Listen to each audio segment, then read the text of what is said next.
It's over the past couple years that I've spent putting time and effort into my channel, and I've just recently realized that I have over 126 videos in my Stalker playlist. Now, not all of these are concerning lore or mysteries or anything specifically pertaining to the games themselves. Moreover, these are just Stalker related. They might be some controversy, it might be a guide, a walkthrough, okay, it might be me playing a specific mod. There's tons of videos of me playing different mods, because this is how my channel was developed through the years. And through the years, my editing, my audio, even I guess my presentation has gotten a little bit better. So just to add this on as a little introduction to it all, there is going to be some old mixed in with new, so you may or may not notice some little changes, deviations, and more really, but you just need to understand that it is a constantly refining process. And anyway, to be quite clear about this, Stalker 2 is only just released. We're still learning more things. The DLCs have yet to come out, so in larger part, this is mostly going to be about the older games, the older trilogy, older mods, that sort of thing. So if you've come here for Stalker 2, there might be a few things covered, but 80–90% of it is going to be about the older games, because there's just more we know about them. There's been so much time spent looking into the files, digging into them, okay, talking to staff members, interviews. We're talking about Fire Lake, we're talking about MoozE. We even talk about the books, for Christ's sake, okay? So when it comes to lore and just anything about the series, Stalker 2 is a totally different entity, a totally different beast. You can't really compare it. Of course, you can say, oh yeah, this is the story, these are the characters. But there's still a lot more that's yet to be, found. Okay, it's still being explored. The world is still not fully... like, nobody's went through it with a fine-tooth comb, you know what I mean? In order to reinforce my point about adding in new bits of commentary, new explanations, that sort of thing, letting you know just where you're at in the video, what you should expect going forward, what we've already covered, please listen for this sound.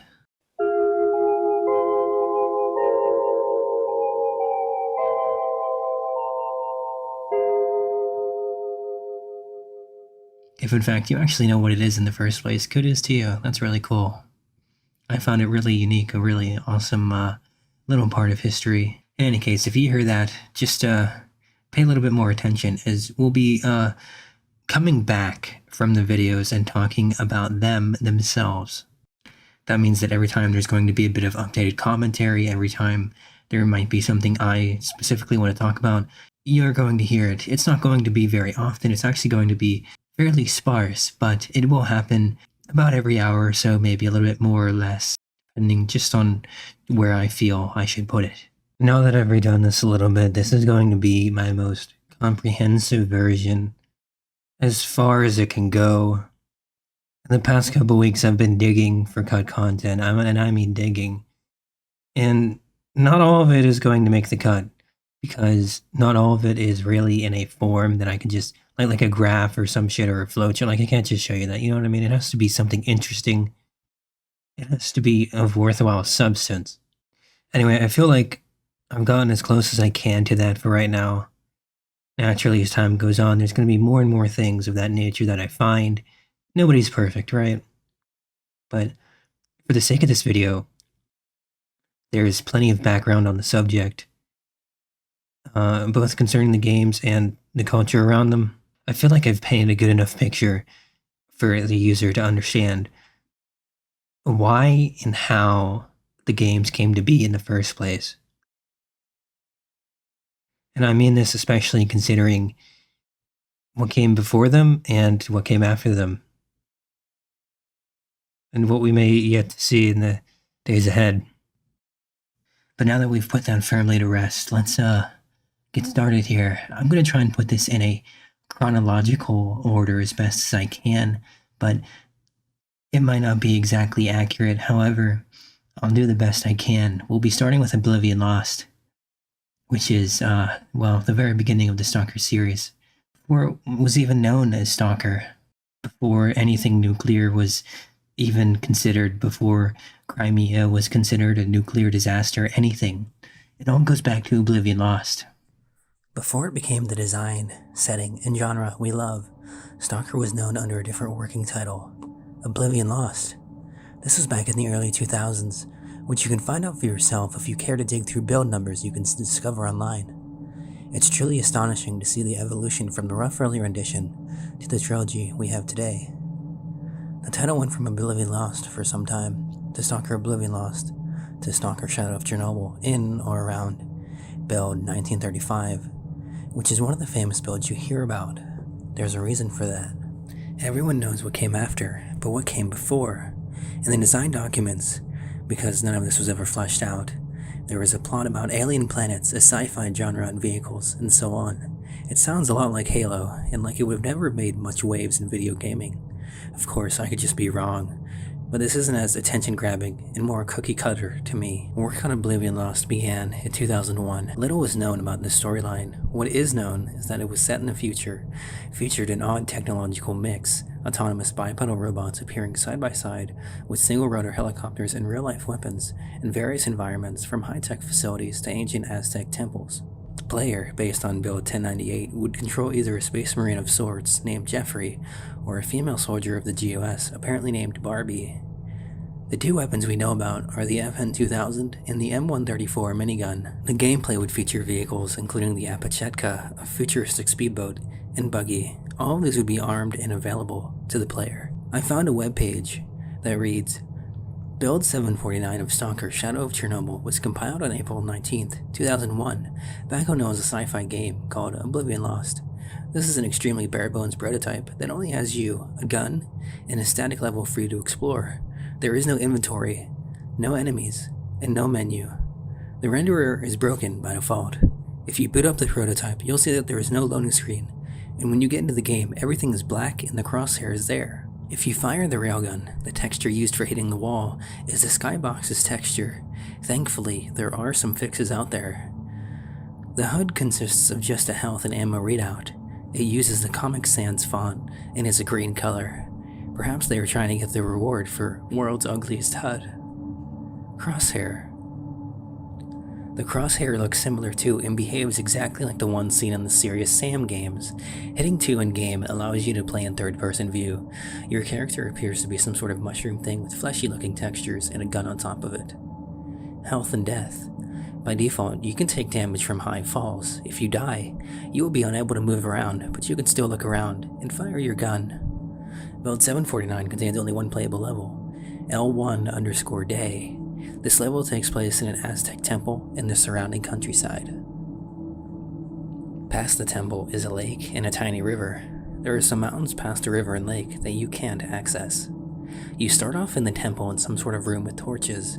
Behind you are some stairs that lead to the perimeter of the temple. There is a hole you can hop into that will kill you. One side of the room has staircases that lead outside. After going up the stairs, you'll end up on the top of a medium-sized temple with 2 towers on it. There is a broken bridge on one side. On the center of the top is a hole that leads to a room with 2 toppled pillars. A path to the top of some damaged hallways, or a small hall that leads to a room that has stairs that lead back to the top. The lower outer part of the temple consists of 4 areas. One is 2 hallways with some of the wall damaged on one of the halls. Another is a pool in a semi-indoors area. The opposite side of the first pool has a deeper pool that you can't get out of when you get in it, while the last part has stairs that lead directly down to the lower outer temple. There are stairs that let you go to the top of the temple. The ground has several interesting locations. One side has a small river with a giant mountain on the other side. You can walk down a hill and walk over the water Jesus style to get to the mountains on the other side. However, there's a small level seam between the river and the mountains, so you'll probably plunge into the void. Another side has a small but deep ravine with water at the bottom and some rocks jutting from the bottom with trees on them. Jumping in to take a swim will kill you. The opposite side of the ravine of death has a cool looking view of a lake and a large mountain skybox. The texture for the level skybox in the skybox mountains is called L1_ruins, which might be an earlier name for this level. Level list. System.ltx contains a list of levels. The only level that sounds like it was meant to be a real level is L1_day, which is the level you play in the prototype. The rest appear to be either junk or test levels. Build 749 has only one weapon, the railgun from Quake 3 Arena. It's obviously a placeholder for real weapons, but has some differences compared to the one in Quake 3. First, the Build 749 version lacks the glowing parts on the body that the Q3 version does. Second, the gun has a different beam compared to the one in Q3. Textures and some definitions for the Quake 3 machine gun and rocket launcher can be found in the game's files, but there doesn't seem to be any way to actually use them. There are also textures for weapons made by GSC in the texture folder, but again, there doesn't seem to be any in-game guns that use them. Graphics. The real meat of this prototype is the huge amount of unused graphics hidden in the game's files. Several textures for a woman character can be found. She would be a blonde wearing a strange futuristic outfit with the usual cleavage. Interestingly, there are two face textures for her. One is complete and dated October 26, 2000, while the other, merely eyes and lips on a skin-colored square, is dated November 9th, 2000. It seems they are working on a new face for the model at one point. Very early graphics for health items show that it was supposed to involve some sort of yellow liquid. Medieval textures. Some of the unused textures seem to be for some sort of medieval area. One of the graphics is notably different in style from the rest of them, while another appears to be a tiny photo of medieval artwork from Britain. The rest are a light gray brick wall with different objects on each texture, such as one having a wheel in front of the wall while another will have some wooden bars. While there are no enemies encountered in the prototype, C++ code governing their intelligence can be found in the game's files. Based on the available code, there would be two types of enemies, alien and jumper. The intelligence code was written by Oleg Shishkovtsov, one of the programmers working on Stalker that left GSC Games and founded 4A Games. I'll leave the link for this website in the description for those interested to read the rest. Assume you don't want to hear about every file, be it an image or .eds, and speculation on them from this website. It's really cool to see the developers apparently become martyrs for Quake though. This page was last edited on 29th of December 2023 at 2011. Isn't that neat? Information is still being dug up about this game, this unfinished product, 20 years later. Talking about dedication. I chatted with Tejas Stalker as we have about Tarkovsky films, early builds, and Fire Lake, but little is known about how or why GSC shifted from futuristic sci-fi alien shooter to post-apocalyptic survival horror. It's a pretty extreme change. Somebody apart from Tejas responded, and this is what they said. This sounds plausible enough, so I'm going to include it. Not him, but at one point they gave up on the idea of having Oblivion Lost take place on various planets and switched over to Crimea, where an alien satellite directing evolution of life on Earth over millions of years, called the Black Monolith, would have crashed, causing the local wildlife to enter a state of hyper-evolution. The idea was further developed, and GSC decided to add an NPP in Crimea, exploding to the mix. Then Sergei visited Chernobyl, which left an impression on him, and he decided to make the game take place there. Some team members opposed this as the disaster was still in recent memory, but they changed their minds when he took them to the exclusion zone. Now, where the tonal shift came from was never explained, but my guess is there was a lot of futuristic shooters on the market at the time, and they decided to make something novel. I, for one, am profoundly interested, so if any among you have anything to offer, by all means, please do so. Remember, this project, Oblivion Lost, began in 2001, and it was scheduled to come out in 2003. 4 years later, in 2007, we have something entirely different. How's that for inspiring? If there's any points I missed, glazed over, or neglected entirely, please, let me know.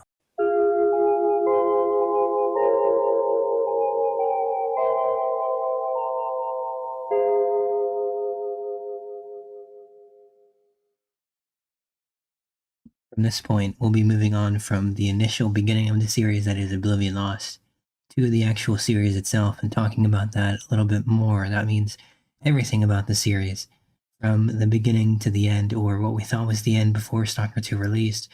Literally just a good basic overview to ease us into everything else coming forward. Sometime after 2000, GSC starts to have ideas. One such idea would be to develop a futuristic FPS. Something like Halo. This gives them the idea to begin working on Oblivion Lost. It involves aliens and other planets, and if they did release the way they wanted it to, it probably wouldn't have made as many waves as Stalker did. Eventually, somewhere along the way, they begin to switch it up a little. It goes from the futuristic landscape and alien planets to somewhere on Earth, likely Crimea, somewhere that could potentially weather a nuclear disaster. This comes in later, because they want to deal with the aftermath that happens. Somewhere along the line, it shifts from Crimea to Chernobyl. It's now 2004. The working title changes from Oblivion Lost to STALKER, Shadow of Chornobyl. GSC develops the game for a few more years, and it's effectively stuck in development hell until THQ steps in and forces it to release. Without those few cuts, we probably wouldn't have the series at all today. It may have never released at all. But what is Shadow of Chornobyl even about? Why is it considered the best, most widely complete, most polished STALKER game? The atmosphere, the story, the design, the maps. You could go on and on. But what is Shadow of Chornobyl even about? It's much like the actual Chernobyl disaster, except another disaster occurs soon after. At 0123, on April 26, 1986, the reactor of Power Block 4 of Chernobyl NPP is destroyed following a series of thermal explosions. The resulting radioactive cloud moves across the European part of the USSR, Eastern Europe, and Scandinavia, eventually reaching America. The consequences of the disaster are so serious that the government is forced to begin evacuating the residents of nearby towns and villages. A 30-kilometer exclusion zone is created to stop residents from returning to the contaminated area. Despite the disaster, the Chernobyl NPP continues to operate. The existence of a power station, as well as the fact that the area is no longer inhabited, leads the Council of Ministers of the USSR to set up a network of secret laboratories in the exclusion zone. June 11, 2006. The exclusion zone lights up with a flash of blinding light as clouds can be seen evaporating in the sky. After a moment of complete silence, a peal of thunder shakes the ground. Most of the government forces guarding the perimeter are killed instantly. The game opens with lightning striking a vehicle, causing it to crash. The unnamed protagonist is the sole survivor and regains consciousness in the bunker of a local black marketer named Sidorovich. He is suffering from amnesia and has only two clues to his identity. The first is a tattoo of the acronym STALKER on his arm, and the second is a PDA with the sole entry Kill Strelok. Sidorovich nicknames the protagonist Marked One. Marked One performs several tasks for Sidorovich as payment for saving his life. Through these missions and new contacts, the player discovers clues to Strelok's possible location. These bring the Marked One deeper into the zone and provide more details about Strelok and his companions. To progress further into the zone, the player must disable a psionic device known as the Miracle Machine. The machine emits frequencies which cause those within its range to lose their minds, becoming zombies. While disabling the device, the Marked One finds a clue that leads to Doc, a member of his team. A trap injures the player, who is then rescued by Doc. He tells Marked One about a monolithic artifact known as the Wish Granter, located at the center of the zone. This artifact is sought after by most of the zone's denizens, and is guarded by a cult-like paramilitary group called Monolith. Doc also implies that the Marked One is in fact Strelok himself, before departing. Marked One eventually identifies the CNPP, or Chernobyl Nuclear Power Plant, in Pripyat as the location of the Wish Granter. A more powerful version of the Miracle Machine, known as the Brain Scorcher, blocks the path to the city. Once the device is disabled, the player can freely travel around Pripyat and enter the CNPP itself. However, several militant factions in the zone, as well as the security service of Ukraine itself, take advantage of the event to enter Pripyat as well and battle for control of the city. Marked One must fight his way through Monolith cultists and Ukrainian soldiers to reach the power plant. Once inside the sarcophagus, the player discovers the Wish Granter and a secret laboratory beneath it. Inside the lab is a computer terminal, where an entity known as the Sea Consciousness resides. The sea consciousness eventually reveals that the player character is Strelok. Hello, Strelok. I see you have many questions for me. Well, ask them, and then we can decide what to do with you. And provides an overview of the history of the zone. After the Chernobyl disaster in 1986, the Soviet Union used the complete vacancy of the exclusion zone for unhindered psionic research purposes. This resulted in the development of various weaponized psychic devices. 7 scientists had their brains linked to a single neural network, creating a hive mind, the sea consciousness. Upon the dissolution of the Soviet Union 5 years later, the sea consciousness took control of the zone and continued the research.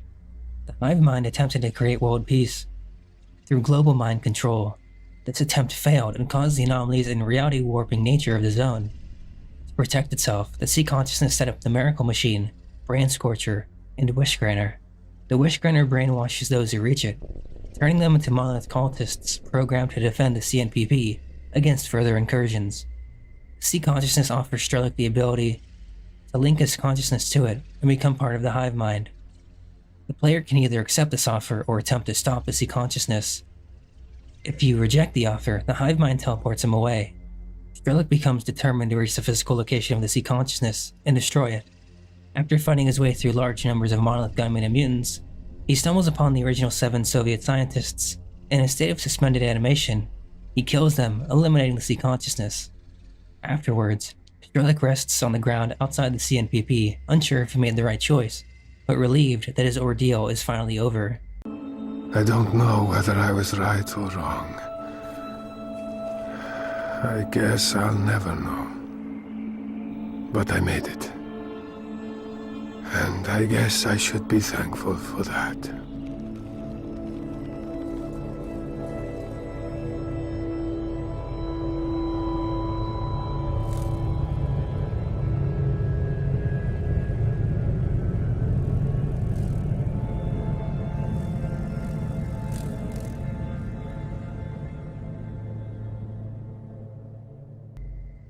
Moving on to the second game in the series, the prequel to Shadow of Chornobyl, STALKER Clear Sky. While guiding a group of scientists through the zone,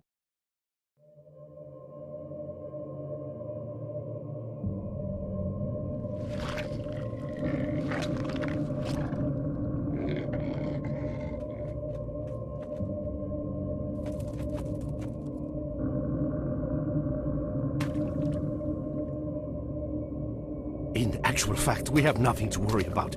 According to our research, the next emission will not occur for at least 2 months, 4 days, and 7 hours. Its intensity will be 3 on the Bergman scale, which is 2.13.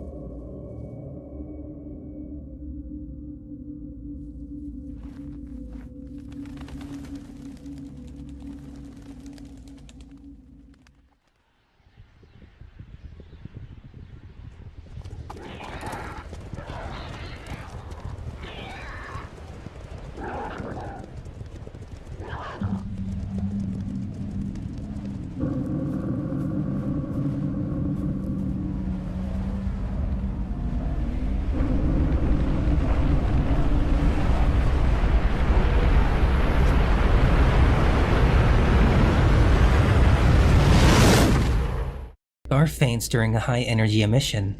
Scar, the only one to survive, is then rescued by Clear Sky, a secret independent zone faction dedicated to researching and learning about the zone in their attempt to better understand it and its related phenomena.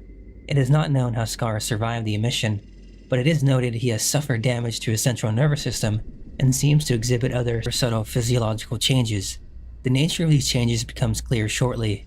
Word arrives that a platoon of stalkers has come under attack by mutants, and Lebedev, leader of the Clear Sky faction, asks Scar to seek them out and help them. During the rescue attempt, another mission occurs with little warning, giving Scar and the stalkers no time to seek cover. Once again, Scar is the sole survivor, recovering shortly after the emission dies down. Lebedev is amazed that Scar is still alive. The Clear Sky lead researcher Bimpalev believes that Scar has acquired some unusual ability that allows him to navigate and survive anomalies in parts of the zone that would normally kill anybody else. Lebedev begins to theorize that the zone is being disrupted by a dramatic increase in energy emissions, emanating from the CNPP in the center of the zone. The emissions are a sort of immune response to an outside source that the zone perceives as a threat. Lebedev believed this outside force to be a group of stalkers who were reportedly making an attempt to reach the center of the zone, and have made it further than any other group of stalkers before. This is Strelok's group. Strelok, Ghost, Fang, and Doc. Both Lebedev and Shebekov fear that the zone's reaction may cause untold destruction should the group succeed. Scar is asked to seek out this group and stop them at all costs. Scar is sent to the Cordon, an area near the edge of the zone, to get further information about this group. The traitor Sidorovich is able to identify the four-member group of stalkers and gives Scar a lead on locating Fang. Scar follows this lead to another, and another, following a trail of leads to encounters with multiple factions of stalkers across a large area of the zone. Eventually, he tracks their progress to Yantar, the site of a brain scorcher, where he learns from a scientist that Strelok has just recently obtained a prototype psionic shielding unit, which should protect him from the mind-damaging effects of the brain scorcher surrounding the Chernobyl's NPP. Scar nearly catches Strelok in the Red Forest, only for him to escape into a tunnel leading towards Chernobyl, which is immediately collapsed behind him by an explosion. With the assistance of some recently rescued mercenaries in the Clear Sky faction, Scar captures a nearby bridge to the mosque from bandits, which provides an alternate route. Progress through the mosque is impeded by bandits, the Ukrainian military, and the cult-like Monolith faction. After proceeding through the mosque and finding an alternate route through the partially underground ruins of a hospital, Scar arrives along with Lebedev and other members of Clear Sky. Strelok has already arrived and is progressing towards the sarcophagus. While Clear Sky battles with Monolith on the ground, Lebedev gives Scar a prototype EM-1 rifle, a long-range electromagnetic weapon, and instructs him to use the weapon to disable Strelok's psionic protection. Battling Monolith forces himself, Scar nonetheless is able to succeed. With the threat eliminated, Lebedev anticipates a sudden settling of the zone, but instead, activity increases dramatically, and the plant releases an emission which incapacitates everyone in the immediate area. Scar's fate is left unknown, but since at a later time, Strelok appears as an amnesiac for the beginning events of the SOC. It's conceivable that Scar survives. We see this in Stalker 2. The ending shows Strelok waking up in a dimly lit hallway lined with other stalkers sitting slouched against either wall, semi-comatose. Each stalker is facing a stripped-down display which shows a series of cryptic images, part of their brainwashing process to lose their memory. Strelok himself is also in the process of being brainwashed. The view then moves to focus on Strelok's exposed right arm, which has been tattooed with the acronym STALKER. Now that we've covered Shadow of Chornobyl and its prequel, what happens after Strelok makes it to the CNPP? If you've played Call of Pripyat and Art of Chernobyl, you would know that emissions happen randomly. This is one direct effect of Strelok disabling the sea consciousness. The zone is no longer under control. As with the previous two games, Call of Pripyat lets you into the eyes of another faction. As in SOC, you were a loader. In Clear Sky, well, you're a mercenary. In Call of Pripyat, you're military. The game takes place soon after the events of SOC. After Strelok disables the Brain Scorcher, multitudes of stalkers rush to the center of the zone, hoping to find rare artifacts and other rumored treasures. The government of Ukraine takes advantage of this gold rush and launches Operation Fairway, a large-scale helicopter special recon mission intended to scout the area by air in preparation for a full-scale military assault on the CNPP. Despite thorough preparations, the mission goes horribly wrong, and all 5 Stingray helicopters crash. The player, Major Alexander Degiterov, an experienced stalker and SBU agent, is sent to the zone to investigate the crash sites on behalf of the army. During the course of his investigation, Degiterov learns that the helicopters were disabled in the air by powerful shocks of electricity. He also confirms via a black box that the military survivors have gone to an evacuation point somewhere in Pripyat. However, the city is sealed off to the zone's environment. The Major eventually finds an underground passageway to Pripyat and gathers a small team of stalkers to help him traverse his tunnel. After fighting through mutants and the mysterious Monolith faction, they reach the abandoned city and link up with the military survivors from the helicopter crashes.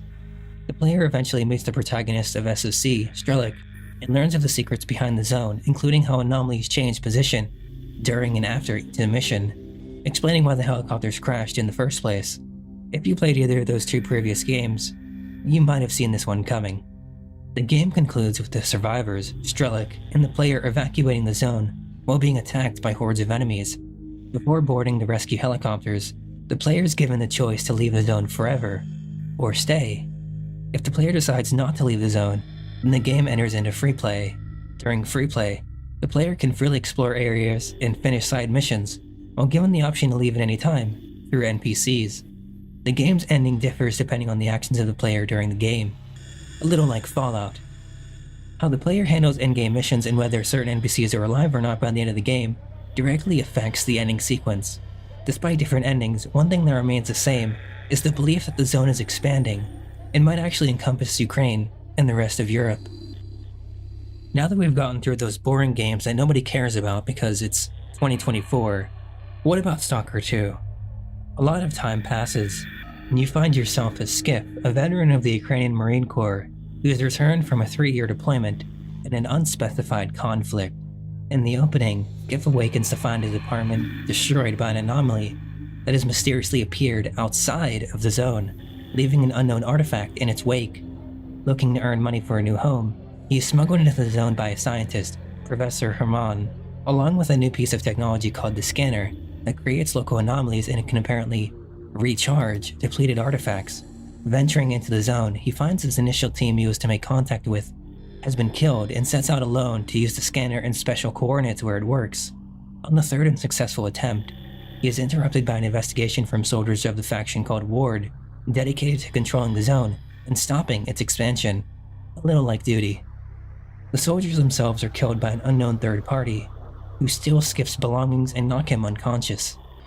Skiff awakens and sets out to recover the scanner and artifact, aided by a friendly loner named Rector.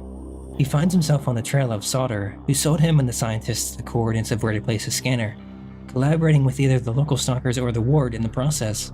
Following the trail, he is led to Scar, who leads an anarchistic faction called Spark that opposes the Ward and believes the zone can be transformed into a utopian, shining zone, as well as the Noontide faction, consisting of the formerly brainwashed soldiers of the Monolith from previous games, who seek to make their own lives, having no memory of their pre-zone life or enslavement to the Monolith.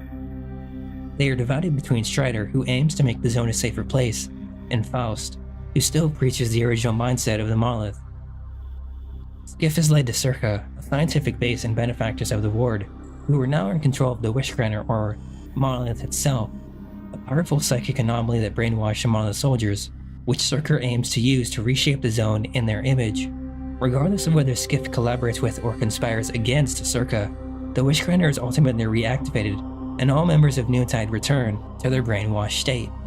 Skiff manages to reclaim his original scanner, in the process meeting Doc, who confesses to being a member of the scientists that formed the Sea Consciousness in the zone itself, having backed out of entering the pod to join the Hive Mind years ago. Strelok himself has become a conservative fanatic of the zone, believing it needs to be protected and preserved from the rest of the world. Skiff goes to war against the reformed Monolith, confronting Faust amongst the Duga radar. Faust displays powerful psychic abilities and seemingly shows Skiff the world in subtle matter, a pure psychic form through which dead human beings still live as consciousness. Faust apparently accepts defeat and dies. Skiff is led towards the heart of the zone and the final remaining pod of the Sea Consciousness, which will allow the zone to be shaped once more in the image of the one who enters it. Depending on his choices of allegiance, there are 4 endings. If Skiff sides with the Ward, the loyal Colonel Urshanov enters the pod, and the zone ceases expansion with Circa gaining control of its energy and potential. Skiff rejects their offer of a high-ranking military position, and simply takes a replacement home, apathetic to the motivations and power of Circa. This is the only ending where Skiff leaves the zone. Siding with Spark, the eccentric Scar enters the pod, and Skiff finds himself among grass and flowers and sunlight, sitting at a fire and reuniting with friends alive and dead, sharing in the joy of finding the utopian shining zone. But it is revealed that this is yet another psychic illusion, and the stalkers have simply become catatonic and entranced in an unchanged zone of reality, ignored by the mutants passing by.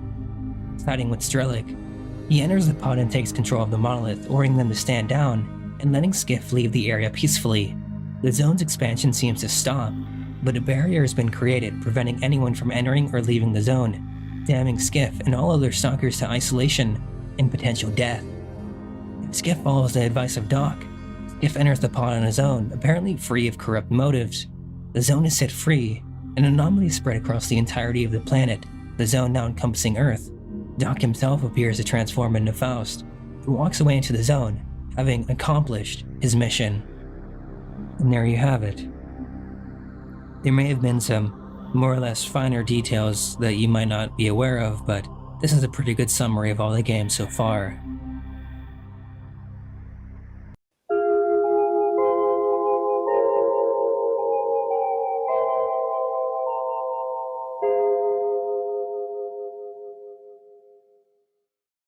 Now that you've got a basic idea of the series, or you know a little bit more about it, we're going to be moving on to the staff a little bit, okay? This isn't just concerning the GSC developers, the programmers, okay? This is talking about, well, what we mentioned at the beginning of the video, this is talking about the musical artists, okay? This is Firelake, the group that GSC hired to make a few, songs, music for the games that you may or may not know or be familiar with.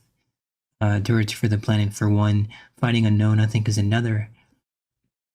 But we aren't just going to be talking about Firelake, we'll also be bringing up MoozE, we'll also be bringing up some actual staff members, for example Lukash, who designed a lot of the mutants for Stalker, who was a really good artist. And that's what we'll be going over for the next hour or so. And then after we do that, we'll move on to cut content, cut mutants, cut levels, really anything that never made it to the finished game, which there is actually a lot of because, of course, it was in development hell for so long.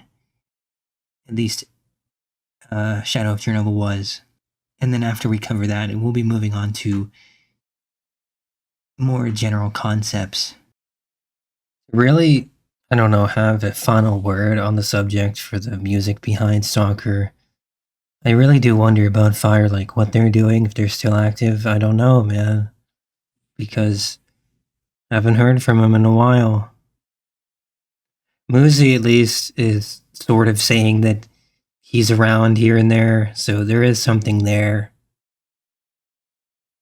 It would have been really nice if Firelake came back for Stalker 2 in some way, shape, or form, because I mean, they gave a Surge for the Planet. They didn't just give a Surge for the Planet. There were plenty of other game tracks in there, but Dirge for the Planet is like the most well-known, recognized one. I mean, you literally start off the game hearing it, you know what I mean? Well, maybe in another world, or, you know, where things just didn't go the way they did. I don't know, okay? Just wistful thinking on my part. In any case, it would have been really cool if that happened. Could you imagine all the new tracks and everything? I do believe they did some of the combat music too for some of the older games, although I'm not positive on that. I'm like 85% sure that they did do a couple of them. And considering the grungy metal nature of their older music, I would really believe it.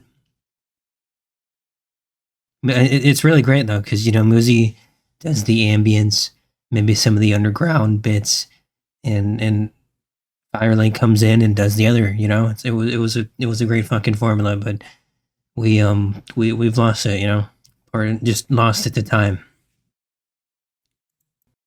I just came across this post and I thought I'd want to share it with you. So let's dig into it. Lukash, the forgotten father of Stalker's monsters, ex-GSC revisits the visionary artist behind the zone's horrors. 18 years after the original Stalker game, the eerie zone and its grotesque inhabitants continue to captivate players. Among the creative minds who helped shape that unsettling world was concept artist Viktor Marchevsky. In this republished feature from ex-GSC, we delve into the legacy of the brilliant designer whose imagination helped define the world of Stalker, and whose career was tragically cut short. There are people among the concept artists whose imagination goes beyond human limitations. You look at their works and think, these guys are crazy, maybe they're on drugs or something. For example, Geoff Darrow's sketches for The Matrix are close to that of a drug addict's hallucinations. Just think of the mechanics and robotic technology drawn to the smallest detail. But it's not about substance misuse, it's about artists that have a really vast imagination, and it's deeply stunning. There is exactly that type of a creator in the development team of Stalker. But he was better known as Lukash. Pseudo-giant, bloodsucker, pseudo-dog, flesh, chimera, and other representatives of the zone's wildlife came out from his pen. We knew almost nothing about Viktor for a long time, and he remained a mystery man for the general public. I guess any self-respecting Stalker fan will be interested to know who was the author of all these unforgettable images that still excite the minds of gamers. While working on this article, I had a chance to chat with Lukash's younger brother Artyom Marchevsky and his colleagues in the game industry, Denis Volchenko, Yaroslav Singayevsky, and Dmitry Dyachenko. Great thanks to them. Before starting, I'd like to explain the origin of Victor's nickname. The last name of his father was Lukashenko, and later he changed it to Marchevsky, but Victor chose to use the previous last name as his nickname. Artyom says, Vitya was a great brother. He was exactly as an older brother should be. Actually, the older brother takes part in raising a child just like parents. There was a big age difference between the brothers, 14 years. Therefore, Victor was the authority for him. Obviously, the parents were influential too, but the older brother is a different case. Of course, as a teenager, I was interested in talking to people who were older than me, because the difference of 14 years doesn't feel like an older generation in a teenager's perception. Vitya was not just an example, he was a mentor, and his methods of raising were often much more effective than parental. For example, when Victor found out his younger brother started smoking, Artyom was not afraid of what he could tell their parents. He was afraid that Victor was going to kill him, but at the same time, he was always a defender.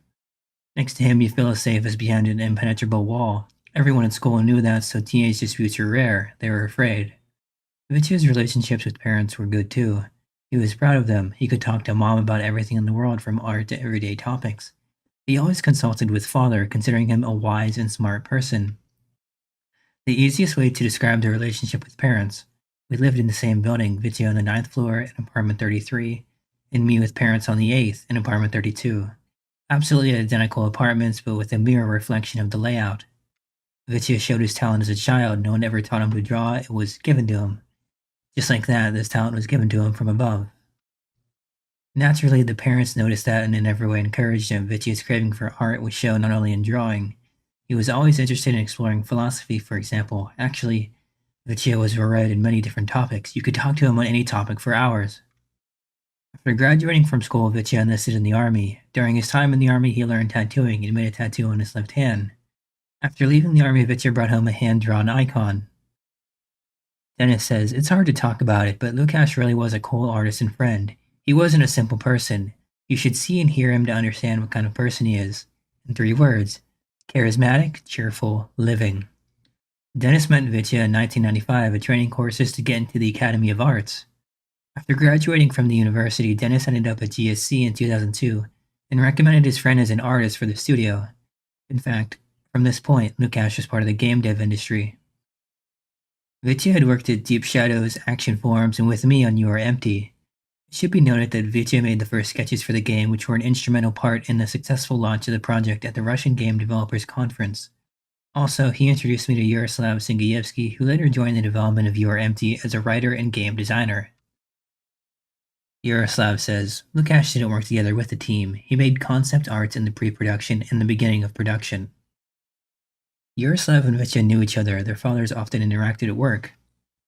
Actually, Victor set me up with Dennis at that time, and I ended up in the game industry. He remained in my memory as a valiant guy. He was so tough, tall, and strong. I would never say by his looks that he could draw so well. I mean, his looks had nothing to do with drawing, and he was really cool at drawing. It was hard to implement his images in the game. A lot was lost on the way. Artyom says, if we talk about my attitude to Vitya's art, then it's very simple. Working as an artist was always prestigious. My teenage years fell in the rap culture boom that is difficult to imagine without graffiti and tattoos. Now imagine your brother can do tattoos and draw really cool. And imagine your brother draws the characters for video games that all your age mates are playing. I was super proud of him. My friends were coming over to visit me and I bragged about Vitya's sketches for them. I still can't understand where Vitya got so much imagination to create these monsters for Stalker. His ideas never ended. By the way, you can see Lukash's face in Shadow of Chornobyl. It's a character named Lukash. He's the leader of the Freedom faction at the army warehouses. That was until the build 2571, but in the release game, Victor's face was given for the character named Max. Victor originally drew only pencil sketches on paper. Later he learned Photoshop, bought a graphical tablet, and started to draw high-grade illustrations in color. Vitya took an active part in the development of You Are Empty, including voice acting. Many monsters were voiced by him. Dmitry Dyachenko knew Victor Marchevsky a long time. Their buildings were close, and their mutual friend was Mandelstam, i.e. Dennis. Dmitry says, we got along great, and when visiting a club or something else, it was peaceful at heart, because Lukash had such a menacing, almost bandit look that people avoided all of us. Actually, he was a nice guy from a good and strong family, a very creative person. His sketches blew my mind. Lukash was a genius artist with a lot of ideas, and only a small part of it came to life. Lukash had a great voice with a cool tone. At the first opportunity Dmitri asked him to take part in voicing the firefighter from You're Empty, he immediately accepted. Because Lukash was on topic, he created and drew the game characters, he understood the task very well. It was necessary to voice with no words, no phrases, something generic and specific. As always, Lukash arrived at our office in his favorite car, a black Volga. I gave him the gas mask, he put it on and worked in dozens of takes without taking off his long black leather coat. He tried very hard and played his guts out, and here's what we made.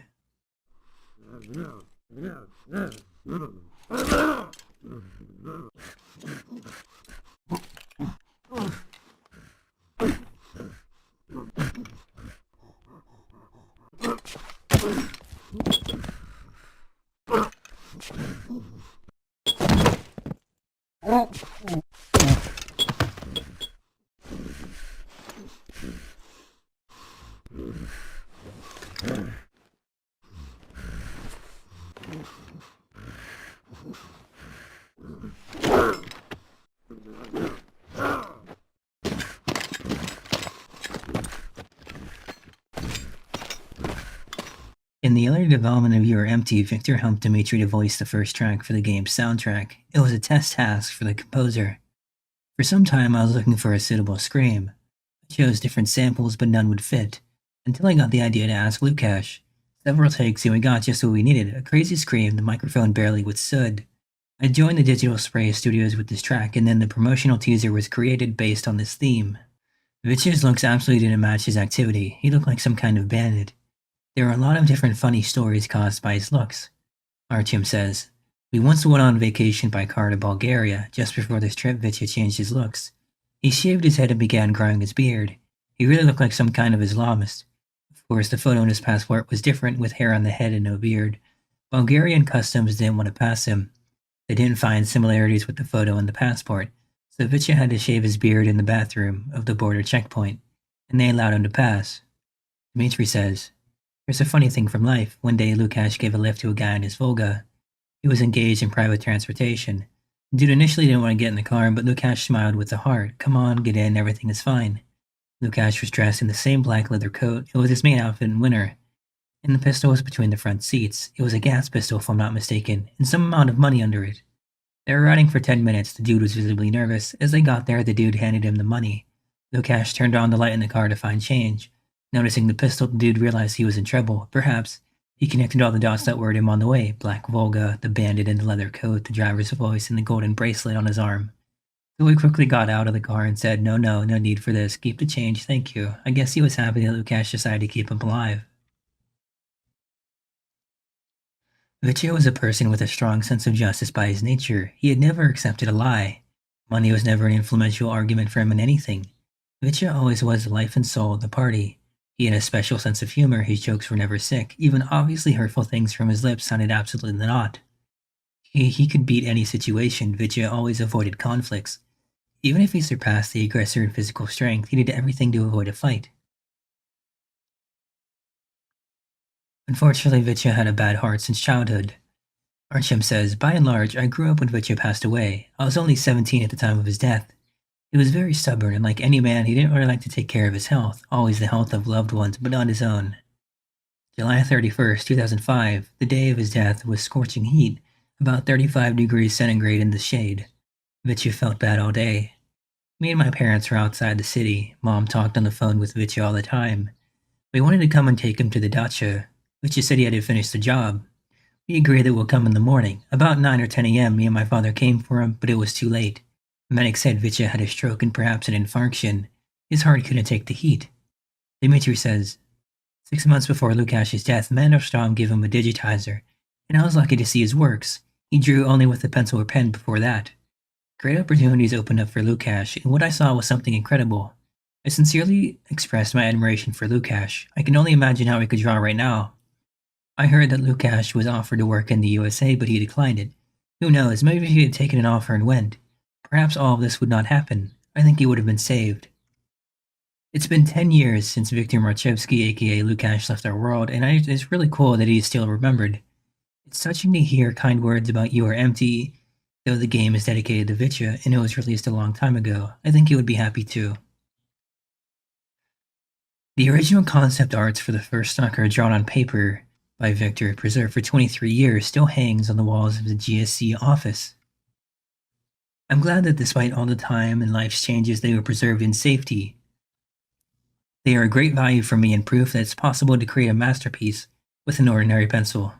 Chances are, if you know anything about the Stalker trilogy, you should know something about the inspiration behind it, those being the Stalker movie by Tarkovsky and Roadside Picnic by the Strugatsky brothers. Tarkovsky was actually in talks with them to make a film on this premise, but he never made it due to his poor health. Roadside Picnic was made in 1972. It's a science fiction novel by Arkadian Boris Strugatsky. It tells the story of a mysterious zone left behind by extraterrestrials during a brief visit to Earth. The novel explores the aftermath of this alien visitation, where strange and dangerous phenomena occur, and humans, known as stalkers, venture into the zone to retrieve valuable alien artifacts.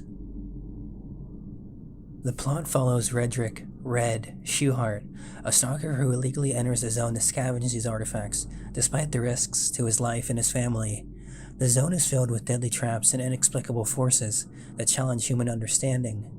At the heart of the novel is the idea that the alien visit wasn't different to humans, much like a roadside picnic, where the visitors leave behind refuse that alters the environment in strange ways. The novel explores philosophical themes such as humanity's place in the universe, the unintended consequences of technological advancement, and the moral dilemmas faced by those who seek to profit from the unknown. Kirill, a character in the book, goes into the zone along with Red and ends up brushing against a sort of web. He waves it off, as it was only just a web. A day later, he dies of a heart attack. This is the way it is with the zone. If you come back with swag, it's a miracle. If you come back alive, it's a success. If the patrol bullets miss you, it's a stroke of luck. And as for anything else, that's fate. The web may have inspired the burnt fuzz anomaly we see in the game, as well as others. A website I found has this to say: the following text was taken from the Roadside Picnic Wikipedia page before it was removed on the grounds that it was superfluous trivia. 13th May, 2012. Artifacts left by visitors in the zones. The artifacts left behind by the visitors can be broken down into 4 categories. Number 1. Objects beneficial to humans, yet whose original purpose, how precisely they work, or how to manufacture them, is not understood. The so-so and bracelets are among the artifacts that fall into this category. Number 2. Objects whose functionality, original purpose, or how to use them to benefit humans cannot yet be understood. The black sprays and needles are among the artifacts that fall into this category. Number 3. Objects that are unique. Their existence passed along as legends by stalkers, or never seen by scientists, whose functionality is so dangerous and so far beyond human comprehension that they are better off left undisturbed. The Golden Sphere, ring any bells? And the Jolly Ghost are among the artifacts that fall into this category. Number 4. Not object, but effects on people who are present inside the zones during the visitation. Humans who survive the visitation without going blind, apparently from a loud noise, or infected by the plague, caused unexplained problems if they emigrated away. Our barber who survived the visitation emigrated to a far-off city, and within a year, 90% of his customers died in mysterious circumstances, as well as a number of natural disasters formed into the area. Typhoons, tornadoes, hitting his city. Even people who were never present during the visitation but frequently visit the zone are changed somehow. For example, by having mutated children, or by having duplicates of their dead relatives returned to their homes. An entire economy has developed around the zone and the trade of items obtained from the zone by stalkers. The only legal buyer of artifacts is the Institute for Extraterrestrial Cultures, but a large black market has also evolved. Stalkers will seek to gain the best price of artifacts while avoiding the police who enforce strict laws against the black market. The functioning of this market and the relative prices stalkers are paid for different artifacts play a key role in the plot. The novel also provides some ideas for the relative markup of prices as items move from stalkers to external markets like Europe, where the highest prices can be obtained, usually about 5 times what the stalker was paid. Prices are often given in the novel, but never in currency. just numbers. Other times, prices are given in relative sums. For example, a stalker is paid 2 months' salary as a bonus for getting a certain full empty early in the novel. So the price of a battery paid to a stalker is given as 20.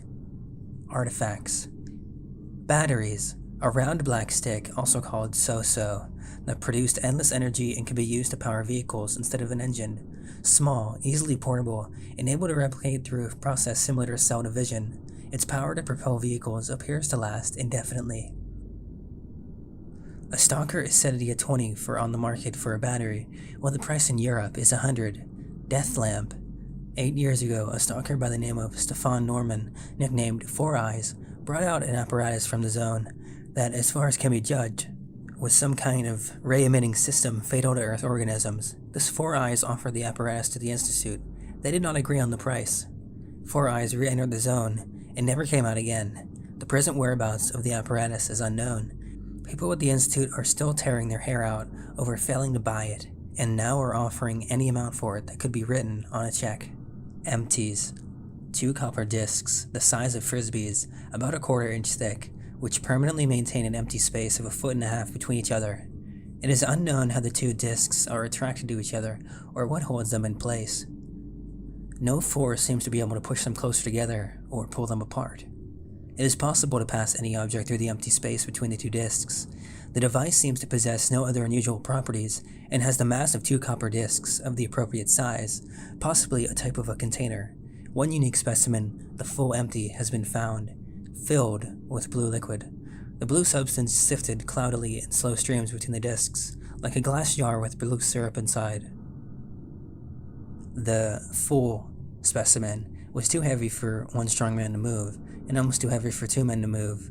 The novel states that a stalker can get 400 for an empty, while the price of an empty in Europe is said to be 2,500. A stalker was legally able to get 2 months' pay for a full empty. Itchers. A few centimeters in diameter. Squeezing it several times causes strange effects in a radius of a few hundred yards. Dogs start howling and barking as they sense its activation before humans notice any effects. It affects humans in different ways. Some get nosebleeds, others start hysterically screaming, some fall into depression, others go berserk, and some panic. Black sprays. Black beads that are sometimes used in jewelry. A ray of light shown in one of these beads will be delayed in time and distorted. The transmission of the light is delayed depending on the bead's weight, size, and several other parameters. The light which exits the bead is always less than what entered. No other known properties. Sponges. Mentioned, but never described in the novel. Pins. Slightly blue and occasionally spattered with other colors, yellow, red, and green. When squeezed with fingers, a few pins generated weak red bolts illuminating the pin that were suddenly replaced by slower green pulses. The majority required special machines to cause this effect. Unknown functionality. Bracelets. Somehow it causes the person wearing one to become healthier over time. Dick the Tramp. Never actually seen, this artifact, if that is even what it is, seems to cause noise and shaking inside the industrial plant in the zone. A Nobel Prize-winning scientist jokes that it could be a wind-up toy that a visitor child accidentally left behind. Possibly the only long-term inhabitant of the zone. Golden Sphere, also known as the Wish Machine. This universally coveted artifact allegedly grants a wish of a person standing in front of it. It is a copper-colored sphere located behind a bulldozer at the entrance to a quarry inside the zone. To reach it requires at least 2 people. The first person will be killed by a phenomenon called the meat grinder, located next to the bulldozer, which twists and crushes the person until what is left resembles ground meat. Killing someone in this fashion deactivates the meat grinder.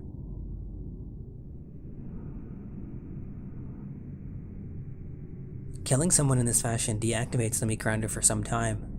While the meat grinder is dormant, the second person can safely reach the golden sphere and make a wish. The stalker known as Buzzard supposedly made multiple wishes that came true, including wishing for a grown son and daughter.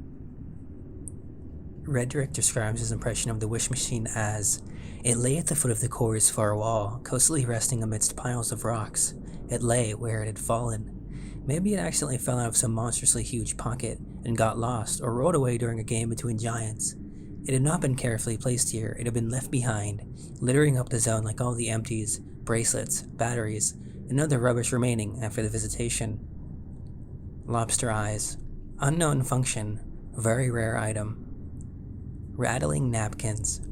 Unknown function. Very rare item. Ring. Very rare or possibly unique item. Redrick found one in the novel. It referred to have the size of an actual ring, and once spun, it never stops, seemingly defying the first law of thermodynamics. Wriggling magnet. Very rare or possibly unique item. Removed from the zone by a stalker named Buzzard. Redrick suspects that Buzzard was granted a wish by the Golden Sphere to be able to safely retrieve and remove this unique item, since it cannot otherwise be reached without being killed. This theory is supported by the fact that Buzzard mentions to Redrick in the second act, "I've been to places you could only dream of." As Redrick was one of the most talented stalkers, having explored most of the zone, it would seem to imply that Buzzard used a wish to enter otherwise inaccessible areas of the zone. Functionality unknown. Phenomena. Jolly ghosts. A deadly abnormal air turbulence that occurs in random parts of the zone. Some stalkers believe it to only be a legend, but Redrick spots one from a safe distance in the last chapter. Witch's jelly. The scientists refer to this as a colloidal gas. The substance penetrates any organic material plus plastic, metal, and concrete.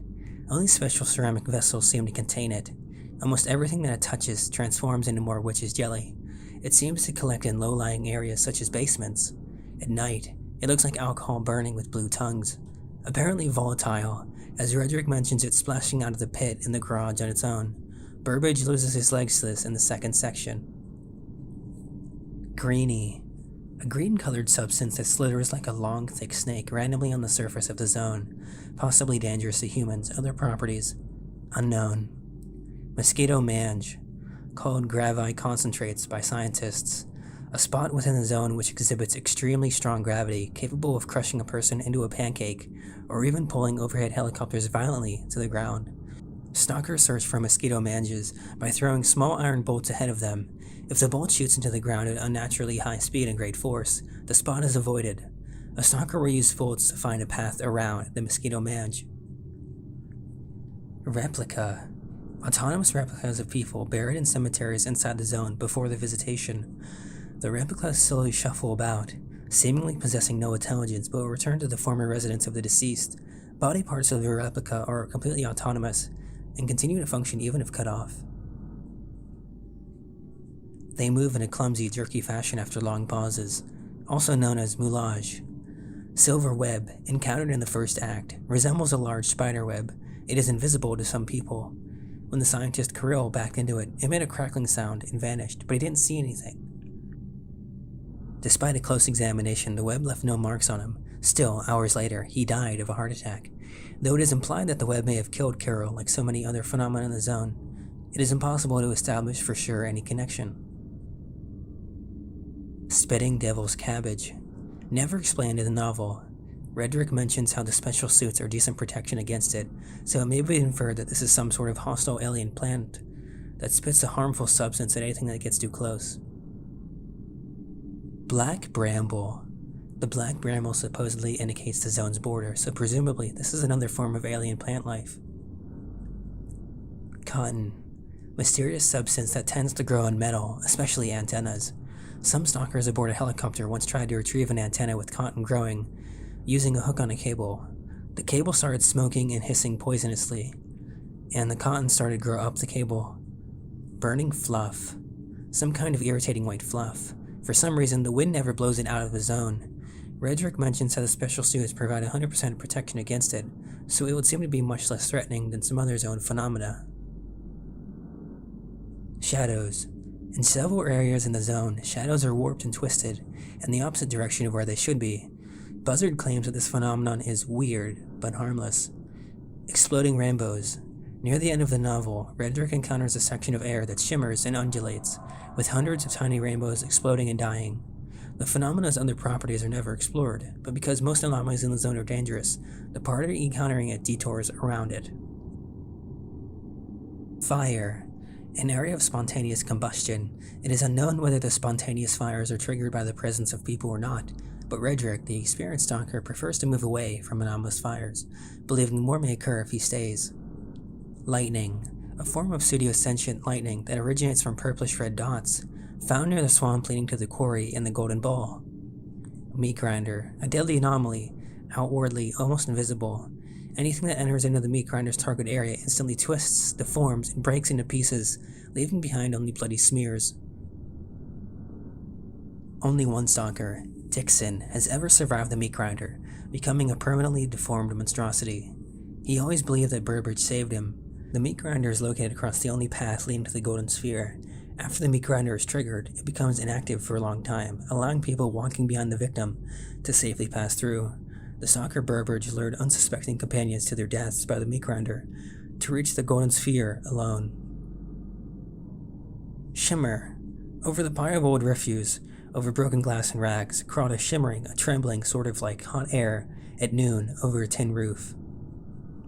It crossed over the hillock and moved on and on towards us, right next to the pylon. It hovered for a second over the road, or did I just imagine it, and slithered into the field, behind the bushes and the rotten fences, back there, toward the automobile graveyard.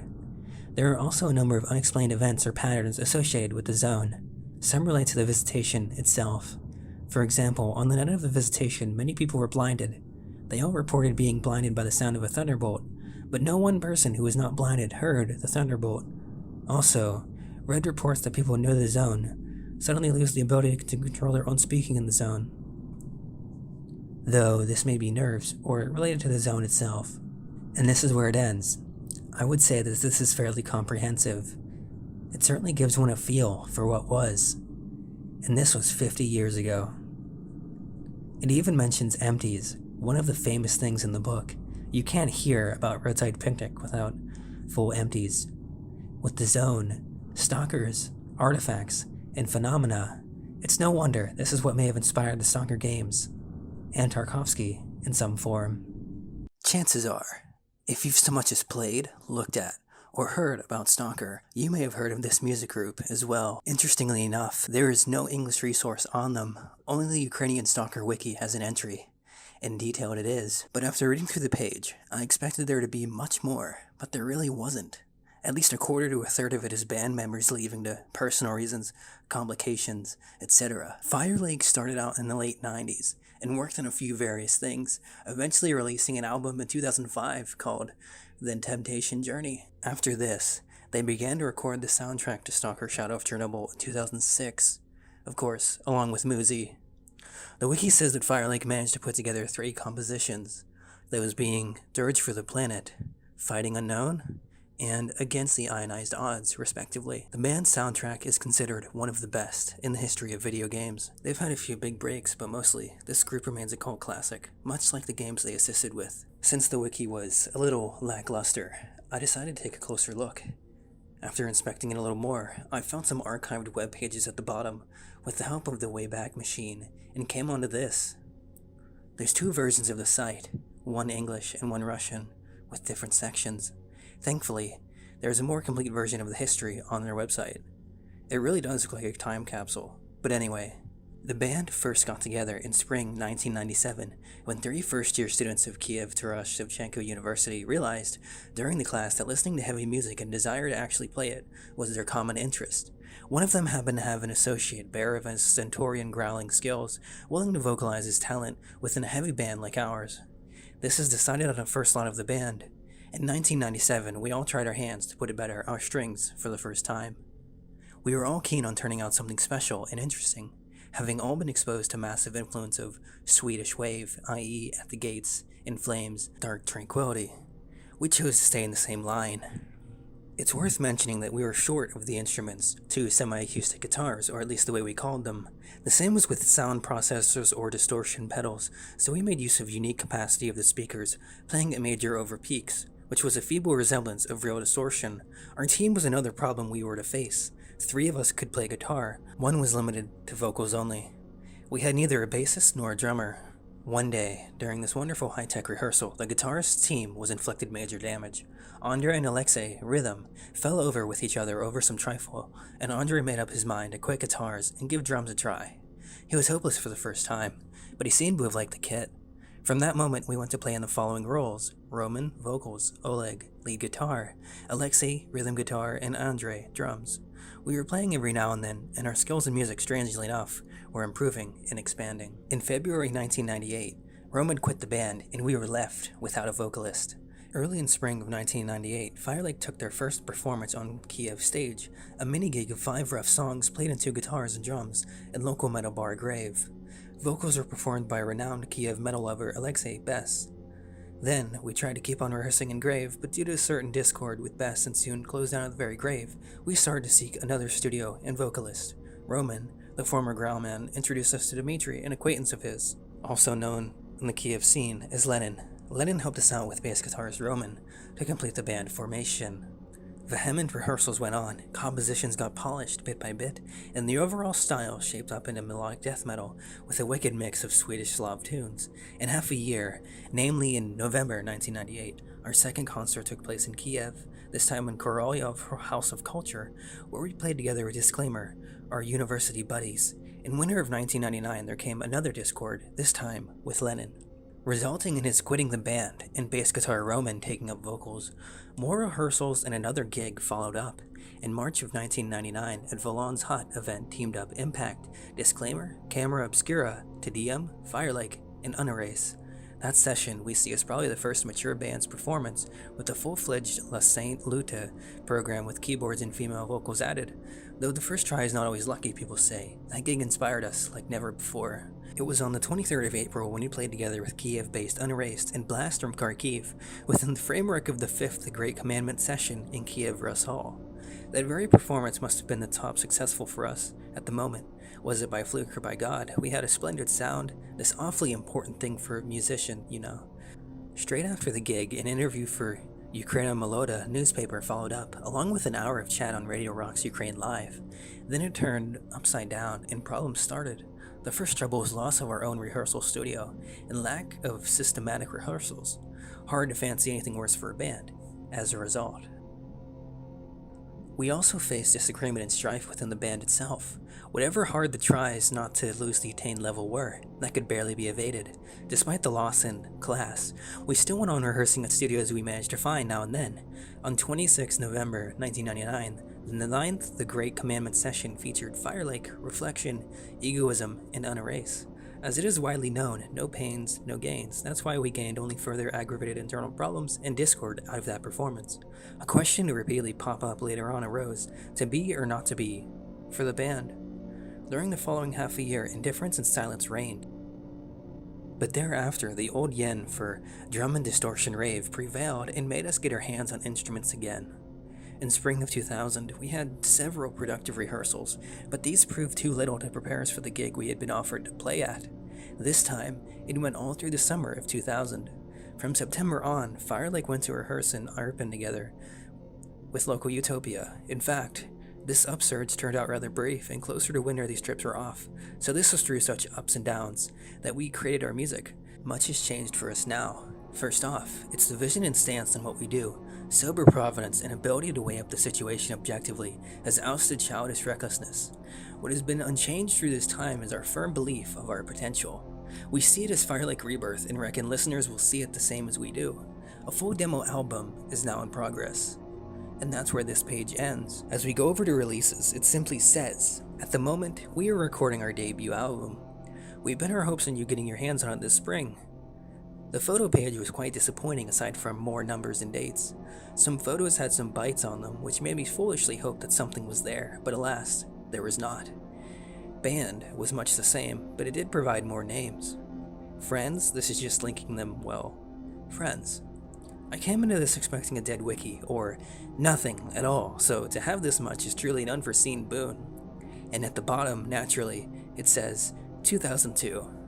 A 22-year-old website. Isn't that insane?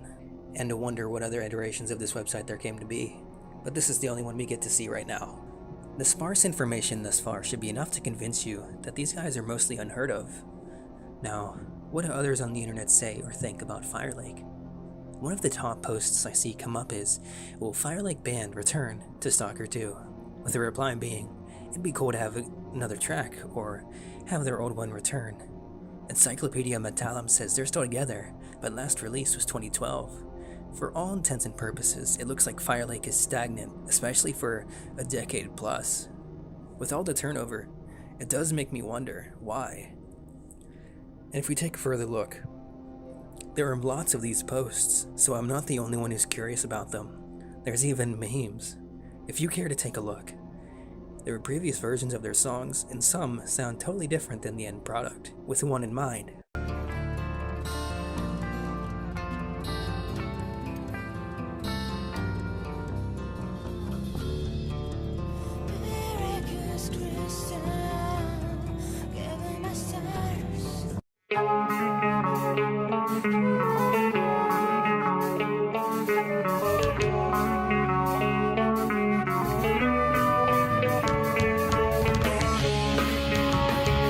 The community obviously cares about and misses this band, much like MoozE himself. What do you think? Do you think either of them will return for Stalker 2? Maybe after a decade gone. Firelake's been working on some killer tunes. If there's any points I missed, glazed over, or neglected entirely, please, let me know. If you're not familiar with this guy or the older Stalker games in general, chances are you've probably heard at least the theme from the first game. Well, guess what? This guy right here is the one who came up with it, as well as many other beloved soundtracks. So after Googling a little bit, I found the actual name of MoozE, the composer for Stalker, or at least the old Stalker games. He does have an X account. He also has an IMDb page, which we're going to check out. And there's even a post on this r/Stalker subreddit about him, asking if he's dead. I can personally tell you he isn't, because he's had works that have been released at least 5 months ago on SoundCloud, so he's definitely not dead. It's just that GSC, I guess, decided to move on to other composers. So after taking a closer look, the most recent project he has listed on his IMDb is Radiant Pomana from 2019. But, I mean, he's still been relatively active. In other words, he could still have worked on Stalker 2. However, it just hasn't happened. I actually came across this interview on the Steam community from 2010, but this was posted on the Steam forums a couple years ago. So old stuff is apparently resurfacing. So as far as this goes, it is actually translated. So there may be some discrepancies, and some things may not entirely make sense. So you're just gonna have to fill in the blanks a little, and that's okay. As the article says, gaming media called Stalker the most atmospheric game of 2007. Besides visual design, architecture, and sound, quality music score by Vladimir Frey, aka MoozE, plays a big role in the creation of Zone's signature spirit and mood. Music and advice for composers. Hello, Vladimir. So let's start from the usual question. How and when did you decide to connect your life with music? When I was 13, he says, I accidentally discovered that Fast Tracker 2, as I thought at the time a feature-rich player, was able to record custom patterns. That's how it all started. Would you ever have imagined that you'll become an in-demand video game composer? No, but I dreamed of this like all beginners. Once in search of potential clients, you're sending your recorded music to the developers. How do you communicate with devs now? Are they reaching out to you, or are you showing initiative? It's both, actually. You're composing music in genres from industrial breakbeat to dark ambient. What style do you prefer, and what is more interesting to work with? Thank God the range of genres and styles with which I plan to work, and I'm interested in as a listener, is not limited to the scanty dark span from industrial breakbeat to dark ambient. Probably this misconception stems from a simple lack of knowledge about my craft and tastes. I don't understand composers and music bands who find their style, chew it for decades, and after just 1 or 2 albums go headfirst in self-copying and deep creative block. Also, I don't understand listeners who limit themselves to a couple of genres, and don't even make minimal efforts to try to discover something new. Vladimir, what bit of advice can you give to someone who would like to be a composer? For the first 5 to 7 years of creativity, don't seek professional opinions and listen only to yourself. First, this is due to the fact that unfortunately it's extremely difficult to find an appropriate professional who can objectively evaluate your creativity and give you good advice. Second, even if a novice composer has a lot of talent, It's very difficult to see that talent behind those natural technical flaws that are present in the craft of any beginner, without mistaking it for lack of talent itself, even if you possess a professional ear.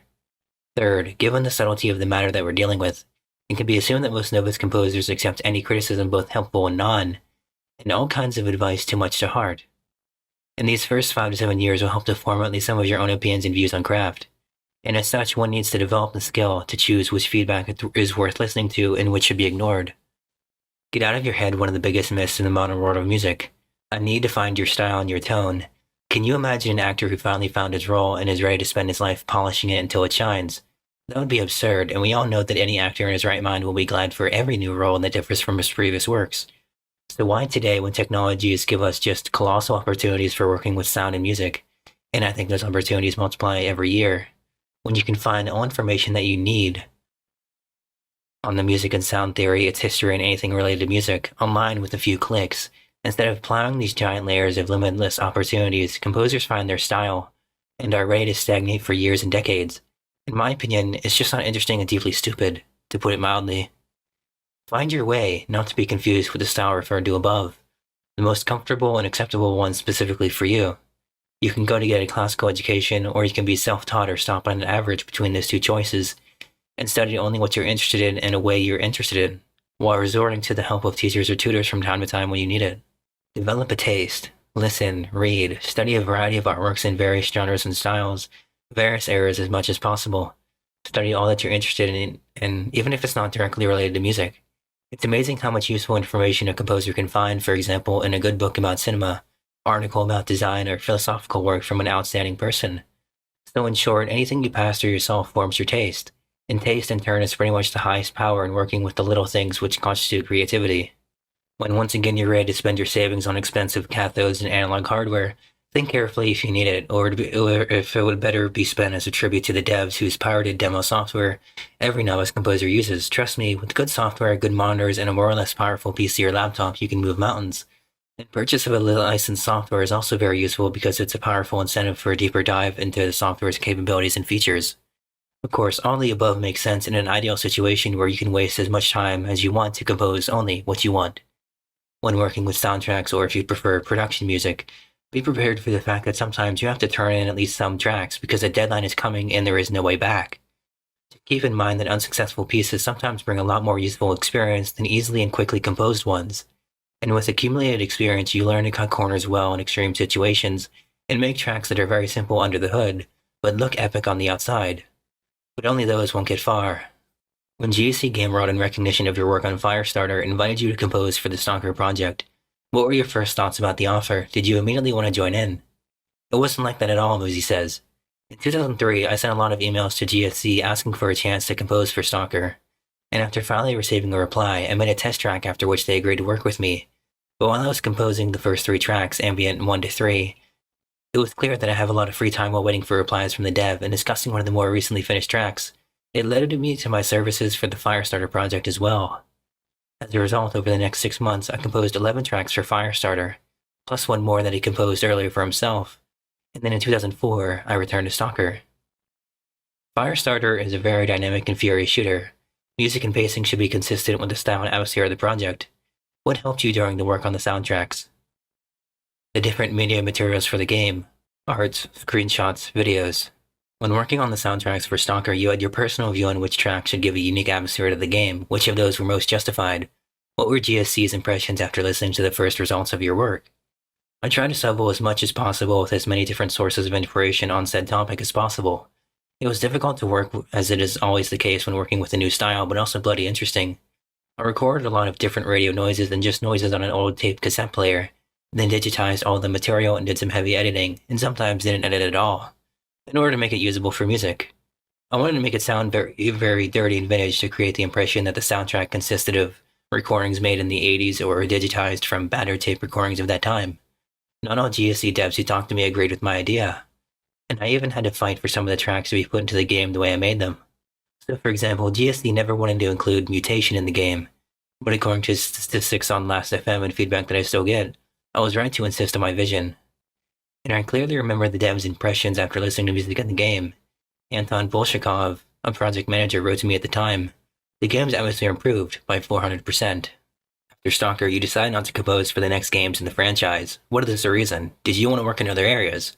I composed 2 tracks for Clear Sky and devs liked it, but a bit later when they listened to those tracks in the game, critical remarks and disagreements on the music design followed, and in general, I had to recompose it. Having estimated the time, I realized that recomposing those tracks and composing others would take me much more time than I originally planned, and I didn't have it, so I had to leave the project and take those 2 tracks with me. If GSC will invite you again to compose music for the new projects, would you mind? I wouldn't mind. How do you evaluate Stalker games? In your opinion, how successful are they? I really like Shadow of Chornobyl. I haven't tried the others yet. Chernobyl and a terrible disaster that happened there almost a quarter of a century ago has overgrown with many different myths. Of course, a huge part of them are unconvincing, but people are still scared of those places. Would you like to go to the exclusion zone for a tour? If this will be as part of work, why not? But just for myself, I doubt it. Maybe I'll surprise the fans of Stalker music, but the fact is that the dark music and spirit of Stalker, and inspired by something like a visit to Chernobyl, I'm willing to compose only in the context of it ending up as part of some positive creative product. Despite all the dark atmosphere, Stalker or perhaps Fallout are those games for which a player gains the most powerful positive experience. That's why you shouldn't expect albums and such dark styles from me. Only if unreleased tracks will accumulate to warrant an album. I don't understand composers and in general all the creative people like writers, artists, filmmakers, etc., who are older than 20 and keep admiring negativity like some 12 to 15-year-old teenagers and then dedicate all their lives to it. Perhaps it's even stupider than Find Your Style. What difficulties do you have when working on music for strategy video games, Warfare for example? What are the specifics and differences between strategy soundtracks and shooter soundtracks? Strategy or shooter, it makes no difference. Difficulties may arise from other game features such as the setting or any technical limitation of the game engine or gameplay concept, but thank God, I almost never experienced anything like that. How did you get involved with the soundtracks for Borderlands? What was your part in that project? Have you worked hand in hand with Jesper Kyd? In April 2007, when I released my promo, I decided to write a letter to him, just to ask him for his opinion about music and thank him for the inspiration, because I've always been inspired by his works, especially the soundtracks for Hitman and Messiah. I didn't really expect a reply, but to my surprise, he soon wrote a pretty long letter in which he answered my questions, and at the end he offered to work together, because he liked my music. I didn't directly work with the tracks for Borderlands, but I cooperated with Jesper Kyd as a session musician on programmed drums. That is, I composed ethnic cinematic drums and some ambient sounds for Jesper, which he used in his tracks. Have you thought about moving away from music and doing something else? I have thoughts about doing something else without moving away from music. I believe that a single universal creative energy which is used by composers, artists, writers, filmmakers, is at the core of all the creative processes such as music, painting, literature, etc. Each of us expresses it in a different form as a result of different technical processes we employ for different forms of art. That's why, for example, a good filmmaker, writer, or composer may as well not be a bad artist or designer if they understand correctly the nature of creative energy, have a desire, time, and patience to study at least the minimal technical features of the new art form they're pursuing. And then by increasing their level of theoretical and practical knowledge, accumulating experience, eventually if the will is there, they can turn from a not bad into a really good artist in the new field. Do you find time for gaming, literature, and cinema? Can you mention your favorite movies, books, or games? How do you relax? I can't really relax because I still haven't found an alternative creative form to switch to which would be the best way to relax for me, and time for books, movies, and games you could find even during working hours. Because after 3 to 4 hours of continuous work, you've got to take a break at least for an hour. He lists his favorite games, movies, and books, of which you can take a look at if you are actively watching, because it is quite long. And he does seem pretty cultured, actually, from Lord of the Rings to Apocalypse Now. For movies, and for games, there's Fallout, Diablo, Thief. He does a good bit. He's even read classical literature like The Idiot by Dostoevsky. What do you think is the most significant achievement in your life? What goals do you pursue now? Probably the main achievement should be considered is that I found myself, and you can speak about the goals after achieving them. Goals that are in the process of being achieved are personal. What are your plans for the coming years? The usual, take over the world. Vladimir, is there anything you would like to tell your fans? Thank you so much for the support, and please excuse me if I still didn't reply to your letters. Of course, I could write something like, I haven't got much time and it's true, I am forgetful, etc. But that is justification. So please excuse me.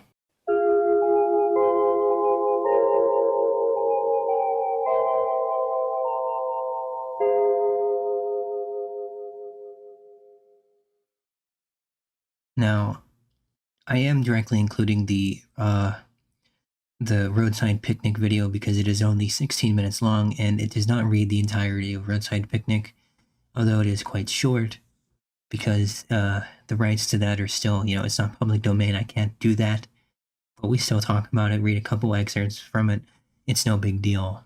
It helps you understand Stalker and the inspiration from it. We talk about Stalker and the inspiration behind it. There's a movie made in the Soviet Union in 1979 that we also can't ignore. There's also a really cool infographic floating around. I don't know what it's called, but it contains Stalker the movie, Stalker the game, and Roadside Picnic, and it says all of them are Stalker, but none of them are each other. So in other words, to not get them mixed up, while they might clearly have different ideas, they all have the same feeling, the same vibe. They all contain zones. They all contain artifacts, okay? Well, the movie, maybe not so much artifacts, but it does have the room, the wish granter, or another version of it. To give you a brief overview, because if you do actually want to watch the full thing, it is 40 minutes, and it is on my channel, you can find it, but to give you an overview, a bunch of meteors crash into the Earth, and nobody really knows why or what they do, what happens to everything around them, because everything is kept so secretive. But in one of these specific areas, Stalker, which is the main protagonist of the film, leads two people into the zone to study it, to try and understand everything around this. One is a writer and one is a professor, and their occupations are important because we never learn their names, which is important. Everything's tied to secrecy. We don't even know the stalker's name. We just know them by what they do. So there's a sense of disconnect right away. Now, the stalker has a family. He has a bit of there's a bit of discontent within the family. I guess because of what he does, because of how shady it is, how dangerous it is, because he constantly has to sneak behind this military cordon there and back every time. And it is a plot point within the film. He has a daughter, which is a little deformed, but whether or not it's due to meteors or the zone, we don't really know. It's not explained, okay? It's a little cryptic, but that's not a bad thing. In any case, the rumor in the story is that in the middle of the zone, there lies a room in which anybody can have their wish granted. Of course, you have to get there, and you have to know how to get there, so you need to hire a guide, a stalker, right? And this stalker has cloth tied to bullets, which he throws in front of him to try and detect anomalies in order to find the correct path. You see the inspiration and like where everything comes from? There might not be specific anomalies. Well, I guess there is the one rain anomaly. There are a couple if you really pinpoint them, but it is, the game is noticeably different, okay? And so is the book. No. So the movie definitely took inspiration from the book because I know Tarkovsky talked to the Strugatsky brothers a little bit and he wanted to get everything working together. So that is where that comes from.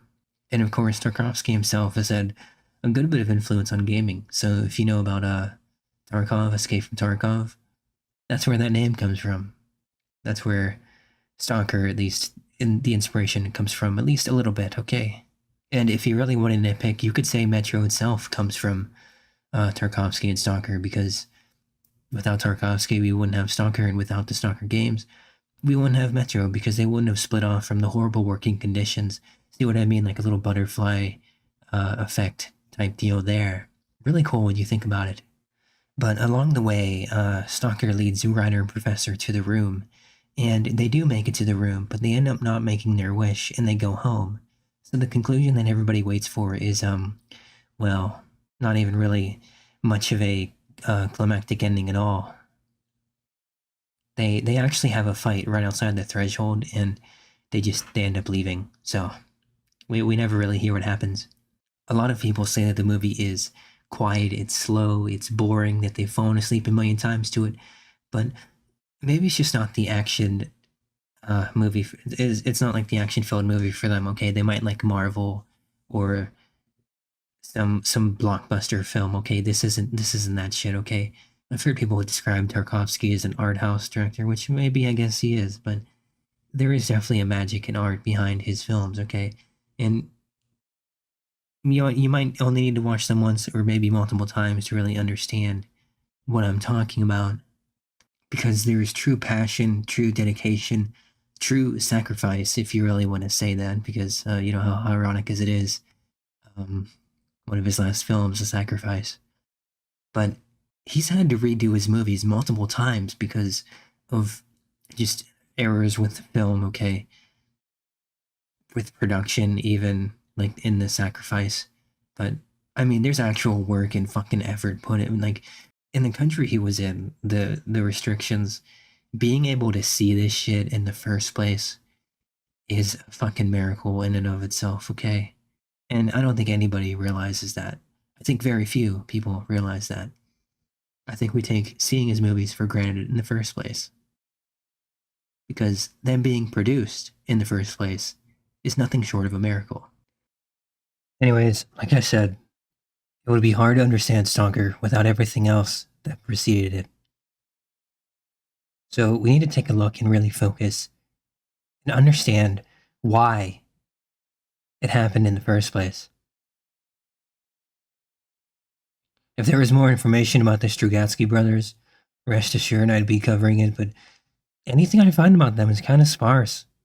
So, in any case, here, we have talked about them, but, well, let's talk about Tarkovsky. And we're not forgetting about the brothers either, because Tarkovsky had them come on for the screenplay.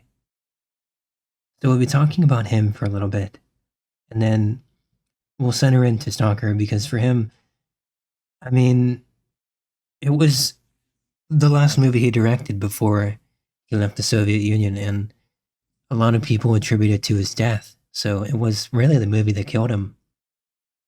So it holds a lot of weight. After that, we'll be talking more. We'll return to the games themselves in an overall sense.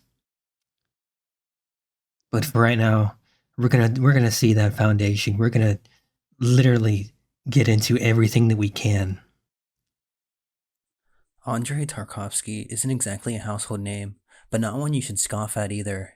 He's inspired millions across the world, both with and without censure, and was my very last history project before graduation. Tarkovsky was the recipient of numerous accolades throughout his career. In 1990, he was posthumously awarded the Soviet Union's prestigious Lenin Prize, one of the highest state honors.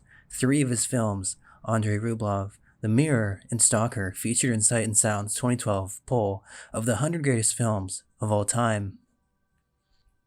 He also published a book about cinema and art in 1986 named Sculpting in Time. Despite his towering reputation, Tarkovsky only made 7 feature films throughout his career in the span of 24 years. Ivan's Childhood, Andrei Rublev, Solaris, The Mirror, Stalker, Nostalgia, and The Sacrifice. Have you heard of any of those? Tarkovsky often quoted his father's poetry in his films, particularly in Stalker and The Mirror, which is deeply autobiographical and explores themes of memory and identity.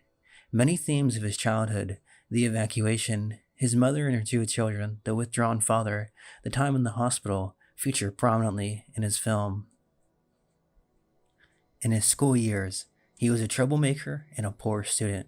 Recurring themes throughout each of his films are things such as water, dreams, memory, and mirrors.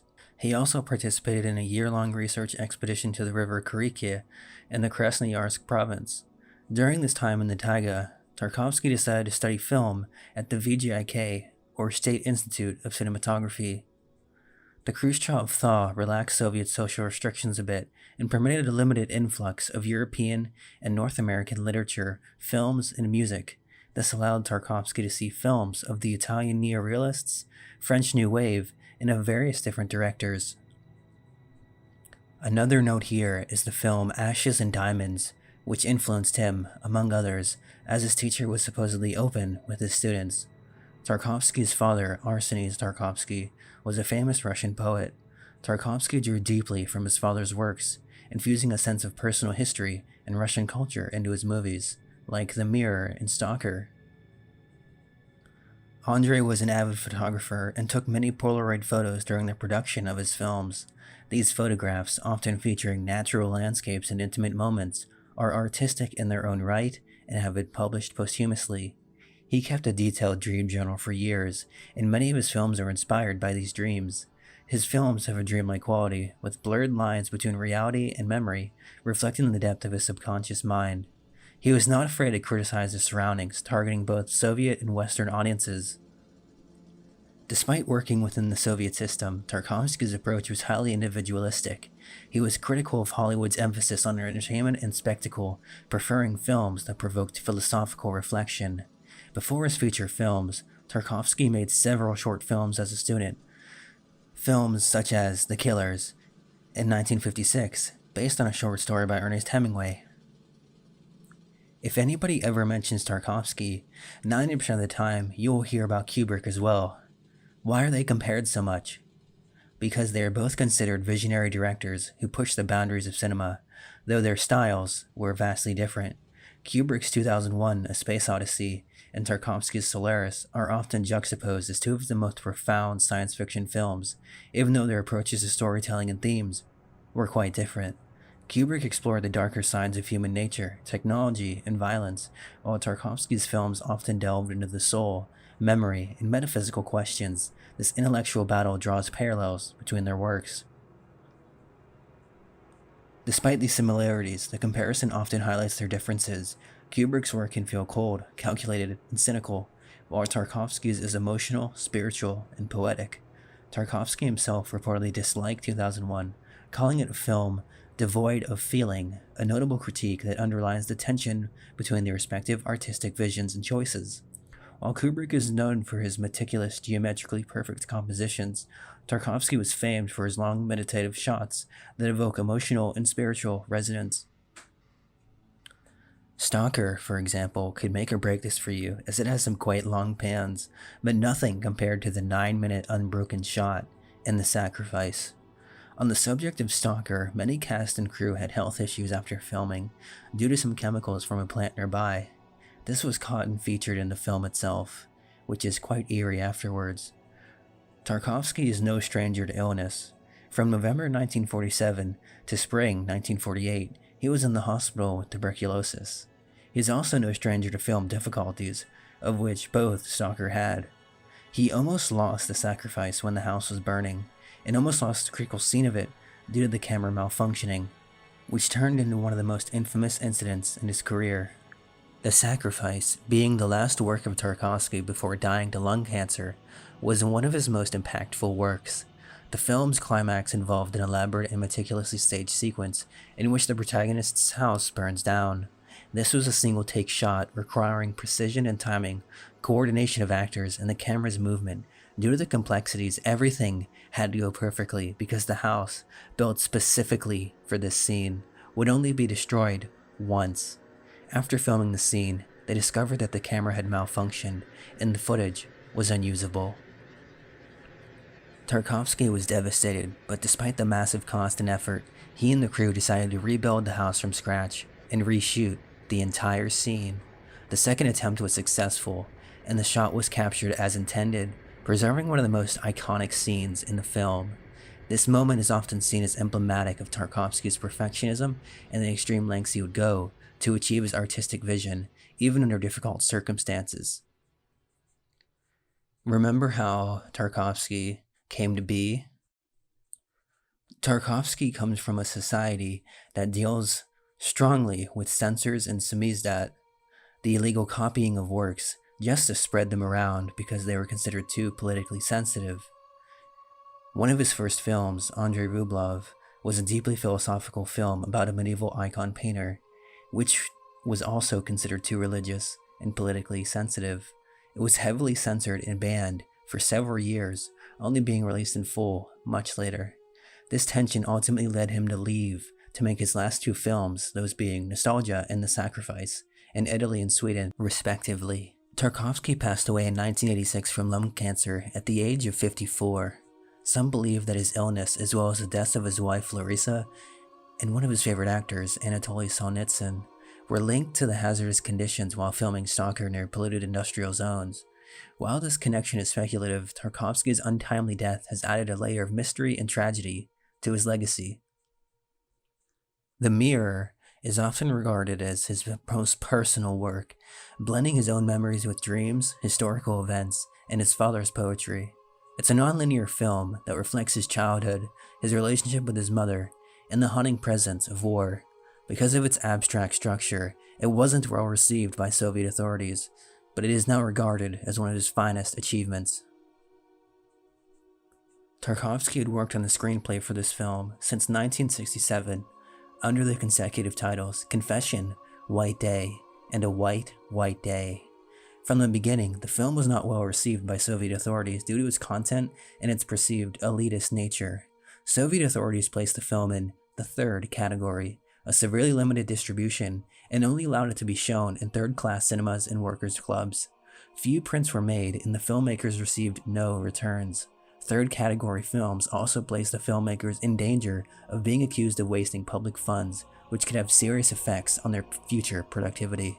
These difficulties are presumed to have made Tarkovsky play with the idea of going abroad and producing a film outside the Soviet film industry. At a press conference in Milan on 10 July 1984, he announced that he would never return to the Soviet Union and would remain in Western Europe. He stated, "I am not a Soviet dissident. I have no conflict with the Soviet government.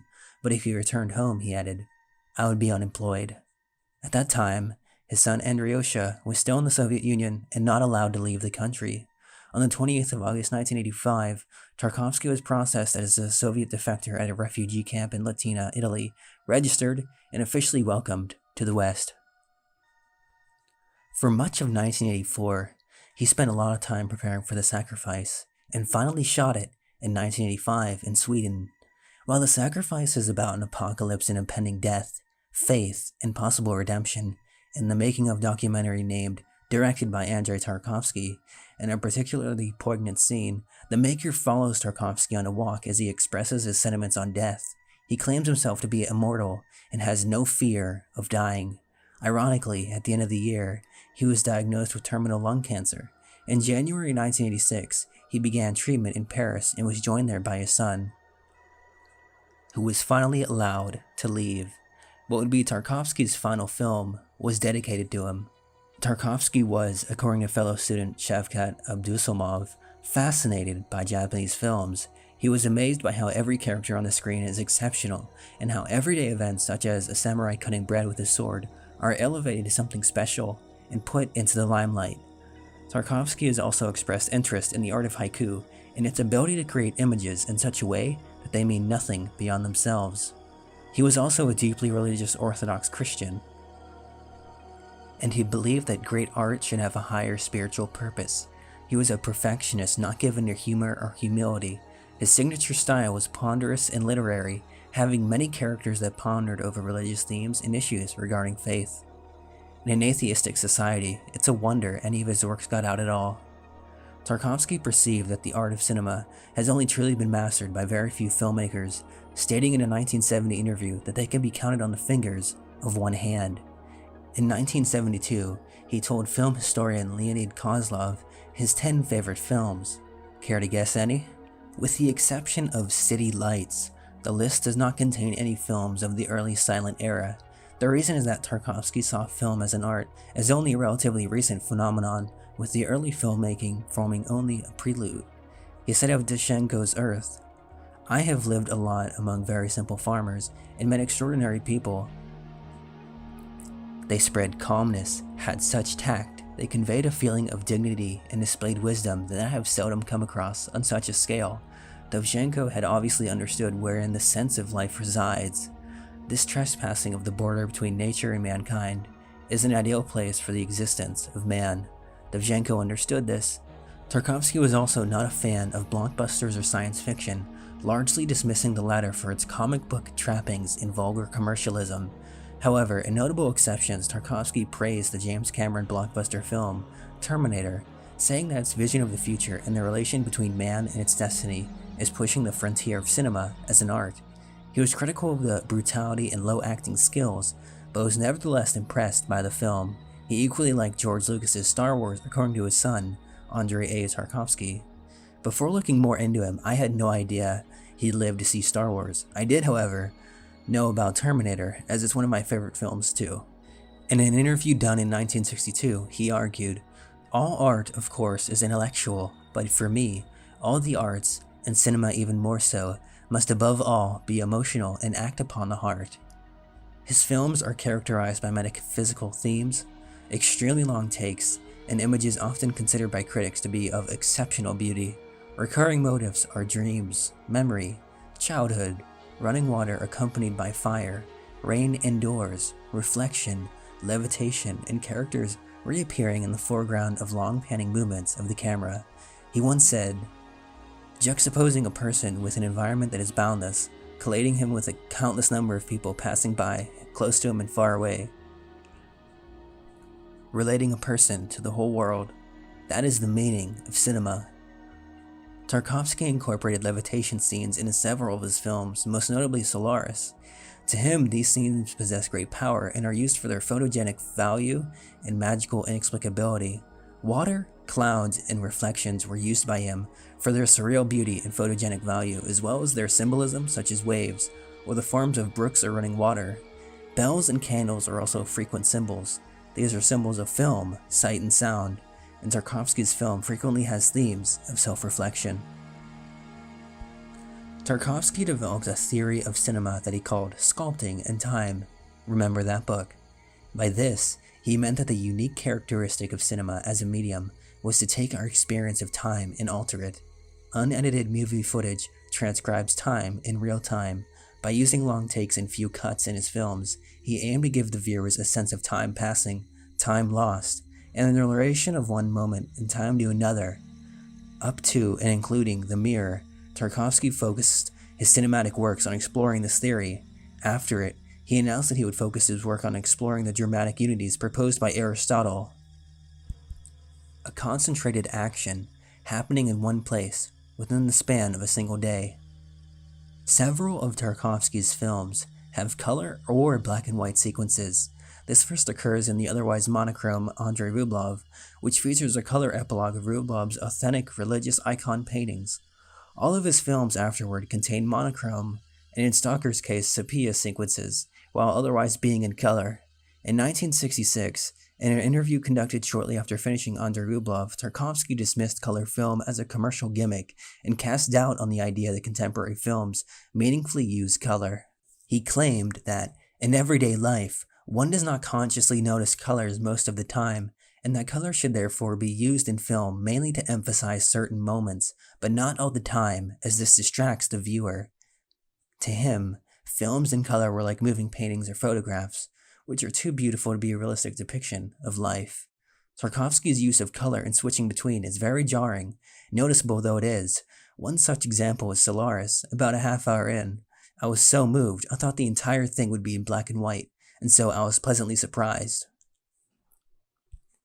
Director Ingmar Bergman commented on him, "My discovery of Tarkovsky's first film was like a miracle. Suddenly, I found myself standing at the door of a room the keys of which had until then never been given to me.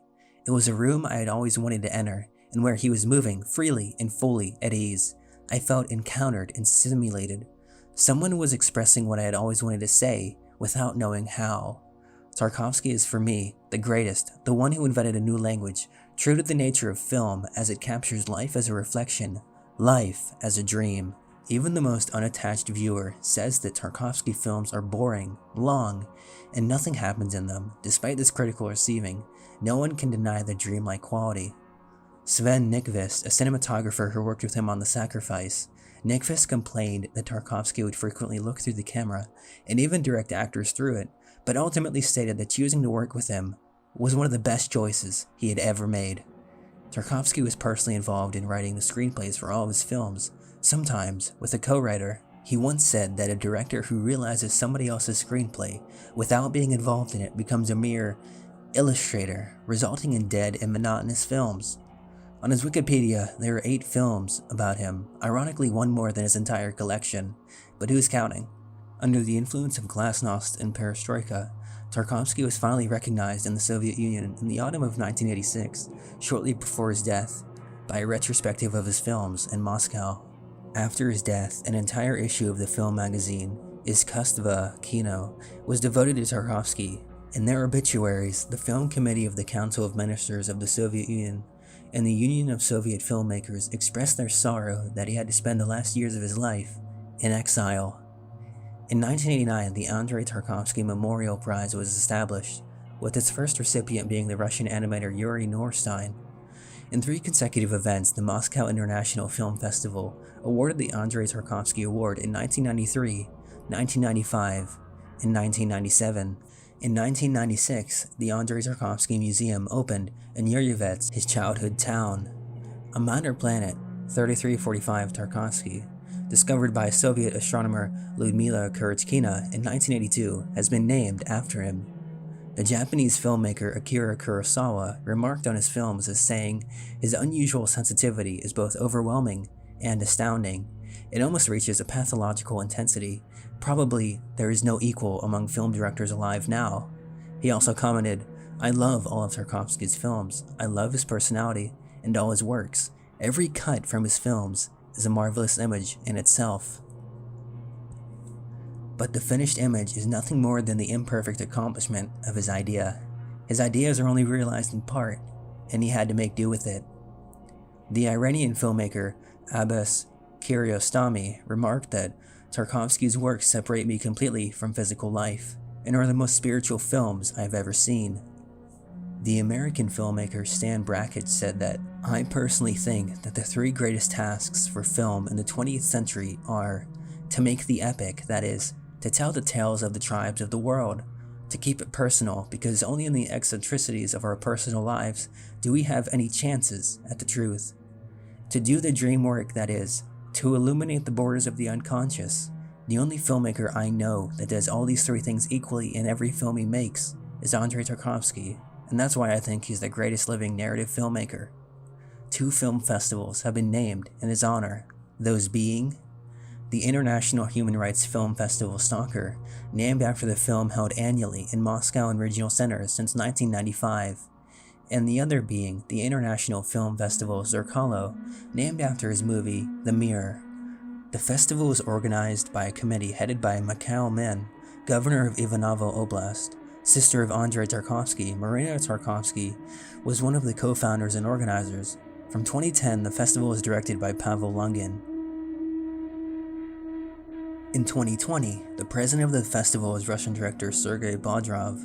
Owing to the COVID-19 pandemic in Russia, the 14th edition was held online in 2020, and appears to be the last one held as of 2022. The festival awards a number of prizes, including the Special Award for Contribution to Andrei Tarkovsky's Cinema, held in Ivanovo since 2007. The festival is held in July each year, with the 16th edition scheduled for 22 to 27th July, to be held in various cities in the Ivanovo region, with special screenings in Moscow.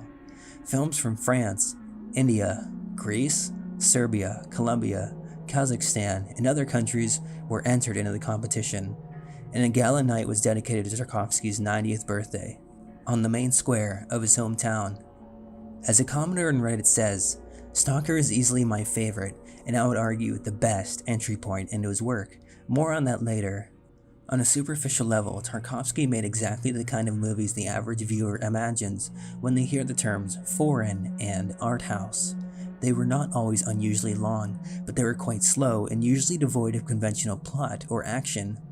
Tarkovsky was concerned with big questions, often about faith. He seemed to be a very religious/spiritual man, and wasn't averse to having his characters speak at length in metaphysical riddles and suppositions. Enjoying a Tarkovsky movie requires a lot of patience and attention, sometimes, maybe, too much. Looking deeper, astute viewers will find a lot to appreciate in a Tarkovsky movie. Despite the obtuse ways his characters sometimes speak, they are concerned with the same things as those in more accessible movies: family, self-worth, love, etc. Tarkovsky's liked long, slow camera movement, but rewarded his audience with some of the most stunning images ever put to film. And as Ebert points out in his great essay on Solaris, Tarkovsky films give the audience a lot of space to consider their own lives in relation to those images, In other words, when Tarkovsky pans slowly over an unassuming space, or shows a character engaged in a mundane activity for what seems like a pointlessly long time, he isn't necessarily asking us to sit with our eyes glued to the screen, absorbing every moment with rigid attention. He may instead want us to think about times in our own lives that reflect what we are seeing, times when we find ourselves re-examining our everyday surroundings, or a time when we tried and failed to do something over and over again. Again, that's Ebert's observation, one that took me a while to really understand. For the most part, I agree. Multiple points in this comment were worth mentioning, and I do agree with this observation, because it's occurred to me quite often. He continues, "What's constantly amazing me about Tarkovsky is the way he somehow made conventionally beautiful or striking sights, landscapes, rivers, fire, seem even more beautiful as if one were seeing them for the first time, or through new eyes. It's a difficult feeling to describe properly, but he's managed to inspire it in me repeatedly. I believe a scene in the mirror was uploaded to YouTube some time ago with the title, 'Best Shot in a Movie Ever' or something like that, and I found it hard to argue that claim." In years past, Andrei Rublev and Solaris were probably the two most well-known Tarkovsky films, but in recent years, it seems like young film fans and directors have embraced Stalker and The Mirror as standouts too. Stalker is again my own favorite, and as good a place to start with Tarkovsky as any. It features a relatively simple and interesting sci-fi-ish story. Three men from a dystopian city travel to a forbidden zone in the outlying countryside in search of a building/room that will supposedly grant their innermost desires, with some action and twists in the story. It features incredible cinematography, music, and set design. I'm no Tarkovsky expert, but that's the overall impression I have of his work. And this is where the post ends. There's a few bits of trivia I found, those being, he said that children understood his films better than adults. In Tarkovsky's last diary entry, that being the 15th of December 1986, he wrote, "But now, I have no strength left. That is the problem." In almost every movie he made, there is a shot or sound of water dripping. And what has he said? There are tons of quotes on the internet from him. I wonder why. Let's dig through a few. "My purpose is to make films that will help people to live, even if they sometimes cause unhappiness. Always with great gratitude and pleasure, I remember the films of Sergei Peryanov, which I love very much. His way of thinking, his paradoxical, poetical ability to love the beauty and the ability to be absolutely free within his own vision. An artist never works under ideal conditions. If they existed, his work wouldn't exist, for the artist doesn't live in a vacuum. Some sort of pressure must exist. The artist exists because the world is not perfect. Art would be useless if the world were perfect, as man wouldn't look for harmony, but would simply live in it. Art is born out of an ill-designed world. This is the issue in Andrei Rublev. No mise-en-scène has the right to be repeated, just as no two personalities are ever the same. As soon as it turns into a sign, a cliché, a concept, however original it may be, then the whole thing, characters, situation, psychology, becomes schematic and false. The only condition of fighting for the right to create is faith in your own vocation, readiness to serve, and refusal to compromise.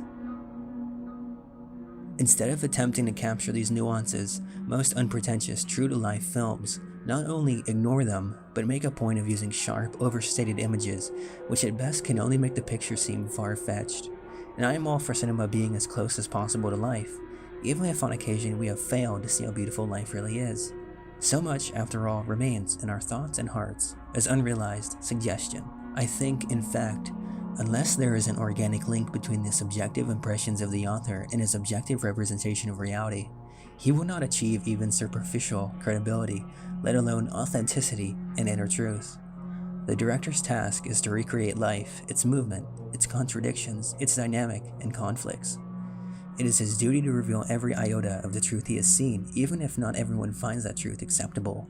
Of course, an artist can lose his way, but even his mistakes are interesting provided they are sincere, for they represent the reality of his inner life, of the peregrinations and struggle in which the eternal world has thrown him. Movement is made more meaningful in the context of stillness.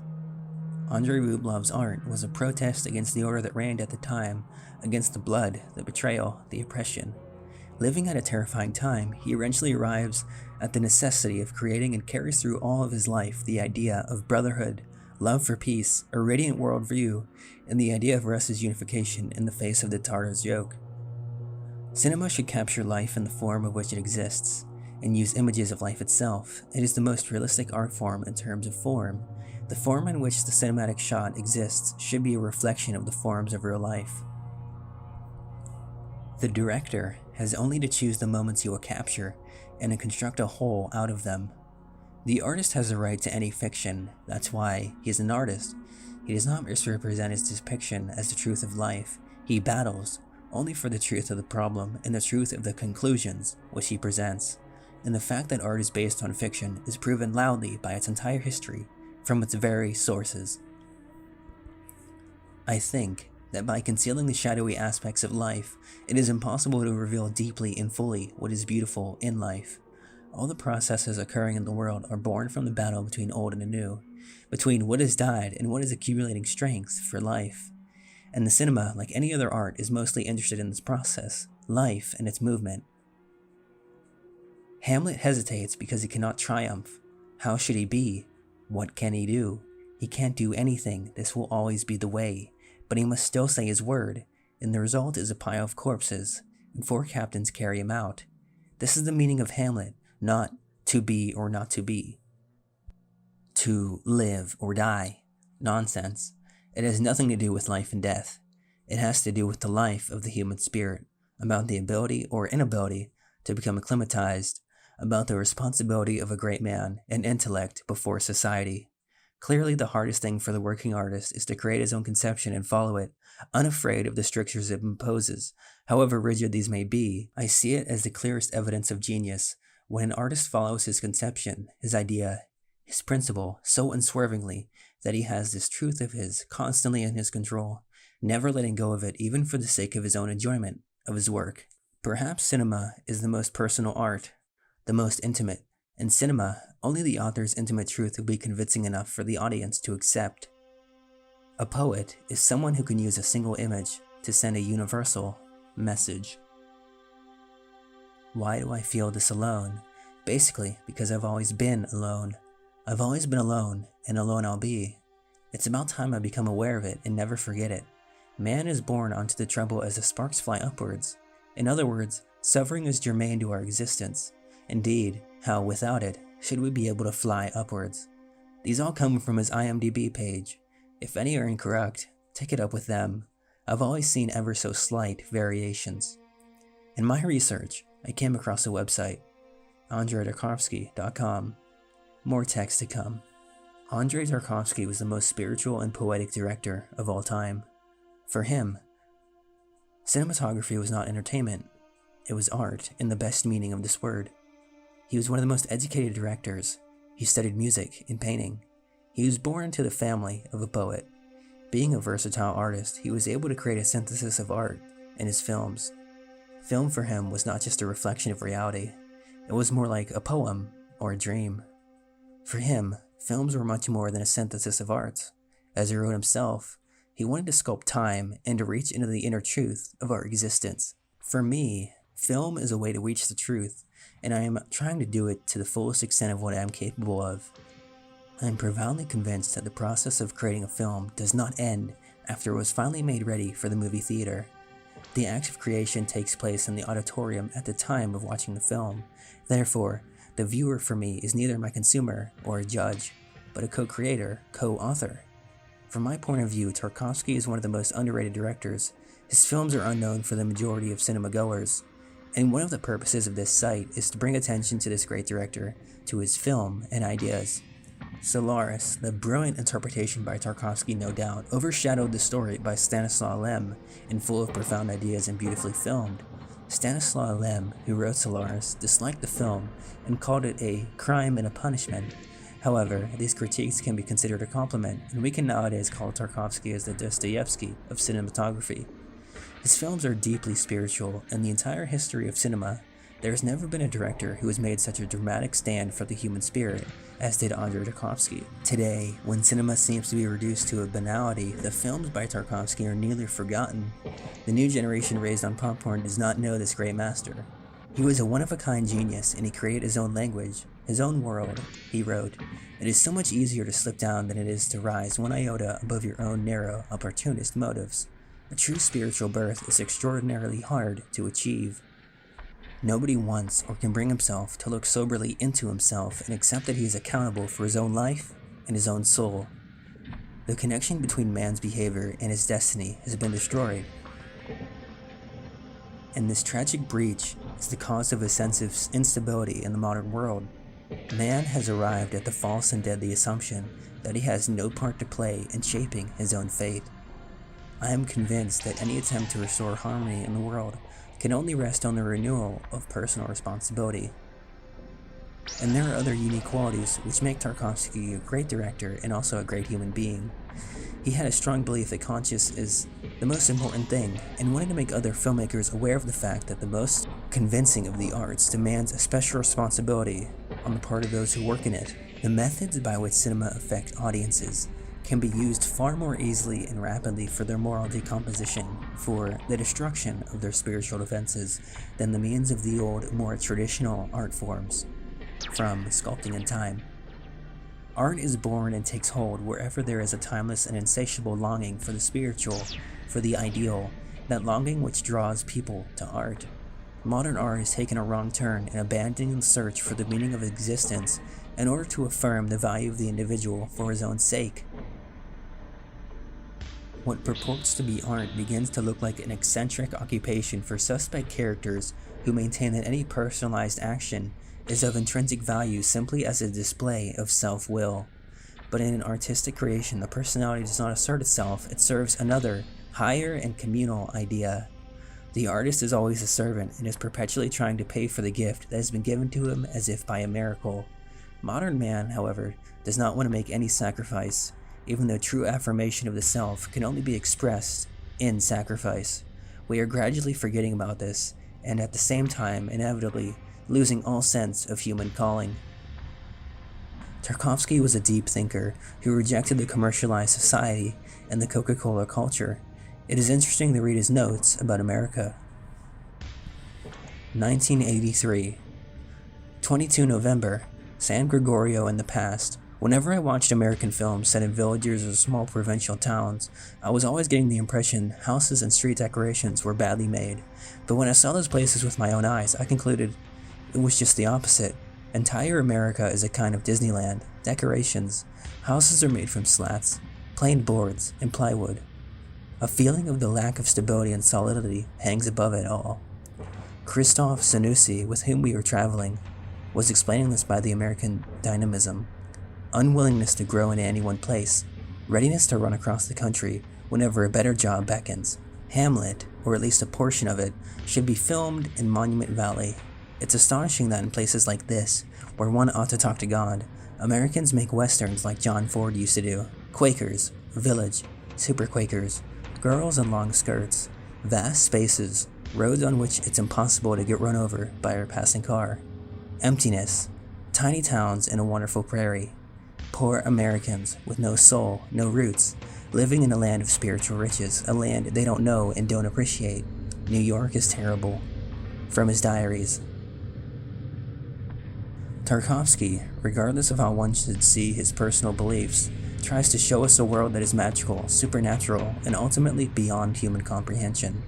Although all his films are self-reflexive, he does not draw attention to the camera for radical Brechtian reasons. He is not trying to subvert bourgeois narrative codes. He is not even assaulting the tenets of socialist realism, a doctrine he found every bit as unappealing as Western mass culture aimed at the consumer. What his constant use of tracking shots, slow motion, and never-ending pans, indeed, his entire visual rhetoric, seems to emphasize is that he is molding the images. He is a virtuoso, and he wants us to be aware of that fact. G.C. McNabb, the St. James Film Director's Encyclopedia from 1998. Juxtaposing a person with an environment that is boundless, colliding him with a countless number of people passing by close to him and far away, relating a person to the whole world, that is the meaning of cinema. And that is the end of this webpage. There's other parts to this website, but this one was the most interesting and had the most information about him. Let's go back to Sculpting in Time. Under Tarkovsky's book, Sculpting in Time, is a deeply philosophical exploration of his views on cinema, art, and life. The book is widely regarded as one of the most insightful and profound pieces of writing on the art of filmmaking. It offers readers a window into Tarkovsky's thoughts on time, memory, spirituality, and the essence of cinematic expression. Tarkovsky opens by addressing the nature of cinema as a unique art form distinct from literature, theater, or painting. For him, cinema's true essence lies in its ability to capture and manipulate time. Unlike other arts, which operate within static or temporal constraints, cinema is the medium that can directly sculpt time, shaping it like a material. He emphasizes that cinema should not simply tell stories, but evoke deeper emotions and existential reflection. He criticizes mainstream cinema for prioritizing spectacle, entertainment, and plot over genuine artistic inquiry. One of the central tenets of the book is his belief that the primary role of a filmmaker is to capture the flow of time. He believed that time is an intrinsic part of human experience, and cinema, more than any other art form, can reveal its passage, its fluidity, and its effects on human consciousness. He argues that filmmakers should sculpt time by slowing it down, allowing the audience to reflect and immerse themselves in the film's emotional and spiritual landscape. His use of long takes, meditative pacing, and deliberate pauses are a result of this philosophy. Memory plays a pivotal role in his films, and he discusses how the cinema can reflect the fragmented, subjective nature of human memory. He was less concerned with linear storytelling and more interested in how memories and dreams create a mosaic of personal identity. In this book, he reflects on his own memories, which influenced films like The Mirror, an autobiographical meditation on childhood, family, and time. He explores how cinema can recreate the experience of dreams, fleeting, non-linear, and often inexplicable yet rich with emotional and spiritual depth. Tarkovsky's films often grapple with spiritual themes, questions of faith, redemption, and the soul's journey. He delves into his personal understanding of spirituality, drawing on Russian Orthodox Christian traditions, literature, and philosophy. He discusses the role of art as a vehicle for spiritual exploration, suggesting that the filmmaker must search for truth and transcendence through the medium of cinema. His films, particularly Andrei Rublev and The Sacrifice, reflect his preoccupation with the divine and the existential struggles of humanity. Tarkovsky believed that an artist has a moral and ethical responsibility. He argued that art should not be a form of escapism, but rather a search for truth, no matter how difficult or painful. This belief is evident in the way he approached his work. He saw filmmaking as a deeply personal endeavor that required sacrifice and devotion. He was critical of both commercial and avant-garde filmmakers who he felt abandoned deeper artistic and spiritual concerns in favor of fashion, spectacle, or ideology.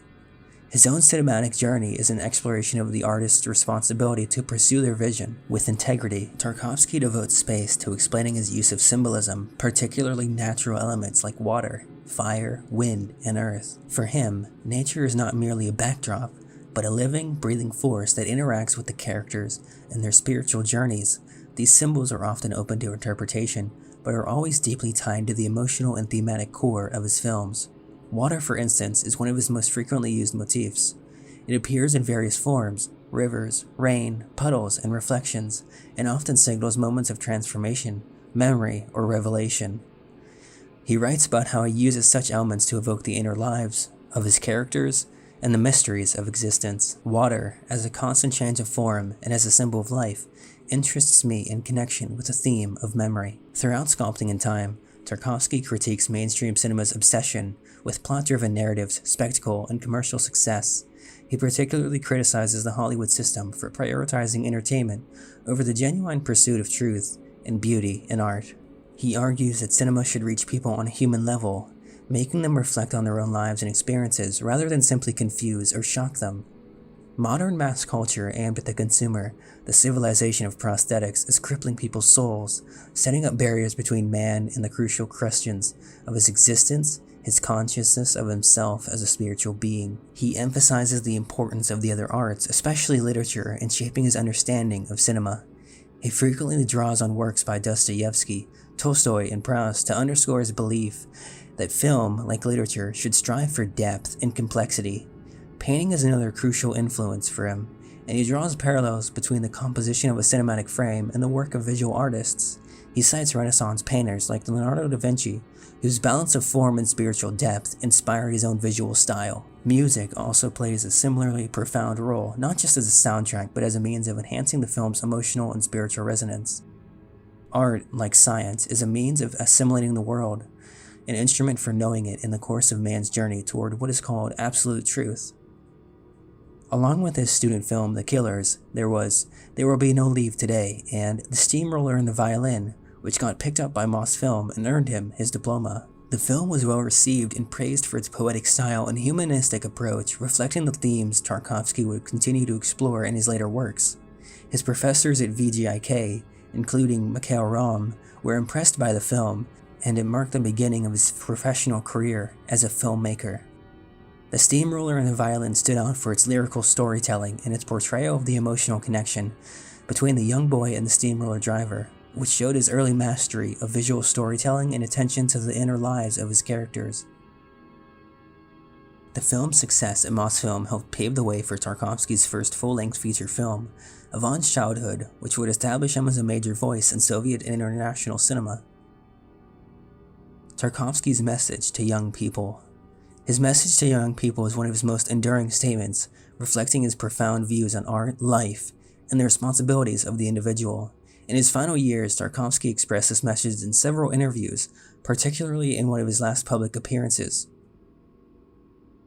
where he urged the younger generation to focus on spiritual growth, inner truth, and artistic integrity. There's a video on YouTube which did pretty well, and it is the message itself. For Tarkovsky, solitude is not to be underestimated. The point here is, without torment, we would never get anywhere. To suffer is to live. To live is to be alone. Alone and loneliness are two separate things. It's good to be by yourself, and he stresses that it's worth learning early on in life. Tarkovsky's films are deeply concerned with the passage of time and the role of memory. In The Mirror, for instance, memories are not linear but fragmented, reflecting the subconscious experience of remembering.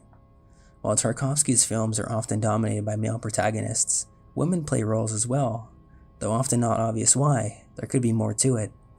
His films are not only visually striking, but also notable for their sound design.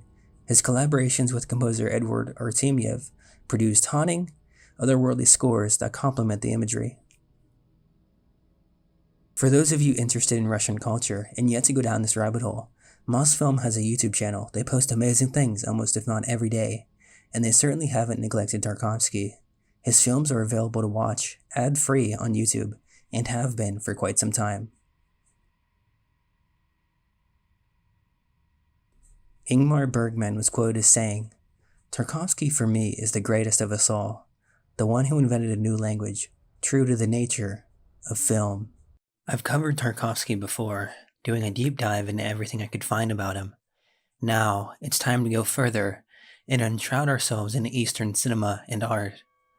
As I've done before, I will be combining resources of what I find online, various accounts, reactions, general audience reception.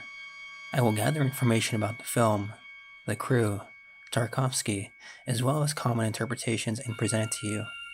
This is done in order for us to form our own opinions, learn more, because you can never learn too much, and maybe, for those that fall asleep during viewings, attempt to regain favor.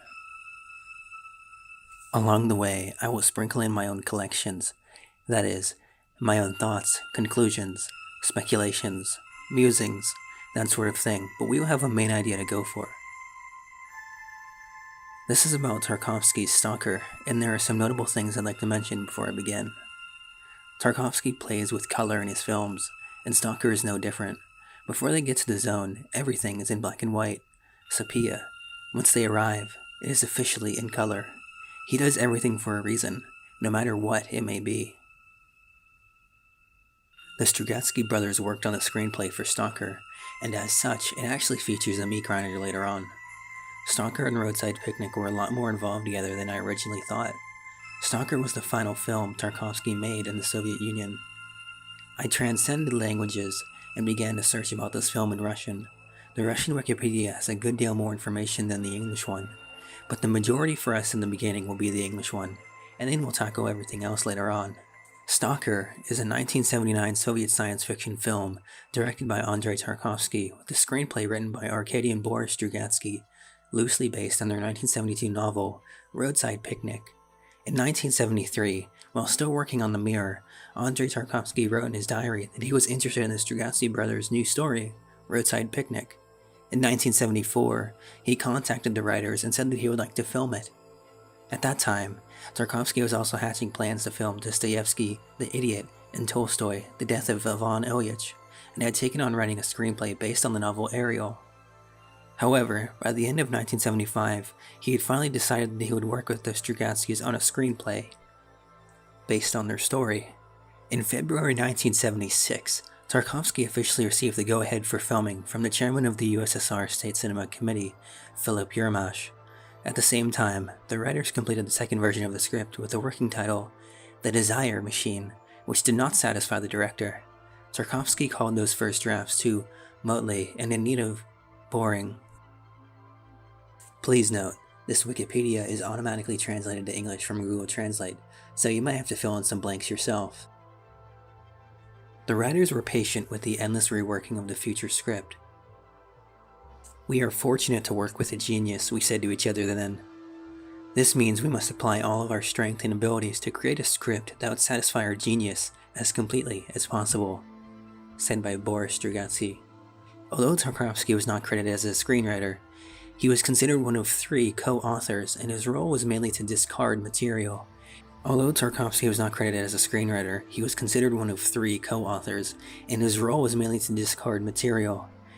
Strugatsky recalled that, compared to the script for The Desire Machine, no other work had taken up so much of their energy, and called the work endlessly exhausting. Because of Stalker, the story Beetle in the Anthill was postponed. Philip Yermash warned Tarkovsky before the final approval that the brothers had a reputation for being unfilmable, especially after the failure of a previous attempt at a film adaptation based on The Guy from the Underworld. However, Tarkovsky stood firm. The film's launch could have been delayed even longer, and Tarkovsky had to write a letter to the 25th Congress of the CPSU, a fairly common practice at the time. In October 1976, the actors for the main roles were selected, and the location was found. The film crew included those who had more than one film with Tarkovsky under their belt: Georgy Roberg, Edward Artemiev, Ludmila Faganova, Nikolai Grinko, and Anatoly Solonitsyn. Now, I switched gears. The Russian Wikipedia mentions an earthquake, which is the entire reason for them having to change locations to Estonia. The production of the film was accompanied by many problems. In particular, due to the earthquake of January 11th, 1977 in the Asfara region, it was necessary to search for a new location, which took about 3 months. After a long search, Georgy Roberg found a new location in Estonia in April 1977, near the main post office in Tallinn, as well as 25 kilometers from the city, in the area of the old destroyed power plant on the Yagala River. Filming was completed on December 19, 1978. The film's budget was overspent by 300,000 rubles and exceeded 1 million. On February 15, 1977, the first studio scene of the film was shot, Stalker's house, in the opening episodes. Location shooting resumed in May in Estonia. The first developed materials turned out to be defective, and the director, having suspended production, went to Moscow for 40 days in order to sort things out. By July, filming resumed, and in August, a rough version of the film was ready where, according to the Strugatskys, Katinovsky played the tough guy and Swindler Allen, close in spirit to the hero of Roadside Picnic, Red Shoehart. Due to constant reworking, the film began to go over budget. The script was rewritten right during the filming, which was slow and difficult. Tarkovsky was not at all satisfied with the results. He complained to Boris that everything was wrong and not right. The director's pickiness exhausted the crew. The film's artists worked on a scene that lasted several seconds on the screen for several days. Tarkovsky made sure that the lawn that would appear in the frame was only green. All the grass of the wrong shade was meticulously removed, one blade at a time. The film was shot on Kodak film, which was in short supply during the Soviet era, and it was only available to select directors. Georgy Rohrberg had worked with Kodak Film before, and he had a reputation as one of the most professional Soviet cameramen. On August 9, 1977, several thousand meters of footage were irreparably damaged during film development in the Mosfilm studio laboratories. There were a variety of versions of this, from the film being replaced by ill wishers to a tactical move by Tarkovsky, who wanted to completely remake a film that did not suit him. The story received widespread publicity, and journalists even conducted investigations into it. However, according to writer Antas Skelandis, the cause was the usual negligence of the staff. The matter ended in a serious disagreement between Tarkovsky and Rohrberg. According to the memoirs of Pavel Fedekutinov, the intermediary between them was Masha Chuganova, Tarkovsky's beloved and devoted assistant. Andrei Arsenyevich said, "Masha, tell the cameraman that this and that needs to be done." Masha was silent, and Rohrberg, as if addressing her, said, "Masha, tell the director that I will not do this." As a result, the cameraman was removed from work on the film, although a small amount of material shot by him still made it into the film. After the film's difficulties, the crew assumed that it would be over, but in July 1977, Tarkovsky was able to obtain permission from the USSR State Committee for Cinematography, henceforth known as Goskino, to increase the budget to a two-part film. According to Alla Latina, Philip Yermash was sympathetic to Tarkovsky, and this is the only way to explain the unexpected permission to increase the film's budget. In September to October 1977, filming continued with a new cameraman, Leonid Kalashnikov, and production designer Shavkat Abdussamov, who replaced Alexander Boym. However, Tarkovsky rejected all this material. Winter had begun, and such nature did not fit into the film's script. In October 1977, the script, which still did not satisfy Tarkovsky, was rewritten for the 8th or 9th time. The trial and error method, when the director could not explain to the scriptwriters what he wanted, eventually yielded results. As Boris Strugatsky recalled, he and his brother reached despair and finally came up with the Stalker Holy Fool. Tarkovsky liked this version, but Winter suspended filming. In April 1978, he suffered a heart attack and began work again with the third team. The concept changed. The science fiction element completely disappeared, and Kadanovsky brought a new image to life on the screen. In the third version, the cameraman was Alexander Knyazinski. In the end, on the third attempt, the film was completely reshot from June to December 1978. The film tells the story of an expedition led by a figure known as the Stalker, played by Kadanovsky, who guides his two clients, a melancholic writer, Anatoly Solenitsyn, and a professor, Nikolai Grinko, through a hazardous wasteland to a mysterious restricted site known solely as the Zone, where there supposedly exists a room which grants a person's innermost wish. The film combines elements of science fiction and fantasy with dramatic philosophical and psychological themes. The film was initially filmed over a year on film stock that was later discovered to be unusable and had to be almost entirely reshot with new cinematographer Knyazinski. Stalker was released by Goskino in May 1979.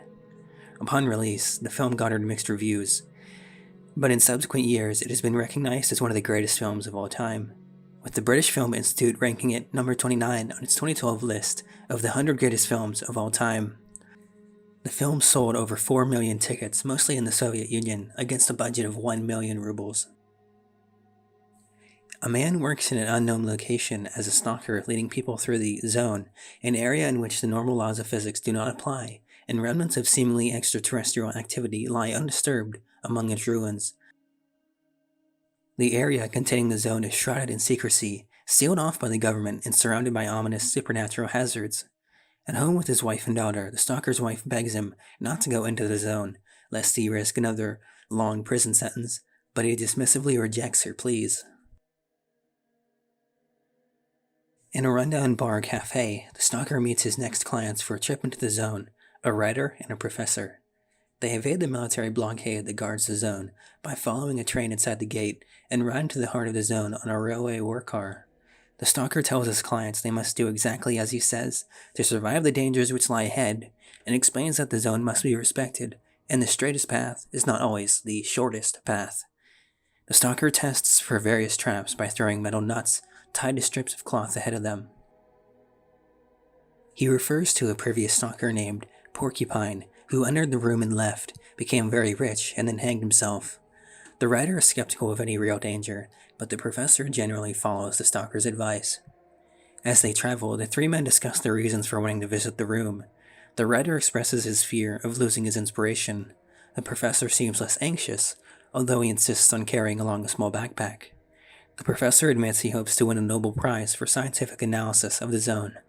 The stalker insists he has no motive beyond the altruistic aim of aiding the desperate to their desires. After traveling through the tunnels, the three finally reach their destination, a decayed and decrepit industrial building. The men hesitate as the room is guarded by a meat grinder anomaly, which requires a death for someone to enter the room proper, causing an argument. In a small antechamber, a phone rings. The surprised professor decides to use the phone to telephone his former boss, to taunt him over finding the room. As the trio prepare to enter the room, the professor reveals his true intentions in undertaking the journey. He's brought a 20 kiloton bomb to destroy the room and prevent evil men from abusing it for their own gain. Blaming the room, Stalker, and Stalker's clients for the rise of crime, social strife, military coups, and destructive science. The three men enter a physical and verbal standoff just outside the room that leaves them exhausted. The writer realizes Porcupine sent his brother to his death in the meat grinder and entered the room to wish for his brother back. But the room instead fulfilled Porcupine's secret desire for wealth, rather than bring back his brother from death. This prompted the guilt-ridden Porcupine to commit suicide. The writer tells them that no one in the whole world is able to know their true desires. And as such, it is impossible to use the room for selfish reasons. The professor gives up on his plan of destroying the room. Instead, he disassembles his bomb and scatters its pieces. No one attempts to enter the room. The stalker, writer, and professor are met back at the bar cafe by the stalker's wife and daughter. After returning home, Matrishka, or Monkey, the couple's deformed daughter, sits alone in the kitchen, reading as a love poem by Fyodor Tuchev is recited. She appears to use psychokinesis to push 3 drinking glasses across the table, one falling off, although this is made ambiguous as simultaneously a train passes by where the stalker's family lives and the entire apartment shakes. This scene is regarded as the three's journey throughout the zone. The one that falls is most likely Stalker, as this is what he does. He understands the zone, what it stands for, what it is. Keep in mind, this is my personal interpretation. The other two are professor and writer. Their deep philosophical arguments and conversations during their voyage into the zone reflect this. The meaning of the word stalker was derived by its use with the Strugatsky brothers and their novel Roadside Picnic, upon which the movie is based. In Roadside Picnic, stalker was a common nickname for men engaged in the illegal enterprise of prospecting for and smuggling alien artifacts out of the zone.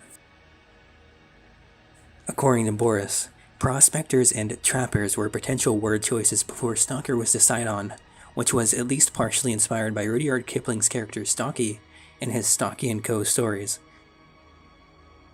of which both authors were fans. Their adaptation of the English word into Russian is pronounced slightly differently as STALKER, and it came into common usage after being coined by the authors.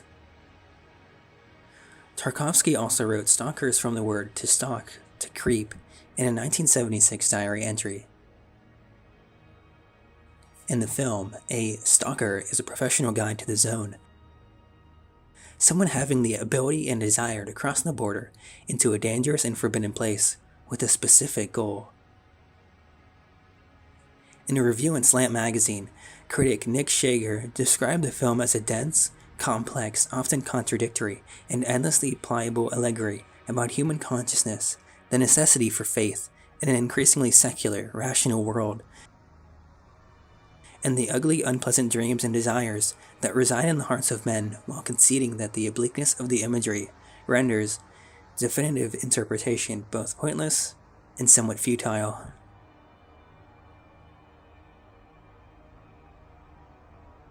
Several critics have identified the nature of human desire as a central theme of the film. James Berardinelli interprets the film as suggesting that one's innermost desire may not be what one thinks it is, and that one may be better off not achieving it. While Shager describes the film as capturing the essence of what man is made of, a yearning for something that's simultaneously beyond our reach, and yet intrinsic to every one of us. Geoff Dyer argues that Stalker is seeking asylum from the world and says that while the film may not be about the Gulag, it is haunted by memories of the camps. From the overlap of vocabulary, Zona, the meat grinder, to the Stalker's Zek-style haircut. Writer Lilya Kaganovsky says the film's mysterious zone draws comparisons with the Chernobyl exclusion zone that was established in 1986, 7 years after the release, in the aftermath of the Chernobyl disaster. And some of the people employed to take care of the Chernobyl power plant refer to themselves as stalkers. Though the film does not specify the origin of the zone, near the end, in a shot of the stalker with his family outside the zone, what appears to be a power plant is visible in the background. The themes of nuclear radiation and environmental degradation would be revisited by Tarkovsky in his final film, The Sacrifice. Midway in the film, the stalker has an interior monologue in which he quotes the entire section 76 of Lao Tse's Tao Te Ching, the text of which characterizes softness and pliancy as qualities of a newborn, hence, new life. Hardness and strength, on the contrary, are qualities nearing death. Man, when he enters life, is soft and weak. When he dies, he is hard and strong.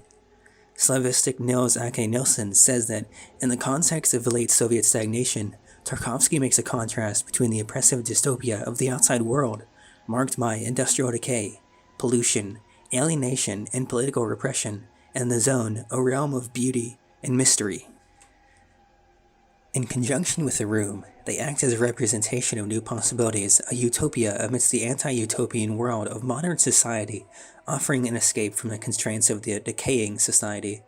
The film reflects the disillusionment of late socialism, which fell short of the communist utopia, resulting in a stagnant and sterile reality.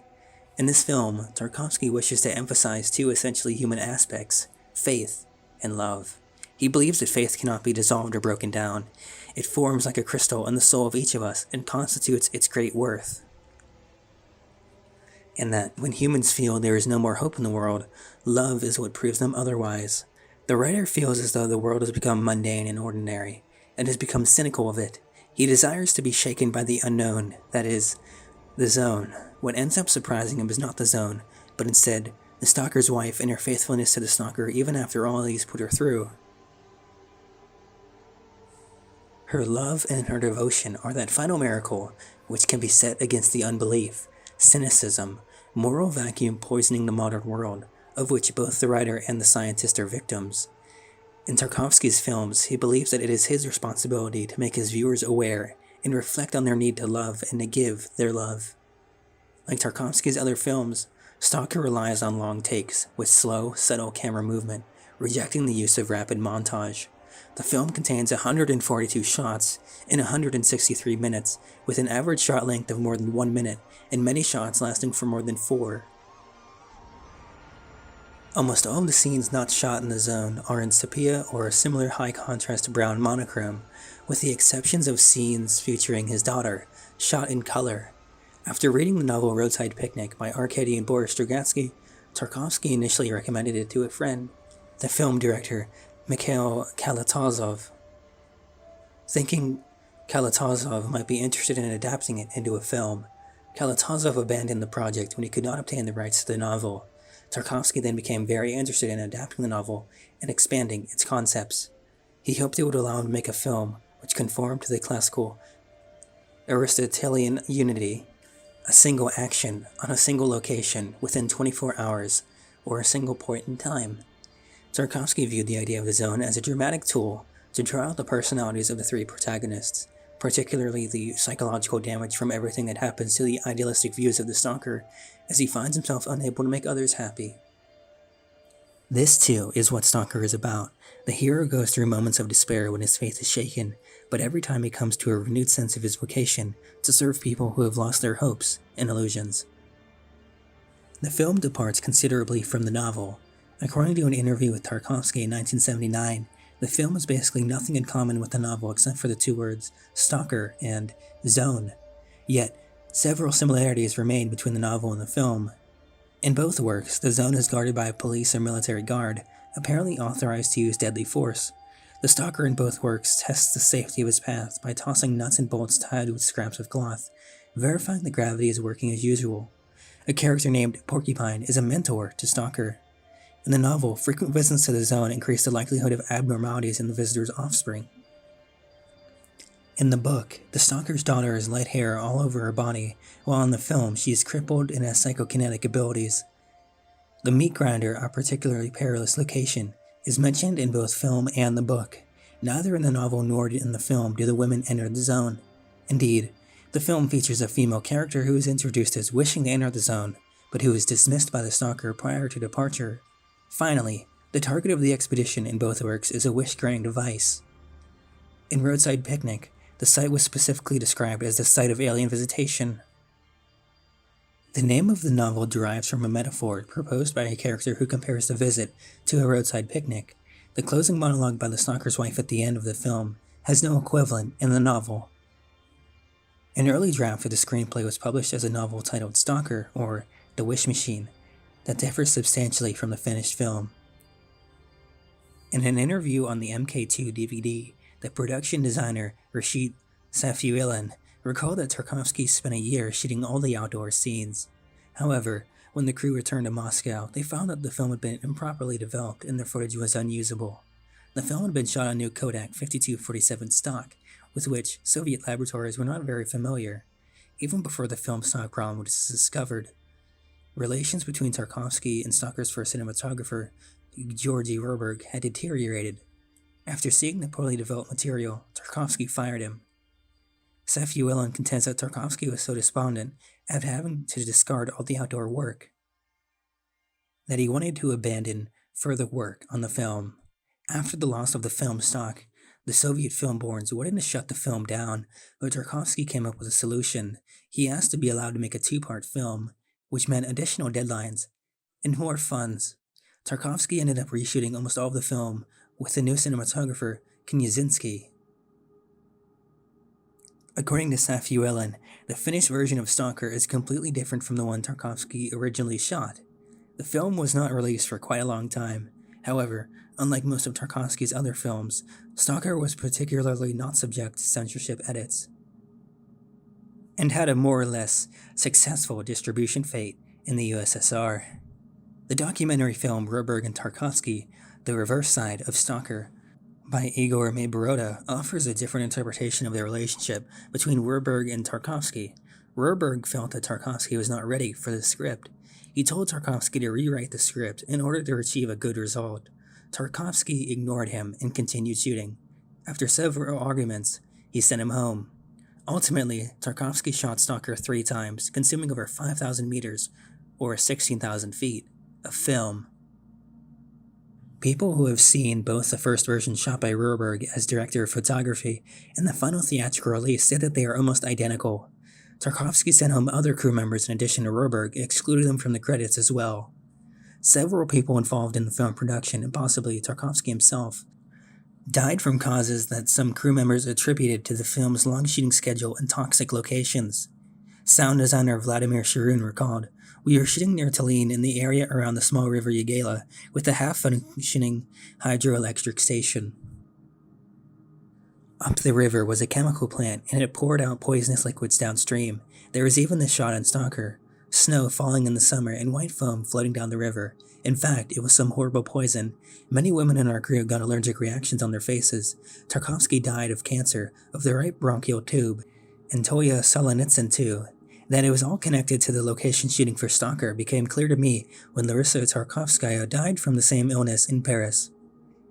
In their first reviews, Western critics in the early 1980s viewed the film through the prism of the political and historical context of life in the USSR at that time.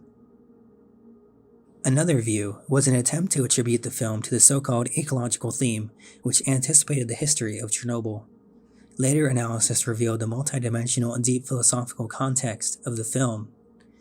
In Stalker, Tarkovsky deviates from the symbolism that permeates his previous films, the motif of flight, images of childhood, figures of mother and father, animals, especially horses, the beloved rain. At the final stage of his creative path, Tarkovsky comes to minimalism.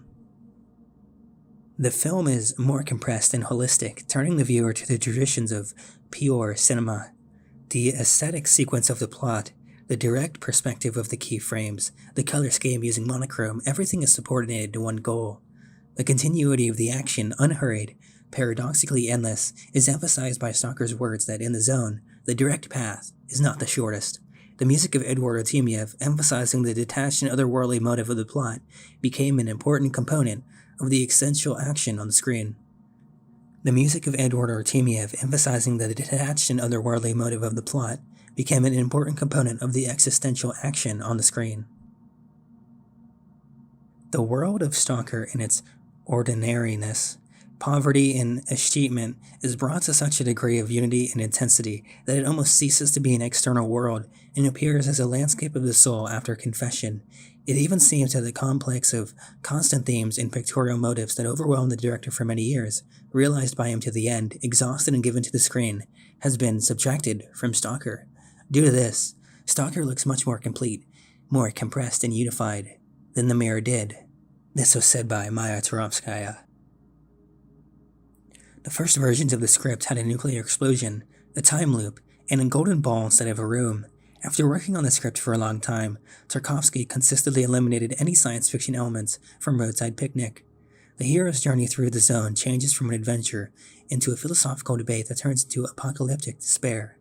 The entire meaning of the film lies in the movement from the ordinary world to the metaphorical world of the zone, from the real to the ideal, and ultimately to the goal of the journey, the room, and the fulfillment of desires. The identification of the path that the heroes take in the search for oneself is one of the main philosophical messages of the film. The very beginning of the film, the journey on a handcar, is filmed as a journey into another, surreal world. In the zone, all familiar landmarks collapse. What is dangerous in ordinary life is here, a meaningless pile of scrap metal. The menacing traps of the zone in the film are not so much physical traps as spiritual and psychological ones. Researchers of Tarkovsky's work distinguish a unique trilogy: Solaris, The Mirror, and Stalker. It is all about the search for oneself and the inner path. In one way or another, the heroes in them come into contact with the possibility of fulfilling secret desires.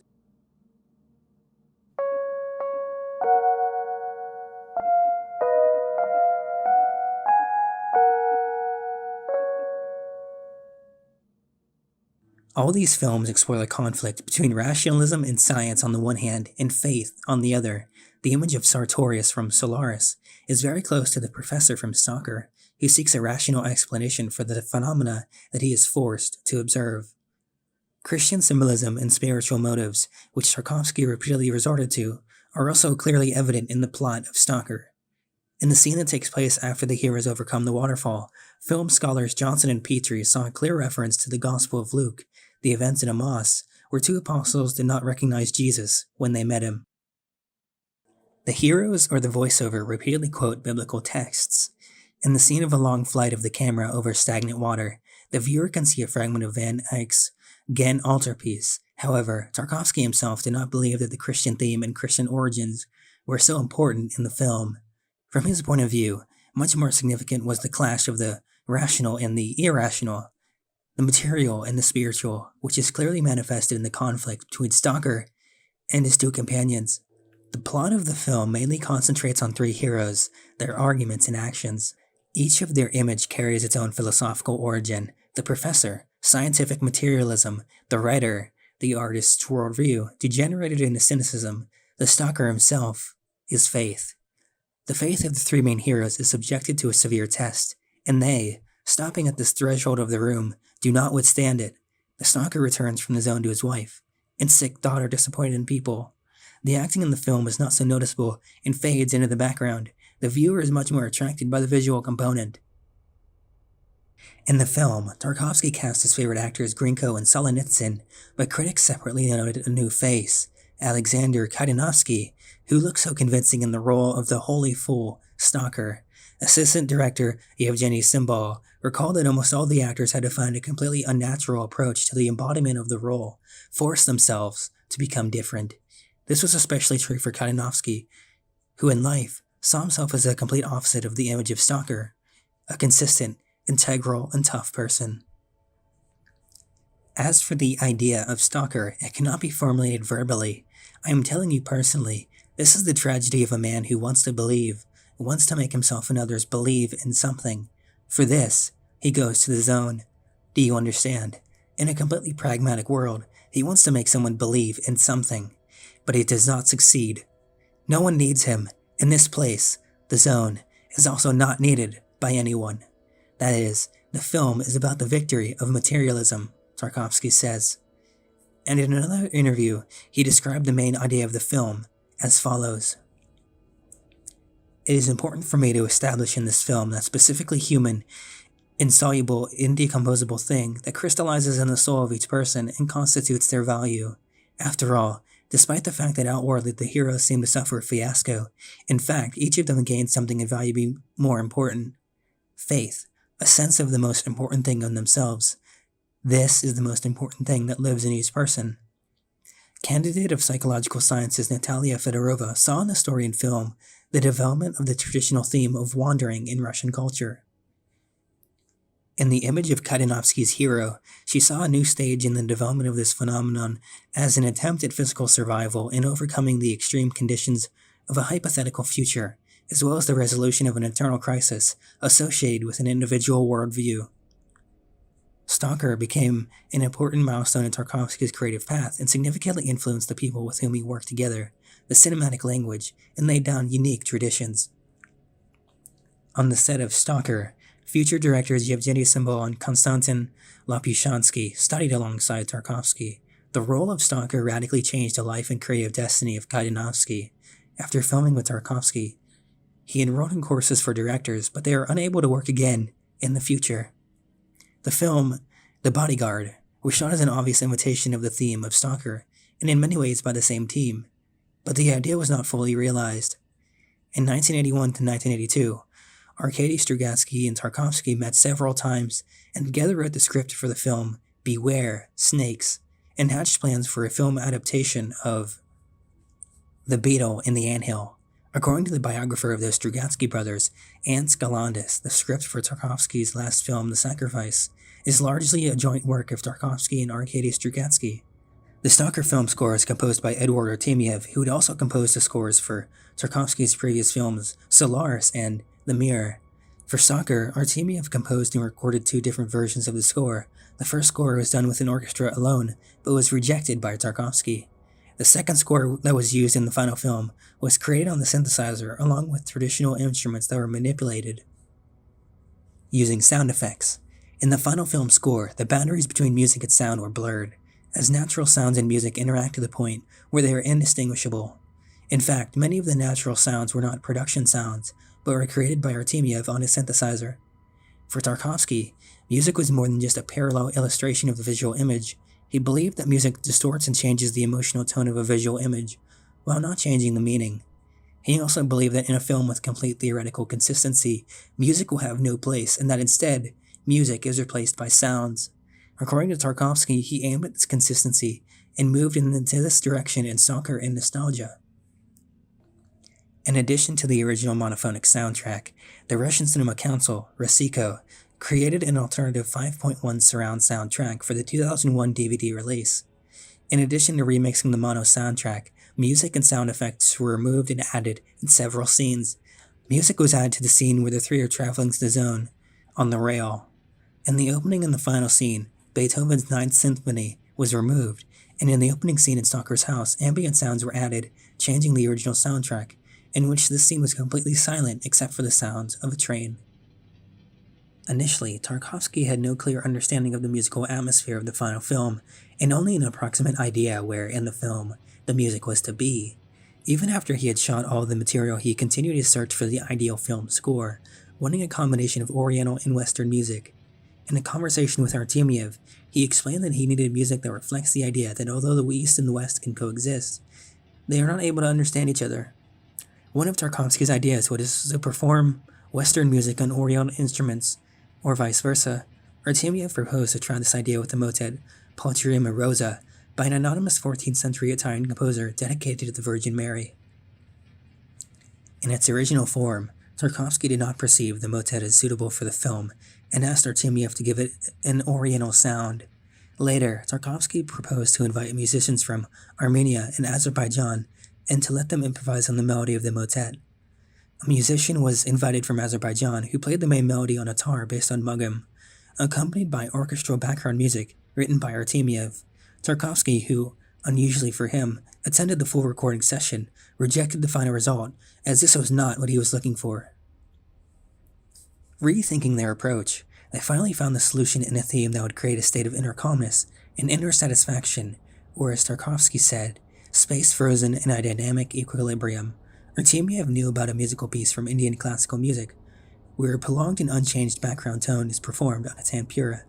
As this gave Artemiev the impression of frozen space, he used this inspiration and created a background tone on a synthesizer, similar to the background tone performed on the tanpura. The tar then improvised on the background sound, together with the flute as a European, Western instrument. To mask the obvious combination of European and Oriental instruments, he passed the foreground music through the effect channels of his Synthi 100 synthesizer. These effects included modulating the sound of the flute and lowering the speed of the tar, so that what Artemiev called the life of one string could be heard.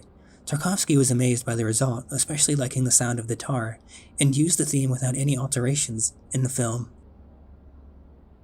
The title sequence is accompanied by Artemiev's main theme.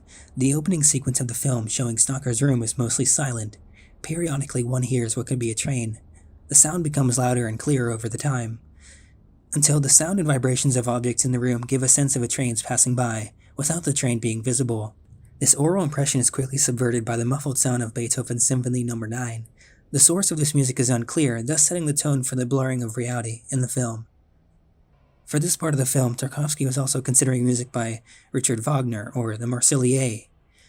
In an interview with Tonino Guerrera in 1979, Tarkovsky said that he wanted music that is more or less popular, that expresses the movement of the masses, the theme of humanity's social destiny, but this music must be barely heard beneath the noise, in a way that the spectator is not aware of it. I would like most of the noise and sound to be composed by a composer. In the film, for example, the three people undertake a long journey in a railway car. I'd like that the noise of the wheels on the rails not be the natural sound, but elaborated upon by the composer with electronic music. At the same time, one mustn't be aware of music, nor natural sounds. The journey into the zone on a motorized rail car features a disconnection between the visual image and the sound. The presence of the rail car is registered only through the clanking sound of the wheels on the tracks. Neither the rail car nor the scenery passing by is shown, since the camera is focused on the faces of the characters. This disconnection draws the audience into the inner world of the characters and transforms the physical journey into an inner journey. This effect on the audience is reinforced by Artemiev's synthesizer effects, which make the clanking wheel sound less and less natural as the journey progresses. When the three arrive in the zone initially, it appears to be silent. Only after some time, and only slightly audibly, can one hear the sound of a distant river, the sound of the blowing wind, or the occasional cry of an animal. These sounds grow richer and more audible, while the stalker makes his first venture into the zone, as if the sound draws him toward the zone. The sparseness of sounds in the zone draws attention to specific sounds, which, as in other scenes, are largely disconnected from the visual image. Animals can be heard in the distance, but are never shown. A breeze can be heard, but no visual reference is shown. This effect is reinforced by occasional synthesizer effects, which meld with the natural sounds and blur the boundaries between artificial and alien sounds, and the sounds of nature. During the journey in the zone, the sound of water becomes more and more prominent, which, combined with a visual image, presents the zone as a drenched world. In an interview, Tarkovsky dismissed the idea that water has a symbolic meaning in his films, saying, "There is so much rain in his films because it is always raining in Russia." In another interview on the film Nostalgia, however, he said, "Water is a mysterious element, a single molecule of which is very photogenic. It can convey movement and a sense of change and flux." Emerging from the tunnel called the Micronder by the stalker, the three arrive at the entrance of their destination, the room. Here, as in the rest of the film, sound is constantly changing and not necessarily connected to the visual image. The journey in the zone ends with the three sitting in the room, silent, with no audible sound. When the sound resumes, it is again the sound of water, but with a different timbre, softer and gentler, as if to give a sense of catharsis and hope. The transition back to the world outside the zone is supported by sound. While the camera still shows a pool of water inside the zone, the audience begins to hear the sound of a train and rivals bolero, reminiscent of the opening scene. The soundscape of the world outside the zone is the same as before, characterized by train wheels, foghorns of a ship, and train whistles. The film ends as it began, with the sound of a train passing by, accompanied by the muffled sound of Beethoven's Symphony No. 9. This time, the ode to joy from the final moments of the symphony. As in the rest of the film, the disconnect between the visual image and the sound leaves the audience unclear whether the sound is real or an illusion. Stalker sold 4.3 million tickets in the Soviet Union. Upon its release, the film's reception was less than favorable. Officials at Ghost Kino were critical of the film. On being told that Stalker should be faster and more dynamic, Tarkovsky replied, "The film needs to be slower and duller at the start, so that the viewers who walked into the wrong theater have time to leave before the main action starts." The Ghost Kino representative then stated that he was trying to give the point of view of the audience. Tarkovsky supposedly retorted, "I am only interested in the views of two people. One is called Bresson, and one Bergman." More recently, reviews of the film have been highly positive. On review aggregator Rotten Tomatoes, Stalker is rated at 100% based on 43 reviews, with an average rating of 8.6 out of 10. Its critical consensus states, Stalker is a complex, oblique parable that draws unforgettable images and philosophical musings from its sci-fi thriller setting. Metacritic assigned the film a weighted average score of 85 out of 100, based on 17 critics indicating universal acclaim. It earned a place in the British Film Institute's 100 Greatest Films of All Time poll conducted for Sight and Sound in September 2012. The group's critics listed Stalker at joint number 29. Directors ranked it at 30. In The Guardian, Geoff Dyer described the film as synonymous both with cinema's claims to high art and a test of the viewer's ability to appreciate it as such. Critic Derek Adams of the Time Out Film Guide has compared Stalker to Francis Ford Coppola's Apocalypse Now, also released in 1979, and argued that as a journey to the heart of darkness, Stalker looks a good deal more persuasive than Coppola's. Slant magazine reviewer Nick Shager has praised the film as an endlessly pliable allegory about human consciousness. In 2018, the film was voted the 49th greatest non-English language film of all time in a poll by BBC Culture involving 209 critics in 43 countries. The film heavily influenced the Cacophony Society, which began in 1986 in the San Francisco Bay Area, and which organized zone trips for participants. The first burning of a wooden symbolic man at Black Rock Desert, Nevada occurred on Zone Trip No. 4 in 1990. This occasion evolved into an enormous annual festival of arts, music, and culture called Burning Man. In a roundabout way, Soviet cinema is responsible for Burning Man. How about that? Stalker was the inspiration for the 1995 album of the same title by Robert Rich and B. Lustmord, which has been noted for its eerie soundscapes and dark ambience. A novel written by Jessica Schneider puts it well, in watching Andrei Tarkovsky's 1979 film Stalker, I found myself missing a man I'd ever met, who died when I was only 10. He is one of those directors who, amid the visual, transcends film as a medium and moves it into something other, something ethereal, and something understandable. Yet, as for what that understanding is, it will vary upon audience. I also recently reviewed Antonini's Red Desert, wherein I refer to the human intrusion that has desecrated nature. By contrast, Stalker is almost a rebellion to all of that, nature's uprise perhaps. After all, where do humans fit amid all this? Where exactly are we supposed to fall? The story, shot in long, dreamlike sequences, is meant to immerse one into a sort of dream. I often thought that watching a Tarkovsky film is the closest to observing dream. The film, set in an unknown country in an unknown time, begins with a journey involving unnamed citizens. Stalker, writer, and professor are the titles distinguishing these three figures who, in their search through the zone, a site supposedly loaded with traps, contains a room where one can wish for their secret desires to come true. The anonymity of these characters serves a purpose, that this could be any of us. And what of the zone? How do we interpret this place that is ever so difficult to navigate? Here, weeds are overgrown, according to human standards anyway, and the flowers hold no scent. When the writer is asked what he writes about, "My readers," he replies. Within the zone, these humans are helpless, forced below the brunt of nature. In one particular scene, the stalker lowers himself into the overgrown green. Seemingly, he drops into the earth and rolls within the vegetation, only to then look up and engage in conversation with the professor. A small insect delicately traverses his finger. "You've brought many people here," the professor says. "Not as many as I would like," the stalker replies. When asked if he would ever use the room for himself, the stalker insists that he is fine as is. Then, in a moment of memory or imagined flashback, we see him, in sepia coloring, in a fetal position within a canal.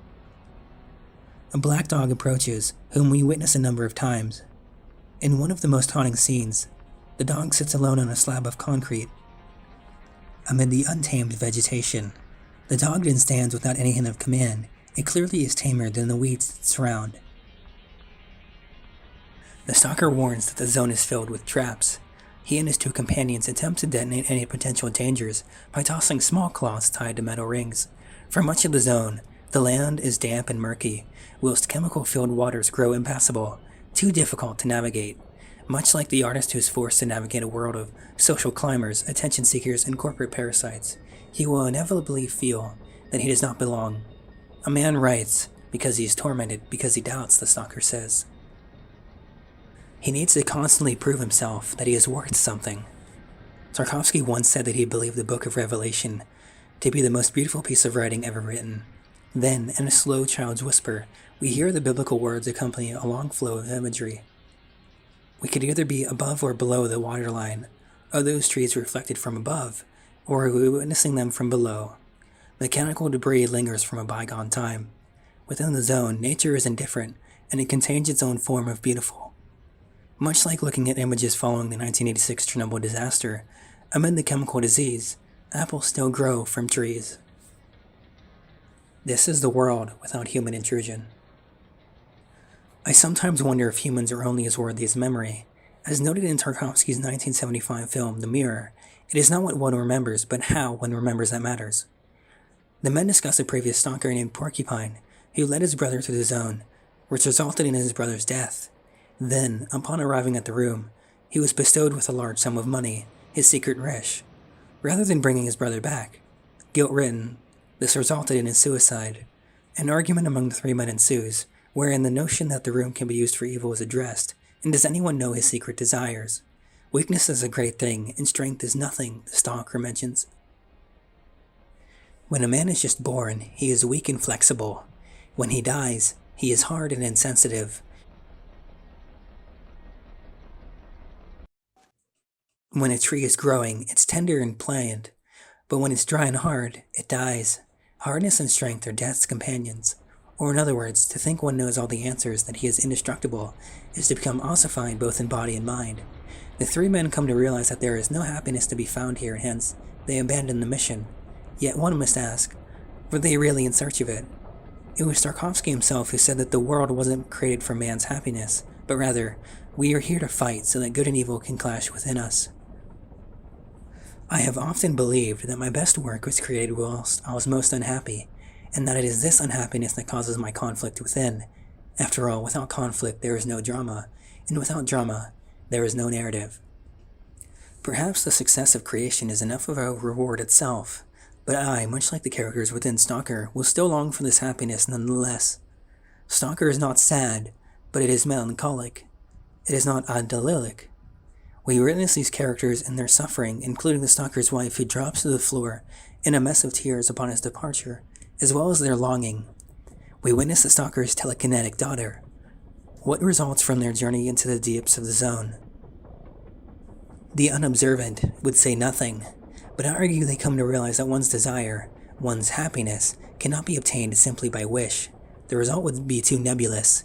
In one scene, the writer lifts himself from a puddle and sits on a large open metal rim. He drops in a stone that takes time before sound hits.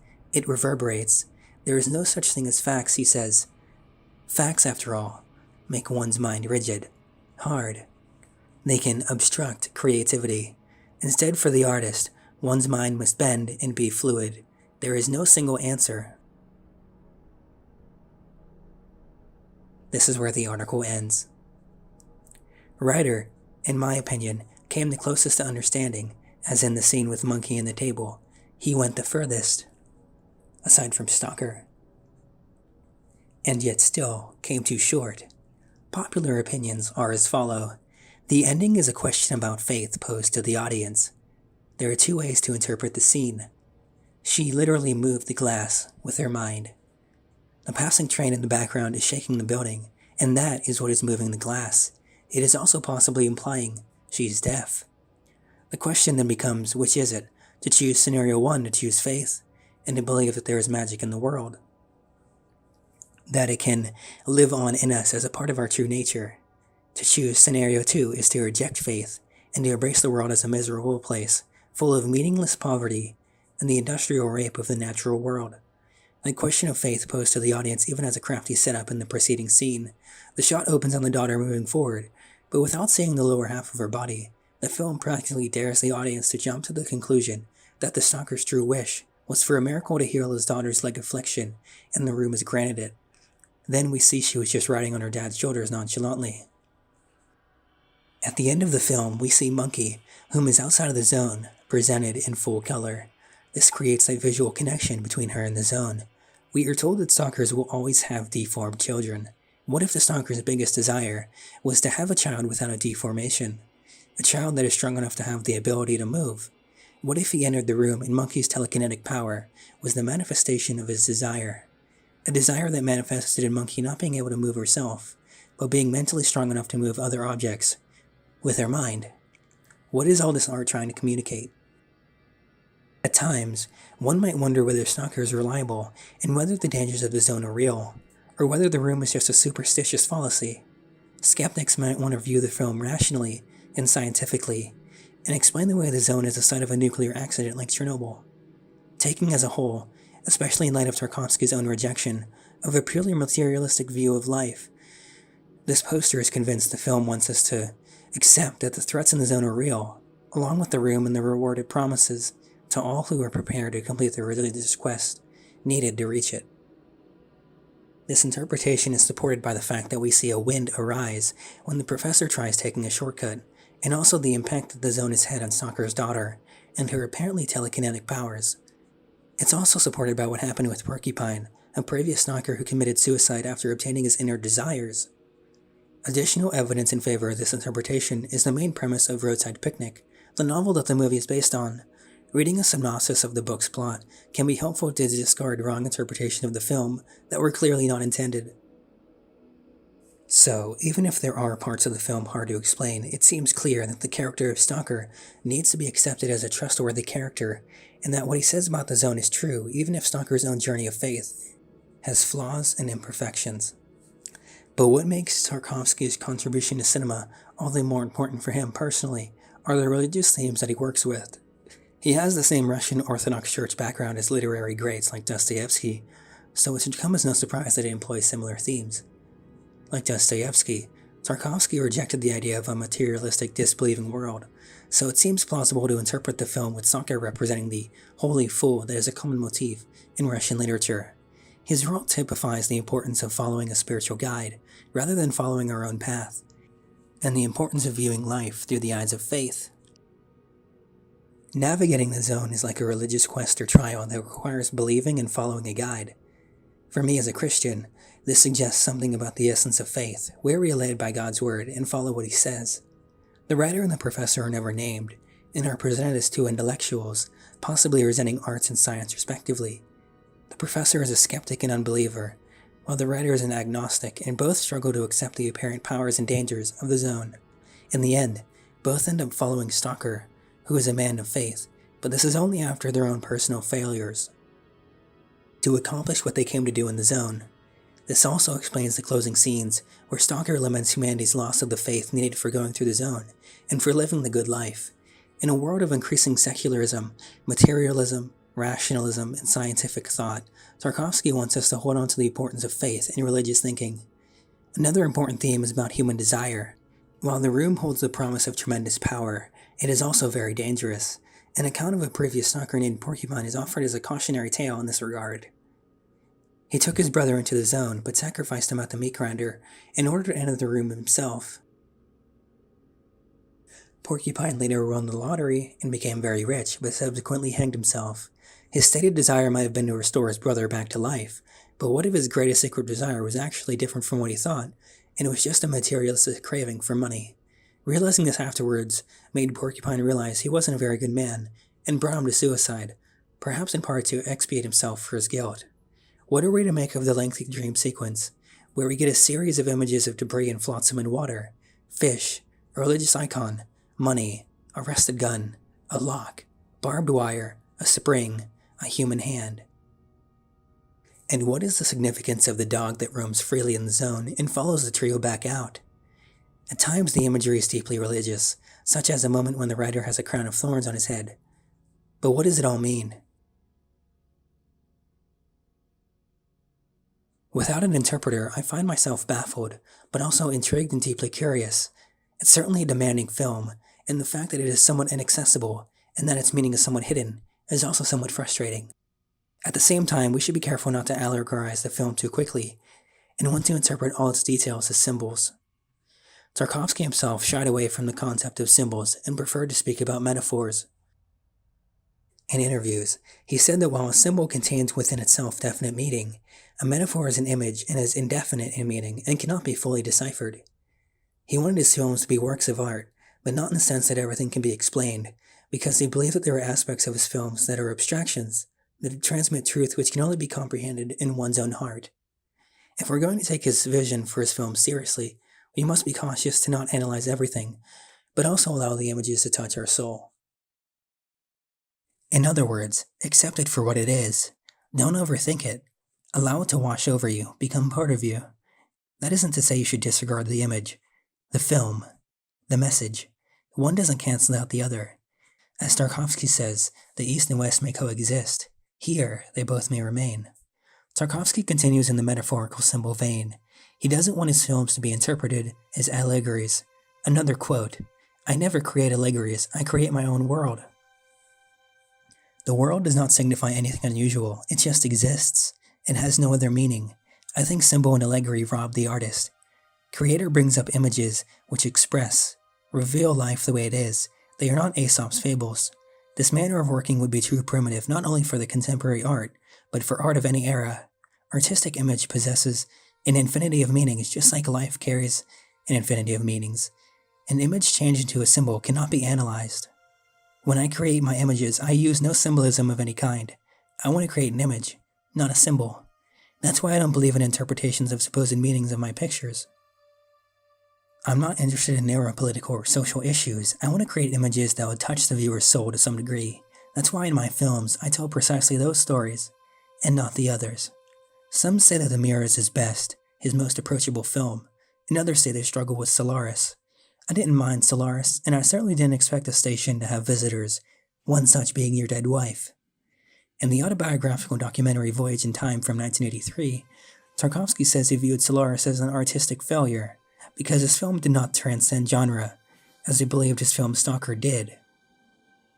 Due to the required technological dialogue and special effects. On 4chan's TV board, the top 100 films of all time, Stalker was number 3, underneath 2001, and above Blade Runner. Some questions. What is up with the Revelations quote other than containing vivid imagery? Directly following the stalker's dream and wife's narration, he wakes up and says something about the same day again. Maybe this is hinting that the zone is making him repeat some past trauma we only get glimpses of. Is the dog just a dog? Why does it leave the zone with him? Its behavior seems unnatural. Should we believe that the metal door opening and closing confirms that the zone not only rearranges space, but also time? I'm not sure who other than the stalker would be opening and closing a door like that, and we do see him doing it earlier in the film. And this is the main thing that confuses me. The poster. Where does the blood come from that we see in the last shot of the zone? The professor seemingly throws the last piece of the disabled bomb into the water inside the room. And then slowly, the screen is filled with blood. What is this supposed to imply, considering that all three of them make it outside of the zone? A reply says, I see the dog as being within the rhythm of the zone, and I see it as drawn to the stalker who is most attuned to the zone. I think there is also a contrast between the way an animal behaves, in general, and then its goal is to survive, and through it, that it inuits how to navigate its environments. A dog does not have complex desires. Man does, and that is why man came to the zone. Perhaps this is why the dog is shown to just casually trot wherever it seems to please, in contrast to the stalker and pals, who navigate in a ritualistic, terrified manner. The zone does not challenge the animal in the same manner, because it can't by nature defile it to the extent man can through complex volatile desires. Additionally, the way the dog behaves is similar to how the dogs behave in nostalgia. They seem extremely calm and well trained in contrast to their volatile owners, or humans. They are unreadable and seem to exist persistently between dreams, memories, and the present reality. This dynamic is more present in nostalgia, but the stalker dog does it too. Another reply answers his other questions, or tries. Revelations I took to be suggestive of a severe impending transformation of the world, severe enough for their characters, Stalker's wife especially, perceive it as its death. His points about the dog are very good. Dogs are also a classic symbol of death by way of Cerberus. I didn't take this as a rearrangement of time, meaning the door, although that's interesting, but as a limited form of agency, where the zone itself can take some physical actions. If I recall correctly, the blood was remnant of others who had previously died in the zone. The flooding is due to some kind of perturbations of physical law within the room, and again an omen of destructive change to come in the world. Some trivia. Yes, the fox was planned. According to the original plan, there should have been a fox in place of the dog, most likely under the influence of Chinese mythology, where she usually turns out to be an evil force. According to Tarkovsky, she had to walk around the frame where we need to. But foxes in Estonia, where the episode was filmed, are rare, so they are not amenable to training. The fox was replaced with a dog. Number 2. Anubis. Then the question arose about the breed of the dog. Not a Dachshund and not a black poodle as in Faust. The director went over it. As a result, he settled on the breed of the Egyptian Anubis statuette from the Pushkin Museum and showed the assistant the shape of his head with large ears on his fingers. The assistant in charge of the props found such a dog, but it belonged to a disabled woman. The smart dog knew how to go to the store by himself, press the doorbell button with his nose, etc. No one dared to ask this woman for such an assistant, even for a while. The language barrier. The right animal was found by an Estonian girl who worked at the zoo. His name was Reni Raimo, and he understood commands only in Estonian, which none of the crew knew. They had to be written down on a piece of paper and read out whenever it was necessary. Listed in the credits. Reni Raimo seemed to Tarkovsky to be such an important performer that she was listed in the credits along with other artists of the episodes. I'm not going to reiterate what we all just heard multiple times for recollection. I agree with the majority of what was said. Tarkovsky is unmatched, a spiritual visionary in tune, like no other. He even kept his actors for years and years. Isn't that nice? The lead actress in Solaris wanted to stop on his deathbed in France, but wasn't able. To put it the best way, Tarkovsky takes a menial trip and transforms it into something much greater, more philosophical. If we miss the slightest detail, that's okay. But it's important to note that things are, can, and have been missed, so there was a trained eye for this. This film was made twice, killed the majority of the crew and cast, ironically a sacrifice, for art. I dug up some more, trying to find everything I possibly could. I found a website that you could book for it, maybe showings. I discovered that Edward Artemiev died recently, but did an interview shortly before his death. As Artemiev says, Tarkovsky surprised him. He said that he didn't need music in his film and needed someone to orchestrate sounds of nature, asking him on for Solaris. He needed a composer's ear and hand to organize the sounds surrounding us according to the laws of music. I watched the footage where he filmed nature, he said. I didn't yet know what to do, but I was gradually getting an idea. At some point I told him, you can't do it without any music at all. If you want to use only background noise, then it will be dead. You need to somehow liven it up. And then it occurred to me that we could use orchestral sounds, voices, tapping of the strings light as the rustle of grass, very subtle. He liked that very much. And that's how we slowly created a musical language. Only in the hands of a genius like Tarkovsky can the simple narrative structure of 3 men on a journey be transformed to a complicated moral and spiritual examination of humanity, anchored to references of classical poetry, literature, music, and art.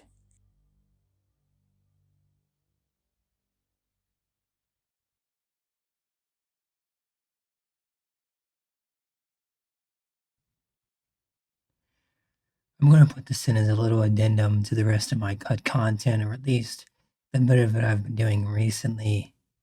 Since I've done about a good hour and a half, 2 hours or so, I've really been digging into just everything about the games. I couldn't find anything about Call of Pripyat, except that there were only a few lines about the intro that were changed. There were very, very tiny gameplay changes because Call of Pripyat was churned out as quickly as it was. So there wasn't anything I could find about it. In terms of Stalker 2, the old one from 2012, 2011, there was a bit of plot that I found, but I've already talked about Stalker 2 a little bit before, and I didn't think it was really worth warning a new video about it. You've got stuff like this, which is just history, which we already really have covered by now. Some scenarios which we have talked about, however, you can't really read all of this because, I mean, this just isn't really good material. It goes into different levels and whatnot, like this gets more and more technical as you go on. For the most part, though, I feel like there might be just a couple more things I could look at, but I feel like this, if I could do this, I could just really put this to rest. We could just do that, then I think I'll be just fine.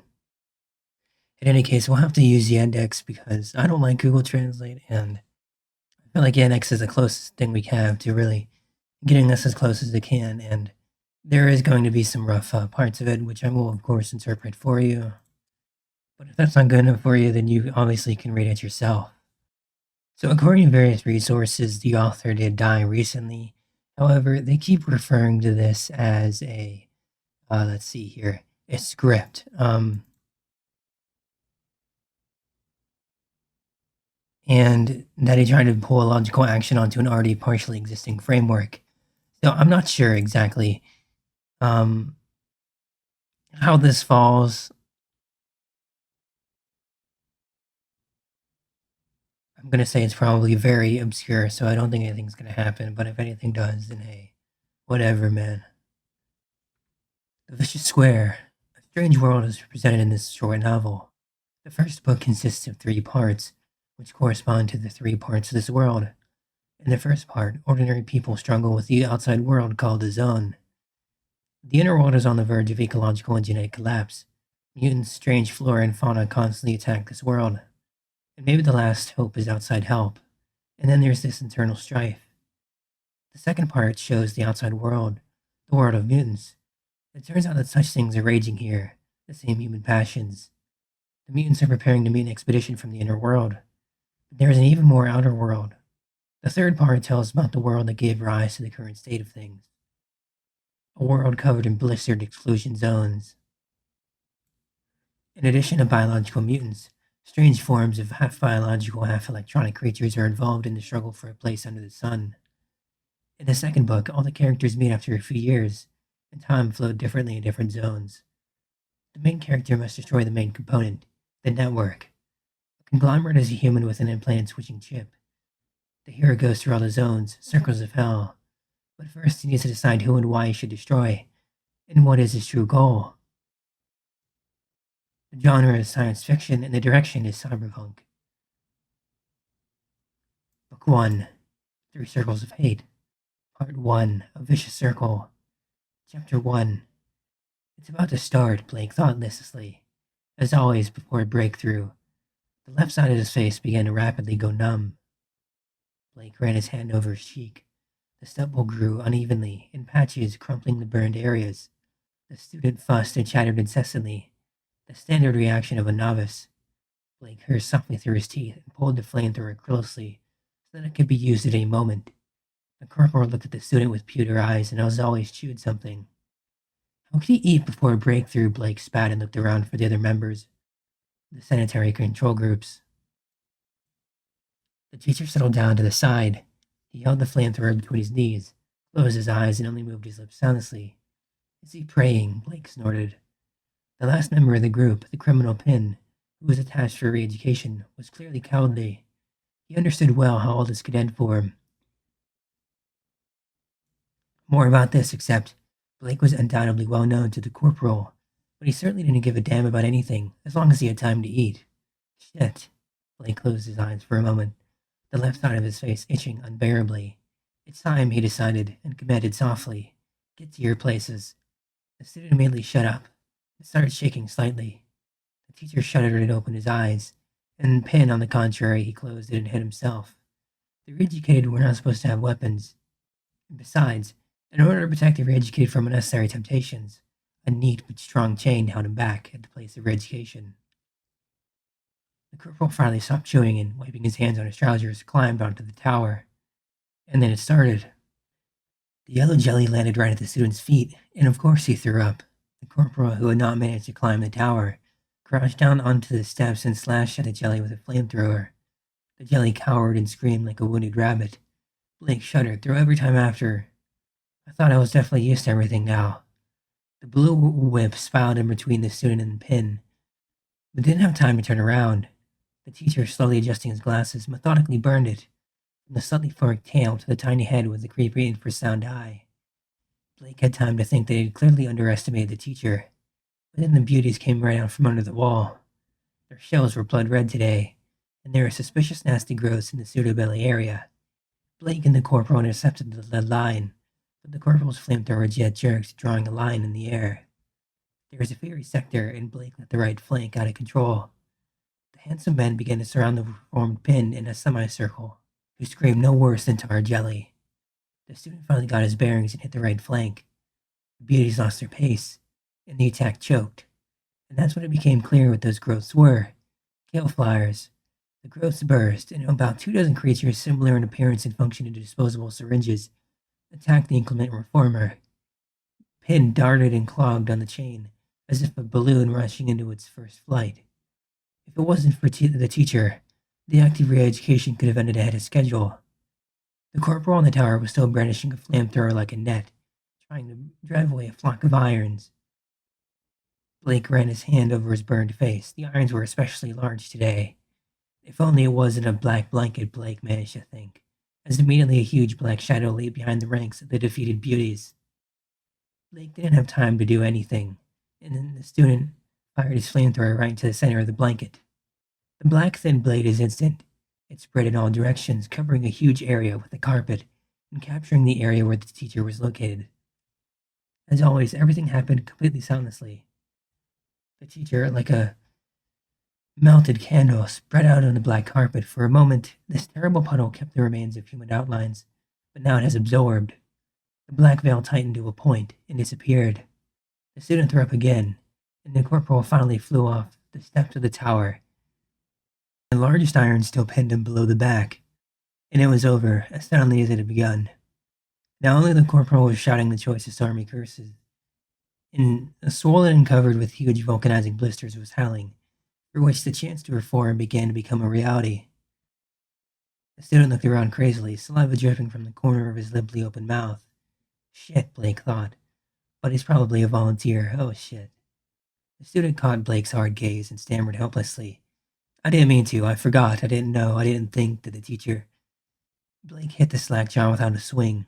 The student fell and rolled his legs, trying to crawl away. Shit, Blake thought. Blake said with feeling and spat. But his heart did not feel better. Chapter 2. I'm tired. It's pointless. It seems that we didn't isolate ourselves from the zone. It was the zone with its endless mechanistically methodical breakthroughs that drove us into the reservation. The mayor pressed his temples into it with his palms and looked longingly out the dirty window. Even through such an almost opaque glass, the clear horizon line was clearly visible where the city ended, cut by a force barrier that was bursting at the seams at the breakthroughs. And then the zone began. Not visible in a haze of all kinds of vapors, condensates, colloids, suspensions, and the devil knows what else, but impressively tangible, like a sudden slap in the face. The mayor opened the bottom drawer of his desk, took out a huge army revolver, stared at it blankly for a few seconds, holding it in his open palm, and slowly, as if still thinking, put it in his back pocket. There was an insistent knock on the door. The mayor pressed his hand over his face, removing the mask of fatigue, or rather replacing it with a new one, the mask of the mayor, and said softly, "Come in. You asked me to remind you that there is a meeting of the Rehabilitation Commission at 12. The secretary. He stood respectfully in the doorway, the very epitome of respectability and prosperity. Did they get picked up on the exterior, or does his position leave its mark? The mayor thought warily and said aloud dryly, "Thank you. I need your thanks, of course," the secretary thought irritably and smiling knowingly, handed over the folder. There were reports from the sanitary control groups and the report of the advisor on internal control and the mood in the city. Okay, let me look at it on the way. But you, boy, are dreaming of my place, the mayor thought in surprise. That soldier is bad. I wish I could have made you choke. But where are you going to take us, boy? The secretary beamed as if this unfortunate folder was his long-awaited and much-loved firstborn. Frau also insistently asked you to call. Okay, thank you. You helpless old rotten tree stump. The secretary broke into a knowing smile and even slightly inclined his perfectly coiffed head. The footman, the mayor thought with hostility, clearly feeling the weight of the revolver in the back pocket of his trousers. Chapter 3. Mark hunched over, leaning against the rough concrete of some monumental fence, and closed his eyes for a moment. The scene was typical, but Mark couldn't bring himself to get used to it and accept it. Several militants from the sanitary control group tried to catch the moron. The moron was huge and dirty, screeching and fighting back. A tall militant in a corporal's uniform, as if reluctantly, hit the moron with the edge of the palm, and he fell silent. Lord, for what, Mark thought. Why are you punishing us, Lord? Among the particularly zealous members of his group, Mark suddenly recognized a student from his university. What's his name? Hanson, I think. However, what does it matter now? The problem of degradation became more and more acute, with each passing day, with each passing hour. Contact with the Zone 2 often turned into a tragedy. Maybe this moron was a calling of those who wanted him today just a few days ago. Moreover, the particular horror was the non-deterministic nature of the impact. The inability to establish a relationship between contacts with representatives of flora, fauna, and other ingredients of the zone and sporadically occurring mutations. The moron suddenly broke free, threw aside his tormentors, and with a triumphant roar, rushed down the street right towards Mark. Mark involuntarily pressed himself against the wall. A tall, thin captain of the sanitary control service, moving lazily as if all of joints were bending with difficulty, blocked the moron's escape route. There was something in the captain's burned, calm face that made the huge moron cringe and whimper pitifully. The student and the corporal got closer, and when the issue seemed already resolved, suddenly black monks emerged from somewhere, surrounding the immediately silent moron with a ring in their bodies. The monks suddenly waited for the further development of the action. The corporal scowled and sniffed heavily. A few more people were hesitating at a distance. The student stared at the captain with the devoted eyes of a sick poodle. Stand down, the captain said calmly. Let them take it, you can't fight them. The monks, still surrounding the moron in a tight ring, slowly began to retreat towards a dim alley. The captain rubbed his burned cheek, turned around as if on stilts, and walked lazily away. The gunman reached for him. Mark felt that his legs would not support him, and he slid down the wall to the ground. As if through a fog above him, the student's face came out. Professor, are you feeling ill? Need some help? No thanks. I'll do it. The student's face disappeared. Jesus, Mark thought. Why are you punishing us, Lord? Chapter 4. Besides, the issue of food has become more complicated. The southern area of the suburb, which is not blocked by the zone, is clearly insufficient in size to meet at least the primary needs of the city. Communication with 3 of the 14 farming colonies has been lost, and in the remaining 9 we are forced to forage for food under threat of force. And even then, the zone can close off the approaches to 2 more colonies in the near future. The threat of the ordinary is looming over the city, and an energy famine is already raging. The advisor on regulatory distribution fell silent, and the mayor turned his gaze to the advisor on sanitary control. Nothing comforting. The zone compresses the ring, blocking the city, cutting it off from the farming colonies. The number of able-bodied residents is decreasing, both by reducing the number of sanitary control groups, or both direct losses and indirect losses. This is the replenishment of various sects, criminal formations, and a colony of morons taken under the protection of the Black Monks. Well, the mutants, there's a special conversation about them, said the health advisor. He fell silent. It seemed to him that the mayor was not listening to him at all. But the mayor, who was staring out the window, asked in a low voice, So what's up with the mutants? This is a special point, the advisor roused himself. Some of them form an openly opposing bloc. Some, the so-called latent group with maturing features, are potentially dangerous, while the third part is werewolf mutants who carefully hide mutations and are therefore the most dangerous due to their mimicry and the opportunity to strike us from within. All 3 groups are difficult to account for, and, according to very rough estimates, their total number is 1/5 of the population. although more recently it was 1/10. An internal controller advisor, the mayor wanted to look the advisor in the eye. He already knew what he was going to say, but the advisor wanted internal control as it should be. It was his job. He hid his eyes under huge mirrored glasses. In each mirror, the mayor saw the tired face of a 50-year-old man with a dull look. Not immediately, it dawned on the mayor that it was him. 1 in 2 persons, the mayor thought warily. "I submitted a report to you," the advisor announced dispassionately. "Yes, I have read the report, but I would like the members of the commission to. I thought that the information... Counselor, do you think there might be classified information in our position?" "As you wish. As I already wrote in the report, there are 3 semi-criminal groups operating in the city. The 6th Day of Creation, Bitches, and Dirty Boys. The group's brain trusts are carefully secretive. It is only known that the core of all 3 groups are former re-educated persons who already have a real criminal record. In the training acquired during the period of re-education as part of the sanitary groups, some of them are just mutants with a completely unexpected set of unusual properties. So attempts at re-education are more likely to do more harm than good. The identification of mutants and the subsequent deportation of the city is opposed by the Black Monks, as is the deportation of morons, however." By the way, the advisor in regulatory allocation roused himself. "Is it true that Black Monks hide mutants in a colony of morons?" "Most likely, yes. We have no informants among the Black Monks. Can I continue?" "Yes, please." In addition to the well-known organization of Black Monks, another large sect had been recorded in the city as Retribution. While 2 operate in farming colonies, these are Atonement and Non-Determinists. The second group consists mainly of former townspeople migrated to farmers in search of easy life. All groups are under the care of mutant werewolves who hold various positions in most of the city services," said the advisor on the internal control department side, and reluctantly added, "That's partly why some of the measures to control the zone are not effective enough." "And what is the result of attempts to establish the size of the zone, the width of the ring encircling us, and the possibility of contact with the territory outside the zone?" The mayor knew the answer to his question, but he wanted the meeting of the commission to develop according to the planned scenario. The sanitary control advisor shook his head and said dully, "The result is 0. None of the groups, neither land nor air, returned.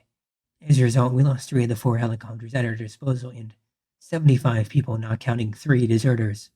Well, the mayor smiled weakly so that they could see he could still smile, which meant he still had trumps in reserve.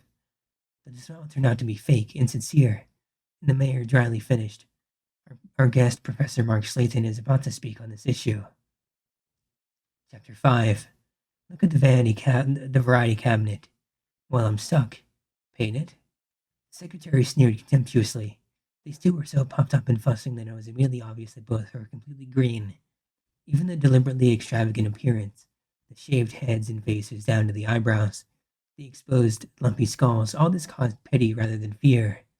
The taller one stretched out his dirty hand, studded with metal rings and bracelets, to the secretary's face. "Is this pen in place?" the secretary asked calmly, and gloatingly noted how the hand trembled. "Are you deaf? I'm asking you. Is the pen in place?" The secretary raised his voice.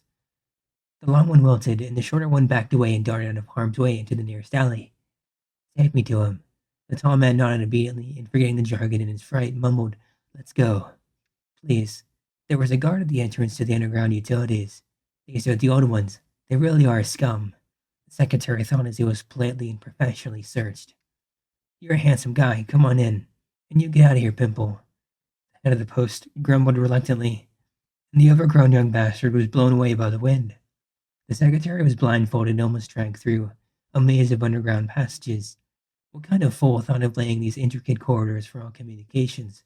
Couldn't the pipe or cable just be buried?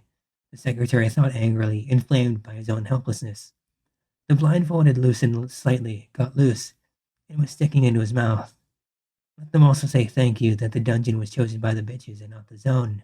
It squelched underfoot. Goodbye, new shoes. But now they are pulling 2 or 3 monthly salaries on the black market. You can remove the blindfold.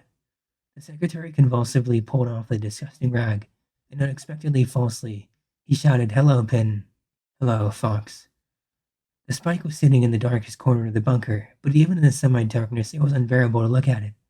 My God, and this monster was once a cute, naughty boy with whom we kicked a ball in the yard. The secretary swallowed and losing his voice, mumbled hoarsely, "How are you?" Pin squawked. That laugh.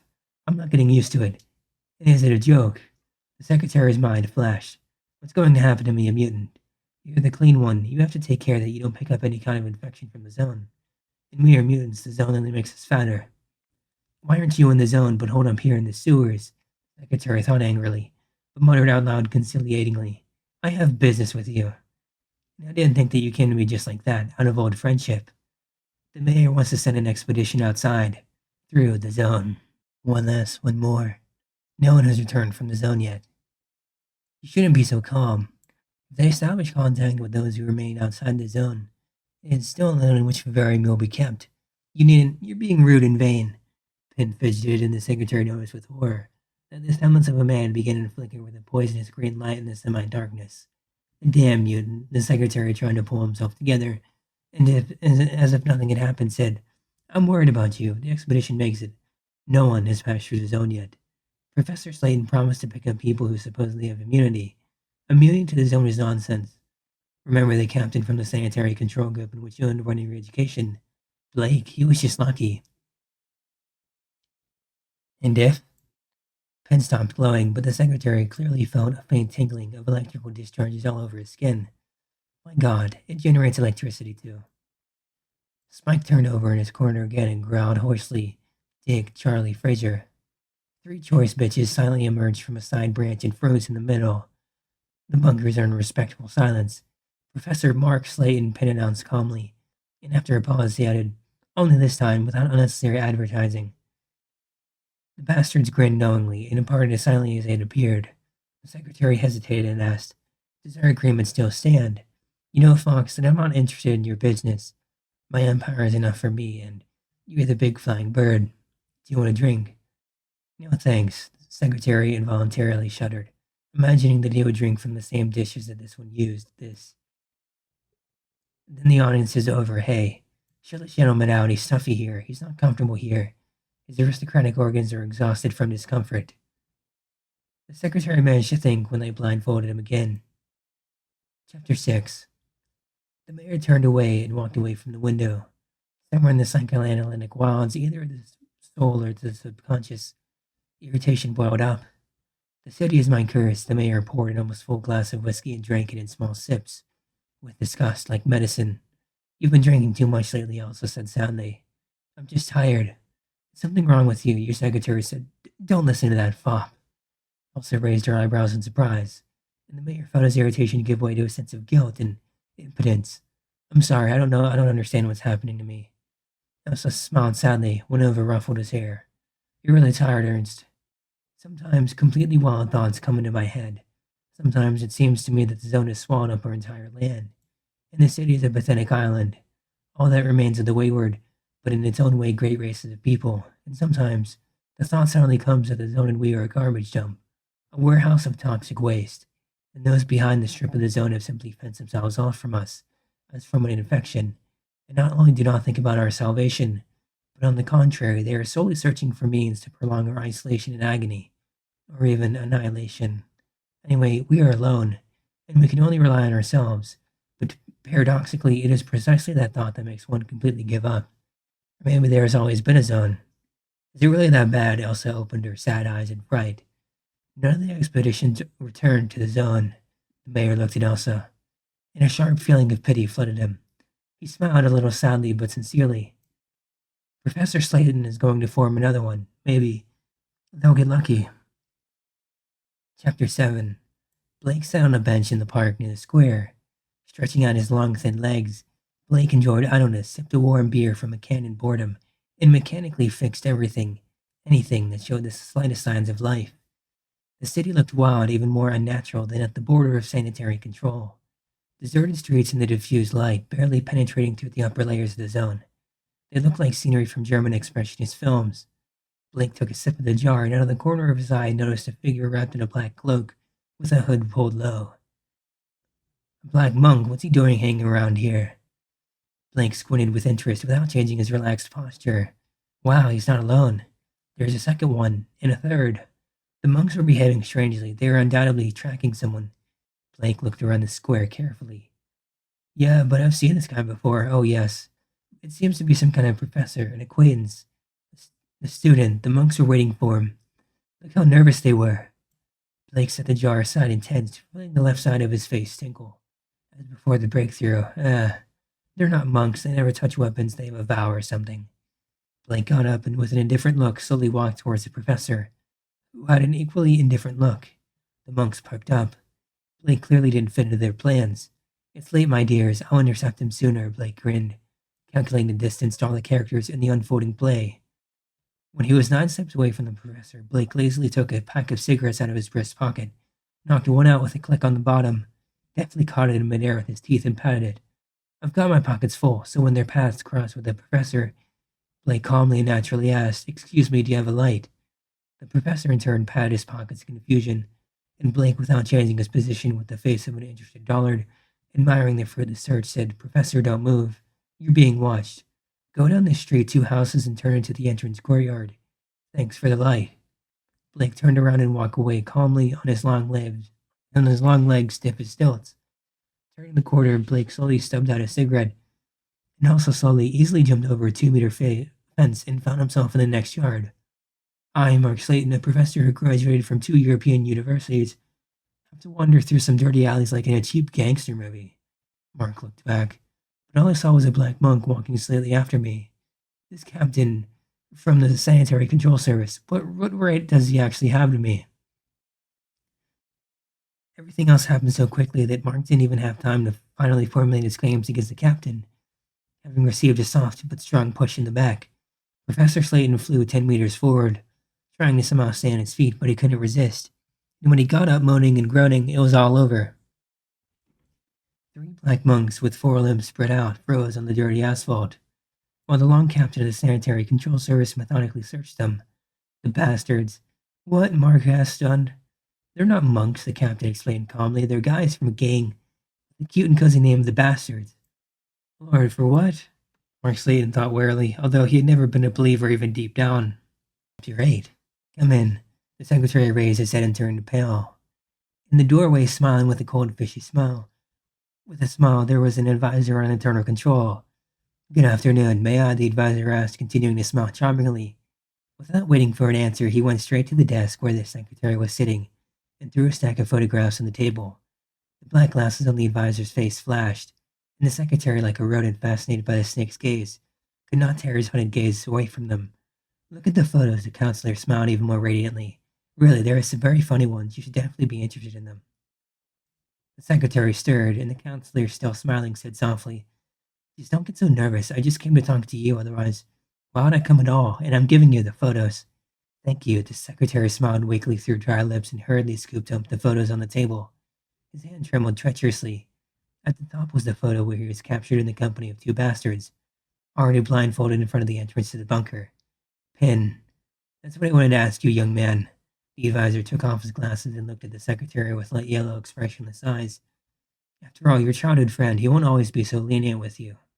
Still, a lack of upbringing, the impact of the social environment, so to speak, can have an effect. And for long-term events, you need an intelligent, self-contained, intelligent person who is also well-versed in the difficult current situation, based on established power structures, at least an institution of control. Well, yes, the secretary calmed down. Someone like you, both you and Pin.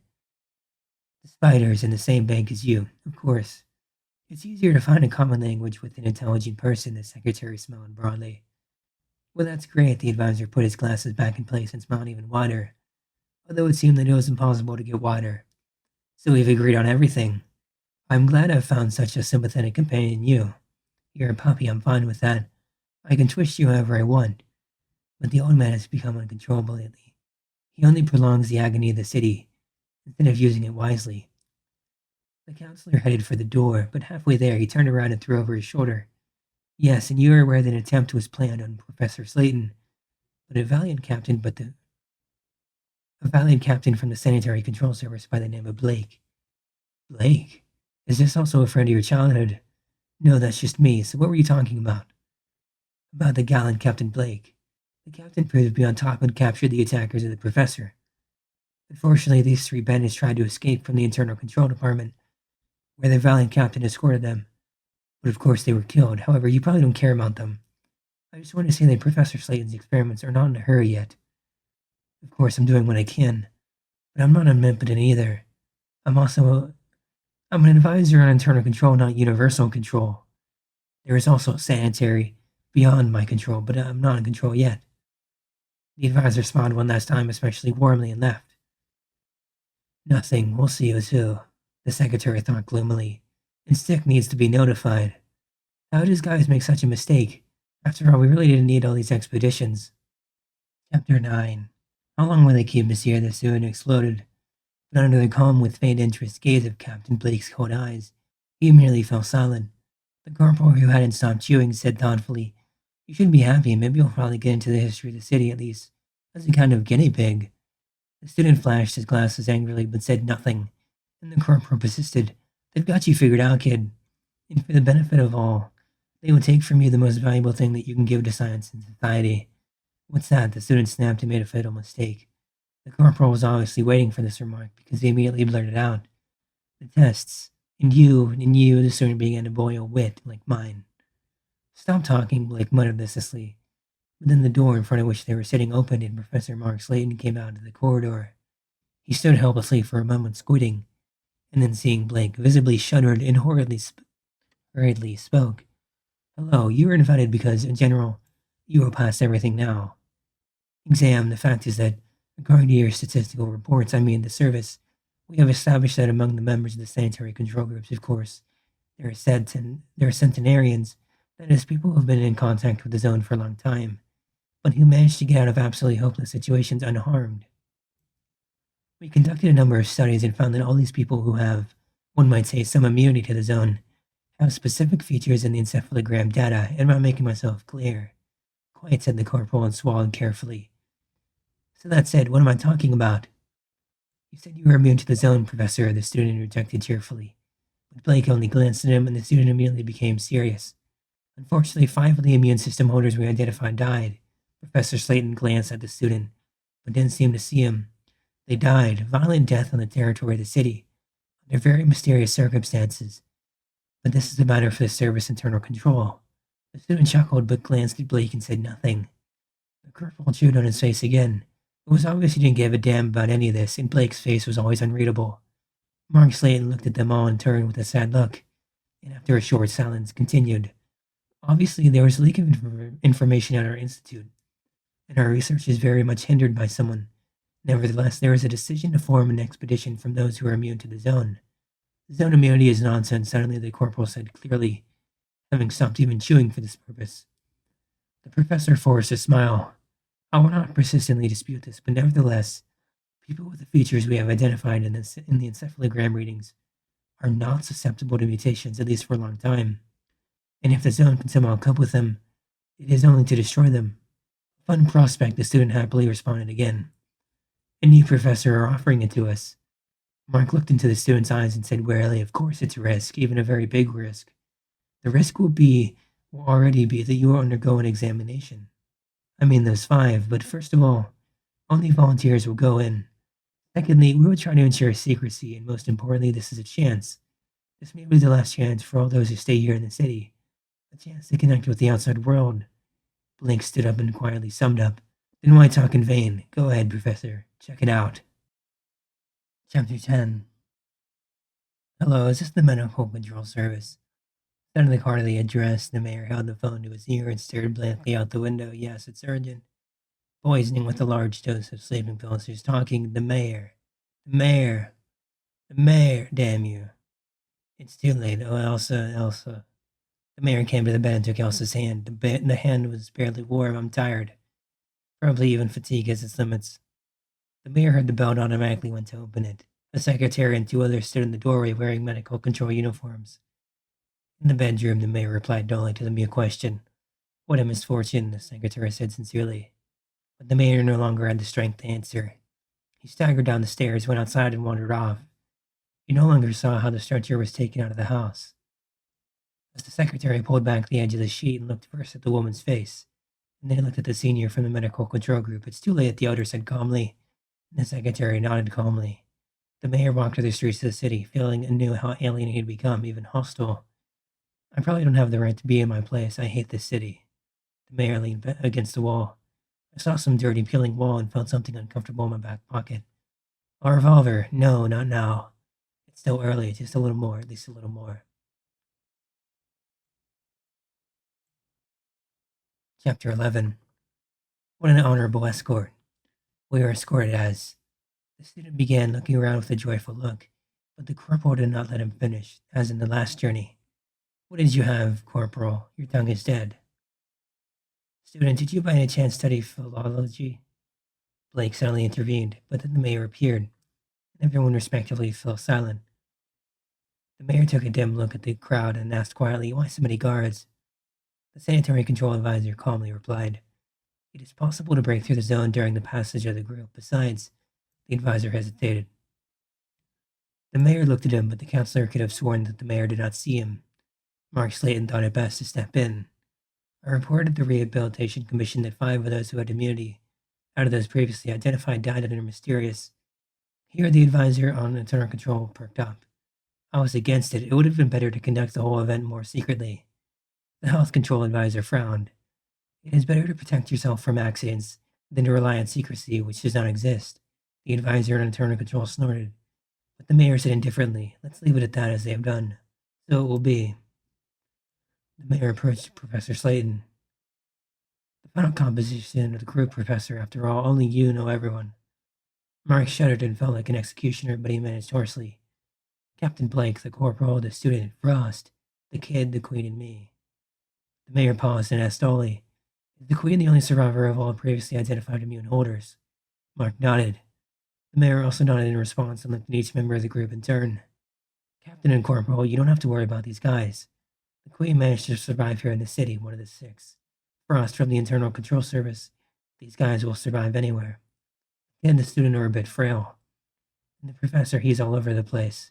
The mayor closed his eyes for a moment. Oh, Elsa. I don't think you should tell me what hopes are associated with your expedition. So go ahead. The mayor turned away and the health control advisor raised his hand. But there was a hitch. An officer of the Sanitary Control Service jumped up to the advisor and whispered something in his ear. The advisor frowned and angrily threw something in the direction of the advisor on internal control. Here it is, your vaunted secrecy. Armed groups of bastards are gathering here. The internal control advisor was about to object, but the mayor indifferently cut him off. All the more reason to hurry. Chapter 12. Aren't you afraid of losing, Fox? The spike. Sorry, Pin, spread out in the shapeless mass on the chair, stared intently with his tiny eyes at the secretary. Good lord, and with this one, am I forced to cooperate with this creature? The secretary smiled, trying not to look directly at the Pin. Knowing the mutants do not like this, and said firmly, I've calculated everything. The mayor is too shocked by the death of his lover Elsa. Part of the forces of sanitary control are tied to the passage point, in case of a breakthrough. In the Internal Security Service control, in general, the change of power will be painless. And if your guys succeed, if we slam the expedition and the entire top of the Sanitation Commission, we won't even feel the solemnity of the moment. Pin flashed for a moment, but then with a visible effort dimmed the green glow. Damn ghoul, the secretary thought angrily. I just can't get used to his farcical tricks. All the same, I shouldn't have listened to you, Fox. My bunker is much more comfortable, Steer said, suddenly announced petulantly. At least cover the curtains. The secretary immediately closed the curtains, and the office was plunged into semi-darkness. Through the closed curtain, the secretary saw a glow flare up on the eastern outskirts of the city. Unless the internal control advisor persuades you at the last moment, I thought the secretary. Otherwise, the bastards won't be able to hold the mayor's office. They may be bitches, but they don't mind. Sanitary and internal control groups. But you're a coward, Fox, Pin declared rather than asked. The secretary was almost genuinely surprised. The city is dying. What do I need a city for? The secretary shouted hysterically. In a shame that he had lost control for a moment, he revealed thoughts carefully hidden even from himself, muttering conciliatingly, in the end, I care about the city. Pin snorted, but the secretary ignored it. He was completely engrossed in watching the glow on the outskirts of the city. Chapter 13. Fragments of broken bricks played like a fountain, dousing his eyes. The student crawled like a snake under the protection of a low concrete curb, and lay still, feeling his own vulnerability with his back, like a snail deprived of a durable shell. Lifting his head slightly, he could see the baby. His face was absurdly buried in his own hand. and his other hand awkwardly turned out with a yellow palm, sadly testifying that the baby was dead. The student got up and, seizing the moment, rushed forward to a small stone staircase leading down to the water, but slipped in a pool of blood and flew down the stairs, having managed to notice that an elastic jet of fire struck the place where he had just been lying and spread out in a bubbling puddle. It smelled like burning. The corporal with the Queen and Frost were already sitting in the boat, rocking calmly on the river waves. Blake was on his knees at the bottom of the stairs, face contorted, teeth bared, eyes white as white. He was pointing an RB carbine at something, and Professor Slayton's body was sprawled lifelessly at his feet. "Hurry up," Blake barked. "They're about to open the passage." The student, gathering all his strength, jumped straight into the boat, and Blake, for some reason, shouldered the professor's body on his back and jumped heavily after. Immediately, two dirty faces with shaved eyebrows and bare skulls appeared above the curb. The corporal, as in a shooting gallery offhand without aiming, fired twice, and both the bastards disappeared. And at that time, the force field in that area that controlled the barrier on the river was obviously turned off. A passage formed and a breakthrough began. The boat, carried away by the current, found itself behind the front line of the breakthrough. The student also managed to see how the bitches who had no experience of communication were rushing around on the shore with the breakthrough. The bastards flinched and ran, and at that time the barrier was restored. The boat with the expedition members was cut off from the city. There was no turning back. Now just ahead. Chapter 14. They're running. If you don't want the sanitary control groups to take you here to mayors of all at once, I would advise you to stop here, fellows. The advisor on internal control grinned and raised a warning hand. Secretary, explain to your friend that excessive nervousness and haste in solving important issues can lead to irreparable consequences. The secretary grinned angrily and hissed, "And if I don't trust you either." Pin growled and began to glow. The counselor took off his glasses, his yellow eyes expressionless. "I was hoping you'd be smarter." "I'll kill you," Pin croaked. "No," the secretary barked, "he's with us. I don't believe it." The advisor turned his empty eyes on Pin. "Look out the window, Spike." Spike, like a monkey leaning on his hands, hobbled to the window and peered disgustingly out from behind the curtain. "The bastards. You bastards." The advisor suddenly giggled and calmly replaced his glasses. "They ran when the breakthrough began. I must give them their due. They ran so hard that they even crushed my men who tried to block their retreat." Steer hobbled to the exit, and soon the advisor and the secretary could watch from the window. The black, shapeless mass blocked the way of the fleeing bastards. Those who didn't manage to get through. They froze in an uneven semicircle in front of their leader. The rear ones were pushing. The semicircle wavered and shifted slightly. Spike suddenly spread out his arms as if he wanted to embrace his unreasonable army, and many small black dots rushed toward the advancing bastards. "The kill flyers," the advisor said calmly. The secretary shuddered and wanted to look away, but he continued to stare. The semicircle broke up. People were rushing down the street. A man in uniform appeared behind the Pin internal control and fired a handheld rocket launcher almost at point-blank range. A dirty fireball swung up in the place where the Pin had just stood. People were scattered, and an advanced detachment of militants from sanitary control groups appeared at the far end of the street. "We lost the round," the internal control advisor said calmly, "but all the same, the measures taken were not useless. The sanitary control groups have been weakened, and I think that the second round will be ours. For intelligent people, what do you think, Secretary?" The secretary smiled wryly and thought, "I wonder who will be next, him or me." Chapter 15. "Everyone is dismissed," the mayor said warily. "But," the sanitary control advisor tried to object, glaring at the internal control advisor. "You're all free," the mayor insisted. The secretary, who was trying to keep his distance, was the first to step towards the door. The others followed him. "I'm tired," the mayor thought stupidly. He waited until the door closed behind the last person leaving, took out a revolver and put the barrel cold and bitter from the burning of gunpowder in his mouth. On the same night, the medical control and security advisors were arrested and shot. According to the regulatory distribution, the Dirty Boys' headquarters had been destroyed, and significant damage had been inflicted on the group, as will repay. Sanitary, medical, and internal services control and regulatory distribution had been combined into one. The Total Control Service, headed by an informal internal control advisor. Naturally, he became mayor. The formal sanitary control advisor could not be arrested. The black monks hid him on the territory of a protected Moran reservation. The monks were the only survivors, an autonomous group that has not obeyed the Total Control Service on the territory of the city. We must pay tribute to the guys from the formal internal control service. They did a great job. The secretary walked around the mayor's office, rubbed his hands together, and paused in front of the window looking at the clear horizon, the boundary line between the city and the zone. And yet the old man cheated on me, the secretary thought with annoyance. The joy instantly evaporated. This is not exactly what I was hoping for, damn it. The secretary picked up the phone and said as pleasantly as possible, "Counselor, please come to my place." "Yes, I am the mayor." It turned out to be too sugary and fake. The secretary slammed down the phone and thought angrily, "The second round could be considered a draw, but there's nothing stopping you from doing the third one." The secretary sat down at the mayor's desk, now his, put on an expression appropriate to his current position, and waited for the advisor in total control. So to take a little break here, I'm really not sure how the direction of this is going to go. The first book, the first part of it is interesting. I don't know what more to say about it. I mean, there's obviously some concepts there already. It explores the outside world of the zone where, we haven't really seen much of. We've always just seen the zone itself. And of course, this is coming from the guy who, I believe, made a Stalker game. Or no, like it was lost content because it never released or something like that. That's the end for the first part, as you can see there, but it gets more and more disjointed and a little bit, I don't want to say nonsensical, but that first bit really has the vibe.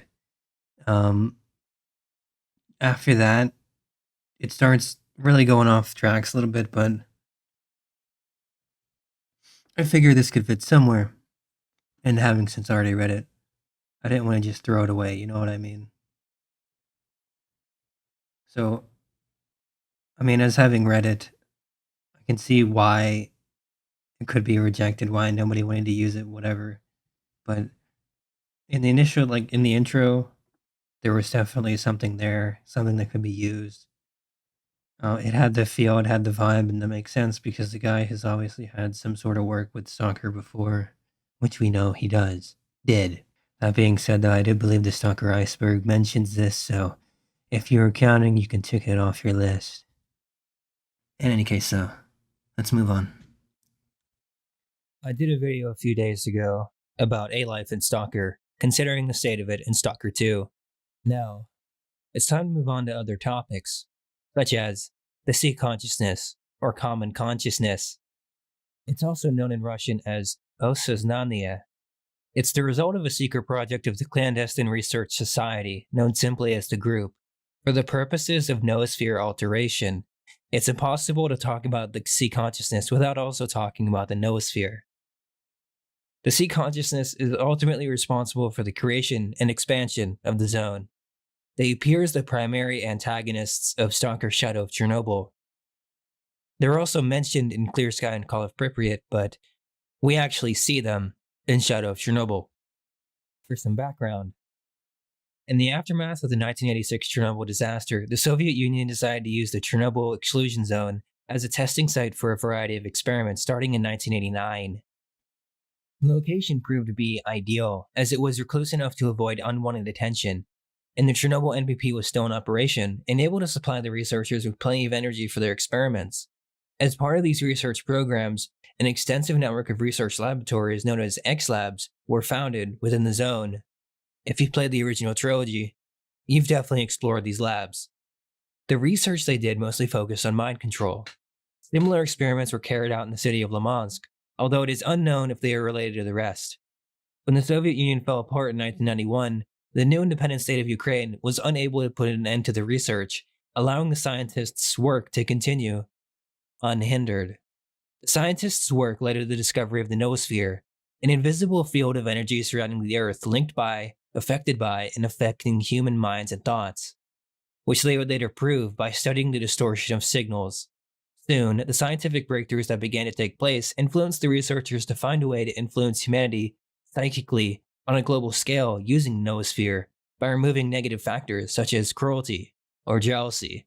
This led to the eventual formation of a hive mind of 7 neurally linked scientists known as the Common Consciousness, which was necessary as no ordinary human could interfere with the noosphere directly. The sea consciousness then attempted to modify the noosphere. The intervention took place on March 4, 2006, and failed due to a power outage. A month later, on April 12th, the experiment was performed again, and this time it continued until its completion. However, it did not have the desired effect.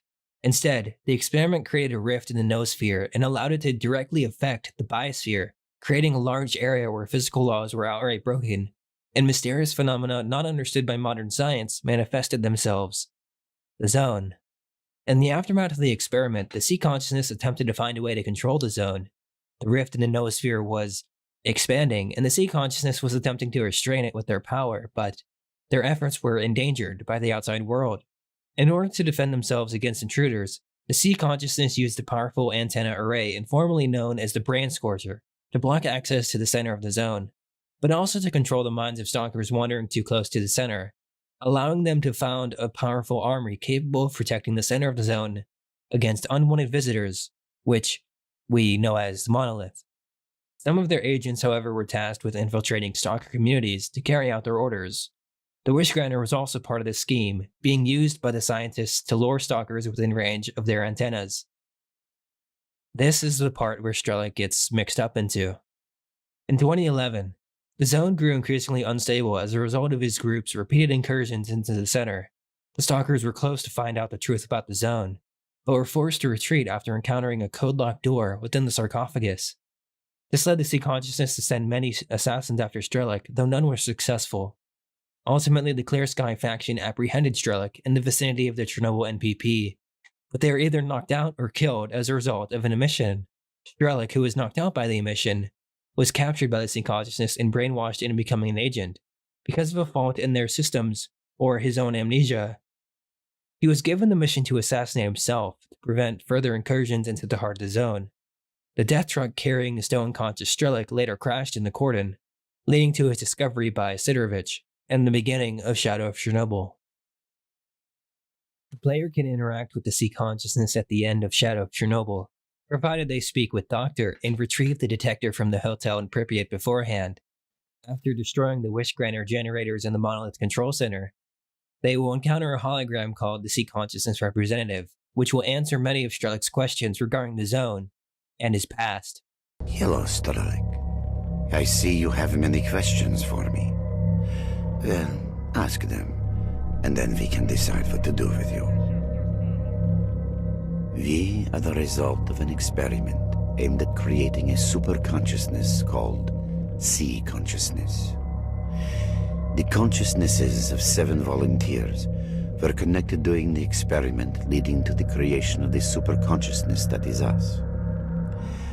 We immediately subordinated those who were conducting the experiment and assigned them to tasks we needed them to carry out.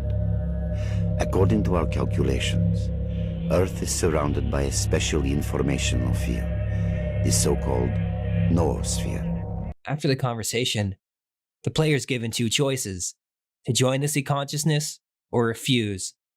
Doing so will result in a cutscene showing Strelok being put in a stasis tube and having electrodes placed on his head, becoming the sea consciousness's 8th member. This results in a game over. Or, he can refuse. If you refuse, you'll be teleported to another section of the NPP where you have to fight through numerous waves of Monolith forces and make use of teleporting anomalies. Eventually, Strelok is teleported into the room containing the sea consciousness stasis tubes, which he destroys with his AKM. Afterwards, he's shown in a peaceful field, with the zone seemingly gone. This is the canon ending as per Call of Pripyat, although it is also shown that the sea consciousness destruction did not lead to a significant change in the zone's landscape and phenomena. If you've played Call of Pripyat and Stalker 2, you would know that emissions happen randomly. This is one such case. That's why they're uncontrolled. Everything is happening on its own now. Nothing is being held back, so things can be a lot more dangerous. That's why there could be a bit of debate as to which choice is actually right and which choice is wrong. Obviously, the majority of players will say you should destroy the sea consciousness, but some say that refusing to and joining it is actually better because then the zone will be, secure or something. I was reading some comments about it. It was insane. But anyway, there you have it. That was a pretty simple less than 10-minute breakdown. There's not really any better way to put it. It's a good summary of all the information we have available. And yeah, if you want to stick around and check out more Stalker content, check out my channel. I've got a ton of stuff on it relating to that. You know, playthroughs, some lore, ambience, ASMR, that type. Really, almost everything, honestly. But I haven't really done much in the lore category. But I decided I'd just kind of branch out a little bit and see, you know, what's going on, how we're doing. Anyway, yeah. Whether it's a bloodsucker chasing you back to Skadovsk, dogs that won't leave you the fuck alone, or rookie stalkers beating you to the Wishgranner, I'll try my best to explain the deeper, intricate meaning of A-Life in the Stalker series. I've been seeing a ton of new messages about new players that have just picked up Stalker 2 for the very first time. And they're wondering what all the buzz is about this A-Life, or what it is at all. To fully understand, we have to go back 20 years to around 2004 when Stalker Oblivion Lost becomes Stalker Shadow of Chornobyl. They drop the aliens, the Crimea idea, and they go on to a radioactive hellscape with anomalies, artifacts, and mutants.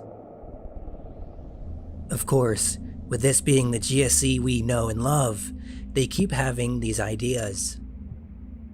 They keep packing the game full of wonderful things. This makes the first entry into the Stalker series become regarded as vaporwave, and many people think it may never release.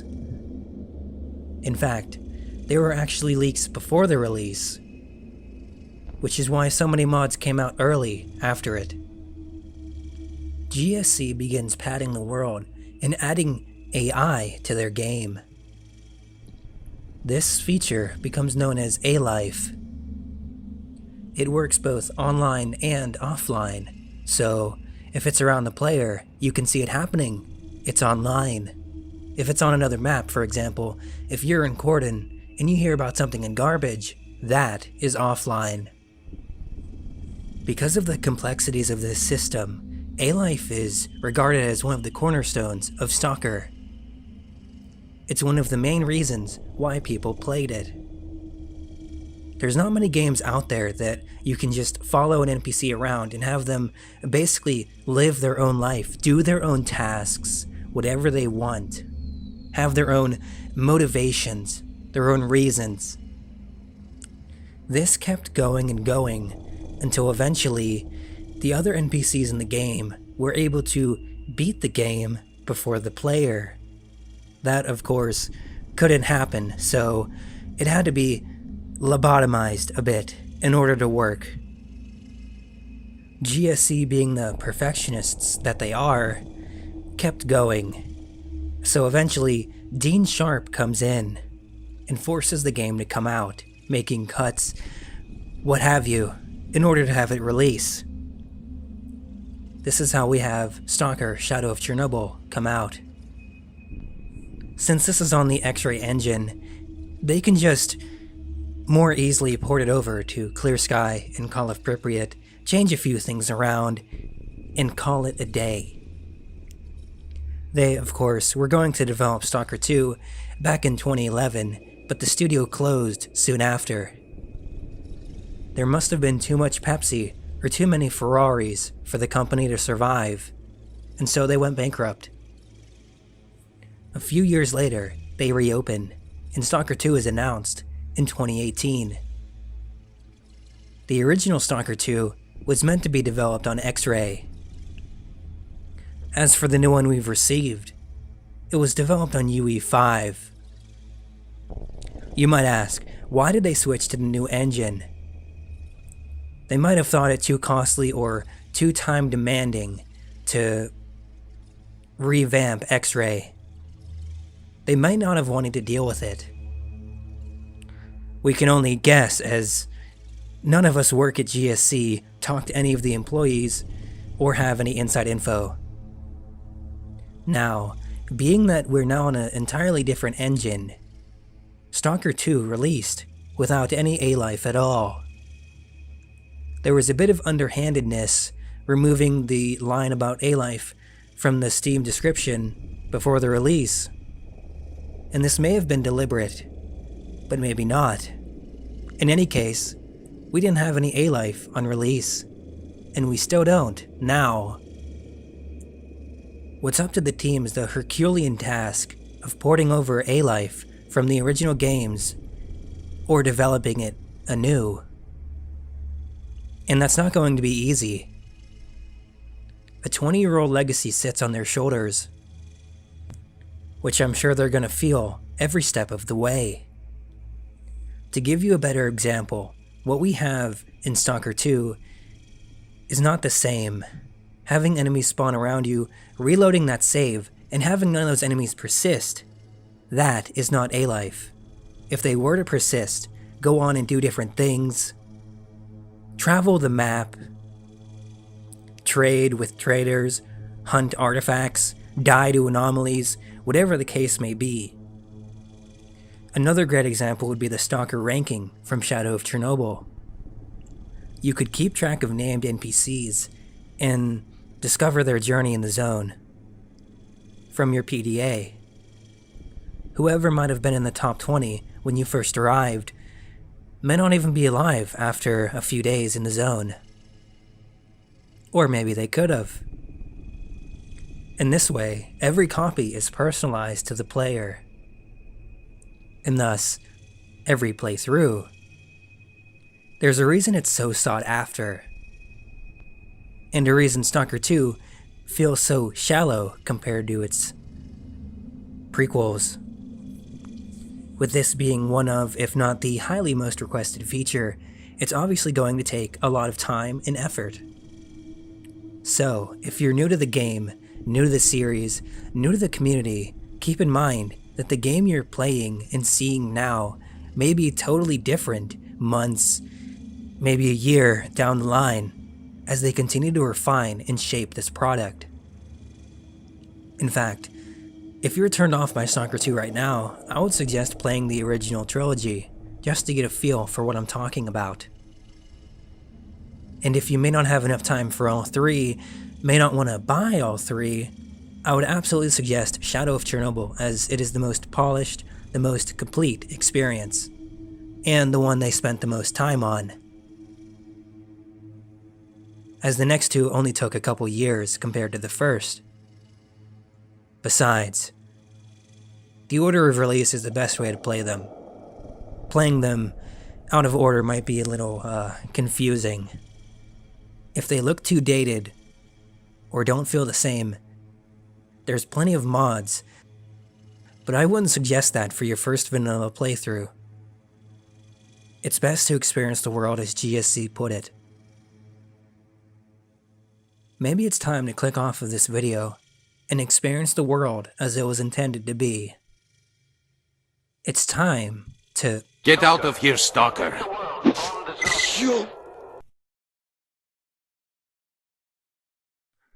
Lots of people refer to Shadow of Chornobyl as the most polished, put-together Stalker game. This is especially true when you consider all of the game's features and options. But one major thing overlooked by GSC in later titles is the expansion of the PDA. To stop beating around the bush, I mean in particular the encyclopedia. You get articles, new bits of information about any and absolutely everything you encounter, anomalies, artifacts, locations, enemies, concepts. You get a list of top stalkers in the zone to curry competition and understand your ranking better. There's even a system that counts your mutant and stalker kills, but this one was understandably cut a little. With the entire PDA tutorial given to us by Sidorovich, it's an incredibly good world-building experience that is later dumbed down. The question is, why? Was it considered not feasible, not worth the time and effort, or simply useless? Do players not like to read and immerse themselves in the lore? Whatever the reason, it happened anyway, More PDA features were planned for Clear Sky, if we believe this user, but I see no reason not to, as these features had already existed in Shadow of Chornobyl. There's a few minor differences in the PDAs between all three of the games, but none of them were as fleshed out as they were in Shadow of Chornobyl. There's even a diary, and for what little information we know about ourselves from the beginning of the game, every tiny piece of information that can be scrutinized is very helpful. It talks about getting rescued, the dreams you have, various missions you go on. There's a wiki dedicated to these entries, but as always, the Russian one seems better informed. Journal. The next section, divided into two subsections, Journal and History. The first contains the necessary information from other PDAs and entered by the Marked One himself. The second section, the history of messages on the PDA and the Marked One's dialogues. It is quite possible that this section, in addition to the existing functions, was planned as a real diary of the player. Contacts. A section containing a list of stalkers within a 50-meter radius. It displays the group, reputation, attitude towards the Marked One, and the stalker's rank. It is one of the first sections created. Ranks. This displays a list of stalkers with the highest rating, starting at about 930. The list of names changes with each new game. Sometimes these stalkers can be met live, sometimes unique characters like Skull and Cap are included in the list. Killed stalkers have reddened photo icons. This section was most likely introduced later than all others. In Shadow of Chornobyl, it was planned that in the Contacts section, it would be possible to read the biography of any stalker with a unique name. These texts remained in the game archives.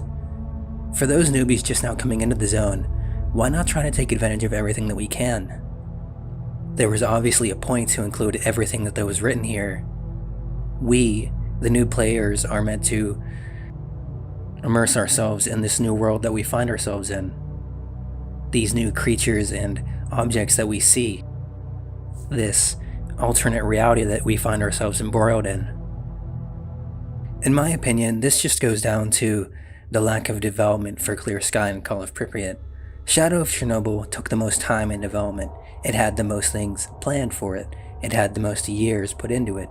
Clear Sky and Call of Pripyat didn't, so naturally some things were rushed, some things weren't implemented, and like all games, some things were cut.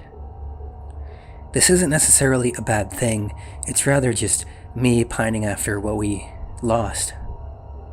What we could have had. Ultimately, I don't think I would miss it, but I don't understand why they would include it in Shadow of Chornobyl and then not keep it in the later games. You could draw some parallels between this and the detectors that you find in later games, but there were rough sketches of these in Shadow of Chornobyl all by itself, so that's not really an argument either.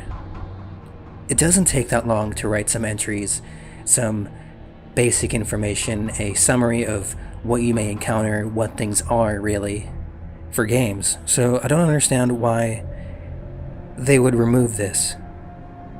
Now, the bit about adding portraits and having an entry for every single named stalker, that sounds a bit more intensive work-wise, but it still doesn't sound like it's not unachievable. However, this does come from a franchise and a studio that likes to go a bit too far and has to be, throttled by THQ, for example, in order to have the game even release at all, so I suppose I can understand if they go too far. Let's go back a bit. In Shadow of Chornobyl, you get this wonderful, amazing intro cutscene. You get introduced to everything, and you get a way to introduce you to even more things, the PDA. For these newbies, now seeing themselves as Marked One, entering the zone for the first time, why not try to take advantage of everything that we can? Now, there is a case to be made that removing these things makes it more difficult, but if that's so, why not just remove it entirely instead of having it in the first game and then watering it down in later games? But this just takes me back to the artifact detector analogy, so I'm not going to go down that rabbit hole. And to be honest, I'm sure if you really think about it, there's plenty of other things you could draw conclusions between like these two. It could ultimately just be a matter of them saying, oh, we went too far with this, we should dial it back a little. All I'm saying is, it just doesn't seem fair. You could also argue that by Clear Sky and Call of Pripyat, they expect the player base to be more rounded and understand what they're getting into.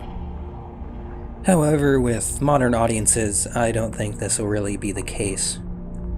But I suppose we'll see in November. Now, with all of the sneak peeks we're getting about Stalker 2, we are getting a lot of information about this game before it releases. GSC is definitely trying to build a lot of hype around this. And the PDA is no exception, although I hear it may be getting a little bit less action in Stalker 2. Purportedly. But what else will we see gone?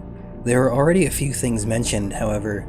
We do see a journal, an archive, statistics, a tutorial, and notes, so it won't be all bad, but this isn't the first time they've decided to cut things, so what else will we see removed? Of course, even with the removals, we will have mods in the future to add them back, whatever they may be, if that's what the community so desires, but I am curious to see GSC's vision in this regard. No matter how one may approach the series, be it Gamma, Anomaly, the original games themselves, no one can argue that Shadow of Chornobyl didn't have the most complete version of the PDA, and by extension, a very good lore-building device designed to help the player. With the precedent set by Clear Sky and Call of Pripyat, what do you think we'll get in Stalker 2? Do you think it'll be improved? Or do you think it'll be worsened?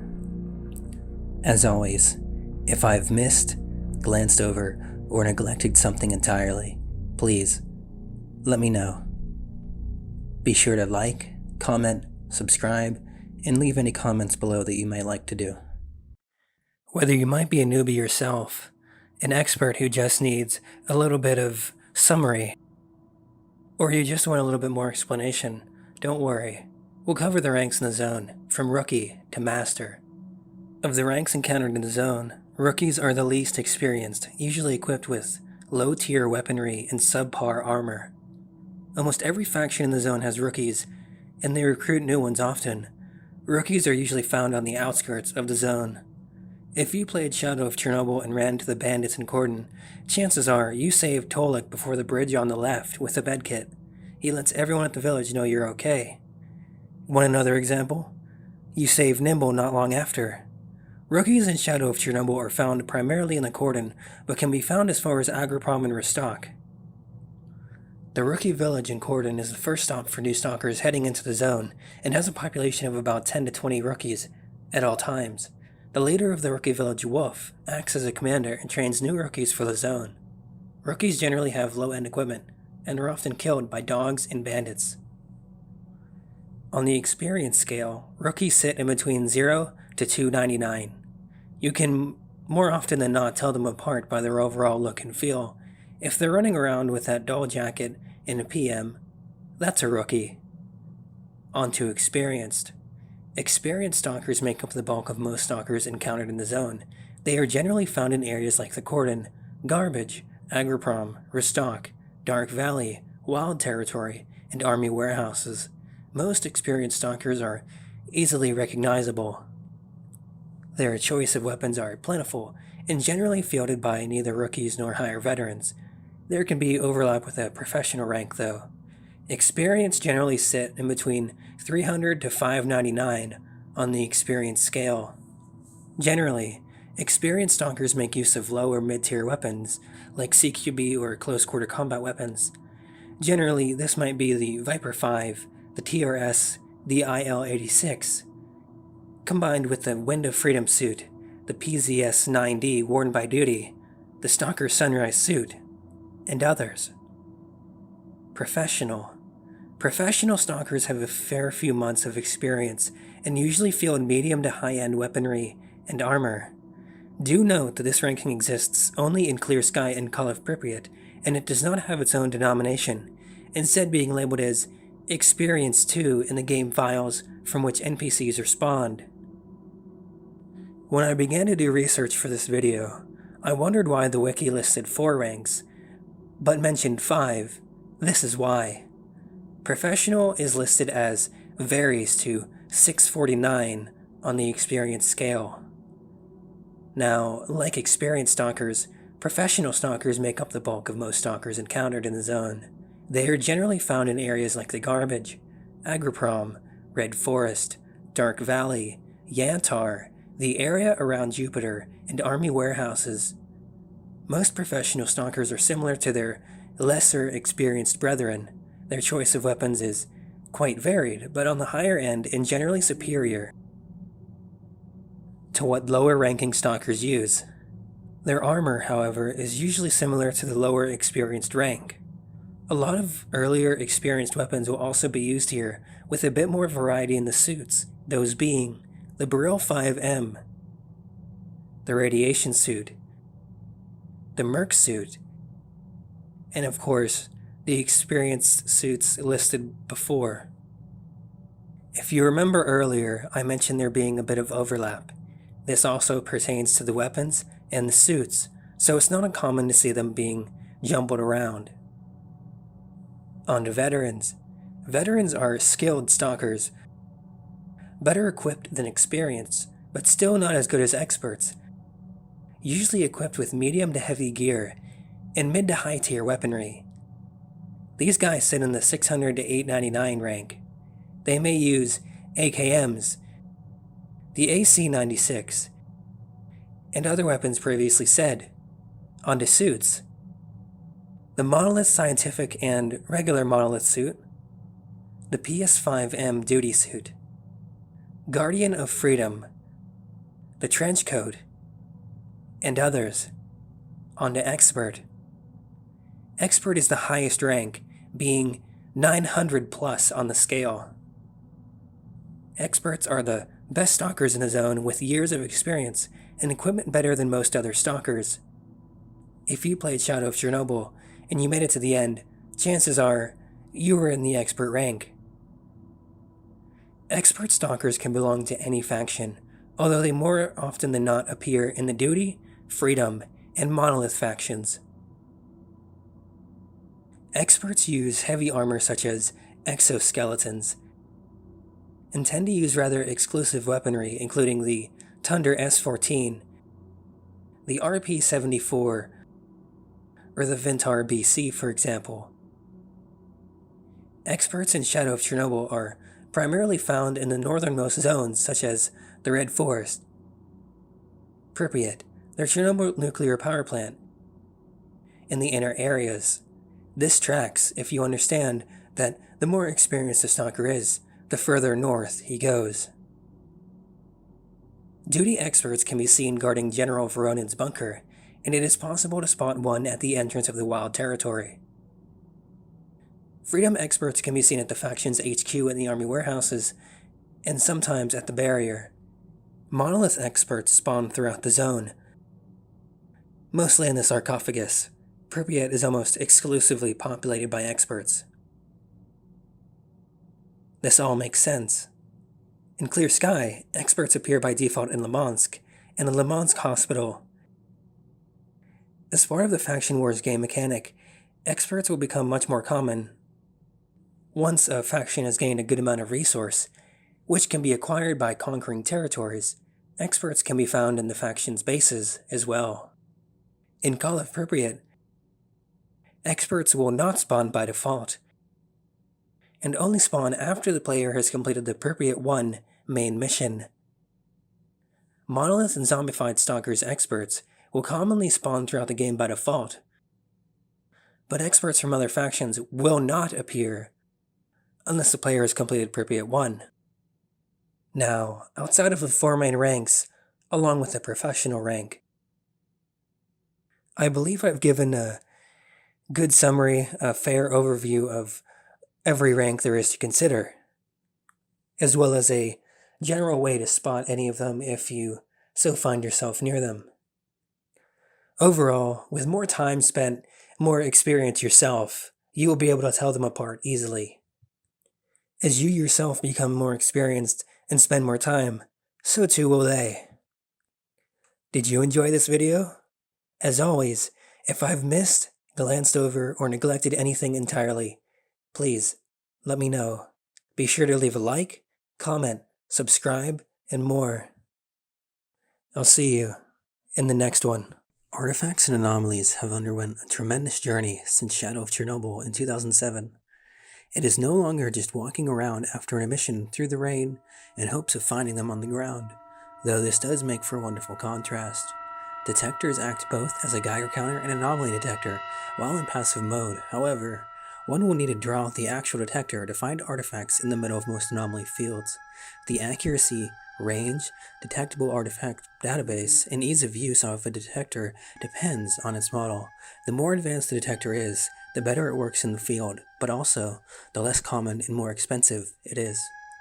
Clear Sky introduced us to 3 classes of detectors, as they were only present in Shadow of Chornobyl's code, apparently, as well as an anomaly detector in SOC's multiplayer, thus, not of normal means. So you could basically say they weren't included at all. As these 3 go, we have the echo detector, which works as it sounds, via an echo, as it has no visual to work with. The bear detector and veils both beep and show you in proximity where you are in relation to the artifacts. In Call of Pripyat, we get a 4th version, the Svarog, which bears great resemblance to the veils and works much the same. In Shadow of Chornobyl, emissions aren't as common as they are in later games. This reduces the chance of getting artifacts, as they should spawn after emissions or blowouts happen. As the wiki says, artifacts are formed from anomalies exposed to certain objects or conditions. The combination of an ordinary object or objects and an anomaly, the degeneration and death of an anomaly, or if the anomaly is exposed to certain conditions, like artifact transmutation. An example is the crystal, where it is a combination of metallic substances and the burner anomaly. Emissions are known to be the catalyst in an actual creation of an artifact, although scientists in the zone are still unable to explain how this happens. As I just mentioned artifact transmutation, let's go further into that. This is also a feature, or was purported to be. Thus far, it only appears in mods, and to be honest, it's more trouble than it's worth. But it might work out for you if you satisfy all of the conditions, like a certain time of day or weather, combining different items in an attempt to get your result, and oftentimes, it's not instant. You have to come back hours later. Yeah, it wasn't really one of my favorite things, but to each their own. Most artifacts also might have some side effects.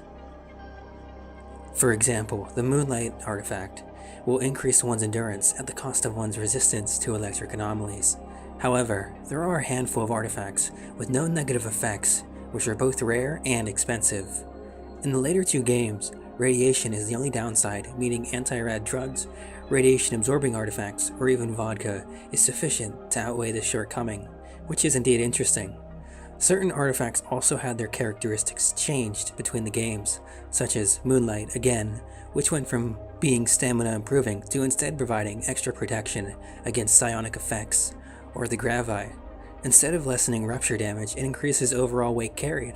It's possible that the changes between the 2 games is a result of a type of de-evolution in the artifacts, or change in the composition in the artifacts after a period of time, or the anomalies themselves changed over time, and they now create different results. Some artifacts have gone extinct entirely, or simply collected to the point no more appear in the zone, such as the Slime, Mica, or Crystal Thorn. In Clear Sky, artifacts are very rare, and almost exclusively found in the middle of anomaly clusters. This would imply how that, before the second great emission, the artifacts were few and far between, due to the majority of them already being found from the first emission. After the second great emission, that wiped out most of the stalkers in the zone, and started the events of Shadow of Chornobyl, a slew of new artifacts were created across the zone. In Call of Pripyat, artifacts are still uncommon, but are much more commonly found than they were in Clear Sky. Also, most likely due to the time that has elapsed since the last great emission that created the majority of the artifacts, stalkers have already found most of the artifacts. Rarely, during Call of Pripyat, artifacts can be found outside of anomaly clusters simply rolling around, seemingly propelling themselves. Now, here's an entry from Stalker lore. The small piece of metal traveled through the air and landed on the ground with a silent thud. Immediately, the area was filled with a bright blue light.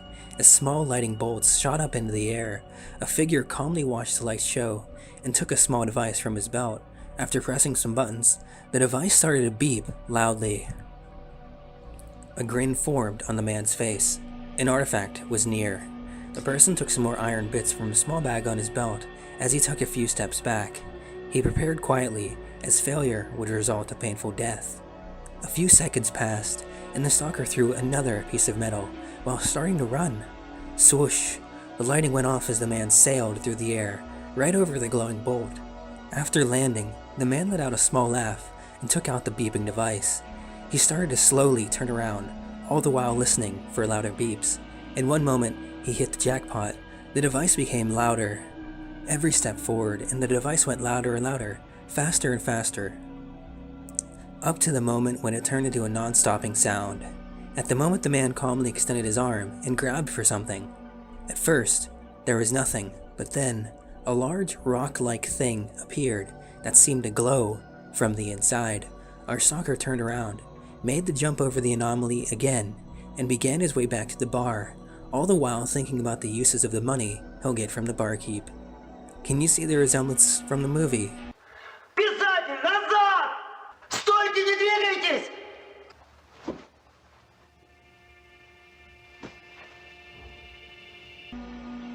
Both have bolts for a purpose. To sense danger, to carve a path forward. It sure doesn't feel like a coincidence. Both have bolts for a purpose. From what we've seen of Stalker 2, we have at least one new detector shown. How do you think it'll make a name for itself?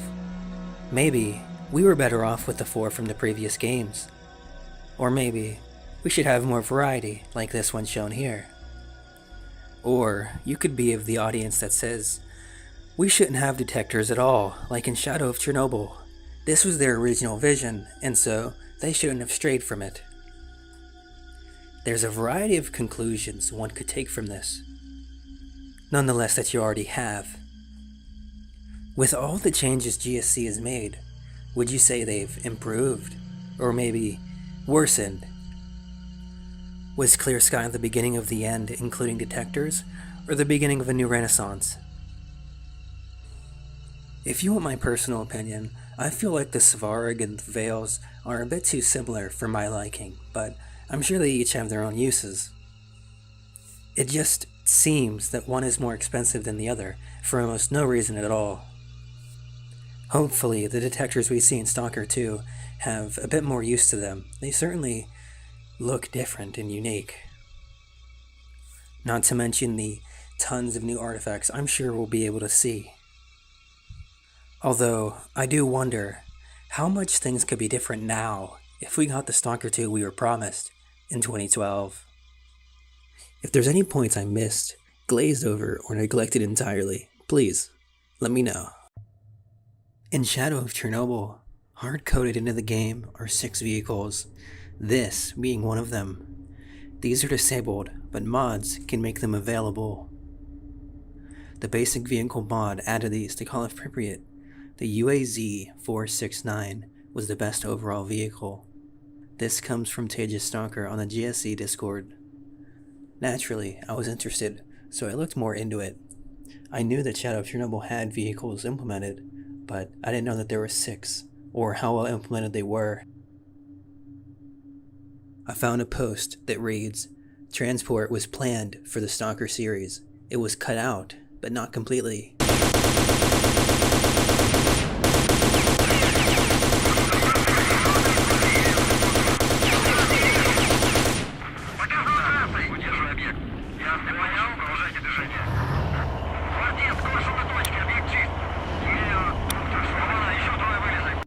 In the last level at the Chernobyl nuclear power plant, there are 2 BTR-70s. You can find them in the top right corner of the map. You can sit in it if you quickly press the F key when approaching them. I've talked with Tejas more about his screenshots and asked for more information, namely models, what 6 vehicles were present in Shadow of Chornobyl, things of that nature. He says, I hadn't actually fooled with vehicle mods since 2010 or 2011. I'm sure they may exist somewhere. Maybe ModDB if you search around.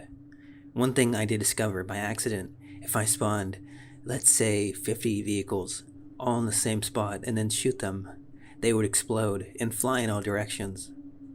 This screenshot was taken just seconds before one of these vans flew right at me and smacked me, killing me instantly. The same idea, spawning a bunch of UAZ 469s and shooting them from a safer distance, allowed me to create my best explosion ever. This does look fun. He goes on to say that everything was removed from the GSC forums back in 2022. That being said, he suggested a basic vehicle mod for Call Appropriate. Well, I didn't find anything under this name per se. I sorted by images and went to ModDB, and eventually I found names. I haven't grown up on that side, so you have to forgive any misattributions for the sake of clarity and transparency.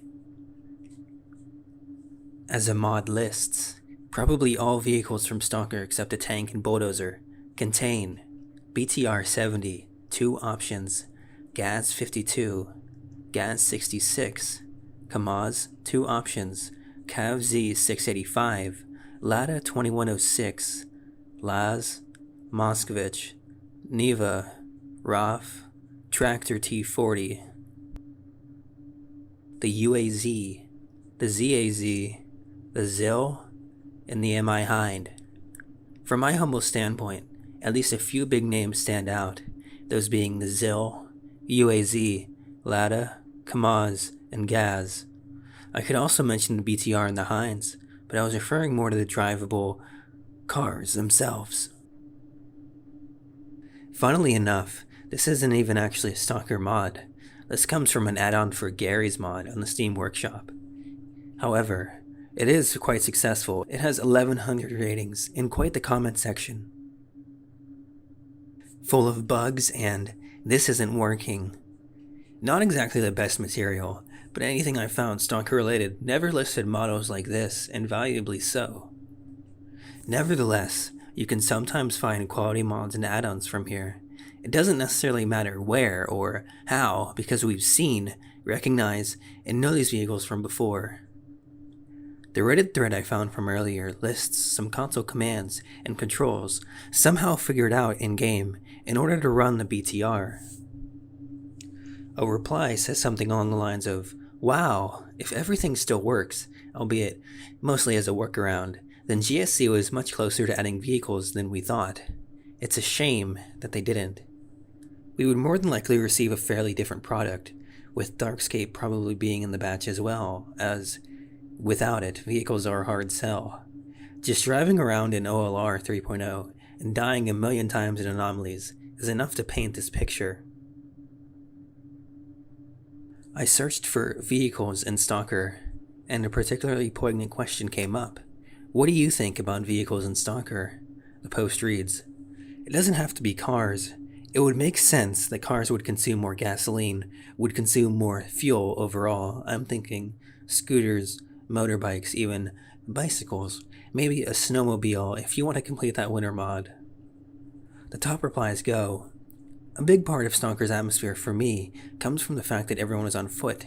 They need to take long treks to get anywhere, always in danger of being jumped by mutants, bandits, or stepping into an anomaly, as well as having to make frequent stops to eat, drink, and sleep, which leaves you vulnerable. Being able to speed past areas on a motorbike would ruin this atmosphere, and the noise from the engines would disturb the eerie silence that builds a lot of the game's tension. Bringing vehicles into the zone is a terrible idea for 2 reasons, another reply says. Firstly, emissions wreak havoc on the electric components in modern vehicles. Electronic fuel injection, instrument panels, engine management systems, and airbags all go crazy when exposed to emissions powerful energy, usually getting fried beyond repair. The best solution is to use vehicles with carburetors and mostly mechanical drive systems. But even if you bring a vehicle into the zone, prepare for the consequences, as detailed in the second part of this entry. Worse still are the effects of anomalies. For example, if you hit a springboard anomaly at just the wrong angle, it will turn you inside out, like a sausage. Now, imagine hitting that anomaly at high speed. Sealed in a metal cocoon, you may as well pre-order your fucking casket, and make sure the lid's closed for the funeral. To wrap things up, let's consider this overall. What do you think about vehicles in Stalker? Whether or not we like them, mods will always bring them back, in some way, shape, or form, even if it's just a curry favor. It's no uncommon sight to see them every now and then in whatever new mod releases.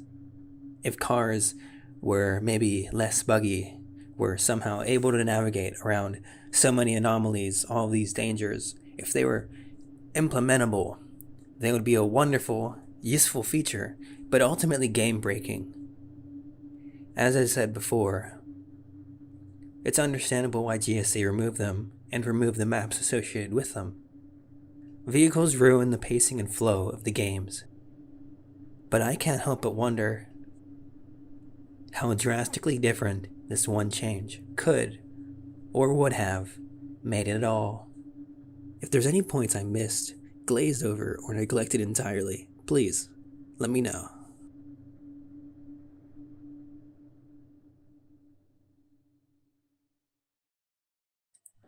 Through their long and hard years through development, GSC had plenty of ideas that didn't make the final cut. These cut ideas were not one single thing or category. They encompassed anomalies, mutants, entire levels or maps, old animations that made just look not quite right. Why did they cut the majority of these things? Stick around and we'll walk through GSC's most notorious removals. To start off with one of the more noticeable ones, mutants. After years of playing Stalker, then moving on to mods, then Stalker roleplay mods for Christ's sake, I get the feeling that what we received upon release is not what GSC wanted, and rather was forced to put out by THQ or risk never coming out at all. So, what entities do we never see without the help of the mods or the community? Let's see. Cats, also known as lynx. Cats are pretty big. They run around, make this loud, annoying, hissing sound. No idea why these were removed. They seem like they could have made it fine with no issue. Fractures, otherwise known as Islami. These guys look like zombies and more or less are, but can distinctively be told apart from them if you know what you're looking for. They have separate voice lines, and their whole gimmick is that one arm is monstrously stronger than the other. You better not get hit by it, or you'll be crippled faster than you can say Anomaly. Dwarf, or Karlik. I want to make a note here. I'm not just saying the different names. I want to exude transparency for those who may not have actually translated the names and instead had it transliterated by terrible translations. It happened to me myself countless times, so I want to make sure we know what's what here. Now, the dwarf. This thing is tiny, resembles a kid, and mostly just runs around. It looks pretty nasty if you ask me. Not much immediately comes to mind here, so let's let the Stalker wiki pick up the slack for a moment. As it reads, an ugly dwarf lives underground, does not like to appear in the light. Dwarves have very powerful hands, with which they can tear their victims apart, developed intelligence and quick reactions. Dwarves have an extremely vile character. Nervous anger makes them commit wild and unexpected acts. Their character, together with their intelligence, makes them one of the most dangerous opponents in the zone. They have a highly developed premonition and telekinetic abilities. They have a collective mind, immune to radiation, susceptible to psi radiation. When frightened, they run away with a squeal similar to a child's. While running, they move their small legs quite quickly. Having approached a place with shelters to within 5 to 10 meters, they stop and try to sense the enemy at a distance. If there is none, they continue to move. During an attack, they hit with their strong hands and clubs, with a note saying inflict telekinetic blows. During an escape, they try to hide behind shelters. The exact origin of the dwarves is unknown. They were most likely created in a laboratory and are the results of some experiments. So, GSC had multiple mutants in mind with the entire lab-scary underground science fiction thing. Can you see the similarities with the Bureau and the Fracture? Moving on. Reddit saves the day once more with misinformation. Can you believe it? As this post hopefully reads, Cut Mutants number 1, Counterpart, a mutant that was supposed to appear in clear sky. The Counterpart is a copy of a Stalker created by the Noosphere, described as wild and crazy, disguises itself as a stalker, knows how to put on and change clothes and helmets. When it sees its prey, tries to not show its face, knocks down a tired stalker with a sweep of his hand, or with an elbow blow to the chest, able to grab the opponent by the neck with his hand to start choking, draining away health and endurance. If he kills enough stalkers near the bonfire, he can seat their corpses around the fire like dolls and sit next to them, waiting for someone to come out into the light directly into his trap. Can lean over a corpse by the road and pretend to examine it, or simply stand with his back to the enemy and wait until he gets close enough for his mimic attack. Not much info is available other than that a picture of the mutant is attached. Regesh in the comments says something otherwise, which didn't need to be verified. I have done research, and when this guy pops up, it's over. This guy is basically a more humane, easygoing Tejas stalker. He knows a lot, and if you see one of his posts, you should read it.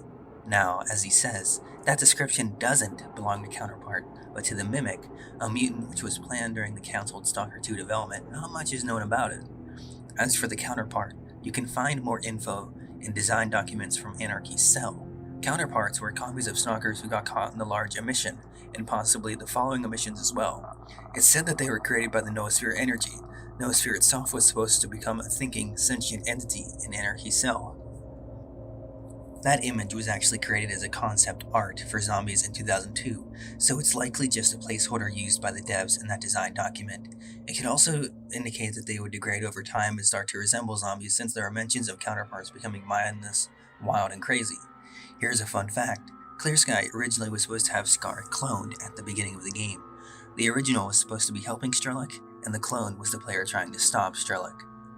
Stalker 2, at one point, was supposed to have mutants which would mimic stalkers and then attack once close. There would be no way of telling human from mutant apart from a glowing spot on their chest, which is the original mutant mimic description. Now, moving on. Plant.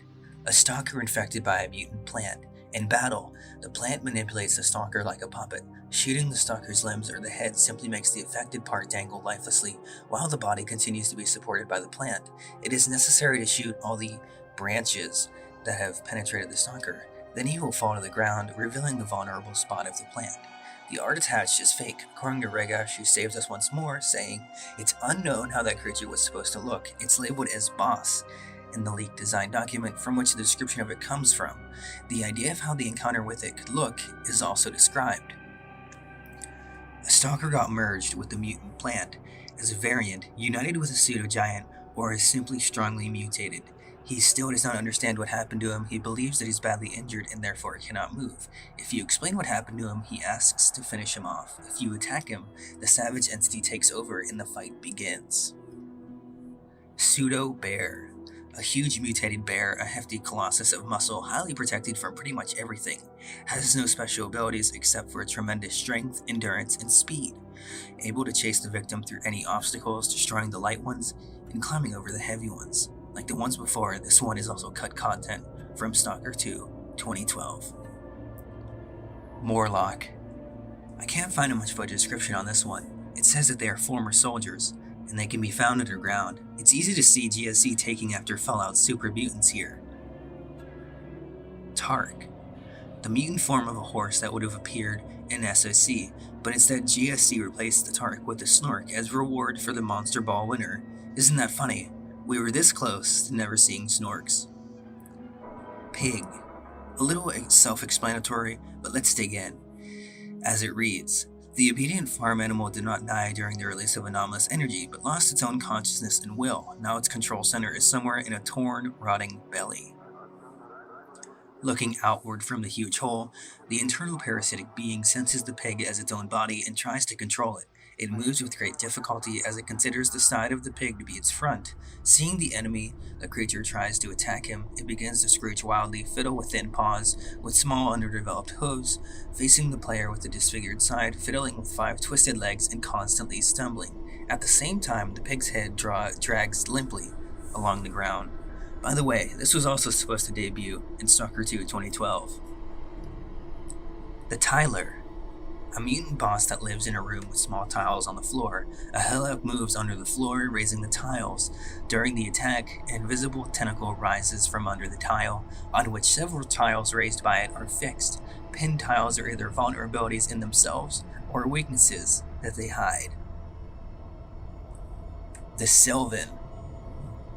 A strange monster that does not try to catch up with its prey. It just stands in a completely non-aggressive position, looks at you from afar, and makes a lingering melancholic sound, almost singing. Or it just stands in silence, then you may simply not notice it.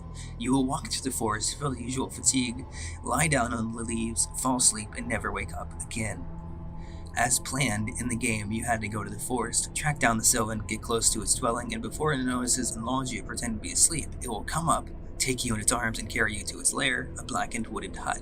In the den, it will lay you down on a rotten floor next to several immobilized stalkers, other victims whom it brought here earlier. It will lay out all the victims, including you, in the form of a regular star with their backs down, so that the heads touch and form the center of the star.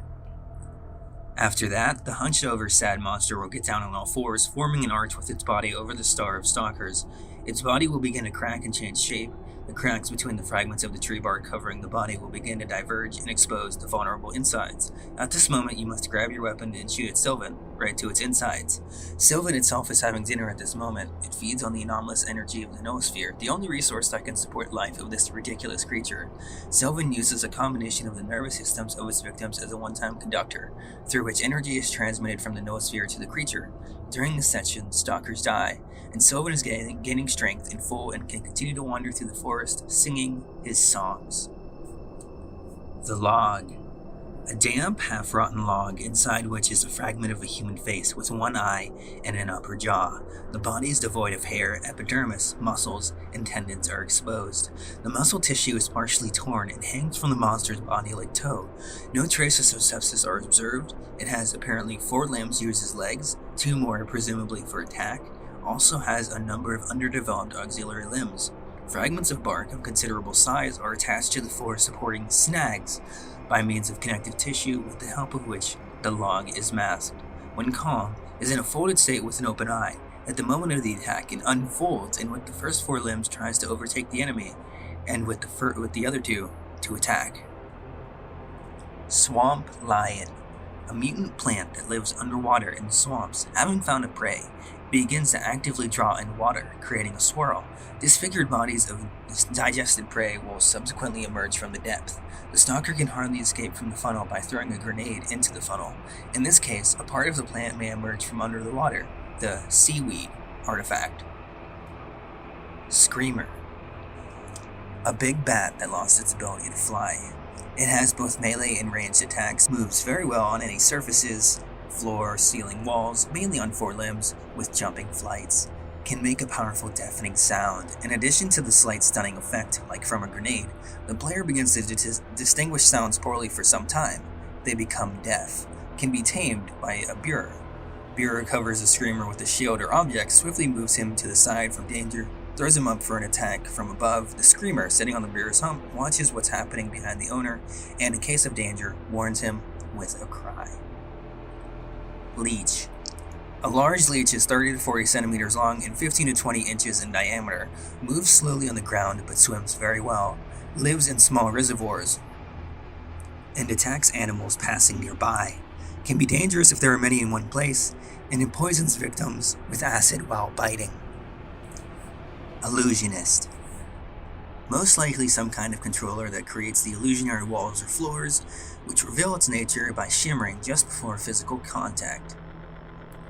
Hunter. Territorial creature, it relentlessly pursues anyone who enters its territory, does not even try to hide when it approaches its victim. When wounded, it disappears in order to reappear at a considerable distance and continue the hunt. If you notice grammatical issues, it's not me, I'm reading verbatim. Moldrill. Boss mutant, a creature that looks like a giant star-nosed mole, lays tunnels underground which are later used by snorks. Attacks slowly, acting like a piston in the tunnel, slightly vulnerable in front, but easily affected from behind. Otter. A lone mutant, a highly mutated otter, a fragile creature with very long limbs ending in sharp claws, moves on 4 legs with short dashes, between them freezes, rising on its hind legs and examining the surrounding area. Sensing danger, it creates lens anomaly between itself and the source of the threat as a means of protection. Depending on the degree of threat, it moves to or from the enemy with the same dashes, covering the movement with new lenses. When the enemy is at attack distance, it hits him with claws with tremendous speed, standing on its hind legs and bending around the front lenses. Without protection, Lenz is easily killed by 1 or 2 bullets, stands on the tail in battle, and when looking around, attacks with all 4 paws. Let's shift focus and talk about design documents for a moment. There are lots of these design documents, but most info comes from ZadaniaPiat.doc, Stalker.doc, and _story_.doc. Each one of them features its own version of a big brain mutant. There is also a brain mass number 9, which is probably the first version of this creature. As reads, this creature existed in very early stages of development, somewhere around 2001. The encounter would look like this. The player finds the underground laboratory number 9 somewhere in Red Forest, where the brain mass hides behind an illusion. The mutant, using telepathy, convinces him that the entire laboratory is covered with dust and is extremely irradiated, making the Geiger counter go insane. By taking the psi stabilizers, the player could momentarily see the true look of the laboratory, well kept, clean, and filled with the still alive and working scientists. To finally dispel all illusions, player needs to find and take neurostabilizers, then they can see the true view of the laboratory and the brain mass. Brain grew far more intelligent than scientists expected, but didn't become hostile to them. It pulled them under its spell and kept them around to find a way out of the laboratory. And that way out would be the player. The brain mass asks the player's help to build an anti-gravity wagon to get to the surface, and in return, it would protect the player from the brain scorcher. It would even travel with the player to Pripyat and help to destroy a controller's nest. That is interesting, I'll say that. But a little bit too sci-fi, I think. As a fun little side note, all the items that the player could take were an illusion. When the player leaves the laboratory, they simply disappear. The Mist Creature. Player visits Yantar, a huge swampy area with a foggy lake inside. It is mostly dried out, full of garbage, and possesses every living creature that enters it. Player gives 2 copies of documents from other locations to the scientists inside the bunker, and they make an experimental brainwave emulator, Brain 6, which emulates the brain activity of zombies and thereby disguises the player from telepathic creatures such as the Mist One. After turning on Brain 6, the player has to find a military underground complex in one of the buildings in the middle of the lake. Despite the psi protection, the presence of the creature is still noticeable. Phantom hallucinations arose and dark half-shaped silhouettes appear in the ruins. If that was not bad enough, there are hordes of zombified stalkers and mutants that start to attack players. And as cherry on top, there are Monolith soldiers who are not zombified but still have reasons to kill the player. According to the documents, Monolith boys believe that psi stabilizers are what actually control people and see player as the zombie. Speaking of zombies, some of them are actually neutral and lead player to the zombie. The largest building has a non-flooded descent to the basement into the underground utilities. The player goes downstairs, and as they approach the creature, they enter the illusion level. Ahead, an amplified voice can be heard speaking in a monotone. In complete darkness, the player walks through the tunnel and follows the voice. As he turns around the corner, he sees that tunnel turned into the street of an unknown empty city where it's a bright sunny day. The player continues to follow the voice, and at this point can make out individual lines. The voice talks about the synthesis of destruction, the severity of death, and the illusory nature of the world. Phantom formations gradually appear more and more. When player tries to return or turn off the road, everything begins to darken, and an unpleasant ringing sound grows. If player continues to deviate from the route, he dies. As he moves into the darkness and the fog, eventually comes out to the square with the monument to Lenin. In front of the monument, stalkers stand facing away from the player, but then turn around and begin to attack, while the voice becomes angry. After killing the stalkers, the player continues to move across the area and ends up in another tunnel with many corridors in which zombified stalkers attack him. Most of the paths are hidden behind illusory walls, which will disappear only after the creature is dead. In the end, player finds a room of the creature full of radiation and dust. In it, he sees the true visage of the mutant with the phantom surrounding him. The player hears their hypnotizing voice. His eyes begin to darken. There is a small shadow in the corner looking at the player. The creature points to it with the words, "This is my ghost, part of my inner chaos. Everywhere the illusion haunting me, in all my wanderings. Something that doesn't belong to this world. If you destroy me, you will inherit it, as I once did, killing one stalker a long time ago. It is not as simple as it seems. The shadow leads the wearer to inevitable death. Sooner or later, it will lead you to death. Don't repeat my mistake." If the player does nothing, he becomes a zombie. To avoid death, it is necessary to kill the creature. It has to be blown up, since the bullets inflict a little damage, while the darkness in eyes decreases. The explosion will not be able to destroy the creature that has gone into the fog. It must bury the already dead creature. Can't make any sense of this? Well, neither do I. This side note sounds so vague, even in Russian. After the death of the creature, the psychotropic field disappears, and player can explore other corridors. Then he returns to the camp of scientists for an award and a well-deserved rest. With an interesting note, what is read so far is apparently an early version of the Miracle Machine. How's that for cut content? And another mutant I forgot, the Rat Wolf. This just seems to be a leader rat, which is bigger than normal ones, immune to radiation, and may have a telepathic ability. If you look at the Stalker fandom cut anomalies page, there are only 3 entries: Fog, Rusty Hair, and Time Machine. Now, if you note, this is apparently only for Shadow of Chornobyl, but I did not find anything for Clear Sky and Call of Pripyat. However, I'm sure there are undoubtedly more. Let's look at these for right now. Fog. Unprepossessing fog attacks unprotected areas of the body. Corrodes skin, hair, eyes, leaving a scorched corpse. Getting into fog without protective suit or oxygen mask leads to death. Rusty hair. According to the website description, all metal surfaces will gradually accumulate the so-called rusty hair, which, when touched, will cause the body to blacken and smoke, apparently rot. Little else is known about it. This anomaly is a possible reference to the cotton effect in the novel Roadside Picnic, where all metallic antennas accumulate thin strands of cotton-like material. When touched, the cotton appeared to spread onto whatever touched it. The object described in the book was a metal cable, so it is entirely possible it only spread to other metallic items. Despite not appearing in the game, Rusty Hair still exists in the game files, and was set up to create the Thorn, Crystal, and Urchin artifacts. However, these artifacts are now formed by the Burnt Fuzz anomaly. Time Machine. The PDA description reads, a true miracle of an anomaly, an area several meters in diameter where the time flow is significantly slower than usual, appears to have no negative effect on human health. However, the time machine can be very difficult to get out of. Interestingly, removing Mama's beads, an artifact usually found in the center of the anomaly, causes the time machine to disappear. This anomaly was cut from the final version of the game, although its description appeared in the game files early on.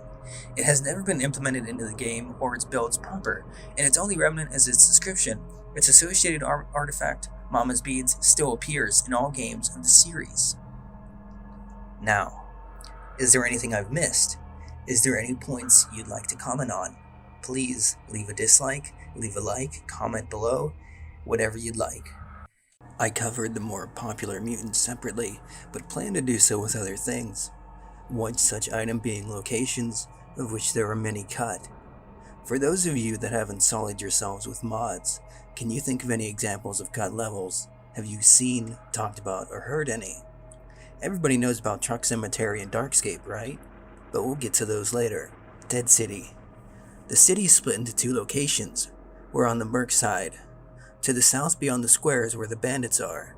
They're holed up in the school building southwest of the city.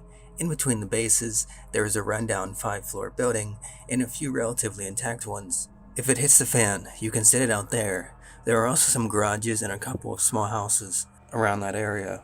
There are a couple of 5-floor buildings and a dozen garages on the bandit side too. The former city council building is on the other side of the square. Doc, about the Dead City. The Dead City is a Soviet-era town located between Yantar and Limansk that was abandoned by its inhabitants in the wake of the 1986 disaster. Over the years, it fell prey to scavengers and elements, slowly falling apart. The city's central feature is a town square with a statue of Lenin in the middle. This statue also houses the city's culture, sports center, and party headquarters. A short distance to the southeast lies a school complete with a basketball court. The rest of the city is occupied by block housing, dilapidated single homes, and garages. Over the years, the city was stripped of most of its valuables, and by 2012, it was practically an empty shell of its former self. The city is occupied by bandits and mercenaries who have converted it into a secret base of sorts. 2 major leaders of the factions reside within the city limits, Dushman and MoozE. As such, the area is crawling with bandits and mercs. While the former are your typical run-of-the-mill zone marauders, the mercs are a force to be reckoned with, as they include, alongside regular mercs, exoskeleton operators and techs with Seva suits. Their armaments are also of high quality. Mercs use TRS-301 and SGI-5K rifles alongside their armor.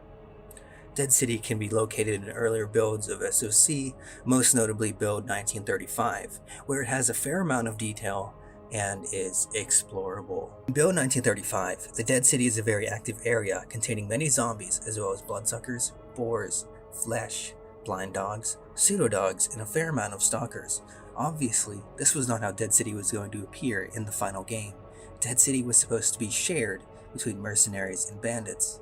Dead City has a road to Yantar, a road to the army warehouses, and a road to the swamps. It was going to play a major role in Shadow of Chornobyl. Doctor was being held captive here, and Strelok was captured and brought to Dead City. A dialogue compilation exists for the level which can be located in the game's files, alongside various textures and a character configuration file. Also, at the army warehouses behind Lukash, one can see a map of the Dead City. If the player looks to the top left corner, they can see an arrow that points to the left of the map in a writing, Myortvi Gorod, or Dead City. This points to a conclusion that Dead City was intended to be put in the game, but it never made it. According to leftover dialogue, the Dead City was supposed to be part of the storyline where Mark Twain would learn from Doc his true identity as Strelok, and Doc would give Strelok the key to the Pripyat safe house. In the final game, this is obviously different. Mark Twain has given him both his true identity and the key to the Pripyat Hotel by Doc in the Agroprom Underground after recovering the documents from X-16 and speaking to Guide. Dead City appears to draw inspiration from the city of Polisk, a settlement that was abandoned following the Chernobyl disaster. Unlike the in-game Dead City, Polisk is still inhabited by a few senior citizens, despite the city being in the exclusion zone. Generators. If you finished Shadow of Chornobyl, you probably wondered what these huge things were that were sitting around. The cut level, Generators, is a fairly large area and surrounded by a decaying landscape. It is located in several early builds of Shadow of Chornobyl, most notably build 1935, where it is explorable. The area is located either east or south of the Chernobyl nuclear power plant and can be accessed only by crossing the bridge in the vicinity of the power plant and heading east. The location contains large, sphere-shaped generators which are positioned around an unidentified antenna. These generators are primarily responsible for emissions, a necessary component during the existence of the sea consciousness.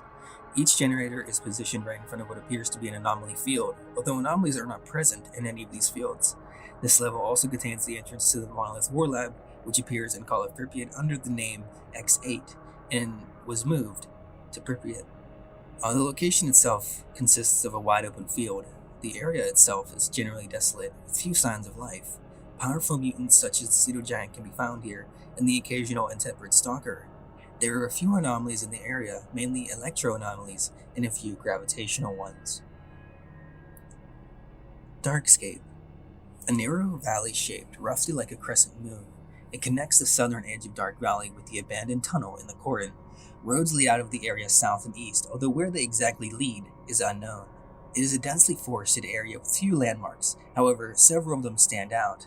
At the end of the most narrow part of the valley lies a collapsed train bridge, part of the railway that passes through the cordon and the Great Swamp. Further to the south, the road separates before a hill. To the southwest, deep in the wilderness, lies an abandoned farmhouse, stripped bare of everything. The main road continues to a crossroads, next to which lies an abandoned gas station. From there, a road leads west directly to the cordon. This level is supposed to be a fast-paced escape scenario, where the player attempts to outrun the pursuing hind and fight through enemy soldiers on the way in order to reach the road back to the cordon. If you played Lost Alpha, you probably remember this.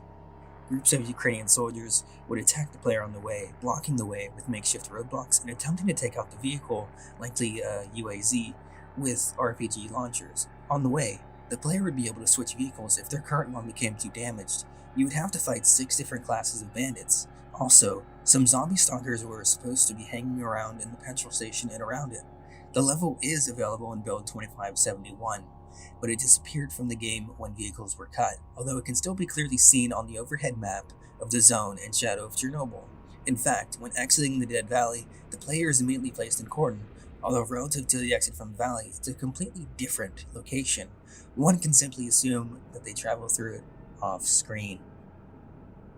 War Lab. Located in the deepest parts of the zone, beside the generators, it was where the group conducted the common consciousness experiment. The field around this lab served to use generators that would be used by the sea consciousness scientists to interact with the noosphere.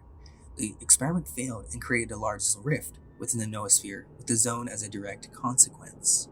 The Monolith War Lab is accessible in build 1935. It is accessible from the generator's level. As far as AI goes, it is completely empty. The level, along with the generators, is not accessible in the final version. The laboratory is only seen in the final cutscene if the player refused to join the Sea Consciousness project, where Strelok is seen walking in one of the rooms that contains the pods holding the scientists of the Sea Consciousness before shooting them. The new Lab X8 location reuses the layout of the Monolith War Lab, bar some rooms and doors. Dead Mill. Dead Mill is a very long road running through the countryside. The map is cut in half by a hill with a tunnel going through it.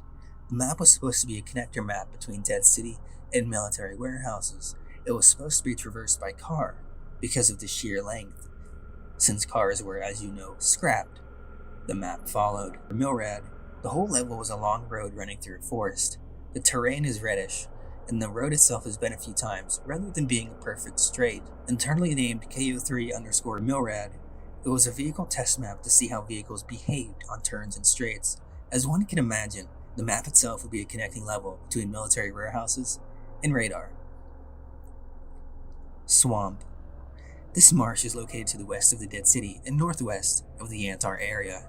It is enclosed on all areas with barbed wire and littered with rotten catwalks and abandoned hamlets. A road leads through the middle of the swamp, guarded by watchtowers. 2 bridges lie on the road. The first is collapsed, but the second intact, and blocked off with concrete blocks, cutting off access to the mysterious Tesla tunnel. Little is known about what the player was supposed to accomplish here. According to a blurb on the old version of the Stalker website, the Phantasm mutant was supposed to be fought here, although the veracity of that is doubtful, due to the fact that Spetsnaz operators and military stalkers are present in nearly all screenshots of the location released to the public. It's possible that the player was supposed to fight them at this location, for reasons not known. Old Bar. Old Bar is a cut location most notably featured in Build 1865. It is a small urban-type settlement with various buildings, of which the most notable ones are the Stalker Bar and the Duty Base. To the south is the transition into the garbage, to the east, the transition to Yantar, and to the north, the transition into armed warehouses. The basement of the convenience store, which is equipped with the bar. The bar is filled with stalkers of various ranks, very different from the release bar. The bar doesn't have the familiar barman, but instead there is a stalker who is wearing mercenary armor with the name Barman. It is assumed that it is simply a placeholder. Various quests would be located here according to design documents, just like in the release version. The base of duty is located in the northeast of the location. The group is located in the basement of the store, labeled ovoshi or vegetables in Russian. The basement is not equipped at all, empty rooms and all. A large factory with several workshops, an unfinished area, and long underground passages located in the north of the location, as a separate location with 2 transition points. Lots of zombies, bloodsuckers, rats, and beers live here, as well as anomalies. It's a dangerous location, functions as the pre-release equivalent of wild territory, but is not required to pass through into any location. Modeled quite accurately on the Rostok plant, located in Kiev, which was close to where GSC had their studio at the time. Abandoned 2-story apartment block. No stalkers are located inside. There is an explorable interior to this building. A small rural school is the first one that catches your eye if you enter the village from the garbage transition side. The school was taken from Dead City, but the second floor of the building was removed. Level 12. Practically nothing is known about this level, except for the element of sketching the global map in the design documents of STALKER Oblivion Lost for 2003 to 2004. Presumably, this location was a kind of a hallway that reaches from Red Forest to Chernobyl nuclear power plant, bypassing Pripyat. It is also known that the level was with numerous high radiation zones, dead zones, psi zones, and inhabited by ghosts in the fog. Judging from the fact the level had access to the river, it is located quite close to the Chernobyl nuclear power plant, and an island of the correct shape is located nearby, most likely in the neighborhood of the construction site of the 3rd stage of the CNPP, which is located on the island and separated from the coast by a narrow strait, served as a prototype of the level. Old Yantar. The redesigned location has been present in the Lost Alpha Director's Cut mod since version 1.4007. The old Yantar was an unreleased level that possibly, due to its intended size, was never released with the initial canon Stalker Shadow of Chornobyl game. A reworked version of the level may be found as a major level component of the standalone mod Stalker Lost Alpha, complete with an extensive and coherent geography, consistent zone features and anomaly formations, and a diverse and extensive wildlife population. A version of the level closer to the original storyline can be found in the Oblivion Lost remake mod. As always, if there's anything I've missed, anything you want to add, any points you think I may have glossed over, please let me know in the comments.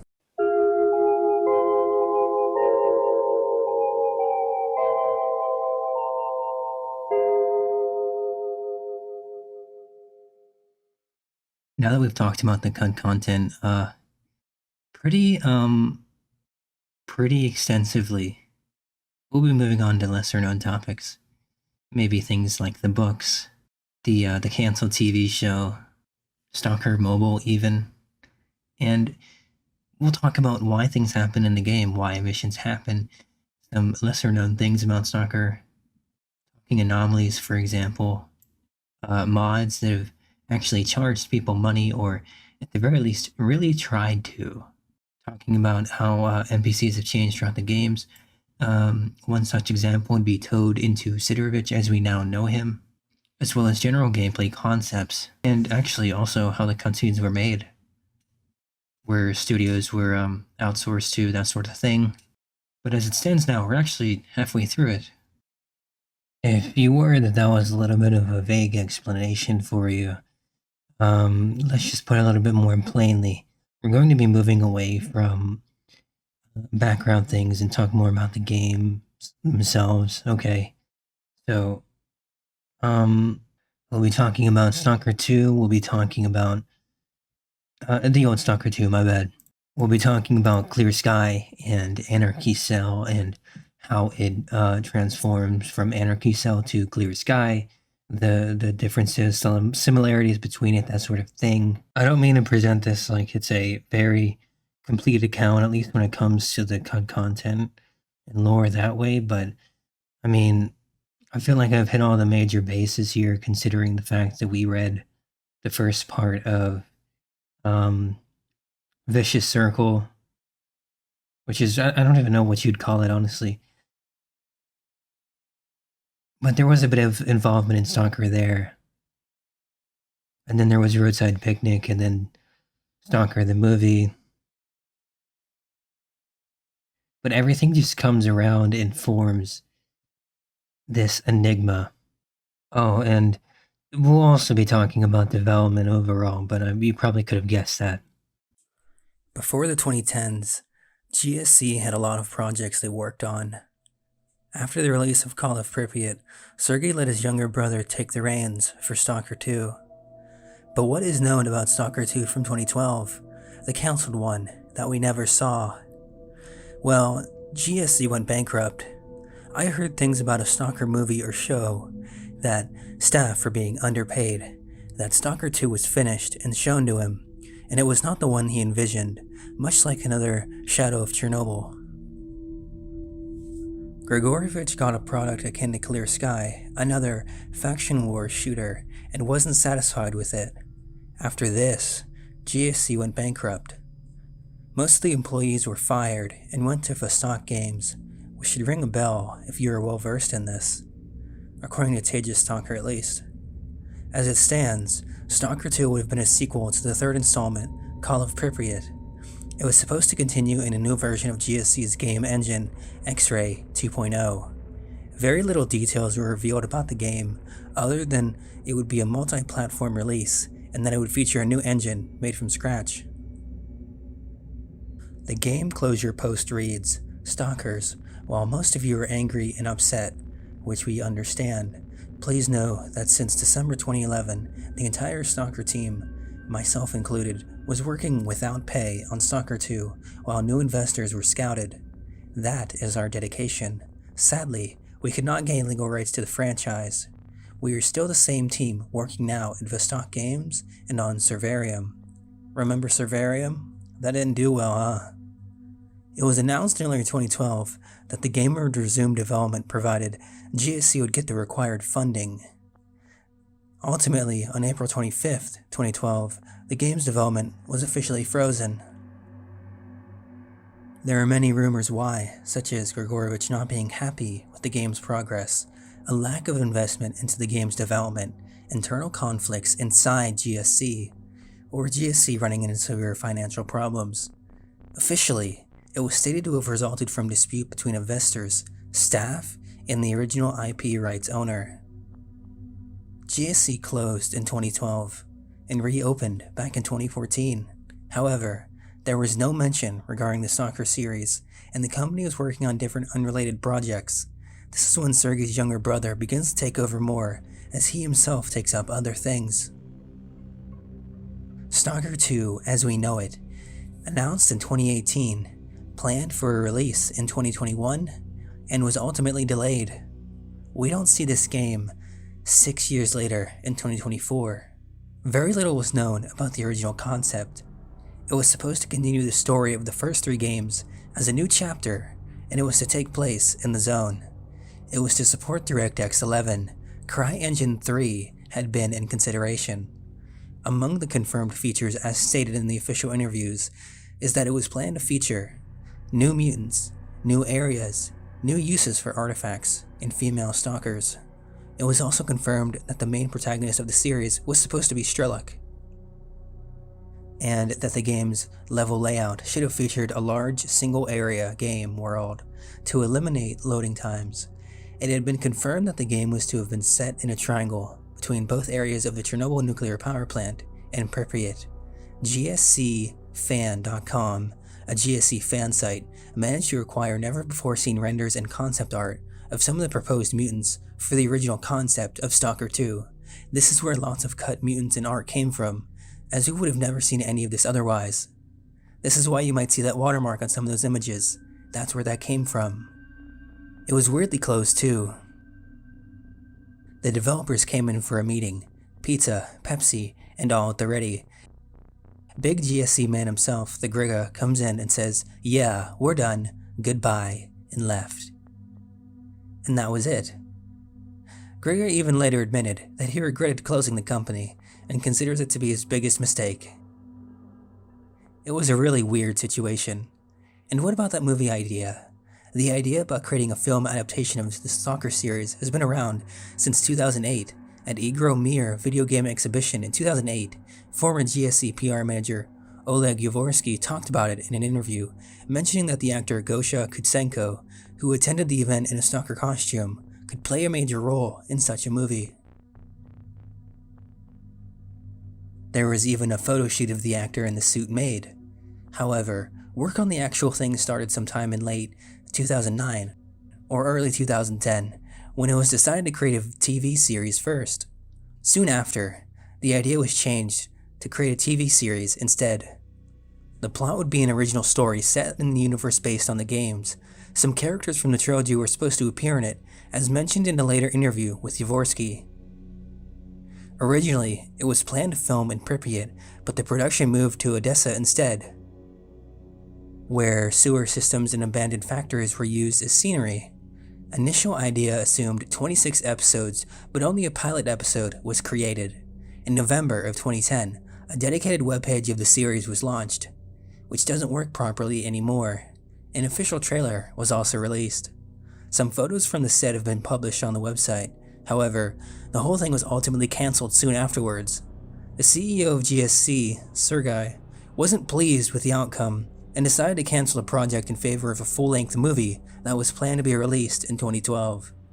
So the rumors I heard about both the movie and the TV show weren't unsubstantiated, it seems. According to a 2011 interview with Grigorovich, the movie would be about Strelok and how he got into the Zone. An entire movie trilogy was actually planned to be created. However, GSC dissolved later that year, and consequently both Stalker 2 and the movie were cancelled. An early version of Stalker 2 leaked online, allegedly coming from 2011. Its source is user Marcus Brutus from the Russian forum appro.ru, but it should be noted that this is not a playable release. The material can only be accessed using the X-Ray 2.0 engine editor, on which Shadow of Chornobyl sequel was originally created.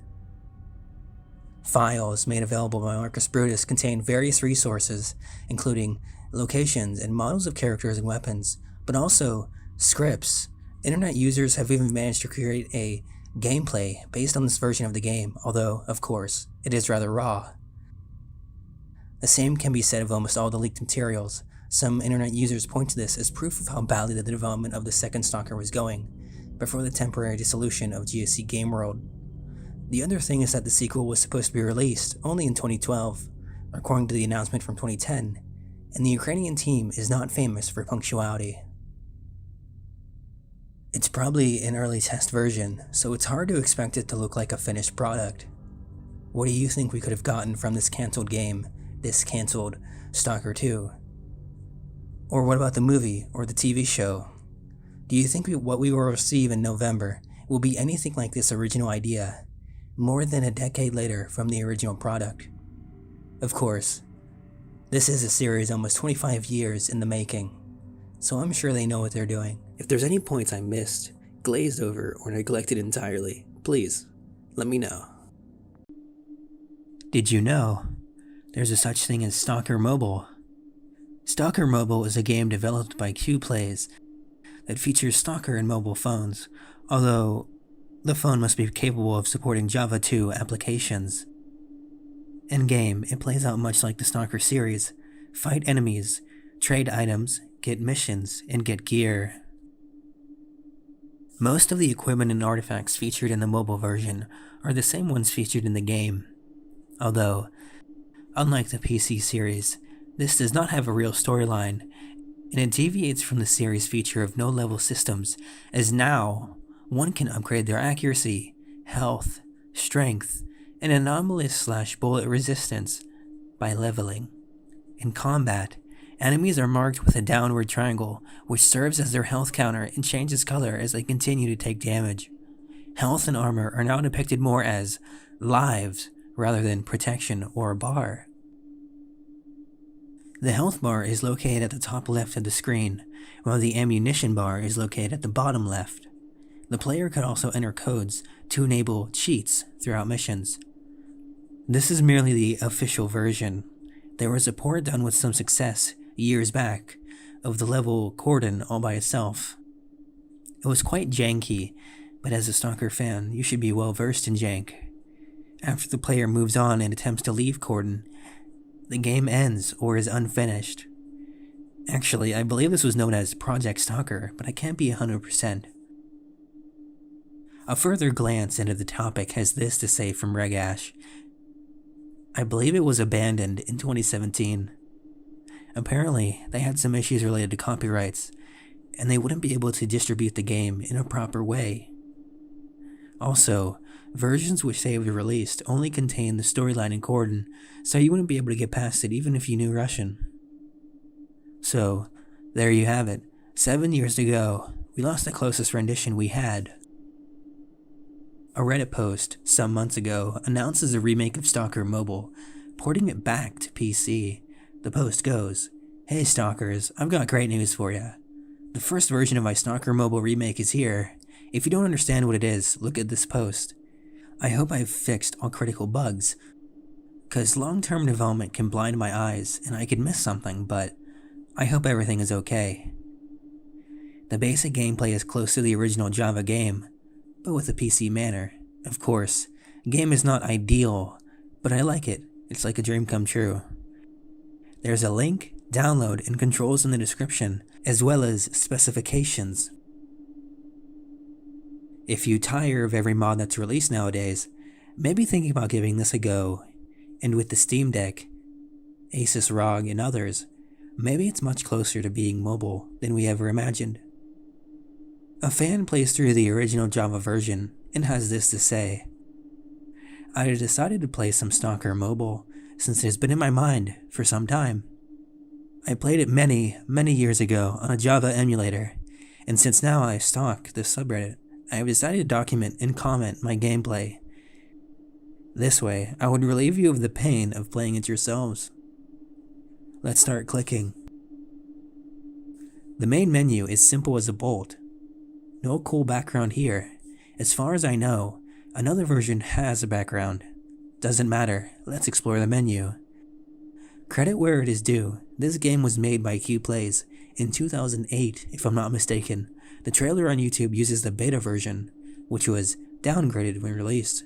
The controls are as follow. As you can see, it uses almost all keys on a traditional keyboard. We click on New Game, and this text intro appears. For your information, there's no music after the menu theme, and barely any sound effects. Apparently, we are one of many soldiers patrolling the cordon of the exclusion zone. We ride a helicopter with our buddies and the captain. Suddenly, we crash. Ah, my eyes. The pixels, they stab my retinas. Har har. Bad graphics are bad. Enough. Everyone else is dead except the player and the captain, who is missing. Our only weapon is the Fort 12, which has infinite ammo. There's a looting mechanic, just like Shadow of Chornobyl. Point your camera at objects, click, and choose which items you want to take or leave. I see a medkit. I take it. The zone doesn't allow for mistakes. As you can see, there's a weight limit just like regular Stalker. And there's no remove weight limit mods here. On the menu, there's a character category which takes us to this screen. Classic RPG mechanic. You get XP on combat and doing side quests, and you can level up your character. That's something we've never seen before in a Stalker game. Isn't that fascinating? Accuracy improves your aiming skills. Health gives you more hit points, and strength increases the weight limit. To the right, you can see the classic environmental protection from suits and artifacts. Walking ahead, I get ambushed by bandits. Notice there's only one character model that looks like best on a very low res, low polygon model. I kill them, and the map option appears on the right side of the screen. The map looks pretty similar to the map in Cordon. The map looks pretty similar to the map in Shadow of Chornobyl. We crashed on the east side of the Cordon, and there's a Stalker camp to the north. We choose our destination, and we quick travel there. It's not Rookie Village, but it's a safe place anyway. There's several Stalkers to talk to, a trader, and some 2D fire. He takes a screenshot and writes underneath, demo_record1. Just kidding. It's the 3D viewer of the emulator. You can see the entire village from this perspective.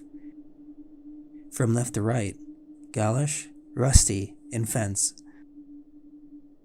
The first two give you advice and a quest. The third is just a scared rookie. The trader is at the other side of the road. Interestingly enough, there's several dialogue choices with different results. Our character is looking for his captain, and the Stalkers want some favors first. This is the trader's window, who, judging by the prices, must be a Sidorovich sales representative. I accept some easy side quest first, killing some bandits up the road.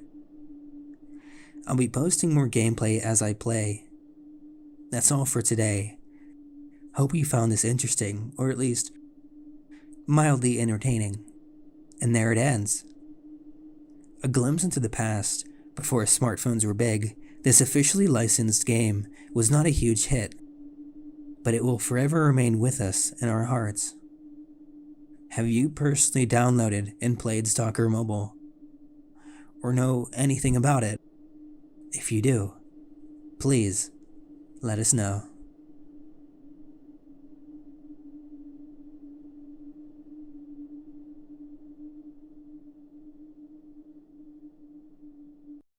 From the very first time you stepped into the zone, to days, weeks, even months down the road, you've never given it a single thought. What are these huge storms? And where do they come from? Now, of course, if you played Clear Sky, we know from the Clear Sky scientists they hypothesize that emissions are a way of the zone protecting itself. As Scar and Strelok get deeper to the center of the zone, more and more emissions happen. This, of course, is a detriment to Scar, but the story goes on. In Shadow of Chornobyl, there really weren't many emissions. I think there were only 2. They were scripted. Apart from those, we don't really see any. It's only in Clear Sky and Call of Pripyat that emissions are more normalized, with Call of Pripyat having completely random emissions altogether as a result of the events of Shadow of Chornobyl. I'm sure all of you understand the lore game reasons for emissions, but I wanted to look at why they exist in the first place. Of course, I don't mean from the game standpoint, as most of us already know why. It's the same reason as the death trucks, the stalker tattoos. They're all just methods for the zone to protect itself. Those markings are just a way for people to well, be marked. They have a target, they have to find their target and kill them. Now, with our beloved protagonist in Shadow of Chornobyl, this isn't the case. He is, in fact, the one that went wrong, and that's how we're able to control him in the first place. He was also one of the only ones left alive in a death truck, which is unheard of. If you ever have the wonderful time of playing any mods, a lot of them like to utilize the rookies will not talk to you unless you talk to Sidorovich, do a few quests for him, this sort of thing. STALKERSOUP is on the tip of my tongue right now, but there's plenty of others that utilize this trope. If you play plenty of mods, chances are you've run into this a million times.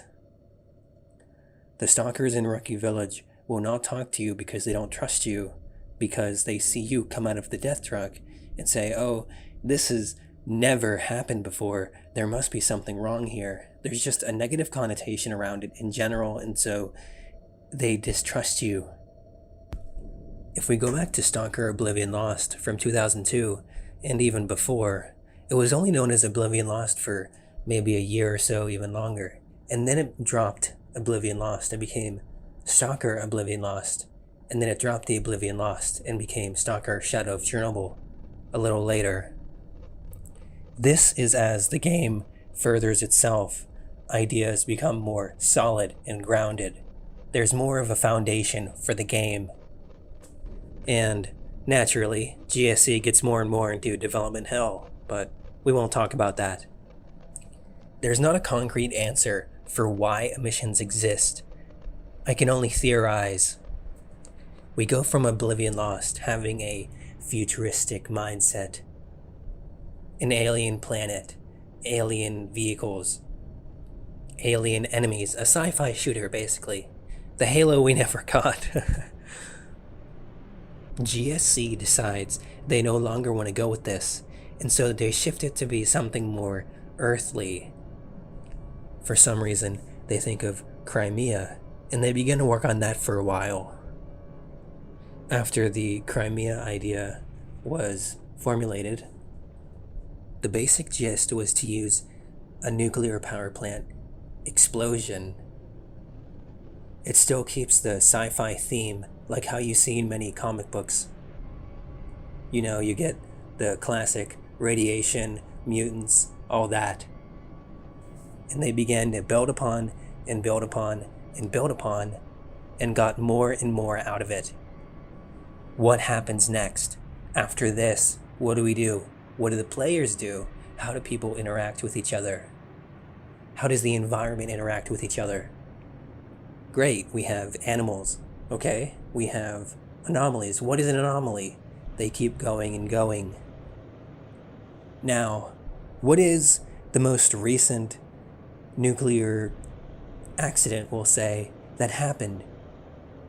And even better, what's closer to Ukraine, Crimea, Chernobyl? And it helps for the devs that this is in their backyard, essentially. They have ease of use, traveling, getting photos, game development, because it's right there. This isn't in another country, this isn't on the other side of the planet, it's in their own backyard. So they keep going with this nuclear explosion idea. This is how we get the second explosion that you see in the Call of Pripyat opening. This is how fact deviates from fiction. They use this second explosion of energy, and they keep going with it. They say, oh, it kills people. Stalkers start to come into the zone and loot it, which is a real thing that happened, by the way. They say strange things happen that nobody can explain, which is inspired, but we'll glance over that. They'll say, at the center of the zone, there is this very important thing that they do not want anyone to get to, and they will try to kill anyone who approaches, which reminds me of the roadside picnic meat grinder and the Stalker movie itself, which both require a form of sacrifice in order to get into the room. Stalker has the wish granter as a mighty diversion, and they have the sea consciousness itself. It's not too far-fetched to say that if the developers took inspiration from so many various sources, they would also say, okay, we have this very important thing at the end of the game. How do we protect it? You begin to have your mutants, you begin to have your anomalies, your basic enemies, the monolithians, and you begin to have emissions. Although we didn't really see those in Shadow of Chornobyl. It was later fleshed out and made more in the later games. I'm really just spitballing here more than anything else, but I thought it'd be interesting to say. The thought came to me. Everybody knows about the lore. Mostly everybody knows about the lore. Who knows why these things actually came to happen? Why they came to be? And so, GSC combines elements of classic science fiction with elements of a sci-fi shooter, be it an alien shooter, but still. They take a slice of land out of the Ukrainian countryside, and they basically call it a day. I wish I was able to provide you more information on this topic, but nothing is really known about why emissions exist. If we just use logic and facts, we will understand a lot more than we initially did. If you have any thoughts, comments, anything you may have just actually hated about this video in general, please let me know. In my last 2 Stalker videos that I covered, I talked about the evolution of mutants and NPCs in the Stalker world. To hone in on the mutant video for a second, more specifically, I talked about fleshes that could talk, which is as fascinating an idea as it is. This isn't where GSC ended it. Or maybe mods took up the mantle here. In this video, I want to talk about some lesser known secrets of Stalker. Those being such that the average player probably wouldn't know. It might have blown your mind to realize that mutants can talk, but guess what? Anomalies can, too. For those of you that are fond of soup mods, you already know what I'm talking about. When you begin STALKERSOUP, OP 2.2, whatever the case may be, you're probably very familiar with a dream cave that you ingest some sort of medicine to get into, and that you have to get out of. When I first began STALKERSOUP, this was the bane of my existence. I really hated it. And then I got through it, and I realized, hey, you know what? This was actually pretty fun. It wasn't that bad.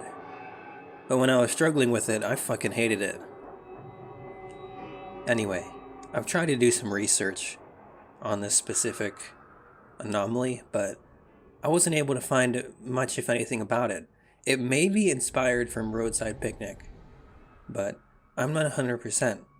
It looks like a green net, and it has a couple lines that stalkers may use. I actually, now that I'm talking about it, I think it might be called a mimic. I'm not sure. But anyway, it mimics stalkers' voices in an attempt to get the player to come towards it and kill them. Whenever you walk into it, it envelops you and you die. Usually a telling sign would be hearing "Pomogite," but there not being anybody else around. Now, where exactly this came from, GSC or mods themselves, I could believe either, to be honest with you. I'm not totally sure. It's just as feasible that GSC had inspiration and took it upon themselves, but it was cut content that never made the release. Or, alternatively, that it was within the mantle of mods, soup mods, that went off the hinges and off the rails and just kept going and going and going, making their own ideas as they go along. Either way, now you're aware of the fact that 95% of everything in Stalker is able to vocalize. On to fact number 2. You remember our beloved protagonist from Stalker Clear Sky, Scar? If any of you have watched the Stalker film, which GSC took inspiration from, you would know that Scar bears a passing resemblance to Stalker in the film. More on this. This isn't actually conjecture, it is a proven fact. I believe it was the creative director that said personally that Scar was developed with Stalker in mind. There's even design artwork of the opening cutscene showing him in a more rougher, less Scar-y state, if you will. It's quite fascinating. And definitely one of the bigger hints that GSC did have outward influence from another perspective. To add on to this, do you know who mocapped Strelok? There might be a bit of confusion regarding Strelok because he sounds different in Shadow of Chornobyl versus Clear Sky, as well as Call of Pripyat, but I'm sure you would be very shocked to hear that Strelok is actually delivered to us by Vincent Stone, an Australian singer. Isn't that fascinating? Moreover, I do wonder how that came to be, and how we didn't have someone more Eastern European fill that role, but rather somebody across the world. If anything, it's rather inspiring. And if Vincent Stone is in the spotlight, as you would probably expect from a singer, it makes sense he couldn't come back or was too expensive for GSC to hire again, whatever the case may be. This is why, if you pay close attention, you might hear in Clear Sky one of the regular Stalker voice actors pick up the role for Strelok whenever he talks to us as we chase him. And for our fourth and final fact, loners aren't really meant to be seen as a faction. This might seem like common sense, but allow me to dig into it a little. Much like the ecologists, who really shouldn't be regarded as a faction and more part of the military, you could even call them contractors even, but they're not really meant to be their own faction. They also have a bit of trouble with names, going from ecologists to scientists in later games. In fact, one of the fan patches you might see for them all over the place is actually not even really GSC's. It was just found in files. But back to loners not being a faction. Sure, they might work together. Some of them might strike an accord with members of other factions that might not always make sense. But this is who they are. They're loners. They're meant to go off and do their own thing, not be in groups. And definitely not be an organized group that's on the map. With so much disparity between the factions, I do wonder what other troubles there may have been. What other factions we have, or might have had, that aren't really supposed to be factions at all, and they're just there. To hone in on this last point, if any of you are active in Discord, and any of you are in the official Stalker Discord, you can search and find free Stalkers, probably said by Tejas Stalker a million times, because this is a very heated topic for him. What I gathered is that free Stalker is actually a mistranslation, according to him, and it just gained popularity and they kept it.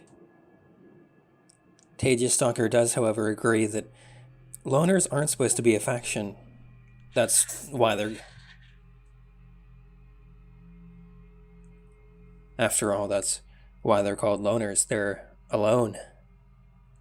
However, he kind of spurred out and started going over different terms and whatnot, and it really felt very personal for him. So I think he definitely took it to heart. If any of you wish to like, dislike, comment, do so. If, for example, the topic of free stalkers just totally fucking infuriates you, you know what? Please say why. I'm curious to see. Anyways, I'm out. Here's to the next one. I've recently just heard this relatively obscure fact about one of the older mods in Stalker. This mod, or mod pack shall I say, was initially named for level transitions. Is that a good enough hint for you? I was browsing through the SG thread, or Stalker General, on 4chan's Video Game Generals board, and I saw this interesting post, and I know I had to do some research on it. I began to do some digging and use some different terms and keywords in order to try and get the results I wanted. In English, I use things like NLC shop, NLC donation, NLC Bitcoin, and other terms, but nothing came up. I had to switch to Russian and typed in the same thing, and I found a link to a website that goes into more detail. After scrolling through the comments, there's instructions about mining. It even talks about wallets and terminals. Anyway, this website on nlc-zone.ru says, spoiler, the store is closed forever, so welcome, a solution for those who want to save time on earning game items at the expense of real money. All who need a true balance of the mod, please do not waste your time reading in Hall of Ours. Continue playing as before. First, some important notes. Despite the use of the terms store, order, and sale, I, or the NLC team, do not derive any commercial benefit from the enterprise and do not plan to in the future. All the money that you decide to spend will have to be sent to charitable funds using the Bitcoin system. As a thank you for your good deed, the store will send you a game archive DLC_pack.xdb0 by email, which will be compatible only with your profile, player.dat. You won't be able to transfer packs to other players. Since packs allow to slightly ease the game balance, they will work only on the beginner and stalker difficulty levels. It is assumed that those who have chosen a higher difficulty level do not at all strive to ease the game balance. The store requires a very precise payment of the amount, so it is better to send funds from your wallet and not through the exchanger site. I recommend installing light wallets such as Multibit Classic and buying coins with your address. You can register an online wallet on the blockchain.info servers quite quickly, then you will not need to install any programs. In the online wallet, you can also configure currency display options. Real prices in rubles are exactly 1,000 times less than game prices. The most expensive items are by no means the best and most useful, as in life, by the way. Exoskeletons are not recommended for purchase. They usually have wild wear even without receiving hits, and maybe this is a bug, but they do not feel particularly durable. Bandit cloaks win against them in points. It is not recommended to mine bitcoins directly with a video card. It is too long and expensive. Mining some altcoins, forks, can be profitable, and then you can exchange them for bitcoins. Be careful when paying with the Electrum program. It offers MBTC denomination, 1/1000th of a bitcoin by default, while the site offers to pay in bitcoin. The latest scripts require a minimum engine change of 6171. The list will be updated as feedback is received from the first users of the store. There's even instructions of, more like how to pay. There's links. There's everything. The message signs off saying, sincerely, Administrator Darkstalker.ru, Petrov Alexander. Looking further, all of these posts were from 2016, which is really interesting. So this all happened quite a while ago. There's users begging for help in the comment section saying, maybe someone can help. In short, I need someone to pay for the goods of me. I will of course send the money. I don't have an electronic wallet, much less bitcoins. Creating them to buy gear from a store is difficult for me because I haven't used anything like that, and I want to take some gear for myself. I'm ready to transfer the money first, in a way convenient for you, preferably via a Kiwi terminal. I'm sending you the money first for the gear I took, and you'll get more than 100 rubles for your help. Please. Send me suggestions in PM. I wouldn't have found this gem if I wasn't browsing Stalker General. Usually, I don't really like to waste my time going through 4chan's posts, but sometimes you will find some gold mines like this. I had no idea this was even a thing. A user posted quite recently, why is GSC demanding mods add links to the OG trilogy now after all this time? Wasn't the whole joke of the community that GSC didn't even get money from Stalker sales anymore, and the entirety went to whatever publisher/site that was hosting it? This is a newer thing that they have, which is why Anomaly updated 1.5.3 and includes a link on the main menu page.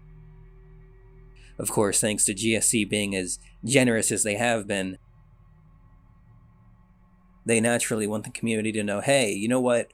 You see all these free play standalone mods, some of which don't even need you to have played the original games like Call of Chernobyl did with Call of Pripyat.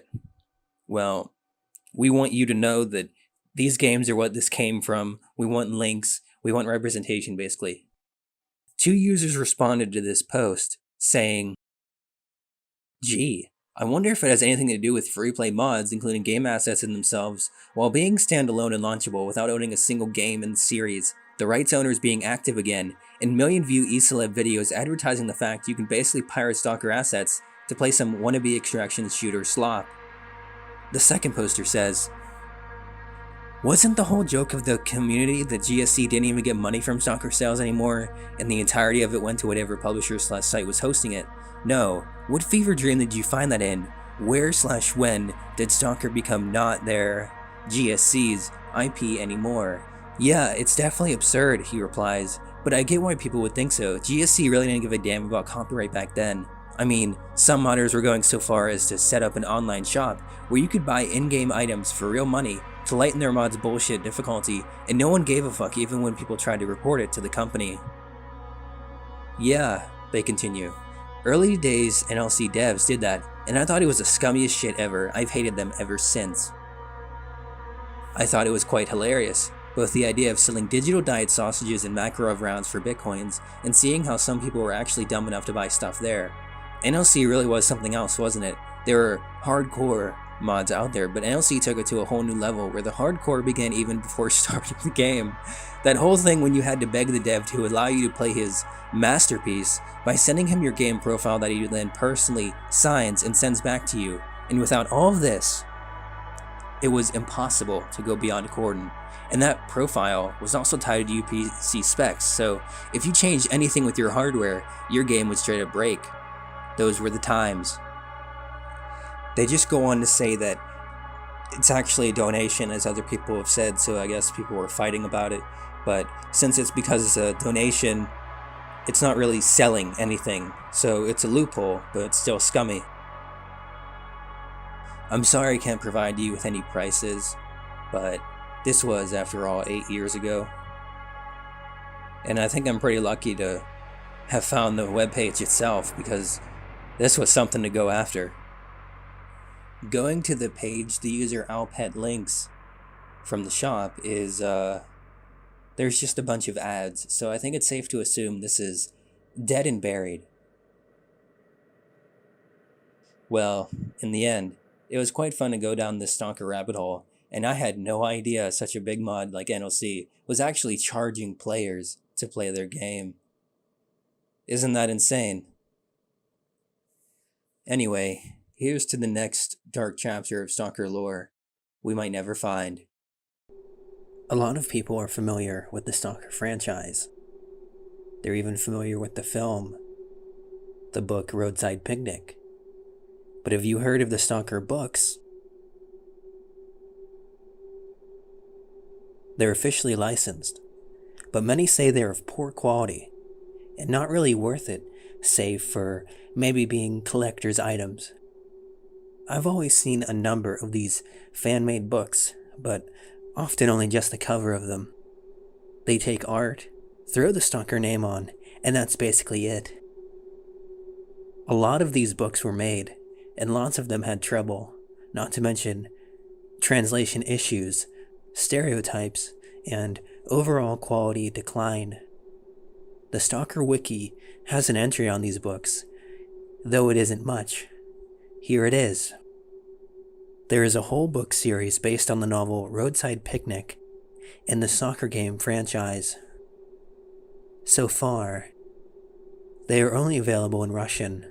The first book is called Stalker Shadows of Chornobyl, in Russian, Teni Chernobylya, It features a couple of stories written by different authors and fans of the game series. Later, as the game gained more and more fans, the book series became a hugely successful franchise.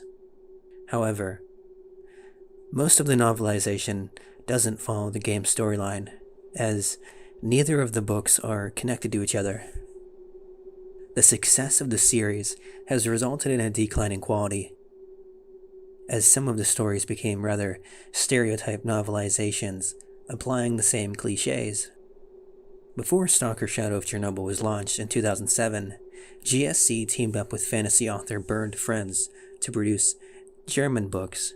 Friends said in an interview that he was given one single afternoon with a beta version and a God mode trainer to get acquainted with the game. He produced 3 books, although totally different from the actual story. Even so, the books were a success, and Panini, the publisher, launched several translations from Russian. However, some of the books were not up to the expectations, and they also suffered from low linguistic and production quality. Back in 2002, GSC announced a competition for the best literary works about the adventures of stalkers in the Chernobyl exclusion zone. Until 2004, fans created 451 stories and novels. And you can find the works of the English-speaking writers here.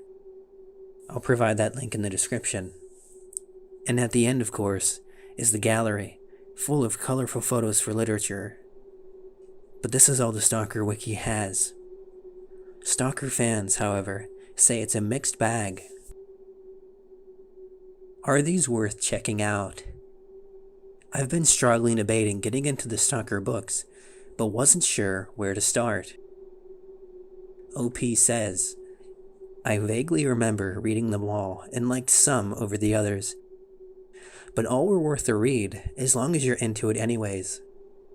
It was fun. The books made me play the games all over again, and so I've read them and played the shit out of the OG games meanwhile. And more. Most of them are pretty bad, to be honest. If you really want to read something specifically in Stalker Universe, you can check out early ones, as later releases go way off the setting with shit like alien spaceships, immortal superhero main characters, swords, flamethrowers, and superhuman villains, with no real relation to Stalker aside from things happening inside the zone. Regash even makes an appearance, saying, "Nice collection. Damn, those are classics, especially Toad Zone. It came out before Shadow of Chornobyl was even released." It's the first licensed book overall, if I remember correctly. This was something new I learned, that a book released before the first game itself. What a surprise. And finally, we have like 80 books officially in the Russian language published, and like first 50 to 70 of them is really good. I read every of them and I highly recommend all. I hope you guys have some translations too. On these photos I see only Deserter. It was one of the very first books in the series, and it's a really good one. Funnily enough, while I was recording this, one of the fans in the GSC official Discord asked a question relating to these books. Is there any books on the game, like perhaps some stories? And as it goes, Stalker Southern Comfort and Stalker Northern Passage are cool. I've never read them, but the premise is awesome, and I wish somebody would make a fan game about them.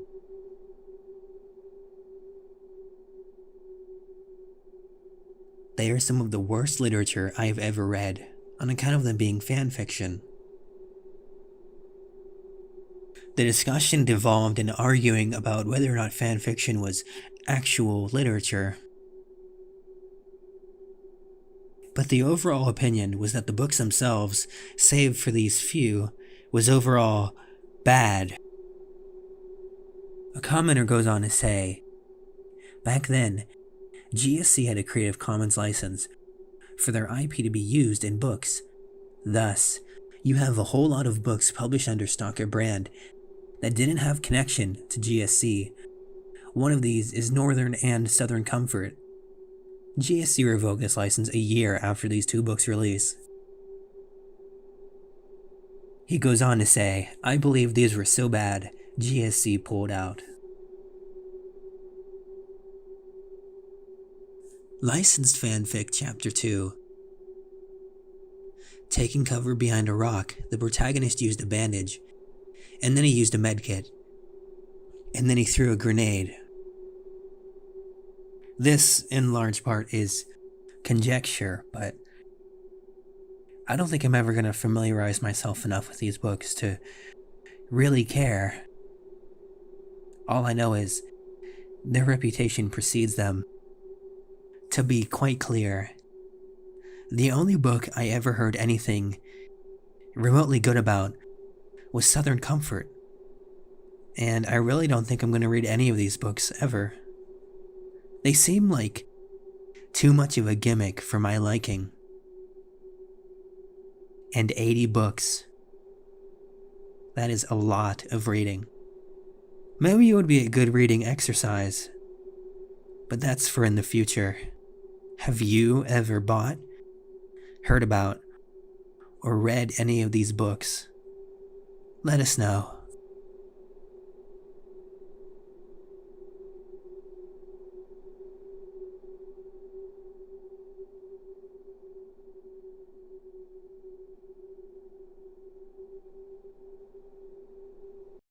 There's been this popular myth in the Stalker community that I myself even fell victim to, but it's been around for a number of years, and it's still going around to this day, that the higher the difficulty is, the more balanced it is, but in actuality, it really isn't. The way I understand it, the probability is usually always going to be hit or miss, and the difficulty isn't really going to change that. It's rather how much damage your bullets may do if and when they do hit, resulting in more or less shots needed. The only thing lower difficulties do is give you more resistance to damage and a higher damage output. There's actually a chart explaining this that goes into more detail, and it gives you percentages for every difficulty. In the notes, it even deigns to explain. For example, it says, chance for a shot that physically connects to actually deal damage. Enemy shots always use the novice value in the weapons section. Values in the actor section only apply to explosive fragments. Numbers given here are base values and will vary in practice. Note that it does say difficulty has no effect on NPC resistance. And interestingly enough, there's even protection from one-shot kills, sort of, but in Call of Pripyat only. The popular opinion seems to be that if you have it on a higher difficulty, you seem to perform better. But in actuality, this is a survivor bias, because if more stakes are on the table, players seem to perform better. Whether or not that's actually true, I'm not sure myself. I just know that I always select Master, and I always use F5 and F9. Another thing that's interesting of note, it mentions Clear Sky and Call of Pripyat separately, so it seems that they have their own difficulty scales. It makes me wonder what else is different about these games. For example, if playing Rookie on Clear Sky, Novice, would reduce the grenade spam, maybe it would mean that NPCs would use smart covers less and less the easier you go. I'm not sure. I'd have to say probably not, but it does make me think. Of course, damage to final boss is only in Clear Sky, because that's the only game with the boss fight that we had, if you can really call it a boss fight at all, to be honest. It was just really buggy for me and really lackluster, actually, but we'll call it a boss fight. Apparently, no matter what difficulty, enemy shots always use the master difficulty value. That's insane. The year is 2010. You boot up Shadow of Chornobyl or Clear Sky for the very first time. You run into a merchant in a bunker some fat old guy, but you continue on your way. If you decide to revisit later with vanilla mods like Oblivion Lost Remake, you'll understand that this was actually a totally different version of Sidorovich. The one we see in Oblivion Lost is named Toad and has a few major differences. Sidorovich seems a bit older than Toad. Toad actually has hair, for example, a missing limb, but interestingly enough, both of them remain underground, just like the 100 Rads bar itself remains a little underground in both renditions. To shift focus from Sidorovich to the bar, and rather Barkeep himself, he went through a bit of changes too, as well as the bar, but I'd rather like to focus on the NPCs this time. Of course, the version of Barkeep we all know and love looks a lot more finished than the older, rougher version. In both renditions, there's bar guards. And I suppose at some point along the line, there was the idea to add Wolf into the Rookie Village to protect the rookies, as well as the idea of Rookie Village itself become more and more developed. As we can see from Shadow of Chornobyl and Clear Sky, GSC likes to play around a bit. For example, you couldn't go to Rostok and Clear Sky because they said it was blocked off.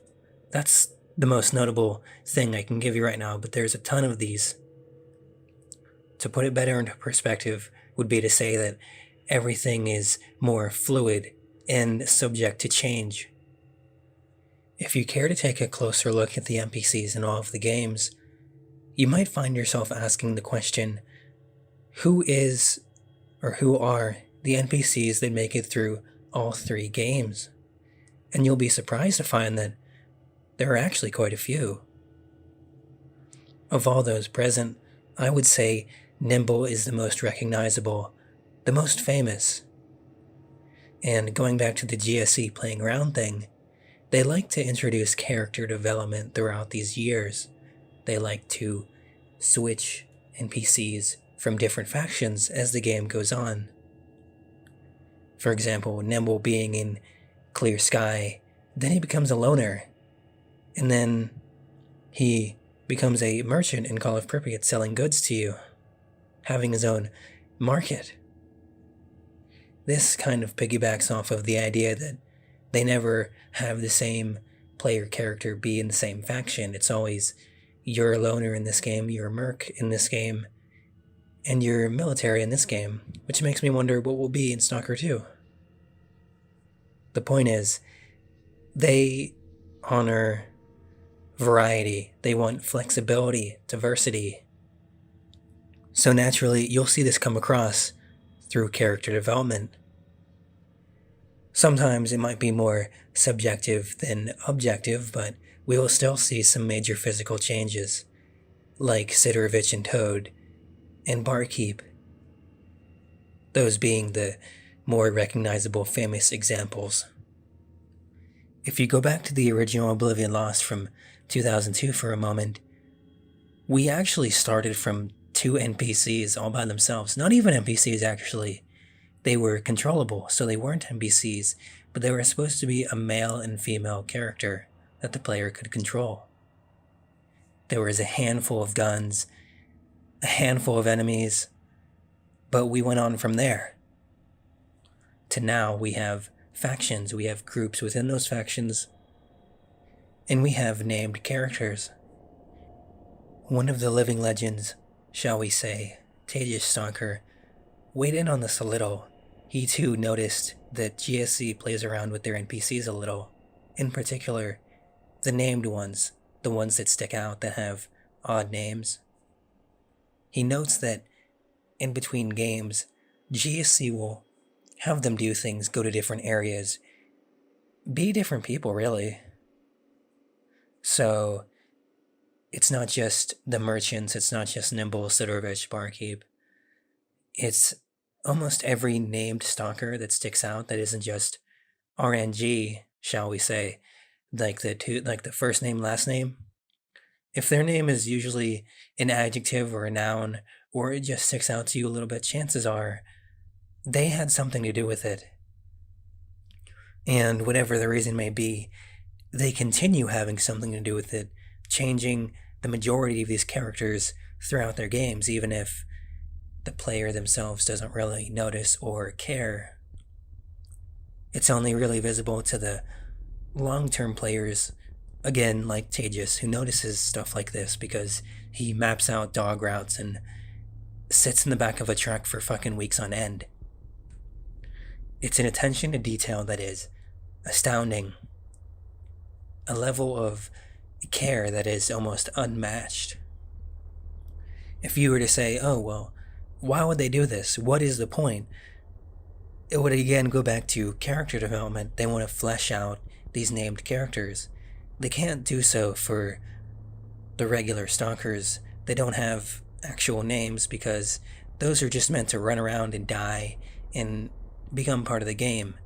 These other ones are meant to be more lore building. They're meant to be in the background. They're not meant to really die, although some of them can.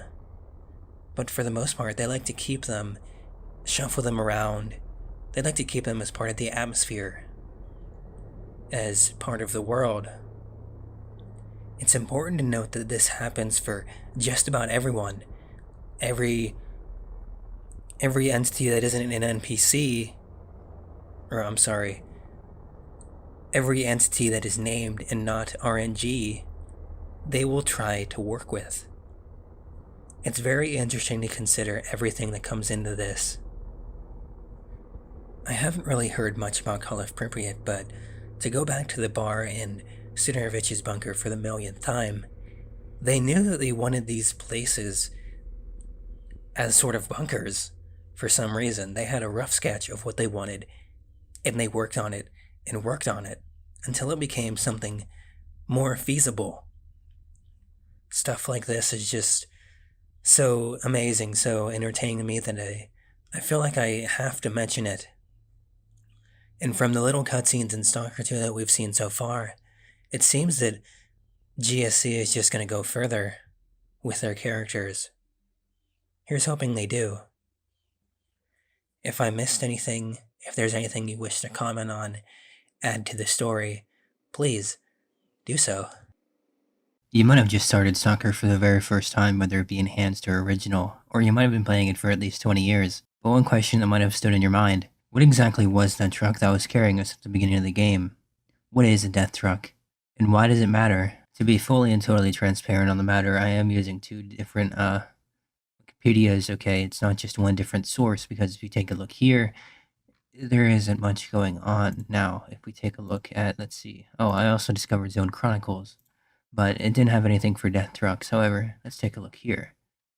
It looks like there's a lot more here compared to the English wiki, so sometimes, and this isn't the only time I've done this, I will go from one to the other, and I don't know, maybe it's just because of who's running the English wiki, maybe, I'm just not entirely sure. But anyway, we'll compare and contrast and see what comes out of this, because we also have a long little lore dump from Regash as well. Death trucks refer to the ZIL-130s used by the sea consciousness to transport their newly brainwashed subjects back into the zone. Most of those poor souls don't survive, hence the name.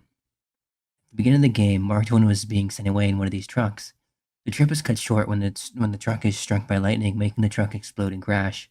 Red later found Marked One alive and robbed Sidorovich. See, I didn't know he actually had a name. I thought, because different mods have given him different names. I think one was at least Astrologer, one was Savior. But it's really amazing that he actually has a name. And he's also been in quite a few mods too. If you've ever played Lost Alpha, he's the very first person you talk to. Who drives his vehicles is unknown. In the intro video of SOC, the driver appears to be a former duty stalker. He's wearing a PSZ-9D duty suit, as evidenced by the 4 red chest panels and the bulletproof vest and somewhat dark color of the suit. This leads some to suspect that the newly inducted subjects drive these trucks, explaining why these stalkers have not yet been given the monolith colors, or it's to fool unaware people. Savior is inspecting the scattered corpses. See, Savior, but it's red. See the inconsistency. Two bodies from the mercenaries and freedom, respectively, can be seen. It is thought that the player can find a death truck in Cordon. This particular vehicle is located a little south of the abandoned military outpost, which connects Cordon and the garbage level. Yeah, if you're going up from the bridge, you will see it on your right. The vehicle is tipped over and surrounded by gravitational anomalies, along with high levels of radiation. Dead Molluths and other faction soldiers are lying around the perimeter. This could be a giveaway that it's a death truck. It could be the same truck Strelok was rescued from, since his rescuer went to Sidorovich on foot. However, this also brings the question of how the truck got there, as it would had to have gone through the military checkpoint or come from Darkscape. Let's take a look here. The name of the trucks delivering agents see consciousness through the territory of the zone. They are part of the story in STALKER, Oblivion Lost, and Shadow of Chornobyl. Legendary buggy or corpse trucks, which are the objects of superstitions of stalkers. They come from the Chernobyl nuclear power plant with a body filled with people, often not reaching the place of arrival due to the manifestations of the zone. In 2012, one of the carriages of death during a thunderstorm hit lightning. The vehicle exploded and flew out of the road. In the morning, the same or the next day, an unknown stalker ran to the scene and found the survivor with a tattoo stalker among the wrecks and corpses. Hoping to get some money, he took him to Sidorovich. "Well, brother," he asked, "this dark matter, found you in the death truck. There are such corpses or what?" "From time to time, from the center of the zone they appear. The bodies are loaded where they go, no one really knows. So one truck crashed and you were found nearby. In this case is the most surprising fact. Broken corpses were found before, but alive nearby, never. I'm sorry, can't help anymore. You'll have to figure it out on your own." So it's a little hard to put together with everything, but considering we should know the game at this point, we can piece together the machine translation and keep going from there. This is the transport we deliver our agents to different parts of the zone. Agents are being implemented on Wednesday by stalkers and perform tasks for which they are programmed, without even knowing it. Unfortunately, more than half of the agents die during transportation as the zone is very unstable. And according to this, we actually get more factions: military, freedom, a mercenary, a loner, and of course, marked one.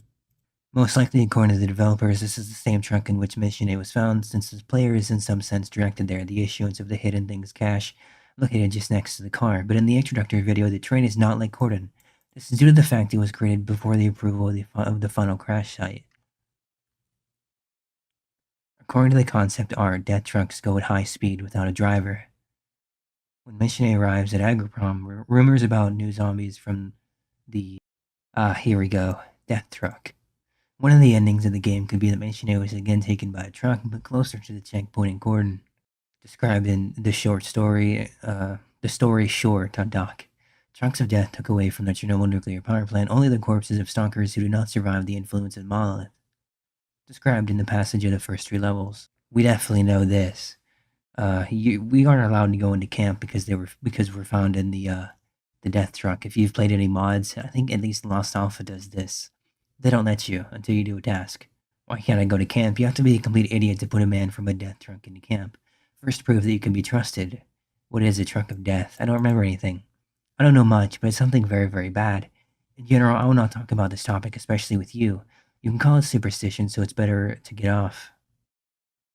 What do you know about death trucks? I don't know, and I don't want to know. I'm sorry, I know you're from there. But too much of this was some kind of mysticism. And if you don't want to work in the zone, you'll be superstitious. Dead in the back, dead behind the wheel. Who are they? From where? I hope it's from the wrong place. The first sketches of the death truck was created at the end of 2003. Then the comic was drawn for the future introductory video. The first time the truck of death is mentioned in a document of scenarios_elements1.xls. It says that one of the game events was the appearance of a truck in which a zombified pursuing the player and... See, but I don't get this part. Player and Strelok. Then mentioned the very name Truck of Death regarding zombified stalkers. Mentioned several times in the game's screensaver scenario. Literature plot refers to the appearance of rumors about the new zombified, as well as one of the variants of the endings, in which the player is again taken out by a death truck to the Cordon checkpoint. This just rehashes what we were already told. Also indicated that the trucks go to Dark Valley. And a little bit of trivia, apparently the ZIL 130 has an atypical radiator grille, but in the game, it's normal. Very interesting. Now let's take a real deep dive here. One of the biggest mysteries of the zone are the so-called death trucks. Vehicles loaded with bodies that supposedly come from the very center of the zone. Their presence is one of the subplots of Shadow of Chornobyl, and while the player may eventually find out what they really are, some questions will still remain unanswered. This post aims to summarize all known facts about the death trucks, including the evolution of their concept during the game's development, which can clarify some confusing things. So, we all know the basics, right? The C consciousness is sending out the death trucks to try and infiltrate Stalker's networks, and they're sent to all different various places. There is a bit of conjecture. I can't remember if all of them were just sent to kill Strelok, or if they all have their own missions to just infiltrate Stalkers and, fuck with them like the monolith, but you know what, I guess we'll see. The opening cutscene of Shadow of Chornobyl is obviously crucial to the topic, so let's start with it. In it, we see a ZIL-130 rushing through the zone at night during a storm.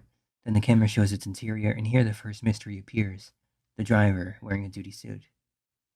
Then the camera shows a cargo area where we see a stalker who appears to have been dead for a long time already. And several bodies. Considering what we will learn later in the game, the presence of the corpse is another mystery. Then some kind of electrical discharge hits the truck, and with such force it is momentarily lifted off the road, catches fire, and tumbles to the side of the road. Here is another mystery. What even was this discharge, and what caused it? The next shot is during the day. We see a stalker running along the same road the truck was traveling on before, who then approaches the wreck and checks the bodies. We can see a mercenary and a soldier, and of course also the game's protagonist, whose condition surprises the stalker. The stalker then takes the sole survivor to Sidorovich, and here it's worth paying attention to the dialogue. The traitor is neither surprised nor overly interested in the fact that the stalker brought a body from the death truck, and only the fact that this is a live one arouses his immediate interest. There are a few unresolved questions for now, apart from the above mentioned, also those of where the truck headed and where exactly it crashed. The player can learn more in the game itself through dialogues, so let's move on. There are only 2 dialogues regarding death trucks in the game. The player can ask Sidorovich about what happened to him, to which the traitor will respond. What kind of question is that? You see, that's some shady business. They found you in a death truck. That's a kind of corpse carrier, right? These trucks come in from the center of the zone once in a while loaded with bodies. No one really knows where they're headed, so one of them crashed into something and you were found nearby. This is the most amazing thing of all. We found broken down corpse carriers before, but no one ever came out of them alive. I'm sorry, bro, that's all I can help you with. The rest you'll have to figure out yourself. The fact that death trucks have been found before can be linked to the implication presented in the cutscene, namely the bodies from them were brought to Sidorovich more than once already. The traitor wanted to find out what was going on in the center of the zone and how to get there, and bodies from the trucks that supposedly came from that place could contain some clues on this subject.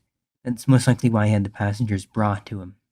The second more important dialogue, which should seemingly answer all the mysteries, is the one with the C consciousness representative, which the player has the opportunity to have near the end of the game. When asked about death trucks, he answers as follows. The transports were used to send our marked agents into the zone. They infiltrate the stalker community and carry out our orders without realizing it. Unfortunately, more than half of them die during transportation. The zone is very unstable. You are one of our agents sent to kill Strelok, and we're now trying to figure out how we made that mistake. From the representative, we also learned that marked agents are programmed to perform specific tasks, and this can be considered an answer to the mystery regarding the driver. We can simply assume that it was a brainwashed studier who was tasked with driving the truck. However, to explain the remaining mysteries, we need to trace the history of the death truck concept. For now, I'll skip that last crucial aspect from the game itself, i.e., the death truck found in the northern part of Cordon. There are other ambiguities about it, so I'll get to it later, so as to not cause confusion. The concept of death trucks appeared in 2003, when the game was still STALKER Oblivion Lost. An original description of the game's intro was created back then, so I'll only include the most important excerpt here. Night. Only somewhere on the horizon a bluish glow flickers, and occasionally the sky is pierced by electric discharges. Slowly and almost silently, slightly bouncing on the potholes, a truck descends from the hillock, with its headlights and engine turned off. When it rolls closer, then with the next flash, it is visible that its cabin is empty, and the back is crammed with stacks of sealed coffins. Suddenly, a barely flickering glow blows up. The sky splits, and the bubbling clusters of the condensed space begin a crazy dance. An emission begins. Electric discharges strike more and more often. One hits the truck directly. The truck jumps, penetrated with electric discharges. The gasoline flares up, and the truck uncontrollably begins to fall apart. Burning shreds and coffins scatter in different directions. Some of the coffins break open, the dead fall out. Each has one sleeve of a suit rolled up, and a tattoo is visible on the arm. But in the twitchy light of the restless flame, it is impossible to make out what's written there. Overall, the description is similar to what we see in the game itself, but there are noticeable differences in the concept. First of all, the truck was supposed to somehow travel without a driver, which is quite bizarre. Second thing is the fact that the truck was carrying actual corpses that were already in coffins. These two facts are quite strange. The first one was not addressed or explained in any way in the document, and the second one suggests that the death trucks were originally intended to actually transport corpses. So between Oblivion Lost and Shadow of Chornobyl, 5 years later at least, well, there's already quite a bit of difference here, as you can see, because we don't see coffins. We do see corpses. We do see that. The truck, the engine is on. We do hear it. And there is somebody actually driving the truck, a duty, or somebody's in the cabin, right? So already there's quite a few differences. The third fact that needs to be noted is the fact that the truck crashed as a result of discharges generated during an emission, even though in the cutscene it seems like it's just a normal storm. And here something needs to be clarified. The cutscenes from Shadow of Chornobyl were outsourced by GSC to an Australian animation studio, Plastic Wax. It's not exactly known how their collaboration looked like, but it's possible that Plastic Wax relied on more or less detailed scene descriptions provided by GSC but had some creative freedom. They started working on the intro cutscene sometime in 2004, and the initial version of it ending with the crash, not containing the second half yet, was most likely finished in early 2005. It can be found in files of pre-release builds from last year. Here's what it looked like.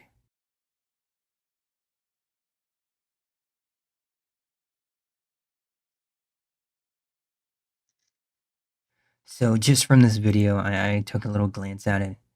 The audio is definitely different. The main bits are here though. So if we take a look, this little bit is here. There's a crack in the windshield, a bullet hole, which is different. Little bits that are different. Okay. The back bit here looks a little bit different. The bed looks different. There is no corpse here, obviously, but if we look, it still does the thing. Like it still centers on this, like they're supposed to be, but they hadn't done that part yet. You know what I mean?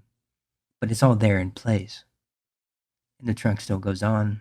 So this part hasn't changed. Neither is this, and neither is the wreck. But in other words, I mean, it's basically there, 70% there, 80% there. There are some differences compared to the final version. The ZIL logo is visible on the hood of the truck. The camera flies into the cabin through a bullet hole in the window, later removed. And the dead stalker's body is missing, but the camera shots where he was supposed to be in the foreground are present. Now, the concept of emissions also went through some changes, and it wasn't until 2004 that the devs decided it should make the sky turn red, and it's quite possible that Plastic Wax wasn't informed. This means that the storm seen in the cutscene isn't an ordinary storm, but an emission as imagined by the animation creators, who probably didn't receive any guidelines and relied on a basic description. And this explains the mystery of what exactly caused the truck to crash. It was an electrical discharge generated by the emission, at least an assumption. A concept sketch of this cutscene was created in 2003, which I also included in the above-mentioned post. Here's a gallery with all the images. As in the description, the truck has no driver and is carrying sealed coffins. It's also a different model vehicle, GAZ 3308. The license plate says Cruise 200, Cargo 200, which is a Russian military code name for the transportation of bodies of dead soldiers. Returning to design documents, the original intro description was included in a document describing the early outline of the plot. It doesn't contain any explanation regarding the presence of death trucks, but it mentions an interesting concept. Once the player would reach Agroprom, he would learn about rumors regarding new death trucks that had begun to be found, carrying survivors said to be half zombified and programmed to kill the protagonist. So the little bits we read earlier, that's starting to come together now. This was briefly considered as an actual gameplay element.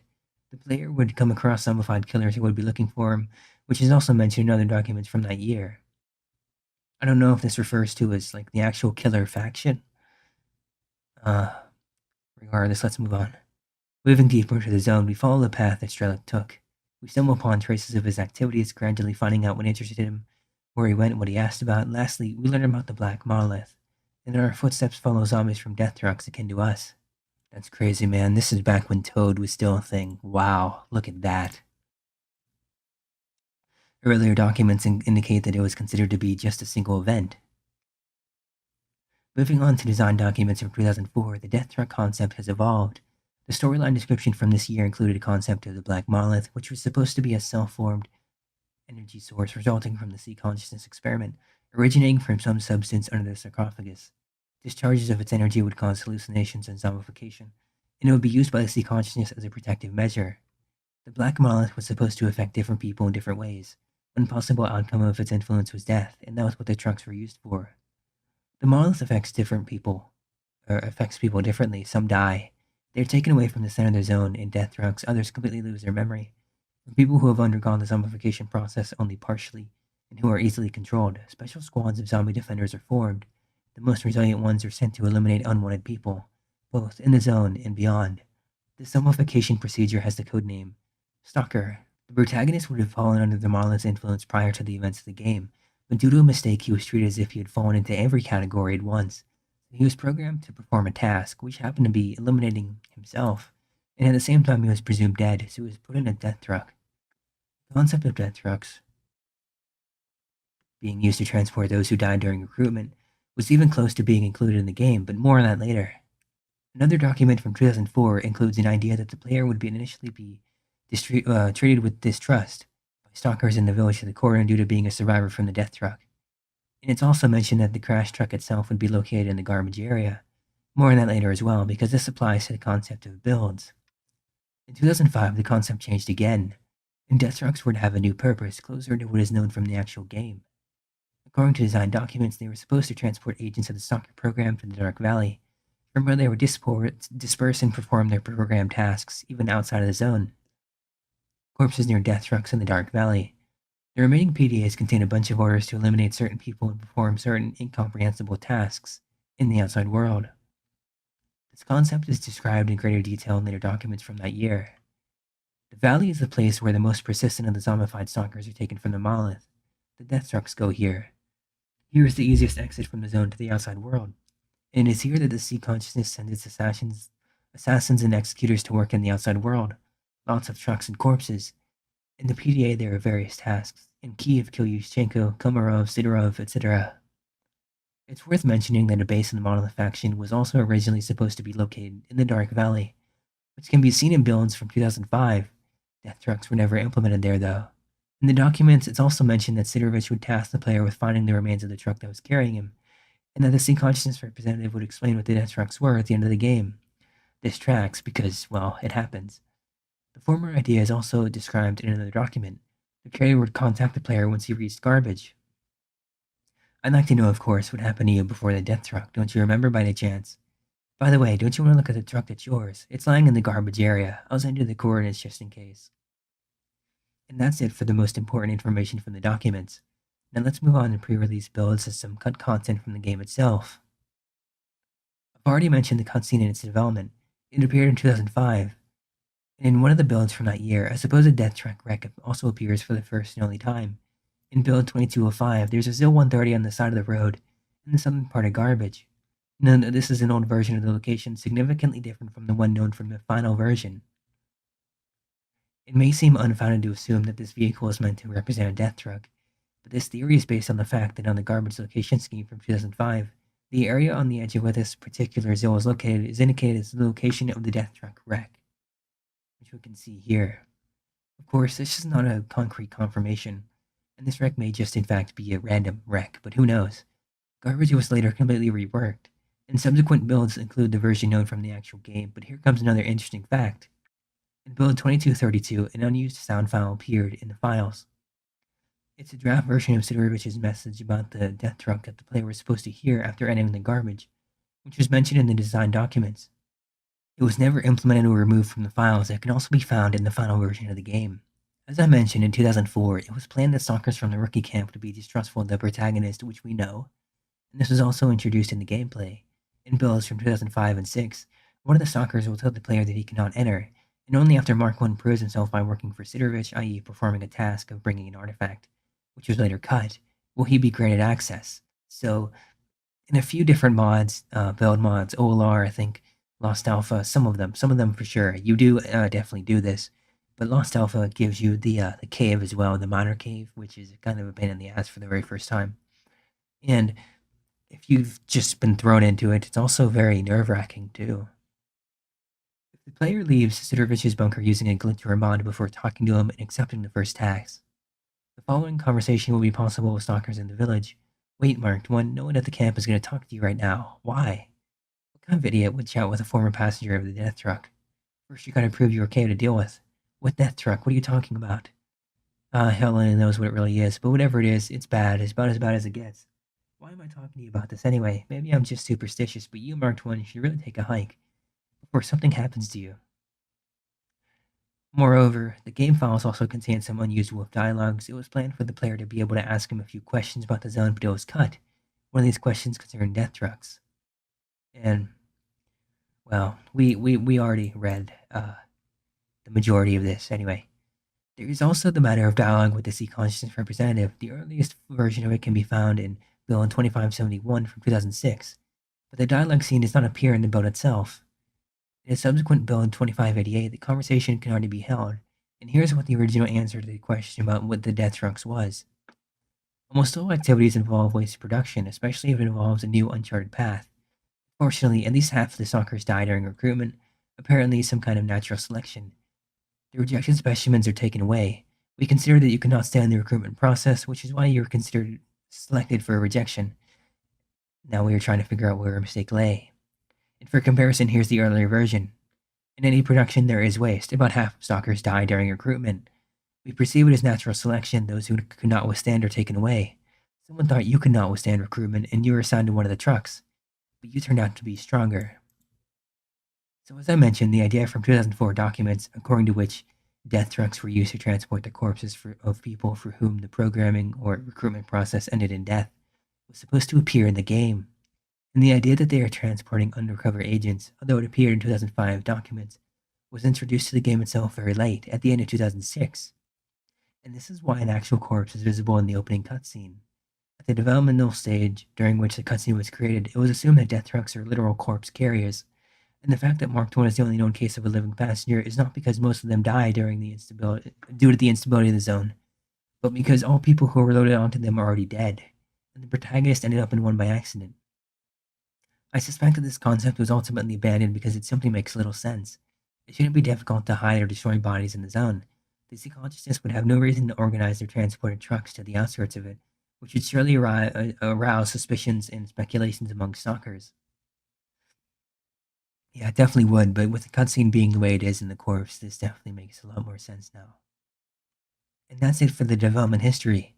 The final concept of death trucks, known from the game itself, contains traces of several older ideas at once, hence its inconsistency. In the presence of a death truck at the cordon only deepens the confusion. But let's move on to it now. At the cordon, by the road south of the northern outpost, there is an overturned ZIL-130. We're all definitely familiar with this one. That apparently collided with a gravitational anomaly. There are several corpses lying around it, hence the reasonable assumption that it is a death truck. And although it's not directly stated, it's commonly assumed that it is the one that was transporting Marked One, even though it obviously doesn't fit, which we talked about before. The matter is complicated by the fact that the bodies lying next to it belong to 2 soldiers and very strangely, to 4 monolithians. And here, one important thing must be noted. This truck was placed in the cordon very late in the development. The location itself has undergone many changes during it. None of its versions included in builds, even those from 2006, which were very close to the final version of the game, contain this overturned ZIL. So shortly before the game's release, someone from the dev team responsible for filling out the location apparently decided to add this truck, likely in order to create the appearance of a connection between the in-game world and the opening cutscene. Even though this connection makes little sense, it's hard to come up with an explanation of how that truck could have gotten there and bypassed the barrier which we talked about, or why there are monolith bodies around it. Of course, various theories will be made, and I'll get to that in a moment. But the fact is, there's no point in trying to attach a lore explanation to these issues. The devs themselves didn't think about it, and the decorative models of corpses were most likely chosen without much thought as to whether or not they fit into the environment. There is a backpack in the back of the truck that serves as a stash named Hidden Things, which we went over, with some medical supplies inside. The coordinates for it are obtained by helping Fox, or alternatively from soldiers in the Agripom underground. Its description is as follows. Threw my backpack off not far from the post. Should pick it up as soon as possible before the commander transfers us to a new location. This description seems quite strange. There is no mention of the truck or the bodies. It would be more fitting if the backpack was in the bushes or something like that. And here's an interesting fact. The description wasn't always like this. An early version from late 2006 was as follows. I dropped my backpack near the corpses from the overturned truck. I need to get it quickly before the commander transfers us to another location. So this one definitely makes a little bit more sense than this one. This one, the earlier one doesn't. I mean, it does talk about the corpses in the truck, which is great. That fits, that tracks. But this one doesn't. This is more vague. I don't know why they did that. This can be found out by analyzing the history of file edits, which became possible after certain materials were leaked. In any case, as can be seen, the stash description was originally supposed to mention the truck, but for some reason it was later edited. Who knows, maybe the devs briefly considered removing the truck from the location, but in the end it stayed, and the description change was forgotten. And there we have it. Now that the facts have been established, some assumptions and theories can be made. Death trucks are only mentioned in Shadow of Chornobyl. There are no mention of them in Clear Sky. Based on that, it can be assumed that they only started to be seen after the events of the prequel. It's possible that the C consciousness began the program of brainwashing agents to fulfill specific tasks only in late 2011, or at least only then on such a scale that they could be sent off into the zone in larger numbers at once. The events of Clear Sky began in September 2011. It's unknown how long they lasted from a lore perspective, but it was most likely a matter of a few weeks at most. Shadow of Chornobyl begins in May 2012, so more than half a year passed between the two games. It's quite surprising that Strelok was sent in a truck only after such a long time, and it leaves some questions about how long the programming process took and how its participants were kept alive. It's possible, however, that Strelok was a special case, and in the meantime other agents had already been sent multiple times. This must have been the case because, as Sidorovich mentions in SOC, death trucks had been found before. If we assume that they appeared only at the end of 2011, and the last one was sent in spring of 2012, it means the whole operation lasted only a few months. Another matter is how the death trucks moved around the zone. When their concept was created and developed, it was planned that the player would have the ability to use cars, which we do see in build mods. The locations were larger and had more open roads, so Darkscape, that little chase sequence if you played Lost Alpha. So back then, the fact that trucks could get from the center of the zone all the way to the south wasn't that surprising. But in the final version of the game, where roads are often blocked and there doesn't seem to be a straight route from the CNPP to the south, it seems almost impossible. Therefore, it can be theorized that the trucks were traveling through some unexplored paths, and that they perhaps used secret underground tunnels that could potentially be located in many places, and about which the sea consciousness would know about. It's also worth to take a closer look at the truck that was carrying Marked 1 and consider whether it could have crashed. As established, it was originally supposed to go through the garbage, then it was sort of moved to the cordon, but in the end it's not really confirmed, and thus we could come up with other theories. It would make sense if the truck moved from the north along some unknown paths to the Dark Valley, and then traveled along the long route between it and the cordon, i.e. Darkscape. This would also make it possible for the stalker who saved the protagonist to carry him from there to Sidorovich, as the distance wouldn't be that big. Another issue is the cause of its crash. Again, as established, it was supposed to be a discharge caused by the emission, but since emissions known from the series look different, we can approach it strictly from a lore perspective and theorize it was something else. Normal lighting does not behave in such a destructive way, so we can assume it was something of an anomalous nature. Maybe the zone itself doesn't like vehicles. It's also worth noting here that the idea that is somewhat implied in the games. Actually, I'm sorry, that was funny, because Call of Pripyat definitely agrees with that one for sure. And confirmed in the prequel's design documents, namely that the sea consciousness had an influence on the occurrence of emissions, appeared very late during the development. So the fact that a death truck was sent to the zone shortly before a blow-up began shouldn't be considered a logical error.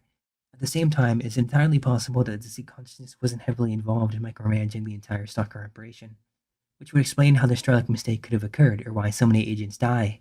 The whole process from capturing stalkers through brainwashing and programming them, loading them onto trucks and sending them to the zone, could be somehow automated and managed by half-zombified subordinates who could make some mistakes.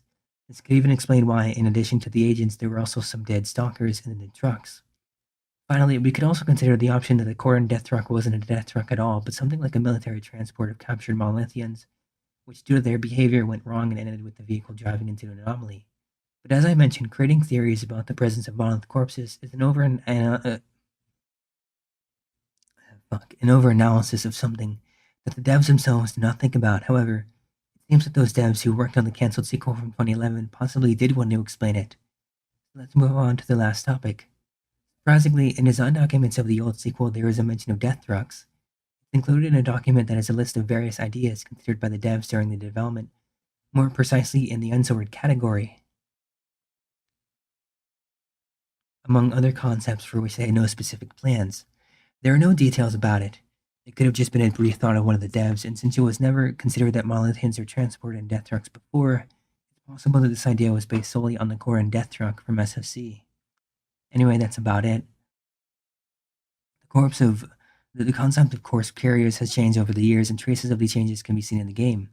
But after learning about the details, things should probably become clear. So some of the people in the comments have some theories in how the death drunks reach the southern part of the zone. First is, there's supposedly some driving level in old build maps, i.e. Darkscape and Lost Alpha's Countryside, Forest, and Lost Road. Since Countryside is connected to radar, there's nothing stopping Seacon in using this route. The route can be radar to Countryside to Old Road, bypassing army warehouses, to Forest, Darkscape, Dark Valley, Darkscape. Second is a combination teleport tech, although an unstable version in Mark Space Anomalies, like shown in CS and SOC, where Seacon could teleport Monolith and CNPP, where they transfer the whole truck outside of CNPP and drive through charted space anomalies. Either they get stuck in a spatial bubble and get drop off dead in some random location, or simply teleport to who knows where. Interesting, very interesting. The Shadow of Chornobyl cutscene 1 could have been destroyed by some sort of an electric anomaly, so we know airborne anomalies are a thing. Someone can behave partly like a lightning or some kind of focused electric beam isn't far-fetched. I feel like this really sums it up, though, but I was doing a little bit more digging, and it really is crazy to see almost 20 years ago that people were still debating about this very topic. It is crazy, man. And they seem to think that Strelok was the one driving the truck. I don't know why. What proof is there that he was the driver? But yeah, I think we're about done with this topic. I don't think there's any more we can really say here about this, because I feel like that those three things really kind of put it to bed, so to speak. Unless we find out something new in Stalker 2, of course. Have you ever dreamed about a peculiar place more than once? Well, as it turns out, Limansk was actually apparently thought of the same way. Let's take a look at what the designer of Limansk, Ilya Tomachov, has to say. Let me share with you another interesting fact about the creation of this location, which almost no one knows. Long before working on Chistya Neba, I repeatedly had a dream about an unfamiliar small town with yellow houses. It had narrow streets, playgrounds, a square with a non-working fountain, a river, tall poplars. It felt like a place of childhood. An alternate childhood, not my real one. The feelings were so pleasant and cozy, they relentlessly haunted me, that eventually they turned into the idea of a game in their surroundings of the city, and with gameplay based on children's yards games of the 80s. We would play in this hypothetical game as a child. When, while working on Chistya Neba, I was given the task of designing a small cozy town with a linear passage. I realized that this was a great opportunity to base the design of Limansk on my dream city. The craziest and most unusual fact is that after the release of Chistya Neba, the dream did not stop appearing to me, but the city gradually changed from the original to Limansk, or was merged with it. In a dream, for example, a construction crane appeared. I balanced on a concrete slab suspended from a hook, and look at the landscape of Limansk. It is still as cozy to be there as it was years ago. This is apparently from Ilya to Regash, but Regash themselves made a giant post about this. And I figure nobody else is really doing this. I mean, yeah, they get to read this, but let's take a look here. Compared to the daily posts on the subreddit that get thousands and thousands of upvotes and comments, this is getting buried, man. So somebody needs to read this. One of the more unique locations in the zone is definitely the abandoned city of Limansk, which is present in Clear Sky and will presumably return in one of the DLCs for Stalker 2. This post will provide a closer look at its origins, early concepts related to it, and other lesser-known facts and details. Even though Limansk is one of the last locations visited in Clear Sky, the player can learn some things about it at earlier stages of the game. From random conversations with stalkers, some will mention that as a result of the large emission, many anomalies changed their location and paths were found, leading to previously inaccessible places such as Limansk, which has strategic importance. The town provides an opportunity to bypass the brain scorcher blocking the way to the center of the zone, so it quickly caught the attention of factions. After the emission, everything seems new. The safe and familiar paths are no longer safe and familiar, and you have to look for new ones in the swamp. The other side of the coin is that you can now reach new parts of the zone, and who knows what secrets can be uncovered there. They say there's even a small town deep in the zone, untouched from Soviet times. As soon as our boss heard about that, he sent a large group to check it out. Then he found out that Duty sent a party there as well, so we told our boys to get a move on. I thought Yantar was right on the edge of what we have explored in the zone, but the emission was so powerful that paths to the Red Forest and the Mosque, that's the Lost Town, have opened up. A few of our guys went there via the factory, but I don't know if they even got past it. I also heard that Duty and Freedom, the two most powerful clans in the zone, are battling it out for control of Limansk. The way to the north is as good as blocked because of the brain scorcher. They've also found a road to the Mosque beyond the forest. The town is small, but strategically important, which is why Duty and our boys are spilling each other's blood over it. After the mission, it turned out that many important roads to the zone center passed through the warehouses. Our advanced groups reached the mosque the other day, a town nobody ever heard of before. Freedom's and Duty's main forces are battling it out somewhere beyond the Red Forest. I hear a path to a small town from before the zone called Lemansk was discovered there. The road to the mosque through the Red Forest was discovered recently, and Freedom has already made it there. Duty is trying to do the same. I reckon there's already a bloodbath there as we speak, because they both want control of that shitty town and neither will let the other clan have it. The latest news is that they have found a road to the town of the mosque beyond the Red Forest. Now Duty and Freedom are slaughtering each other over it. Must be a precious little town if they're willing to start such a bloodbath because of it. However, the player learns the most from the Forester in the Red Forest, which is also known as the Lemansk Wildlife Reserve in the past. When the old man finds out the Scar wants to reach the city, he vaguely points out that it has been inaccessible for good reasons. Lemansk was lost for many years, and there are many good reasons for that. It would be best for all of us if it stays lost. What do you want with Lemansk?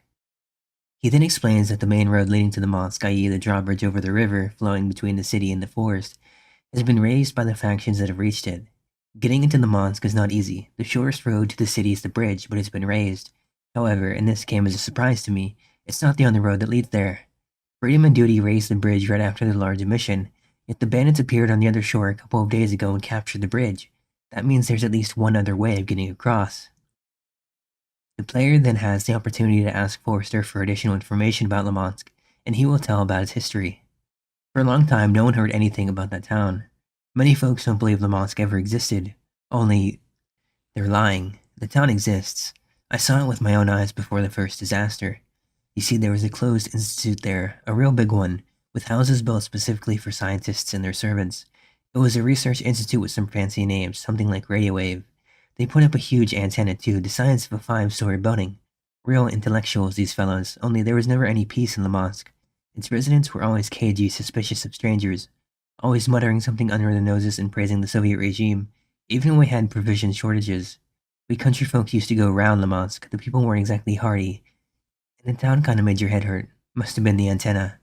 Then Chernobyl happened, but the mosque was not evacuated. They must have screwed something up in the documents, or maybe it was all that secrecy, I don't really know. But that was the last I heard of Lemansk. I've got no business there. It can be inferred that some experiments on influencing the human mind were carried out in Lemansk even before the first disaster in 1986, which is quite interesting. It shows that the area around the power plant was a place of secret government activities even before it became an exclusion zone. Equally interesting is the mention that the residents weren't evacuated after 25 years. During the events of the prequel, there are no traces of them. Forster also explains why the mosque was cut off from the rest of the zone until recently, and why it became the target of stalkers' attentions. This place used to be full of anomalies, but after the emission it became almost safe. It didn't take stalkers long to realize that you can reach the center of the zone through the mosque without having to go through the brain scorcher. Duty and Freedom started a real war as soon as they reached it, and it could well end up destroying them both. And that's it for the lore background from Clear Sky itself. Now let's move on to the origin story and inspiration. The concept of a city located near an antenna with suspicious properties was taken from real life. In the real exclusion zone, there is the famous Duga radar system, along with various rumors circulated during the Cold War era, and next to which the back then secret town of Chernobyl 2 was located. And while the concept of Lemansk itself was created in the fall of 2006, when development of the prequel initially titled Anarchy Cell began, in a way its origins can possibly be traced to an early version of the cut Dead City location from SFC. In 2003, it was assumed that it would be inhabited by zombies who were victims of the influence of the woodpecker, which was an early name for the emitter that would eventually become the brain scorcher. It referred to the nickname given to the Duga radar, i.e. Russian woodpecker. According to design documents, the player would be able to interact with the zombies and would hear them muttering about the state of their head and the woodpecker. The concept was later abandoned, but the background lore of Lemansk is somewhat similar to it, especially since its antenna was directly based on the Duga radar, with the difference is that the victims of its influence were not zombies in the exclusion zone but ordinary residents before. In any case, when work on the prequel began, the developers assumed that the city which would be featured in it should be stylistically different from Pripyat known from the original game, and they decided to base its appearance on an area of Kyiv known as the Emergency Settlement. The name comes from the fact that in 1931, emergency barracks were built in this region for residents of nearby villages affected by a flood, also called the German Quarter, located within the Dniprovsky district, near the Chernihivska metro station. The buildings on the streets there were built in the early 1950s by German POWs, hence the second name, and served as an example of post-war architecture. But in 2008, a decision was made to demolish some of them in favor of modern apartments. So, in a way, GSC immortalized the region, or at least the appearance of its buildings, in the game. I recommend watching this excerpt, which I will actually be playing for you, of the making of material for the prequel, which the devs talk about the process of creating new locations, and where a few photos of buildings from this region that they took in early 2007 are shown, which were then used as models to create the in-game ones. The same shots were used in this promotional video. Unfortunately, as far as I know, unlike the available collections of photos from Pripyat and other places that the devs visited during development, there are no publicly available archives of those taken during the development of Clear Sky. But here's a comparison of several buildings from the game with photos from another source. The antenna of the Radio Wave Institute that was based on Duga is of course much smaller than its prototype, but this was intentional. According to the developers, they first created a model on a full scale, but then it dwarfed Limansk itself, and since it was supposed to be just one of the elements of its surroundings and not the main thing, they reduced it. I'll come back to the interesting content from the game itself later. For now, let's move on to the early concepts from design docs and sketches. An early description of Limansk can be found in a story synopsis document from 2006. And at the time is referred to as Limansk 13, the name Ghost City is also used for it. The plot itself was somewhat different from the final version, but the city played the same role. The player would have to go through it in pursuit of Strelok, who is heading to the center of the zone. One of the noteworthy things from it is the explanation of why the river flowing under the bridge to Limansk is impossible to cross. The way to Limansk goes through a river contaminated with radiation. The water in it is opaque, green-brown with bubbles. It is impossible to walk through such water, even when the mercenary is standing next to it. He takes damage to the accompaniment of the clicking of the radiation counter. Appropriate signs and warning boards stick out around. On the shore with feet in the center lies a corpse of a stalker in the pose of a man trying to climb out onto land. The player sees the exposed bones of the lower part of the body and half-corroded clothes above the waist. Later, the player hears from one of the characters a story that once tons of witch's jelly poured into this river, after which the water turned into this very jelly. Partly for this reason, the city of Limansk perished. Witch's jelly is the name of an anomaly taken from Roadside Picnic, which was planned during the development of the original game. In the game itself, the river is simply radioactive, apparently to such an extent that mere contact with water causes instant death. Anyway, the description of the city itself is as follows. Limansk, City of Ghosts. The city of Limansk is essentially a large long street surrounded by houses and dead ends with alleys between them. Limansk has an unusual history. When scientists and technicians from the CNPP lived here, but on the night of the catastrophe in the first mission, something mysterious happened in this place, and they all disappeared. It seems as if all people had been burned by something, only dark silhouettes remained on the walls like frozen shadows. If you know history, Hiroshima or Nagasaki might ring a bell here, especially the silhouettes. In principle, Limansk is quite an old city, houses with balconies and pseudo-columns on facades, architecture of the 50s or the 20th century with characteristic yellow-red plaster, arched openings, attics, old tall poplar trees, a lot of vegetation woven into the crumbling walls of houses. Everything is overgrown with ivy. There are pavilions, bridges across the city river, propaganda sites with honor boards, abandoned playgrounds, courtyards. Although there are some oddities, parts of 3 or 4-story buildings hang in the air in an incomprehensible way, connected to the ground by one support or a piece of wall. On two sides of the main street, soldiers of freedom and duty settled in abandoned houses. To begin with, the mercenary must cross the street and deal with them, and only then will the Clear Sky Squad follow. To pass through the city, the player must eliminate the key points of both factions, mortar nests, snipers, and armored cars standing among the ruins, etc. Then when all this is done, the frantic skirmish between the factions subsides, and the Clear Sky Squad sets off. According to the description, the inhabitants of the town, employees of the power plant, remained there until the second disaster, and after the first emission, the only thing that remained of them were burned silhouettes. A rather eerie concept that hadn't been finalized, just like the idea that parts of some buildings would be suspended in the air. It's also worth noting that the level was supposed to involve even more combat, with clashes between duty and freedom and the use of heavy equipment. According to this original scenario, after going through the boss, the player would enter a vast network of underground catacombs inhabited by mutated soldiers and scientists who worked in these secret subterranean facilities before the disaster, but that's a separate topic. It's worth mentioning, however, that according to a later concept, they could also have been former residents who went to the underground after the second catastrophe. This idea is included in a later DesDoc from 2007, which describes the planned locations. The thing is that this document is not fully publicly available. It's not found in any leaked archives, We only know about it from the materials of Andrei Levitsky, a Ukrainian writer who received an offer from GSC to become a scriptwriter for Clear Sky in the spring of 2007. Most of his work wasn't used in the final version, though. In the following years, he wrote several novels as part of the licensed Stalker book series, and in 2012 he made a series of short video documentaries about the games titled The Sinister Secrets of Stalker, in which he talked about the history of their development, among other things. In one of the videos concerning unrealized concept of the prequel, he showed several design documents, including the one about the locations. It contains a different description of Lubansk, which is as follows. A small provincial town built in the early 1950s by German POWs.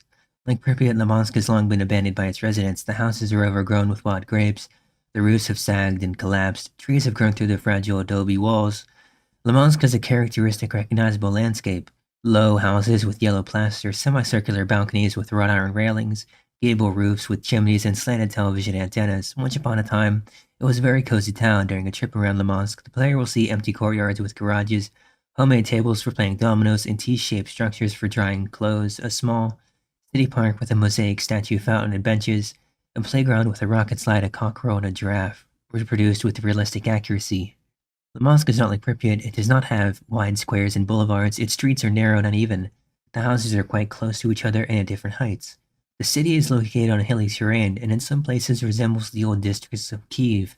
Lubansk is a city of the 50s. It bears the imprint of aristocracy, passed on from the Germans who built it. A small river Uj flows through the city. It exists in reality on the territory of the 30-kilometer zone. The description is longer, but the rest of the text is not visible in the video. It's worth noting that according to this text, Lubansk had been abandoned for a long time, just like Pripyat, which contradicts the aforementioned description of the underground, which mentions that its inhabitants could have been former residents of the city. So the fact whether the residents of Lubansk were victims of the first emission or not seems to haven't been clearly defined by the developers. It's also worth noting that the documents do not focus on the activities of the Radio Wave Institute at all. Unfortunately, unlike in the case of SOC, the numbers of documents and pre-release builds of Clear Sky is very limited, so it's hard to tell when exactly some of the ideas were conceptualized. Anyway, the last thing in the field of design documents is a scenario document from 2007, which contains an interesting idea related to unblocking the path. In the game, the player, with the help of Forrester, helps the mercenary stuck in a space bubble near Lubansk, who, after getting out of it and eliminating the renegades, lower the bridge. According to the scenario document, this is only one of 3 possible planned ways to get to the city. The first way would be to join Freedom or Duty and participate in the faction war to weaken the opponent, so that the troops in the town can gain the upper hand. The second way would be to defeat the bandits while fighting on the Stalker's side, and get the coordinates of an underground passage to the city from their leader's stash. Getting the mercenaries out of the Anomaly was the third option, and it was supposed to be a bit more extensive as well. In late 2006 or 2007, several sketches of the city's appearance were created by Ilya Timochov, the messenger from before, former art director of GSC.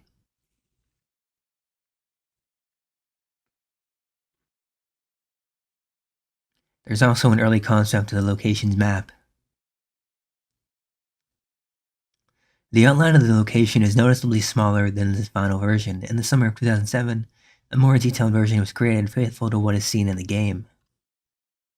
And that would be it for the more interesting things related to the history of its development. Now let's move on to some interesting facts that can be seen during the gameplay. After exiting the tunnel, which if we look at the map would have to be really long, winding, and go through a river, the player encounters bandits whose comrades have also prepared an ambush along the street with the use of mines. It's worth noting that on the outskirts of the city in the Red Forest, the bridge was occupied by renegades who were not found in the city itself. Their presence was most likely a thing so that a player who would participate in the faction war on the side of the bandits wouldn't have to eliminate any fellows, and since Lubansk is a point of no return, it's no longer relevant. There are various factions present in the city. Further on, the player encounters a mercenary in the first Monolith unit. They fight with bandits, one of whom is a unique character. He has an exoskeleton and wields an MG. Further north, there is a courtyard with a fountain and remnants of a skirmish between Duty and Freedom, in the form of several corpses of members of both factions. This area is also known for the Easter egg. In the basement of one of the buildings on the west side, there is a room with a device similar to the time travel machine from the Soviet TV series Guests from the Future. It's worth mentioning that in the building on the other side of the yard, which is a grocery store, there is also a basement that can be easy to miss. Some of the Monolith warriors emerge from it during the ambush that takes place there. Behind the courtyard, there is a street blocked by anomalies. Here is a comparison with its concept from the development period. Beyond the house occupied by the military unit located across the bridge in the city center, there is a street full of space anomalies. Noteworthy is the detail of how one of them cut off a part of the bus. Another example of the impact of an anomaly on the environment can be seen at the beginning of this street, where it appears that a springboard collapsed the bridge and destroyed a truck. At the end of the street with anomalies, there is a sign indicating that the inaccessible road leads to Chernobyl P3, an interesting detail, possibly referring to Chernobyl 2. The construction site guarded by a large group of monolithians that the player must face is one of the more infamous locations. The other attraction here is the antenna, which unfortunately cannot be approached. It's worth noting that it is slightly damaged. The final area of Limansk is also the monolith's last bastion, electrified barbed wire, the current of which also flows through a shallow water tank and a sniper on the tower.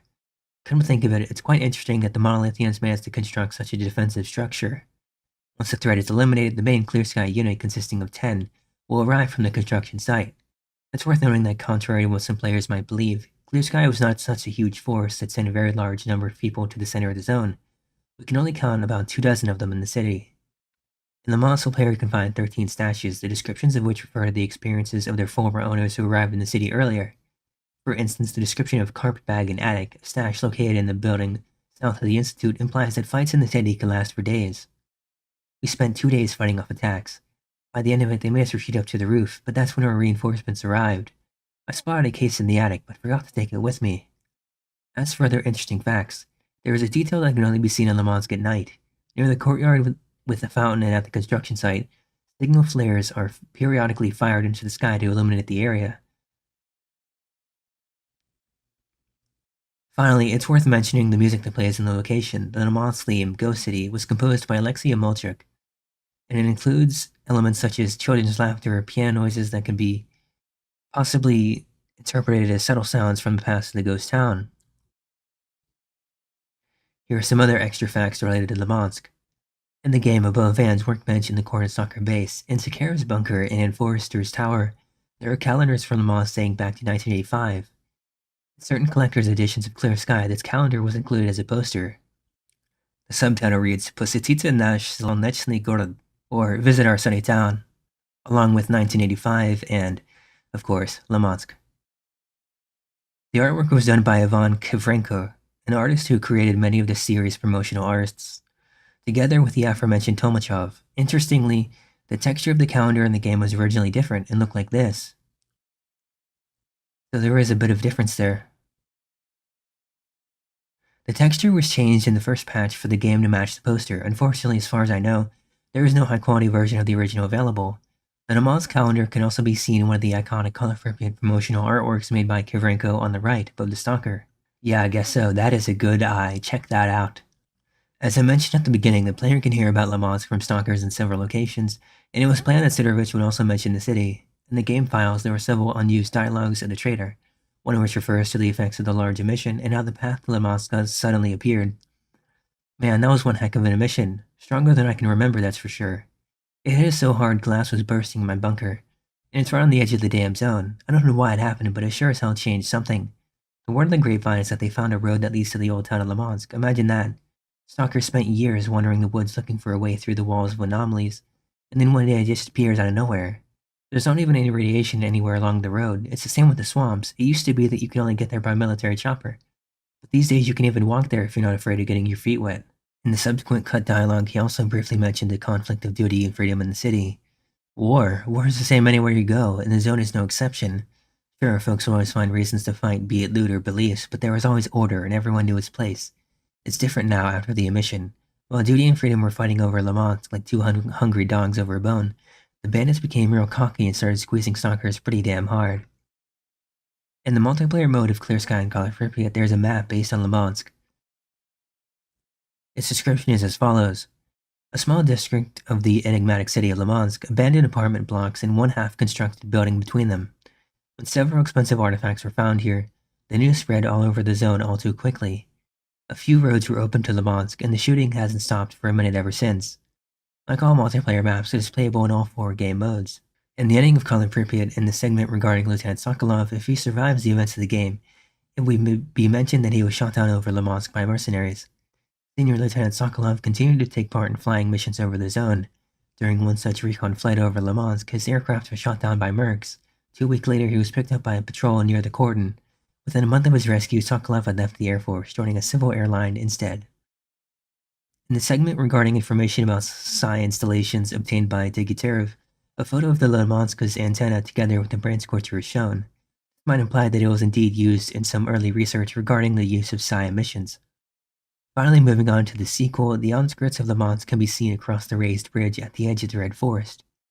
In the storyline, the player goes to this area in search of Spirit during the Boundary quest. He apparently wanted to find his place in the city.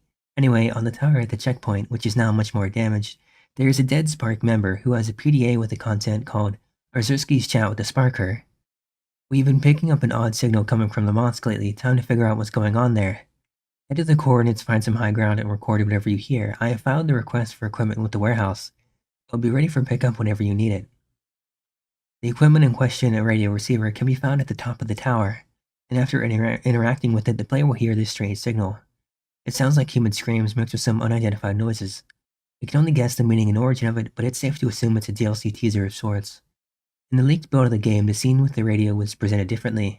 Since this subreddit is not a good place to discuss such topics, I won't go into details. And that would be it. Le Mans is definitely one of the more atmospheric locations in the series. Unfortunately, the dynamic gameplay rhythm may prevent the player from fully appreciating it.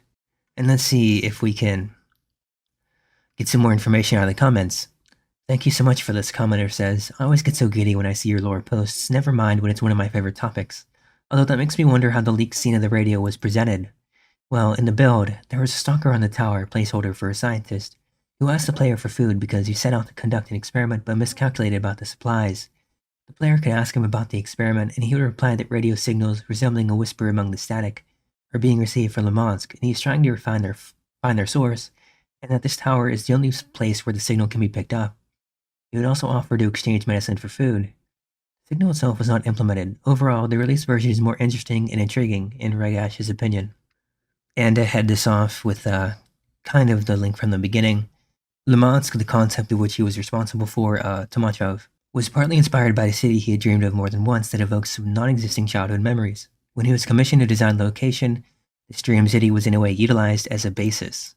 Apparently, Ilya's account had been suspended, so Regash is picking up for him, which is quite nice. Anyway, that is the story of Le Mans.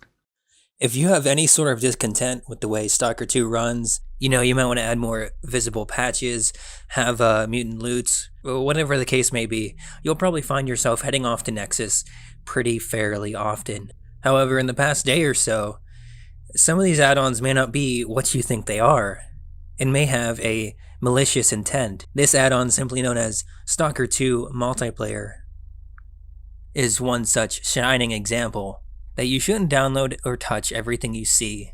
I was going to check the actual page as of recording this to see if anybody downloaded it, viewed it, whatever, but it seems like it's taken down. The description just says, beta mod to add multiplayer. Underneath the changelogs, there's a good bit of information which is interesting to read as it goes.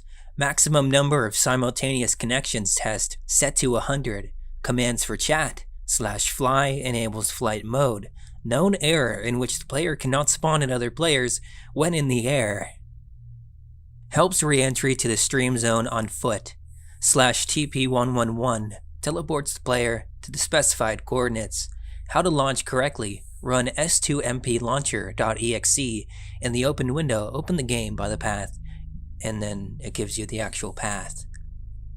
So yes, as we continue to look at the mod, if you want to call it that, it was last updated the 5th of December on 11:12 a.m. So, and underneath where it says virus scan, it says some suspicious files. Okay, so how is this malicious? For anybody new to the series, new to Stalker, new playing Stalker 2 for the very first time, not very up to date, they would have to understand that multiplayer is not a current feature. It's something that GSC is planning on adding for free later on down the line. There will never be such a huge number of connections like that anyway, and you're definitely not going to get it off of Nexus. And right now, where the best mod we have is like, you know, editing some numbers in a script or something, like nothing mind-blowing at all, you're not going to get anything near close to multiplayer. So this would never happen. Not in a million years. Well, maybe a couple years. But no. I'd have to say, if we're getting the X-Ray multiplayer experience mod, then yeah, it's possible. But I mean, this game just came out, you know what I mean? So if you see shit like this, don't touch it, you know, report it. Don't even look at it, you know? Put it out of your mind, report it, that's it. But anyway, yeah, if this was any other game, any other franchise, any other series, then yeah, you know, you'd probably have multiplayer from the get-go, but, you know, we've had our fair bits of, you know, bumps in the road, so to speak. It's been a bumpy launch, right? So we're not having multiplayer right out of the box, which is somewhat understandable. But for those of you that are up to date, that know the majority of information that we have at this time, you know, you'd understand that this is just immediately not to be trusted. Honestly, I saw a few screenshots of this a few hours ago. You know, I heard a little bit about it, but I didn't really pay it much mind because I just assumed it wouldn't actually, there wouldn't be much credence to this, you know, it wouldn't gain traction or anything, but, you know, apparently it fucking is for some reason, so, you know, I guess I figured I'd cover it. It's stupid, really. It shouldn't get this far, but I suppose if it does, then there may as well be some actual coverage of it for those that are new.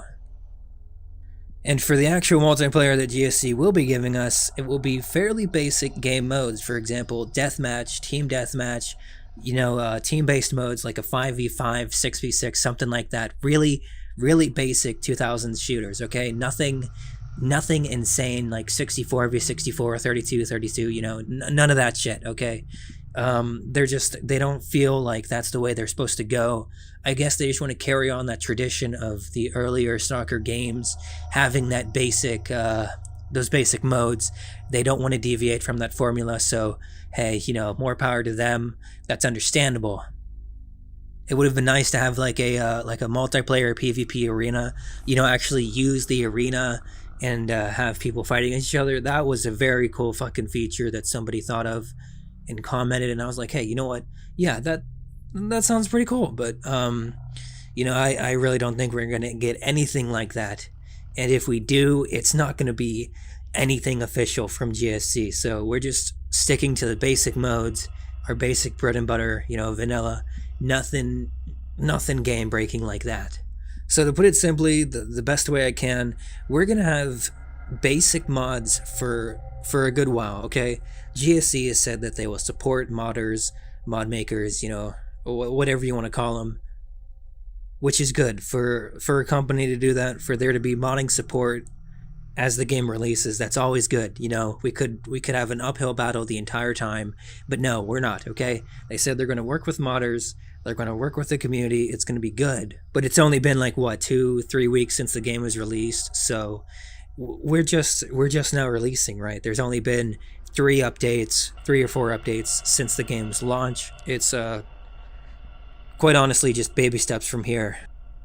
You know, eventually, I'm sure, maybe in a few months, few years, whatever, whenever they feel like it's adequate to do it, we'll get the SDK, and then, you know, shit will actually be happening. So we'll actually have, you know, real mods, you know, like an actual overhaul. Not that I really enjoy that word.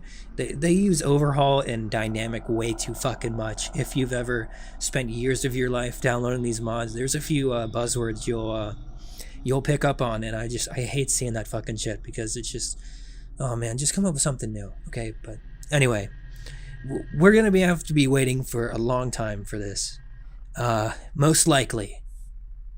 I mean, the game itself isn't even patched. It's not really optimized. It's not running the best. So there's an order of priority that should be taken here. So we need the original game, you know, running well to remove the bugs, you know, make it run better, optimize it, you know, maybe get some A-Life in there. That'd be nice. You know, just shit like that, and just move down the list. You know, eventually, after all the major stuff is done, release multiplayer, And, you know, that's it, right? So we have the official multiplayer. We won't have shit like this. So all I can say is I just hope that that happens sometime soon. And there's just more information going forward. That way, malicious things like this can be avoided, because this can definitely hurt someone. You know, somebody new, somebody that doesn't know what they're doing, somebody that never modded before. They just download this, like, oh, you know what? Hey, I think I'll check this out, and you know, boom, your computer is now a fucking crypto miner. It's bricked. You know, you can't use it anymore. Shit like that. So you know, hey, hopefully this gets out there and it informs those that should be informed. And I just hope we practice some safety going forward. I was browsing SG, and somebody posted a question. Why don't they just drop a nuke on the zone? Somebody replied to it saying that it was apparently a planned ending, which got me curious. What were the planned endings versus what we actually got? So naturally, we're gonna have to translate this. So there's a bit of discrepancy here. You should note that Chas becomes Chernobyl, which is not the same thing. Chas meaning the Chernobyl Atomic Electric Station, roughly, and this is Chernobyl, so Google Translate. Anyway, inside the chest is a black crystal. The stalkers named it Monolith. According to the legend, which the stalkers pass to each other, Monolith fulfills the inner desire of the man who came to him. The main thing is to get to him. The vision of the monolith is the action of the third psychotropic plant from Laboratory X. If the installation is turned off, then the call and vision of the monolith disappear, and the floor of the sarcophagus is... If the installation is turned off, the call and vision of the monolith disappear, and the floor of the sarcophagus is littered with half-decomposed remains of human bodies. If one of the stalkers is affected by the monolith and the player has disabled the installation, then the stalker will wake up and come to his senses. He will tell you what visions he had, however. This stalker does not have long to live, too much radiation exposure. Phantom formations. As the player approaches the nuclear power plant, black phantom formations appear all around. While the installation is operating in Laboratory X, as usually happens with strong psychotropic effects. The call of the monolith. Everyone who approaches the nuclear power plant succumbs to the call of the monolith. They cannot resist it. The call pulls them into a pierced sarcophagus, where a gigantic black giant of crystalline form opens their eyes. End of the game. Wish fulfillment. Depending on how the player played and what decisions he made during the passage, this will fulfill the player's wish. The monolith fulfills one's innermost wish. He plunges the newcomer into a final sleep. The stalker sees vivid visions of fulfilled desires. All the visitors sink into a coma, into which they stay for about a week, after which they die. It seems like some of these just have a little bit of slight variation than the ones we got, which is interesting to read. Like the first one, I want to become incredibly rich, which is executed if the player saved more money than he spent while haggling heavily. The hum of the monolith changes frequency, then a flash, and the monolith disappears, and the stalker is already far from the station. The stalker goes off into the fog, and the voice tells how the stalker returned and discovered incredible wealth. The zone lost its power, and the stalker became the richest man in the world, and all the benefits, all the luxury was at his feet. I want the zone to disappear, and everyone who died in it to come back to life, which is executed if the player joins duty. The hum of the monolith changes frequency, then a flash, and it disappears, and the stalker is already far from the station. The stalker goes off into the fog, and the voice tells how he returned and found that the zone was gone. The dead in the zone had returned, but he was the only one who had any memory of what was happening in the zone. The world had forgotten there was a zone, all traces had disappeared. I want the zone to swallow up the whole earth, is executed if the player killed more people than mutants. The voice tells how the stalker returned and found there was no way out of the zone because it had swallowed up the entire earth. And the stalker and the remnants of humanity were fighting for survival, but there was no hope. He was left alone in the midst of the desert that the world had become, the last man on the planet, under a boiling sky of incipient ejection. Well, the mission. I want to become the ruler of the whole earth is executed if the player has bought too many weapons. The stalker returns and found that the zone had retreated, and a huge number of people were meeting him. The moment he turned to the monolith, all governments disappeared, and the world changed, because only one person has the right to decide what humanity should be like, and that person is him. I want to become immortal is executed if the player has saved too much. The zone slowly loses its strength and disappears, swallowing itself. As the years passed, everyone who had ever surrounded a stalker grew older, and he was the only one who remained as young as when he returned from the monolith. Decades and centuries passed, humanity was changing, and only one person remained the same. I want the cursed humanity to disappear is executed if the player fought against everyone. The voice tells how the Stalker returned and discovered empty cities. All the people disappeared, and the animals gradually settled into deserted dwellings. The Stalker traveled the world, but everywhere he met, only the silence of empty cities. Happiness to all, and may no one leave offended, is fulfilled if the player helped everyone in need. The voice tells how the Stalker returned and found that the zone was gone. But the world has changed, and all people have woken up as if from a 1,000-year dream, and realized what they are doing, and everyone got what they wanted, and everyone helped each other. This commenter adds a bit to the discussion, saying, "By the way, I remember reading an alternate SOC ending a long time ago, but can't seem to find the place. In it, the protagonist runs into some sort of entity in the generators, only for said entity to overcome him. Then the protagonist travels out of the zone, is interviewed on TV, then suddenly screams silently, killing the entire world. Do you happen to know if this is an actual planned ending, or did I read someone's fanfic?" Yes, such an ending was considered early on and can be found in 2002 design documents. The entity, known as the Invisible Entity, was supposed to dwell in the lab under the generators, which the player would have to turn off. It would be completely mad, perhaps due to the fact that it was very intelligent and powerful, but was unable to leave the lab and was stuck in it for years all alone. It would try to destroy everything inside the lab and stop the player, and at the same time would ask him questions and have some kind of monologue. It wouldn't overcome the player, though. The player would manage to defeat it and turn off the generators. Then, after returning to the surface, he would be apprehended by some people in closed suits, perhaps members of the group. They would use some device on the player, then there would be darkness. The player would hear some voices and would be taken somewhere. Generally, it is described in such a way that the player and the Stalker himself wouldn't know what is happening to him. The player would make his way to the trader quarter and tell him he must get out of the zone because he has important information for the government and the whole world. Eventually, the player would leave the trader and make his way out of the zone on his own. All the time, the darkness and lack of knowledge about what is going on would be present.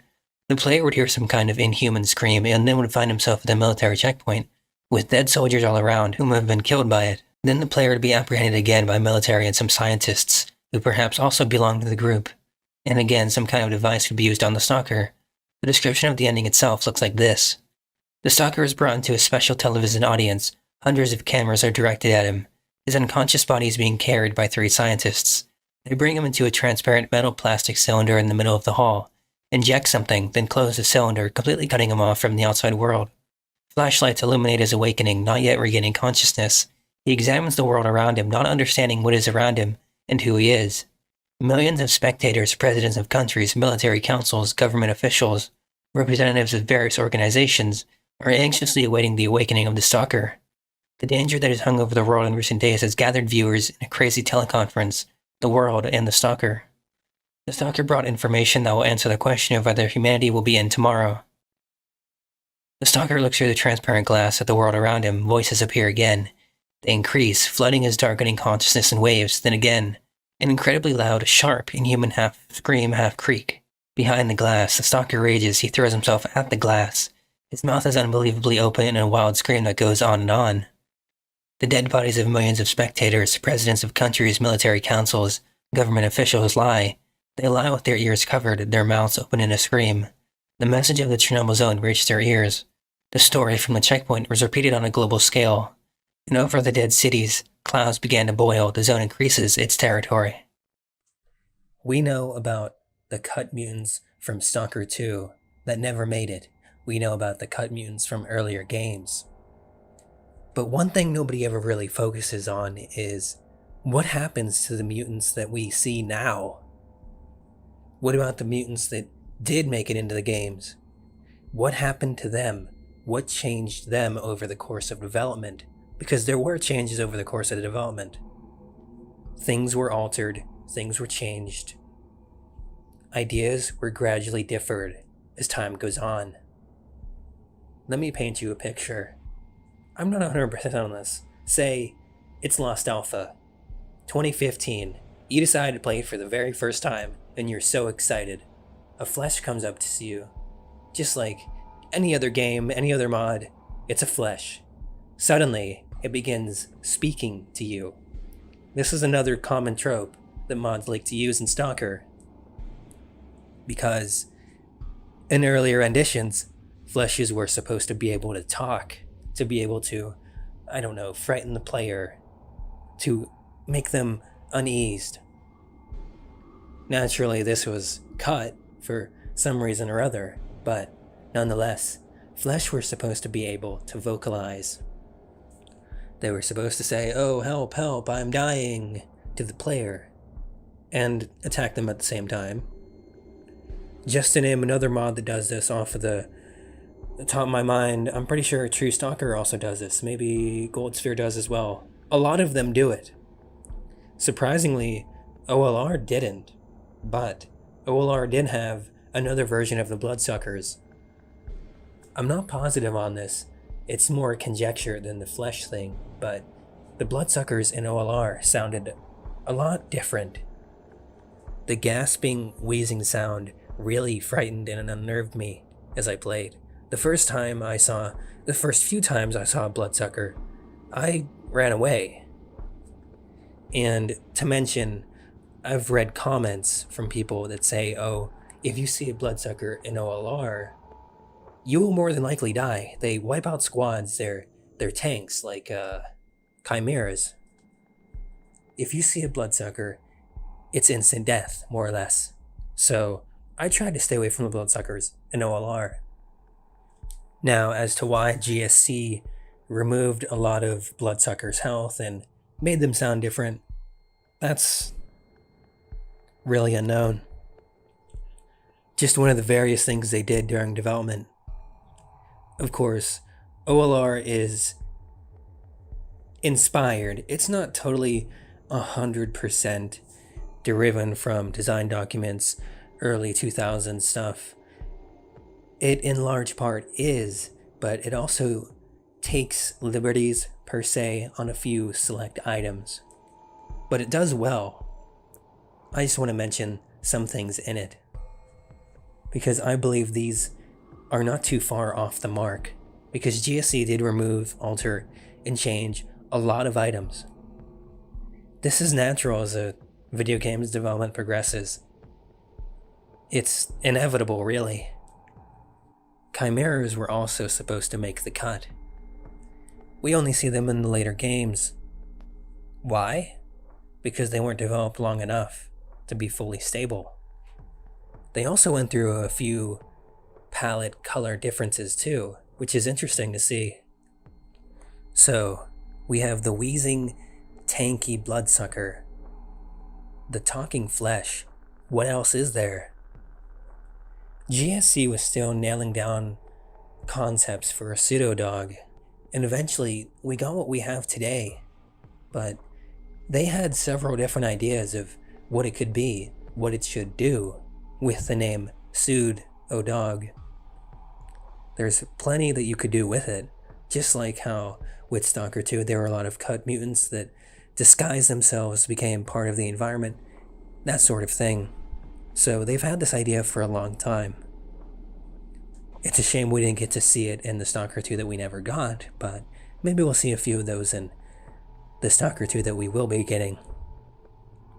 To go back to Lost Alpha for a second, I would like to say there were different plots, different design choices. One thing I remember reading vividly was that a flesh was supposed to be around Sidorovich's bunker, get caught up into an anomaly, I suppose just to show you how the game functions, how the environment interacts with mutants and vice versa. Maybe this is why a lot of those story vanilla mods like to have you run up to an anomaly, get an artifact, and leave, and maybe see a flesh on the way. Because it has happened. Whenever the character gets introduced to the world, a lot of them just love throwing a mutant into an anomaly just to show off what it can do. It gives you this sense of wonder, this bewilderment, this fear of what is going on, you know? It gets tiring after the 6th time, to be honest, but I do enjoy it. I see the novelty in its feature. To circle back to anomalies, artifacts, and mutants for a second, OLR says that mutants have to interact with an anomaly. They have to die by an anomaly, more or less, In order for artifacts to spawn at all, this is, of course, in contradiction to emissions spawning artifacts. After an emission happens, we get artifacts in anomalies, whether or not they were the same we got before. More spawn, right? In OLR, that's totally different. A mutant has to not just fall into an anomaly, but has to die in it because of it. And that's how we get those artifacts, which is really interesting. It's a unique take on that idea. And I wonder how original that really was. If OLR as a mod took that idea, or if GSC had that idea all by itself earlier. Of course, nothing feels very solid. As one of the key characters in Clear Sky says, emissions are supposed to kill everything within it, but we never really see mutants die to an emission. The only thing that dies are crows. They fall out of the sky onto the ground, and that's really all we see. There's nothing more to it. This isn't the first time that GSC does this either. They constantly rework, upgrade, or get rid of old ideas and concepts entirely. It just sucks to see something that could have been fleshed out more, worked out more, get thrown away, but oh well. I tried to list all of the major and minor changes that came to mind about the mutants we currently have in games, but if I missed anything, please let me know. I understand that information about these sort of things can be sparse, but I do want to provide to you the best picture that there currently is. If I've missed any information, if there's anything I was wrong on, please correct me. Let us know.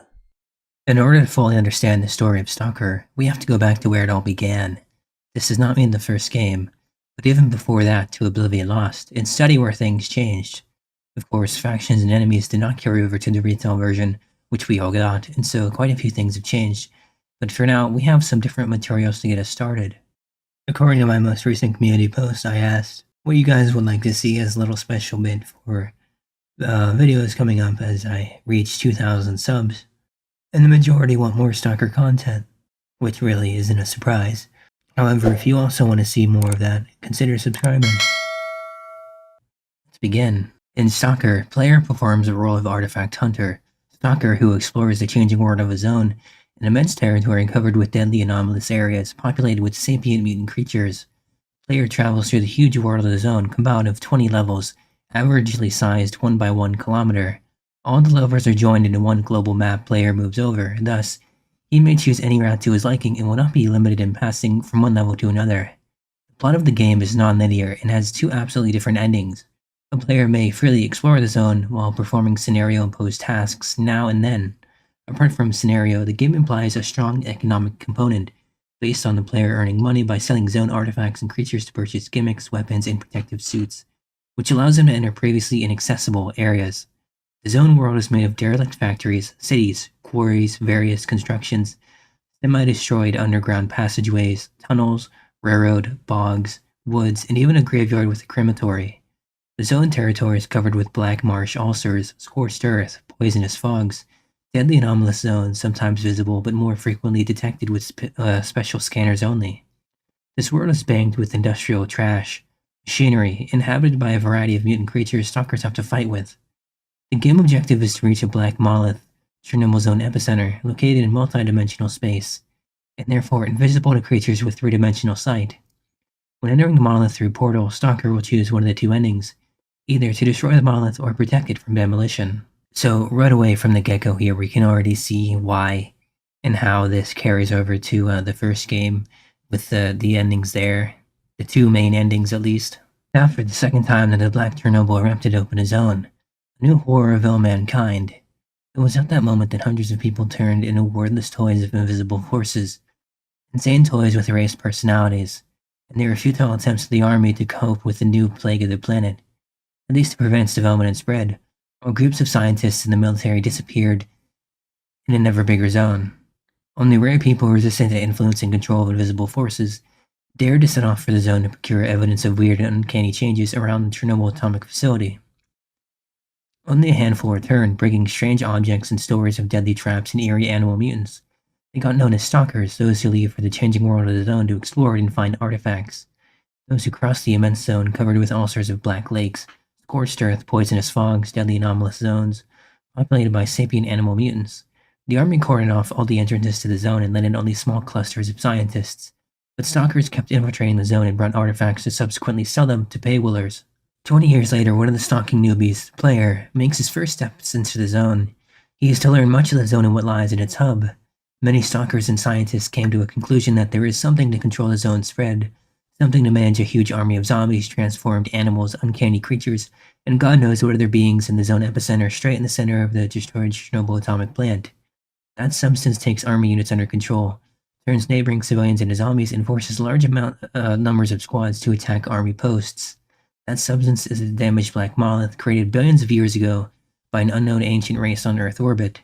The monolith, an evolutionary module to control life evolution on Earth, was created to breed a race of superconscious, immoral creatures on the planet.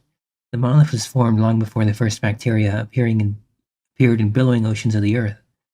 Aiming to breed sapient creatures, it was highly scrupulous to select species for further evolution. The monolith controlled the evolution by means of directional viruses, mutagenic interferences to alter the development of life and creatures on Earth. Countless amounts of times had the monolith destroyed whole races of sapient beings due to various reasons to satisfy the ultimate goal.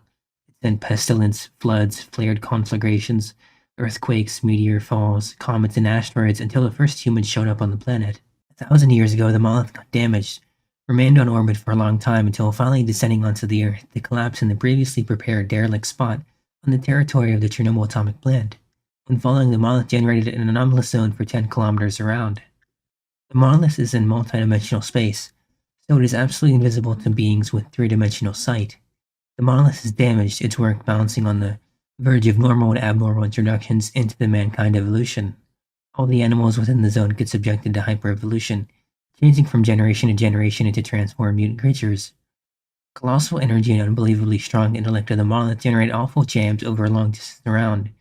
An increased field of entropy, destabilization of temporal and spatial flows, various hyper-anomalous phenomena as a result. Due to heavy damage and numerous flaws, the monolith's intellect is insane, but its insanity is not within an applied field such as practical decision-making and common logic, but in the upper levels of consciousness where probabilities and possibilities are calculated. Its insanity engenders bizarre ideas of internal human evolution. The monolith is ready to waste the meticulously breed fruit of human civilization for the sake of internal evolution experiment. The monolith restores its workability, but it will take ages to complete the restoration. The player is given two choices. If the monolith is left functioning, the number of mutations in humans will exceed all possible limits. Supposedly 10% of people will remain in more or less human form. Due to internal evolution, the mankind will end up divided into countless branches and subspecies, pitted against each other in a terrible scramble of evolution, niche, capture, and protection. If the monolith is destroyed, mankind will stop evolving to entail, firstly, ages-lasting stagnation, and in the long-run dark ages of human race degradation. Stalker is to make a hard choice. If he protects the monolith there in one hand, still remains a hope to restore it. But on the other looms an inevitable mankind change, mutation, and terrible war. And if he destroys the monolith, the situation will be nearly irreversible. Humanity will degrade within 500 to 1,000 years, leaving genetic scientists the only possible human controllers of mankind evolution. The choice will be aggravated by intrusion of army and military stalkers attempting to destroy the monolith. Though the chance to get it destroyed by the army is negligibly small, there is a way bigger probability of damaging the monolith more severely, thus speeding up and deteriorating the internal human evolution. Here I've got some gameplay elements and it starts talking about artifacts and anomalies, but I think we're just gonna mostly talk about the story itself, like give a broader overview here. The zone formed around the monolith straight after its fall. The zone constantly grows and changes, hyper-evolution of all the life forms takes place inside. Around the whole zone there are anomalous areas scattered. The greater part of them is deadly for any life form. When the zone had just appeared, bombing operations were taken, but it led only to steep zone growth. That is why the military are afraid to bomb, as it leads to bad, unpredicted results. The zone is more than 20 years old now, remember this is 2036, and it has been growing all that time. When it appeared, it was no more than 10 kilometers across in diameter, and now it's over 100. Its creatures formed out of animals to have been there during the catastrophe and after. But not all the creatures originated from animals. Some, especially intelligent ones, mutate out of humans. The zone has its own laws and rules. Those who feel them stay alive. Through equal periods of time, approximately a week, waves of spatial destabilization and energy, explosions of radioactive and anomalous character pass through the zone to leave a number of artifacts after them. During this activity, it is mortally dangerous to stay within the zone. Invisible waves passing over the entire territory will kill a human within a split second, unless he wears special equipment. Among the creatures to have evolved in the zone, there appeared super-intelligent species such as intelligent bogs and controllers, able to control lower creatures. So this right away, this little bit here sounds like an emission, or a blowout, whatever you want to call it. So they've definitely kept that one for sure. They've got these basic elements here that they've just evolved over time that we see later on. Let's go to life simulation.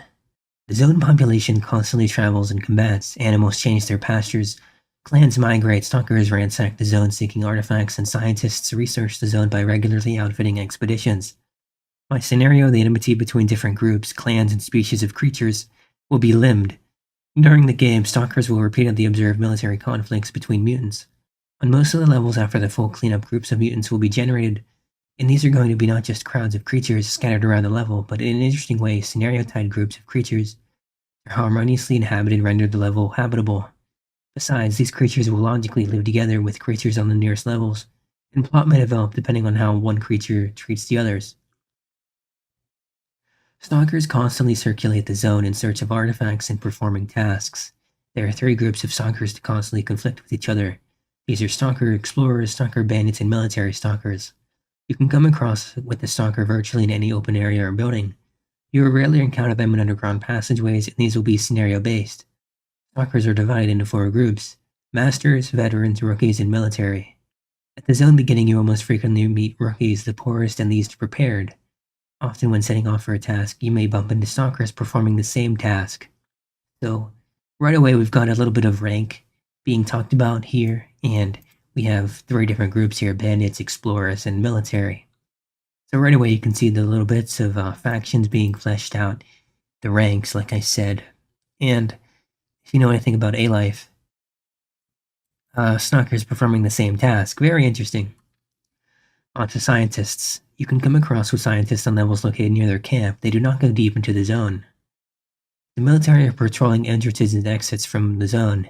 They avoid entering the zone and shoot down anyone entering or going out of the zone without an authorized pass. In forests adjacent to the zone, the army constantly shoots down squads of mutant zone leavers. Stalkers may shout out a ready-made message, or a phrase, or write a message at any point of the game. All the NPCs understand the prepared phrases and can react to them. Very interesting, because we definitely don't keep this. Trust is important in communication with NPCs, and if a player betrays an NPC's confidence and leaves witnesses alive, the group arrays that those NPCs no longer believes him. The reaction to phrases depends on personal creature's attitude to the player. For example, when a player shoots a creature, killed a congener, or is an enemy of this creature's race, then such a creature will not believe a player. It may even be guileful and allegedly agree to only to attack at a most unsuitable moment. Some creatures lay traps, yelling out calls for help. Here's a little interesting bit. Whenever they were still going with that real futuristic feel, they kept this, and they were even talking about hovercrafts and cyberbots, so they're really still bringing back that more futuristic feel, at least in this document. Very, very interesting. You can see that in the weapons too: Paralyzer, Infinite Ammo Pistol, Neuro Destroyer. Here we've got an actual story document for Oblivion Lost, but my Russian isn't exactly amazing, so we're going to translate it just to make it a little bit smoother for you. The Chernobyl disaster was a consequence of the war between the special services and secret military laboratories of America and the USSR. The result of the use of new generation weapons. America conducted a sabotage aimed at psychotropic equipment, and in particular the Russian woodpecker low-frequency antenna, which is the primary target, which for 2 years has been hammering the vast territory of America, causing various mental disorders among the civilian population. The sabotage resulted in the loss of control over the antenna and the exposure of people within a radius of 10 kilometers. As a result of the exposure of Chernobyl personnel, an emergency situation was created at the station, which led to an accident. After the evacuation and construction of the sarcophagus, the area becomes a closed facility. There are rumors among the local population that the Chernobyl nuclear power plant was a battery of secret government labs. The explosion occurred due to overload during the experiment. After the accident, the laboratories were not closed, but even their funding was increased. The deserted radioactive exclusion zone has become an attractive place for dangerous research and experiments. From 86 until 2006, no information about the underground scientific complex appeared. Moving on to the next page. The year is 2005. The Sea Consciousness Project, an experiment on unified consciousness, was launched. The neural connection of 5 prisoners gave a positive result. The unified consciousness, or Sea Conscious, well, I guess this would be O consciousness here, had slightly less power than 5-fold human intelligence. The Sea Consciousness had awakened, showing frenzied activity of neurons in almost 5-fold compared to the human brain. Information processing speed. The criminal's previously erased memory was filling in again. Precautions proved insufficient. The researchers were not prepared for such events. Upon contact with one of the sedated bodies of the Sea Consciousness group, 2 technicians and a nurse of the service staff came under control. Then, with incredible speed, the entire research unit in which the experiment was conducted came under control. Reacting instantly, the leaders of the experiment completely isolated the entire block from the outside world. Lethal gas was supplied through the ventilation shafts. 28 human-controlled bodies convulsed while the Sea Consciousness unsuccessfully tried to find a way to escape. It calculated rescue options by scanning the memory of controlled bodies. The bodies began to die, but the Sea Consciousness had already discovered one-way windows through which a group of scientists observed the consequences. With the help of a strong telepathic influence, the group was taken under control, and the Sea Consciousness could no longer contain anything. The staff of the underground complex was brought under control. The power of the Sea Consciousness increased many times, and about 500 people were now connected. From 2001 to 2005, we talk about the exclusion zone. Anonymous reports have been received of strange phenomena being observed in the inner 10 kilometers. There is a growing notoriety around Pripyat. Phantoms and strange animals have appeared on the night streets of the forgotten city. The first reports of missing people are coming in. After a bus carrying foreign tourists disappeared in Pripyat, the zone was closed to the public. Several lengthy investigations yielded no results. There is no doubt that the bus disappeared in the city, but further investigation does not reveal anything. Local residents brought the dead body of a strange animal covered with red fur to the checkpoint. The mutated creature had a humanoid build, small stature, and large black eyes. The mutant was taken away. A few days later, a refutation of numerous rumors appeared in the capital's newspapers that the found corpse belonged to an escaped monkey of one of the maintenance chiefs. In 2005, residents of the vicinity of the closed zone complained of increased tremors. Regular morning hurricanes appeared in the fall. Around 6 a.m., a terrible wind blows, which lasts about a minute, after which it instantly subsides, leaving behind uprooted trees and broken windows. 2006, March 4th, 8 a.m. A number of reports have been received about how a strange aurora appeared over the Chernobyl nuclear power plant, illuminating a gray, dank morning covered with clouds. After holding out for several hours, the glow disappeared. Okay, same year, but April 12th, 2:33 p.m. The Chernobyl zone was illuminated with the brightest unbearable light. Clouds were evaporating in the silver sky from the light. After a moment of complete silence, there was a rumble and an earthquake. People fell to the ground, clutching their bleeding eyes and ears. The radiance appeared over a vast area. Those who could ran for their lives. From the outside, it looks as if the stalks of buried nuclear fuel had blown up, tearing apart the nuclear power plant and the surrounding area. By evening, government forces had cordoned off the area. The epicenter of the explosion is located 1 kilometer from the plant. Presumably, all the staff died in the first moments. A lot of people got into the affected area. It is not possible to organize rescue operations. There are strange energy disturbances in the area which pose a mortal danger to researchers. A few months after the accident, a crisis situation arose. The zone increased dramatically, swallowing up 5 kilometers of the surrounding area. Most of the government troops and field labs were instantly killed. The panic began. Residents of the surrounding villages and towns were evacuated in a hurry. There is a danger hanging over the world, the magnitude of which can only be assumed. The world is shocked. Chernobyl 1986 returned, bringing with it a new nightmare. A 30-kilometer zone that devours any life forms and leaves only black, oily dust. So if you played Call of Pripyat, this kind of should sound a little bit familiar, especially with the accident, it being 2006 and everything. And as well as the expansion. The year is now 2008. 2 years have passed since the terrible disaster occurred and the zone exploded. During this time, radioactive clouds covered a large area, a huge number of dead and missing people, dead animals, and scorched forests. 30 kilometers have been cordoned off by the army, and scientists cannot explain what happened. The zone is growing, various anomalies have been discovered inside, falling in which leads to death. An invisible force tears people apart, inflicts terrible wounds from which blood gushes. The expeditions encounter mutated animals that cannot independently appear in the zone. Catastrophe, mutants, infection are all the result of some terrible phenomena. Experts from all over the world are studying the consequences of the disaster. The population is being evacuated, and methods of combating the zone are being studied. The Chernobyl zone is the #1 problem in the world. 2009, a group of Kiev scientists has developed special equipment that detects abnormal activity at a distance of up to 10 meters, which subsequently saved the lives of zone researchers more than once. In the winter of that year, the expedition, equipped with overall sensors and detectors, went a kilometer deep into the zone, and apart from the dead dogs, returned from there in almost full force. In 2010, the first expeditions can penetrate several kilometers deep into the zone without deadly danger.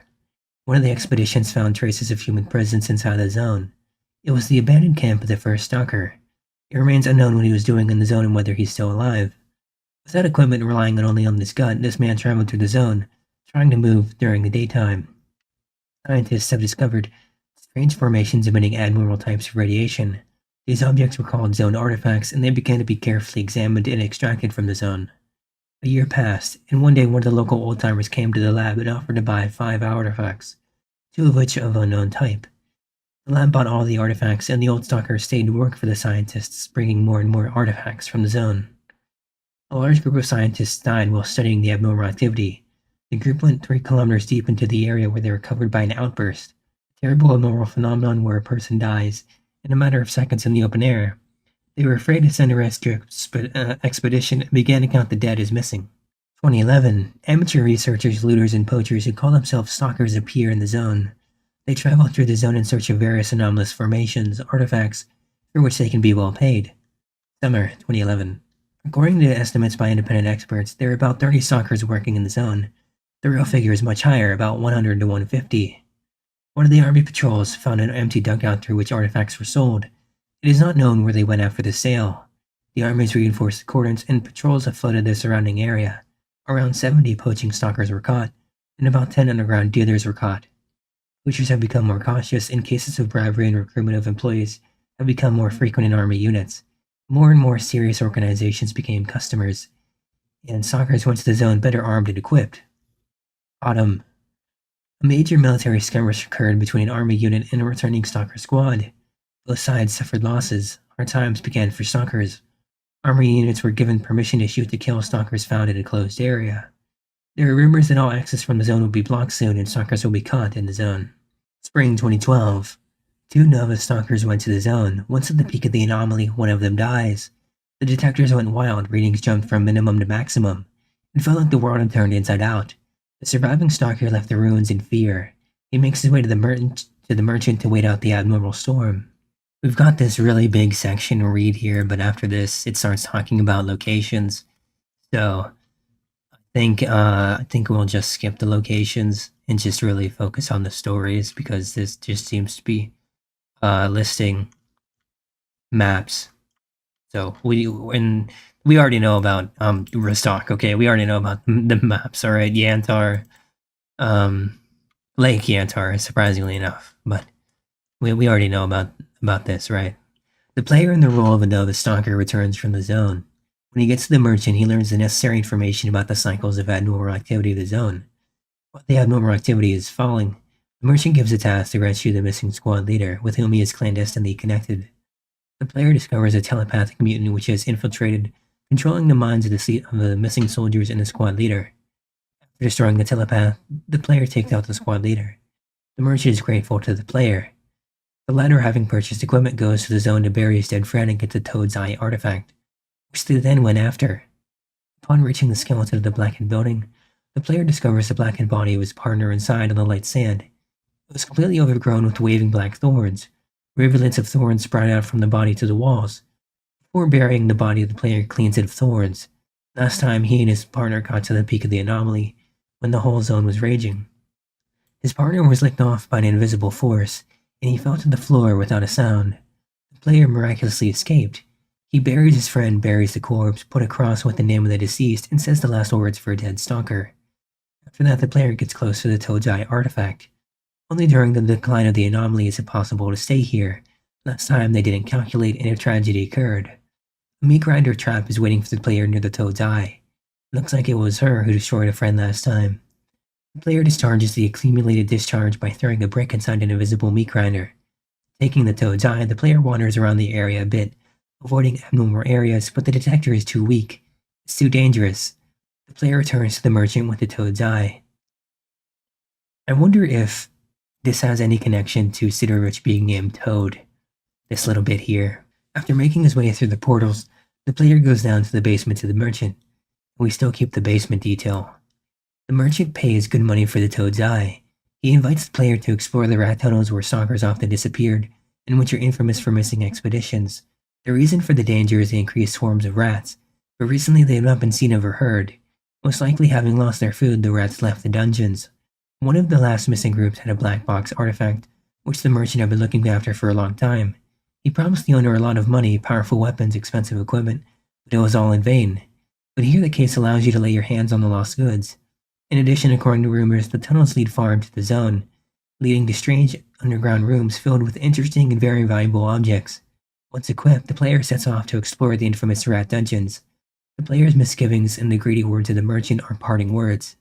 The player finds the entrance to the rat tunnels near the water tower. Opening the hatch, he goes deeper into the darkness of the underground tunnels. He makes his way through underground tunnels filled with rotten garbage, beams, and crumbled concrete. He encounters swarms of rats that attack him from all sides. Having made his way to one of the underground rooms, he finds the remains of the expedition, decomposed bodies, equipment that has fallen into disrepair, and priceless records of a stalker expedition. In them, the player discovers a lot of valuable information about the zone, stalkers and mutant creatures. He learns the details of a major expedition of military stalkers, casually mentioned by the merchant. So if we take a look at this section here, the entrance to the tunnels near the water tower, if you play OLR, you would know that they actually follow this pretty closely, because just reading this, I remember this part that we had to do, that Toad sends us to do. Very cool how some of them closely follow design documents. Army units led by military stalker units launched a major expedition inside the zone. The goal is to break through the epicenter of the zone, to break through and destroy the cause of the deadly anomalous fields. The entire army expedition, numbering about 1,000 soldiers, stalkers, and technicians, was almost completely destroyed. Some groups have settled in the territory of the zone without any hope of salvation. They were trying to break into the center of the zone in order to do something there and stop, or even reverse, the growth and expansion of the anomalous fields of the zone. It seemed that they knew what really happened in the zone, since they had plans and maps, since they were so eager to get to the center. Which is still the main goal of the games. The player begins to run out of equipment, bitten by rats. He almost falls into an abnormal field of unknown nature. The tunnels are beginning to branch. Some are littered with debris, others have too high levels of radiation, or abnormal zones. One of the tunnels leads him to the basement under the old factory, where he destroyed the mutant telepath and saved the squad leader. The player goes to the surface and returns to the merchant to heal, replenish supplies, and sell the found artifacts. After a meeting with the merchant, he plunges back into the dungeons.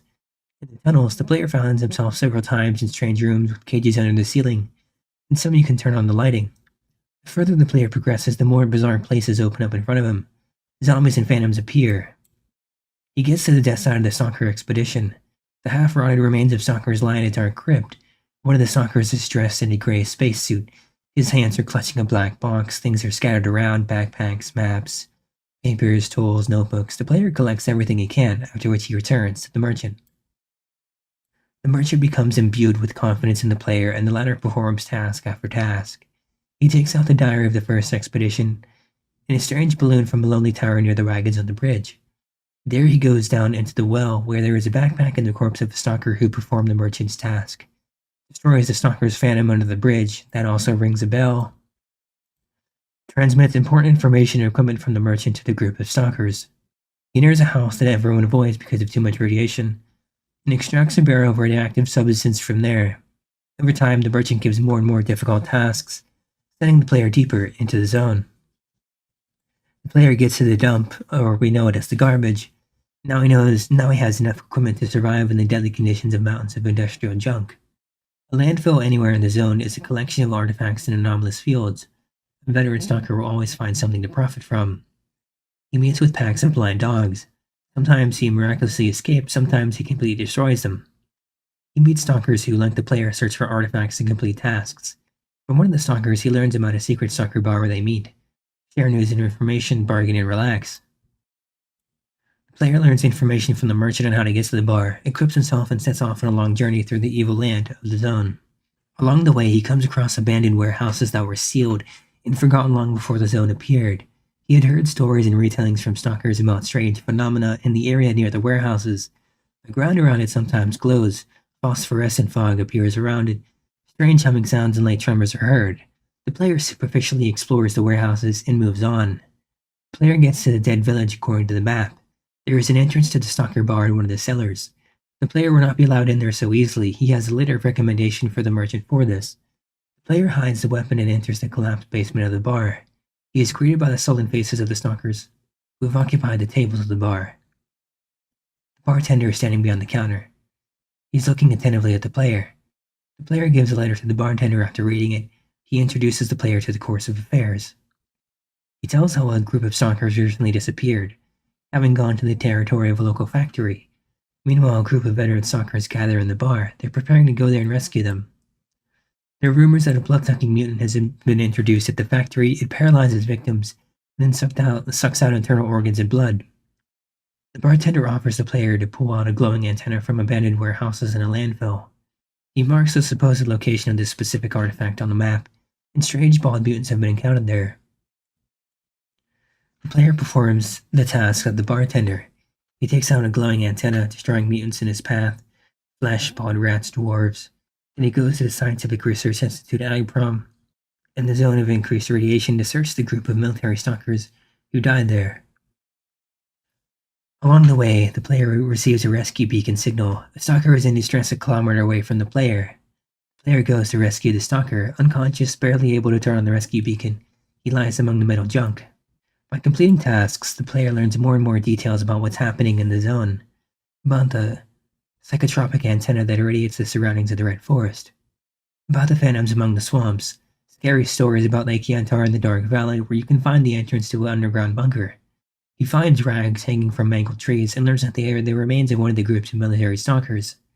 He encounters the poltergeist phenomenon, fights blind dogs, indestructible zombies, destroys bloodsuckers and dwarves. He almost dies when encountering puppets and mimicry. Reaches the status of a stalker veteran. He's well armed and he's wearing average stalker gear. One day in a dead village, the player finds an outlier. A booming earthquake, lightning flashes, and the sky is covered with black boiling clouds. The player barely begins to run into the house as an emission begins. A prolonged underground shock shakes the house, dust rises, garbage falls from the shelves. A flash of incredibly bright light illuminates the room through the window. It goes on and on without thinking of ending. The world turns gray. Through the open door, the stalker sees a blackened blind dog lying on the asphalt. Hurricane force winds carry debris. Dust rises, and the heaviest moment of the emission begins. The earth is heaving, the light is getting brighter, a multi-voiced rumble and rumble. Flashes of lightning, fallen things are shaking on the floor. The stalker is huddled in a corner, covering his blind eyes. And then the peak of the emission comes. The last, strongest, and most terrible blow occurs. He pulls the ground, trees break, it gets dark for a moment, and then the light comes back and the whistling of the crazy zone knocks out the stalker's consciousness. And that's really where this ends, in the territories and maps begin to be talked about more and more, but we're again, like I said, we're not going to get into that. Maybe in another video, but definitely not this one. Anyway, that is where this ends, so hopefully with all the concepts and things talked about, the different scenarios, this definitely rings a few bells for me. Some of these sound familiar, and having played through them in a few different mods, it definitely makes sense, because this is where they get their inspiration from, right? It's really cool to read, honestly. There is also this document here, Sergei Ivanov's. We're not going to get into it. I'll give you a little idea of what it has to go through. Apparently it was radically different from the one we got. Never developed much. Most of it was dropped, but Andrei Pekorov says that a few of his ideas were actually implemented. He also said that writing for books and writing for games are two very different things. How sad. The wiki doesn't even include him as one of the people working on SOC. but it does list him as one of the developers of Oblivion Lost. I guess that's fair. This is really fucking cool. Outside of the actual Stalker games, he worked on a 91 Stalker game, more closely based on the film. That is fucking amazing, man. Anyway, I'm not gonna hold you up here too much longer. It was really cool to go through all these amazing ideas and concepts, and especially to see which one of them actually survived, you know? I was doing some research on more design documents, and while I did find a couple other interesting things, I realized that I never really touched on Anarchy Cell aside from talking about it just a little bit. So, we'll get into that now. The name of this one is Stalker Synopsis 02, English on PDF. It makes me wonder where the first one is. This documentary is a synopsis of Stalker Anarchy Cell, which is the prototype of Clear Sky. A synopsis is a brief retelling of the events of the game, which is not a project document. It also only covers the main storyline. Secondary storylines will be written in the next versions. In 1986, humanity was shocked by the terrible disaster of the CNPP, which resulted in the deaths of thousands of people and vast territories being contaminated with radiation. After the evacuation of people, the exclusion zone was created around the power plant. The investigation showed that the cause of the disaster was an error of the operators, who carried out routine tests of the equipment. However, it was only part of the truth. Besides its main function, the Chernobyl NPP also provided energy for laboratories where experiments were carried out as part of the secret military programs of the USSR, including psychotropic weapons in the noosphere. Noosphere, the so-called sphere of mind, non-material information environment, where all human knowledge, all scientific achievements, and artistic images, everything that was invented, thought up, or imagined by mankind, is accumulated. The peak of energy consumption during one of the experiments was also a chain of events that led to the accident. The accident of the CNPP did not lead to a halt in research in secret laboratories, and in the exclusion zone where people have left. Which people have left, it had become even easier to conduct research. Laboratories began to work even more actively, and the government of a weakened Ukraine, which had just gained independence, lost control over research.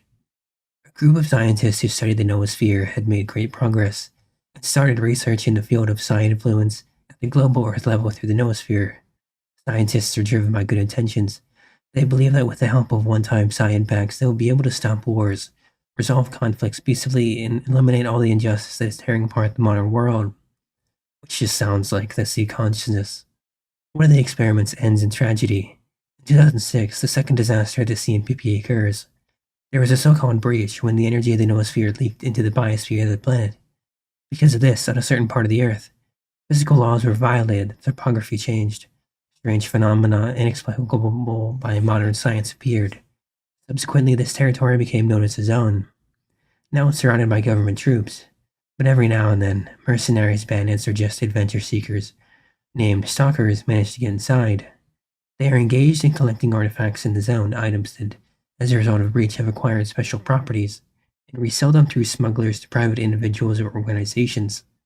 Stalkers outlawed by the government often act alone, but sometimes form groups, and there are two largest of them. These are Duty, which advocates for everything in the zone to be under control, and Freedom, which fights for universal free access to any place in the zone. The scientists whose experiment led to the disaster did not die.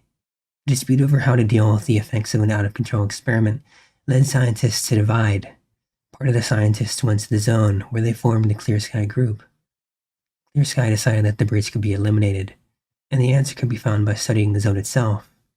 The other part of the scientists remained in the laboratories, where they united into a single consciousness, because of which they are called sea consciousness, or common consciousness. The sea consciousness saw the solution to the problem in studying the noosphere itself, and containing the energy of the noosphere leaking into the Earth. The sea consciousness learned to control the flow of energy that comes from the noosphere. However, the energy was so great that it was necessary to periodically dump its excess, which leads to emissions in the zone. During an emission, the annular wave of energy in the noosphere sweeps from the center of the zone to its outskirts, which leads to all sorts of physical and psychical consequences. Realizing that it would take time to find a solution, the sea consciousness built a layered defense on the approaches to the center of the zone, in order to exclude the possibility of anyone getting to the sea consciousness itself. The main level of defense was the experimental psi antenna under Pripyat, which later was called the Brain Scorcher by stalkers. Its emission would drive any person who came into its range insane, and the sea consciousness would gain control over such person. Not a single expedition returned from a trip to the center.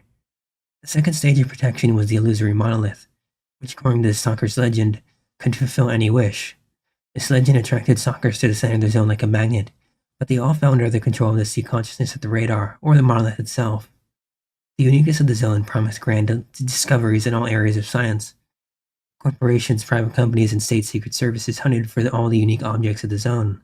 Huge demand pushed more and more desperate daredevils to the zone, where, risking their lives among deadly traps and no less deadly people, one could find artifacts. Some went to the zone out of despair, hoping to find the wish granter. Stalkers have become a part of the zone. So right away, we've got some things that we recognize here. We have the monolith that we know about and the wish granter, and we have the brain scorcher. So they've already carried this over, and of course, sea consciousness. It also talks about radar too. Now, Strelok's first raid. Most of the stalkers never went beyond the garbage. However, nothing unique could be found there. The daredevils went further for truly unique artifacts, but only a few dared to go to the center of the zone.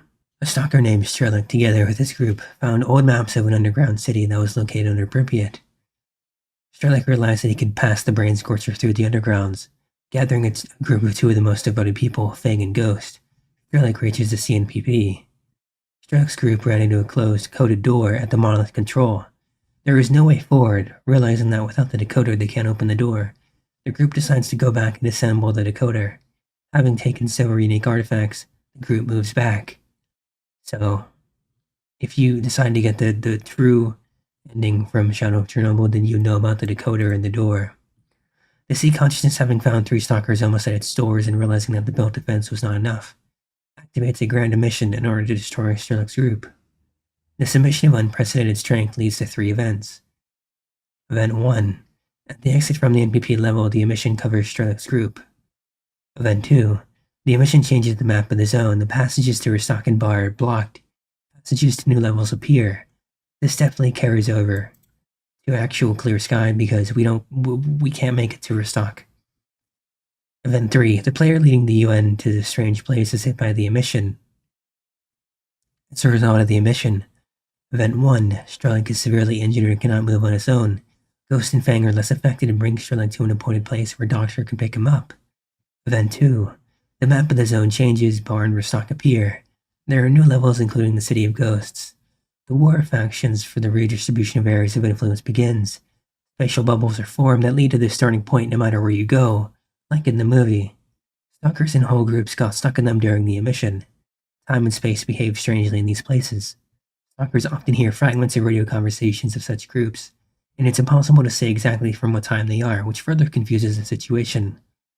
Event 3. The player is copied by the noosphere. The copy and the original are separated. The original ends up at the edge of the zone, where it's picked up by a clear sky patrol. And so, Strelok's group barely surviving the large emission.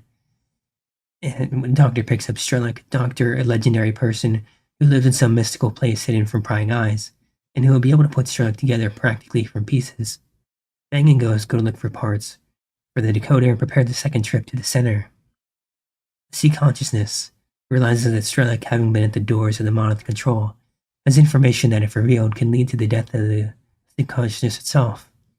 It reacts with strong emissions to any action of Strelok's group. The zone gets shaken with emissions more and more often. Sea Consciousness starts the Stalker program, zombifying stalkers to accomplish a specific goal. So, this links us up to the Shadow of Chornobyl initial cutscene, and if you watch the Death Drunks video or know anything about them, this is where the Stalker program begins. Clear Sky, after the large emission, realizes that something bad has happened. The frequent emissions shake the geography and physical laws of the zone.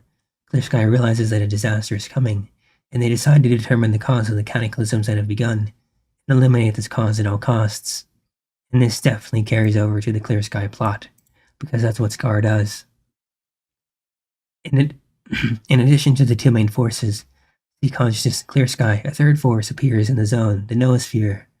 As a result of recent events, the noosphere, like Lem Solaris, realized itself as a thinking personality, and for the first time touched the human consciousness. The nascent consciousness of the noosphere and its logic are incomprehensible to humans. It is a super intellect, but at the same time, it's similar to a newborn child. From that moment on, strange things begin in the zone. The same people are seen in different places at the same time. Strange visions of incredible places and events shake the minds of stalkers. The mangled bodies of stalkers are found in the zone, With a burnout nervous system, the sight makes even the most hardened stalkers shudder. Passages through Barn Rostok disappear. A passage appears through the swamps, Lamansk 13, and the catacombs and Pripyat. A war of factions flares up for new territories and passages through them. As a result of the first large emission, spatial bubbles are formed, Moebius rings in which wherever you go, you get to the opposite point. Stalkers and whole groups get lost in such bubbles, the zone bubbled up. A mercenary during one of the tasks falls under a strong emission which changes the map of the zone and almost dies in it. At the moment of the emission, the main character is duplicated and his copy ends up at the edge of the zone, in the swamps area where he's picked up by clear sky. From that moment, the story of the game begins. Here we've got a little basic map, so you should recognize the basic things here. Dark Valley, Garbage, Agroprom, Swamps, Cordon, Yantar, Agroprom, and of course, well, I don't know what catacombs are, but AES or Chess. Chernobyl Atomic Electric Station, I believe. Mercenary along with scientists from the UN goes to a spatial bubble. The large emission, loss of consciousness and strange hallucinations, which as the player can only guess at the end of the game, actually accompanied the copying process. We've got some subtitles, so the text here becomes a little bit different. This is written more like an actual script now. Clear Sky tent, worn out homemade engineering equipment. The player overhears the doc in Clear Sky talking about him having a very strange diagram of brain signals. They've never seen anything like it. Their nervous system is being destroyed, probably due to emissions. The player comes to his senses. At the end, the mercenary can get up. Well, I battered you. It's good that I was found you, otherwise the dogs would have gnawed you to the bones. It's good that you woke up, although with your head, judging by what Doc says, you have obvious problems. After making sure that the merc finally comes to his senses, the leader gives him the first task. We've saved your life, so you kind of owe us. As long as your legs are still weak, I will not give you a serious task, only to warm up. On the edge of the swamp, there are several of our outposts. One of them just lost contact with us recently. Move over there, it's not far, see what happened. Maybe the radio just broke, or maybe it's something more serious. We have almost no weapons here in the camp now, but here is a pistol. And the task is go to the outpost. Right away, those story elements carry over, because that is the very first thing we do. Going outside, the player realizes that once there was a village on the side of the Clear Sky base, after which the river flooded it, which later turned into a swamp. Now walls and roofs of rural houses stick out of the swamp, between which you can move along the walkways. On the edge of the camp, there is a tilted half-submerged rusty hull of a small ship. An observation post is arranged in its wheelhouse. In addition, there are a couple of structures here already set up by Clear Sky. A canopy with boxes, the large army tent. So this small ship thing really reminds me of Skidovsk.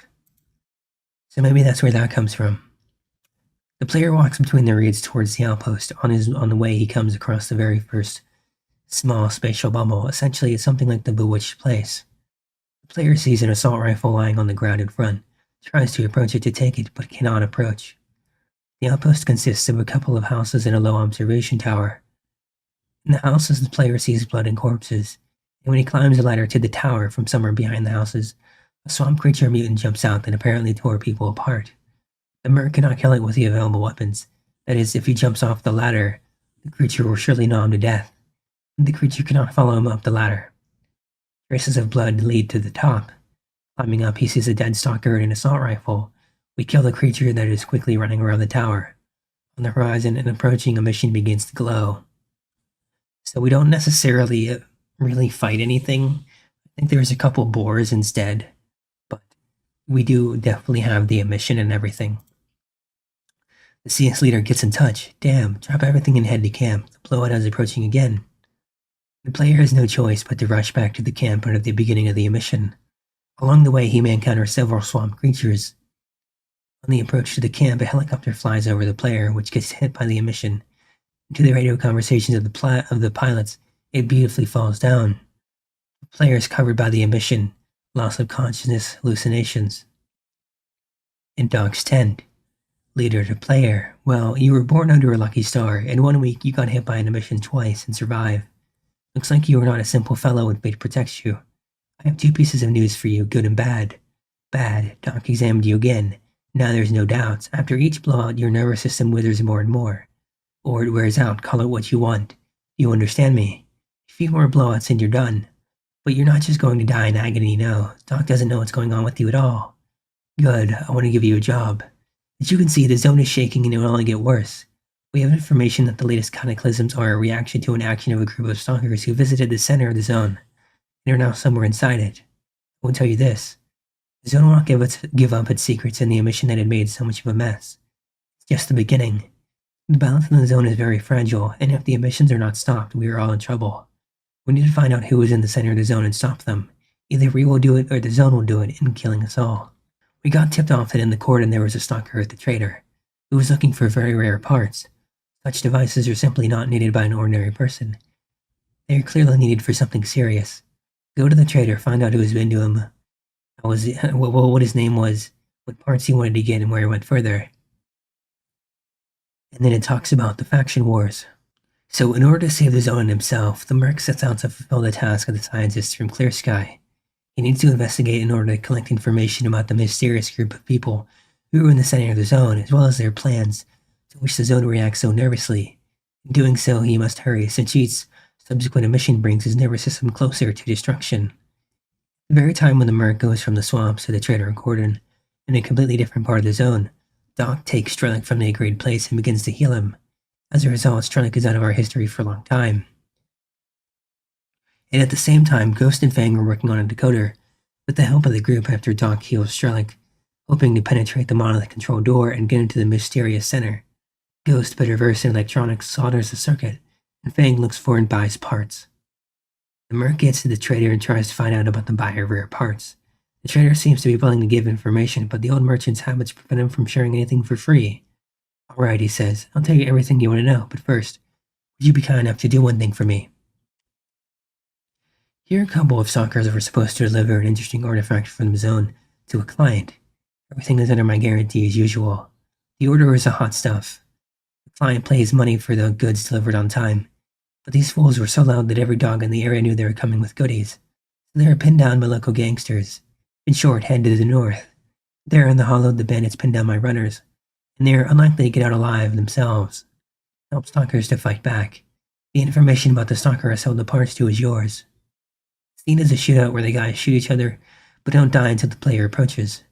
The player has a choice to get on the bandits from the front, or go to the right where there is a small house, and shoot the bandits up from a hole in the roof. We fight off the bandits, stalkers sit down by the fire. There is another choice.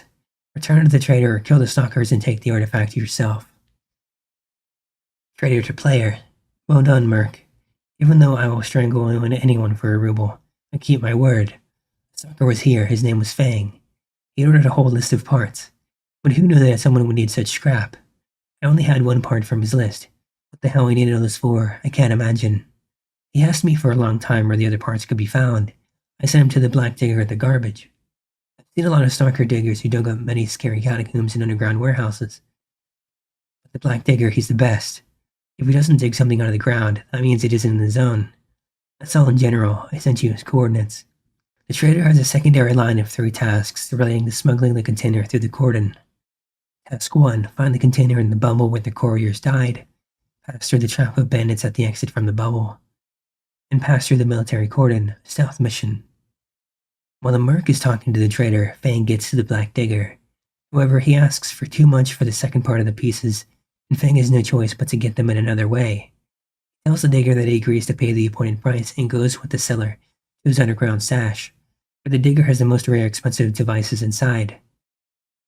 There, Fang kills the digger, after which he's going to hit the road with the parts, but at that moment he's attacked by a bloodsucker that accidentally climbed in. Fang, barely alive, gets out of the underground with parts, and somehow crawls to the nearby camp of the digger. Arriving at the garbage, the Merc finds the Black Digger's camp, where he sees a wounded stalker who says that he is the digger, and that the buyer who called himself Fang indeed was there. He wanted to buy parts. Digger takes him to his underground stash, and there Fang nearly killed him, took the parts, and fled. The digger barely arrived, crawled with difficulty to his camp. The Merc gives him a first aid kit and hurries to the stash indicated by the Black Digger. So if we take a look here, this is definitely Fang talking about, well, I mean, he did the classic switch up. So he juked the Merc, Messer, or Scar as we come to know him. The stash is located in the voids under the hill with a dump of equipment. The entrance is a container with the hatch lockable from the outside. When the player descends into the stash, Fang, who has secretly followed him from the camp, locks it. The merc finds himself in the beginning of a hole, going deep under the hill. The hole narrows, then becomes wider, winding. After a couple of turns, the player stumbles upon an old bus that has grown into the compressed garbage and is integral with the hill. Headlights dimly illuminate the hole. An orange marker light flashes. The merc continues his descent inside the bus and finds that its back door is locked. Returns to the driver's seat, opens the door, and goes on. A couple more turns inside the hole, and he finds himself in Digger's stash. This is a small and cozy room where one can stand to their full height. From the walls, ranks of vehicles stick out. The most preserved truck has its engine running, which supplies electricity to all light bulbs in the stash. The merc sees a mattress, a table, a tin sheet on a barrel, and a folding stool. This is a cozy place after all. Here, the Digger not only kept artifacts, but also lived at times, hiding from storms or missions. There is a corpse on the floor, soaked in blood, traces of a massacre around. There is a torn photograph in the hand of the corpse, and when the merc takes it, he sees two people. The same wounded stalker from the camp who sent the player to the stash, and another man against the background of the CNPP. On the back is a note from Strelok to Fang and Ghost with the list of parts that need to be collected for the decoder. The text indicates the meeting place, the group stash. Seeing Fang in the photo, the player realizes that he was deceived. This dead man in the stash is the Black Digger, and in the camp he actually talked with Fang. But then why was Fang so badly wounded and Digger's dead? At this moment, from a dark corner under the working Zill, a roar is heard. The player does not see the bloodsucker as this place is obscured by a cover, an old propaganda poster with an image of a happy worker and some inscription about courage. The bloodsucker hits the cover, trying to break through to the player. As evilly the lightning in the bunker begins to flash. Behind the cover is a pipe. This is the only way out. Getting closer to the cover or firing a burst at it will activate a scene with the bloodsucker. The room should be spacious enough for the bloodsucker to move. After killing it, a pipe opens in front of the player, a manhole that leads to the exit. Everything is clear to the player now. Fang killed the Digger, took the parts from the stash, but then the bloodsucker attacked him. Fang barely fled away from the bloodsucker, and when he saw that the player was looking for him, being badly injured, he simply sent him into a trap. From Digger's PDA, the player gets several coordinates for underground storages and warehouses on different levels. Optional tasks. Now the player has learned the names of the two members of the group, Fang and Ghost. From the photograph with the background of the power plant, he understands that they are the ones who are trying to penetrate the center. He also got a list of 3 parts, 2 of which Fang already has. And he also learns there is a certain stash through which members of the group exchange messages. Through the PDA, the mercenary dumps all collected information to Clear Sky. Later to player, Fang is gone and now you need to look for the stash of the group. Later says they have one lead. Fang is a friend, Gray, who may know something. We'll go to him then. Instruments go off the scale again and a mission is approaching. Get out of this hole quickly, it might collapse. Shaking begins, the sounds of crumbling soil, the muffled dreary creak of metal structures. The landfill is about to collapse. Through the pipe, the merc enters another hole in which one can recognize the base of a construction crane, vertically immersed in the ground. As soon as the merc climbs onto the lower platform of the crane, there is a collapse in the place where he just stood. The escapee climbs up rickety structures, in the process of which he needs to solve 2 or 3 timed mini-tasks. Jump from one platform to another on time before it breaks, or shoot at some board which will fall in the right way and become a bridge. Eventually, he climbs up the boom, exits the crane cabin, and runs towards the catacombs. The sky is blazing, the emission is approaching. Hurry up, the leader says. Close to you, bandits unearth the old catacombs. Make your way into them where you can save yourself. The entrance to the catacombs already exists in the original Stalker and garbage. It's a railroad tunnel. See the screenshot. In the foreground, the crane cabin, and it is for a minute that we will crawl out to the surface after visiting the stash. Although at that time it will still stand straight. In the original game, the tunnel is filled with anomalies littered with wagons, and it is impossible to go through it. In our history, the passage will be free. Bandits are guarding the entrance to the catacombs, a firefight. This is no different from the actual game, especially whenever you want to go to Agroprom. Several bandits are hiding in the tunnel fleeing from the emission. Shooting at them will not cause a retaliatory attack, and in general any reaction. They're not up to it. Following them inside the tunnel, the player turns into a branch of it, where the trackbed leads. The gates close behind the bandits and the merc, no matter how he tries, fails to follow through. The gates have closed, and meanwhile the emission is getting closer. You need to look for shelter. A niche in the wall can be seen nearby from which a flickering light is visible. We go down the ladder. Along the corridor by an alternative route, the merc enters the very room where the bandits hid. The room is shaking perceptibly. Rumbles of the emission are heard. There is no way back to the garbage. The ladder in the corridor is broken. The player cannot leave. There are several bandits in the room. From the conversation, it becomes clear that the bandits are going to run away with the rail car. A rail car with an attached platform stands right there, the engine already running. Regardless of whether the player enters the fight or not, the emission strikes and covers the player. The merc loses consciousness, again with hallucinations. After that, strange visions again visit him, in which he sees unfamiliar places and people through the eyes of another. Among other things, he sees how he helps Fang escape from the bandits from Borov's group, and he himself, that is the person through whose eyes the merc sees what is happening, is captured by bandits who throw him into an underground prison, arranged by Borov somewhere in the depths of the zone. Only a bit later will an astute player be able to understand. We come to our senses, a cutscene on the game engine. In our corner, through a crack in the wall, we see two bandits sitting by the fire, discussing the emission of bandits' plans. When the merc regains consciousness, he is contacted by Clear Sky. While he lay unconscious, quite a lot of time passed, and Clear Sky actually found Gray. They shook him up well and got information that the group's stash is located somewhere in Agroprom. In principle, one can get there through the catacombs where the merc is, especially since it's still unstable on the surface after the emission, and the instruments show something strange, indefinite. It seems that another mission may happen soon. If the merc goes to Agroprom on the surface, there will be no more underground places along the way, and in the event of a second emission, there's nowhere to hide. And if it is so, it's better to go through the catacombs. So the merc gets on the rail car and drives into the tunnel. There's simply no other way. This is where the next location is loaded. The player can go into the tunnel on foot if he wishes. This will not affect the gameplay. It will add independence. Here we've got a little diagram explaining everything, as well as a bridge to Pripyat. This is interesting. This reminds me of Red Forest. The next level starts with a rail car ride through the tunnel, or without the rail car. Turn and the player sees the way out. In front of him is the Pripyat River, one of its branches. Hills on the opposite bank, and behind them Agroprom. Geographically, the player moving underground circled Agroprom on the left side, and is now to the west. There might well be a river. A bridge leads across the river, but it's partially destroyed, and it's impossible to cross it to the other side. That little description reminds me of the bridge in Zayton. The merc goes down under the bridge to the supports. They are monumental concrete slabs with expressive round openings in the middle, as we do see in this illustration. The rhythm of these ring openings leads to the far shore, and the water between them is the main visual highlight of this location, making his way from one support to another.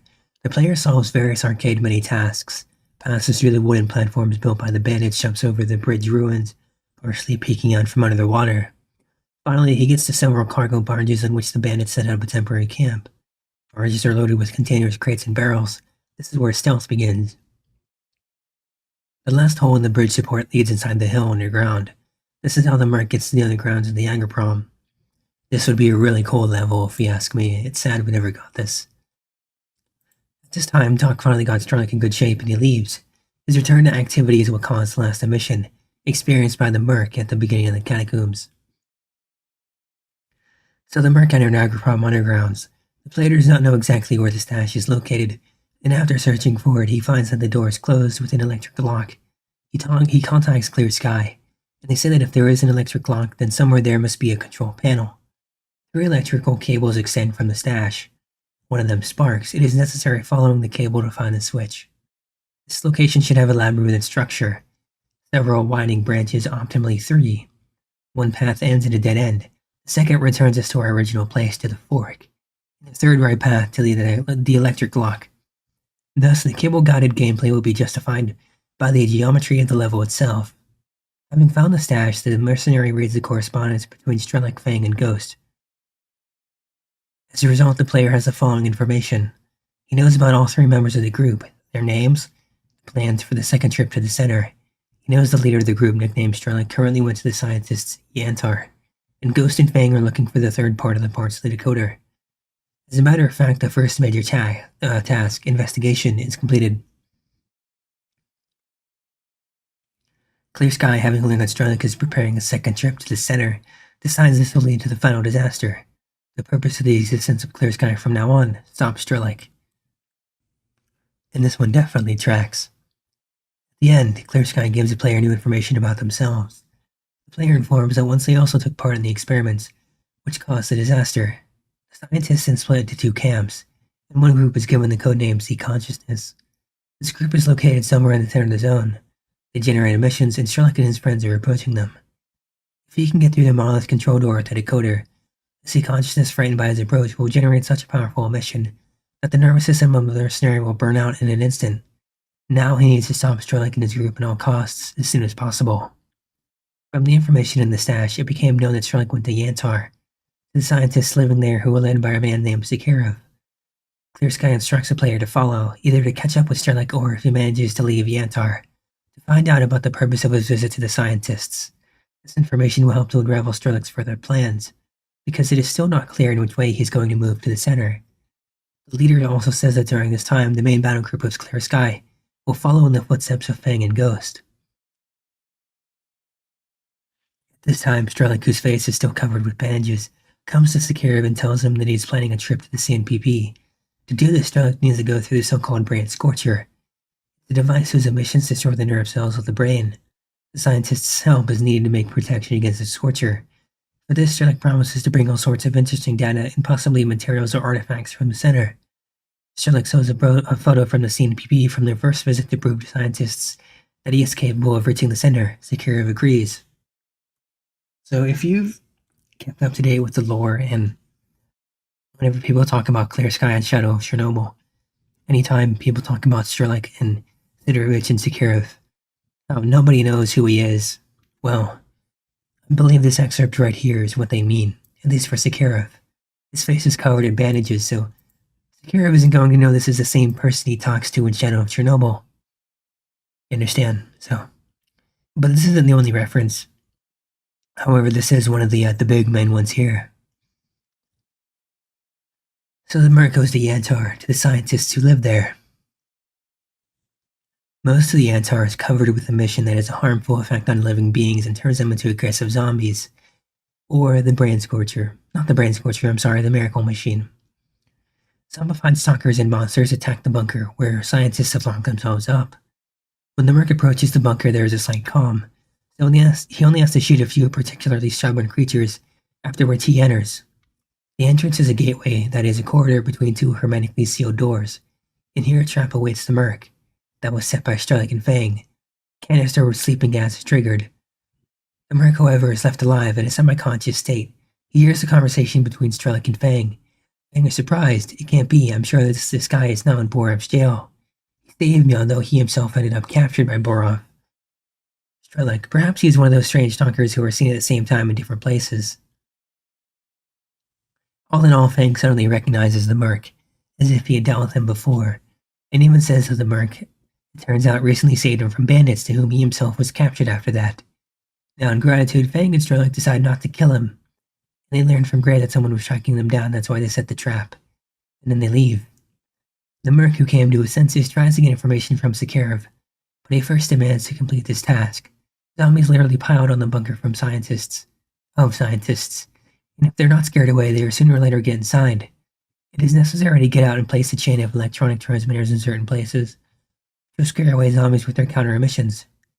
When the Merc, fighting the monsters, completes the task and returns, Zakharov says that the bandit stalker who came here with his friend is going to go to the center, so that he can bypass the Brain Scorcher. The scientists gave the stalker the so-called electronic cap, after which he left with his friend. The leader gets in touch, and after having received new information, shouts agitated that the Merc needs to catch up with Strelok. In the process of chasing him, the player reaches the entrance to the mosque, and here he loses Strelok. The road from Yantar to the lost city of the mosque runs right next to a former nature reserve. On both sides of the highway, perennial trees stand in a dense wall. Parallel to the road stretches an old brick fence entwined with wild grapes. For almost the entire length, the fence is hidden from the player by trees, and only in places old brickwork peep through the foliage. You could definitely see from these pictures the red forest, especially this bit here. That we see that one is, man, they really took a lot of inspiration here. And this is the bridge. Check this out. really cool. On the way to the MoozE, the player will see a strange place, a small clearing in the middle of which an old fence is laid, and a rickety forged gate with the inscription of the MoozE Reserve, or Zapovednik. Just behind the gate, the forest abruptly changes its color. There is reddish and impassably thick. A little later, the player will learn the legend of the place. Once a beautiful reserve with birds and wild animals turned red overnight. Red forest. Nobody saw the animals anymore, the birds stopped singing in it. And those few stalkers who, one by one, out of curiosity went to Red Forest, did not return. Now this place is being avoided. Now there's only dense fog, silence, and falling red leaves. The technical side has already been discussed. Elements like leaves and thickening fog are not labor-intensive. For trees, just change the color of the texture.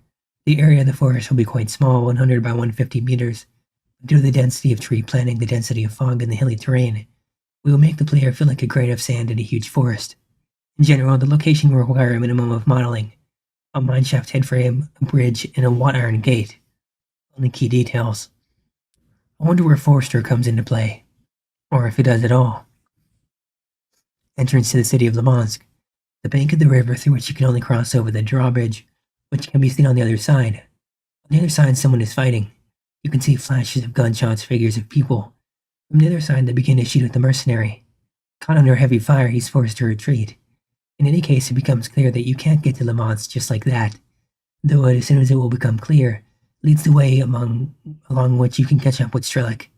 To do this, you need to lower the bridge, but how to do it?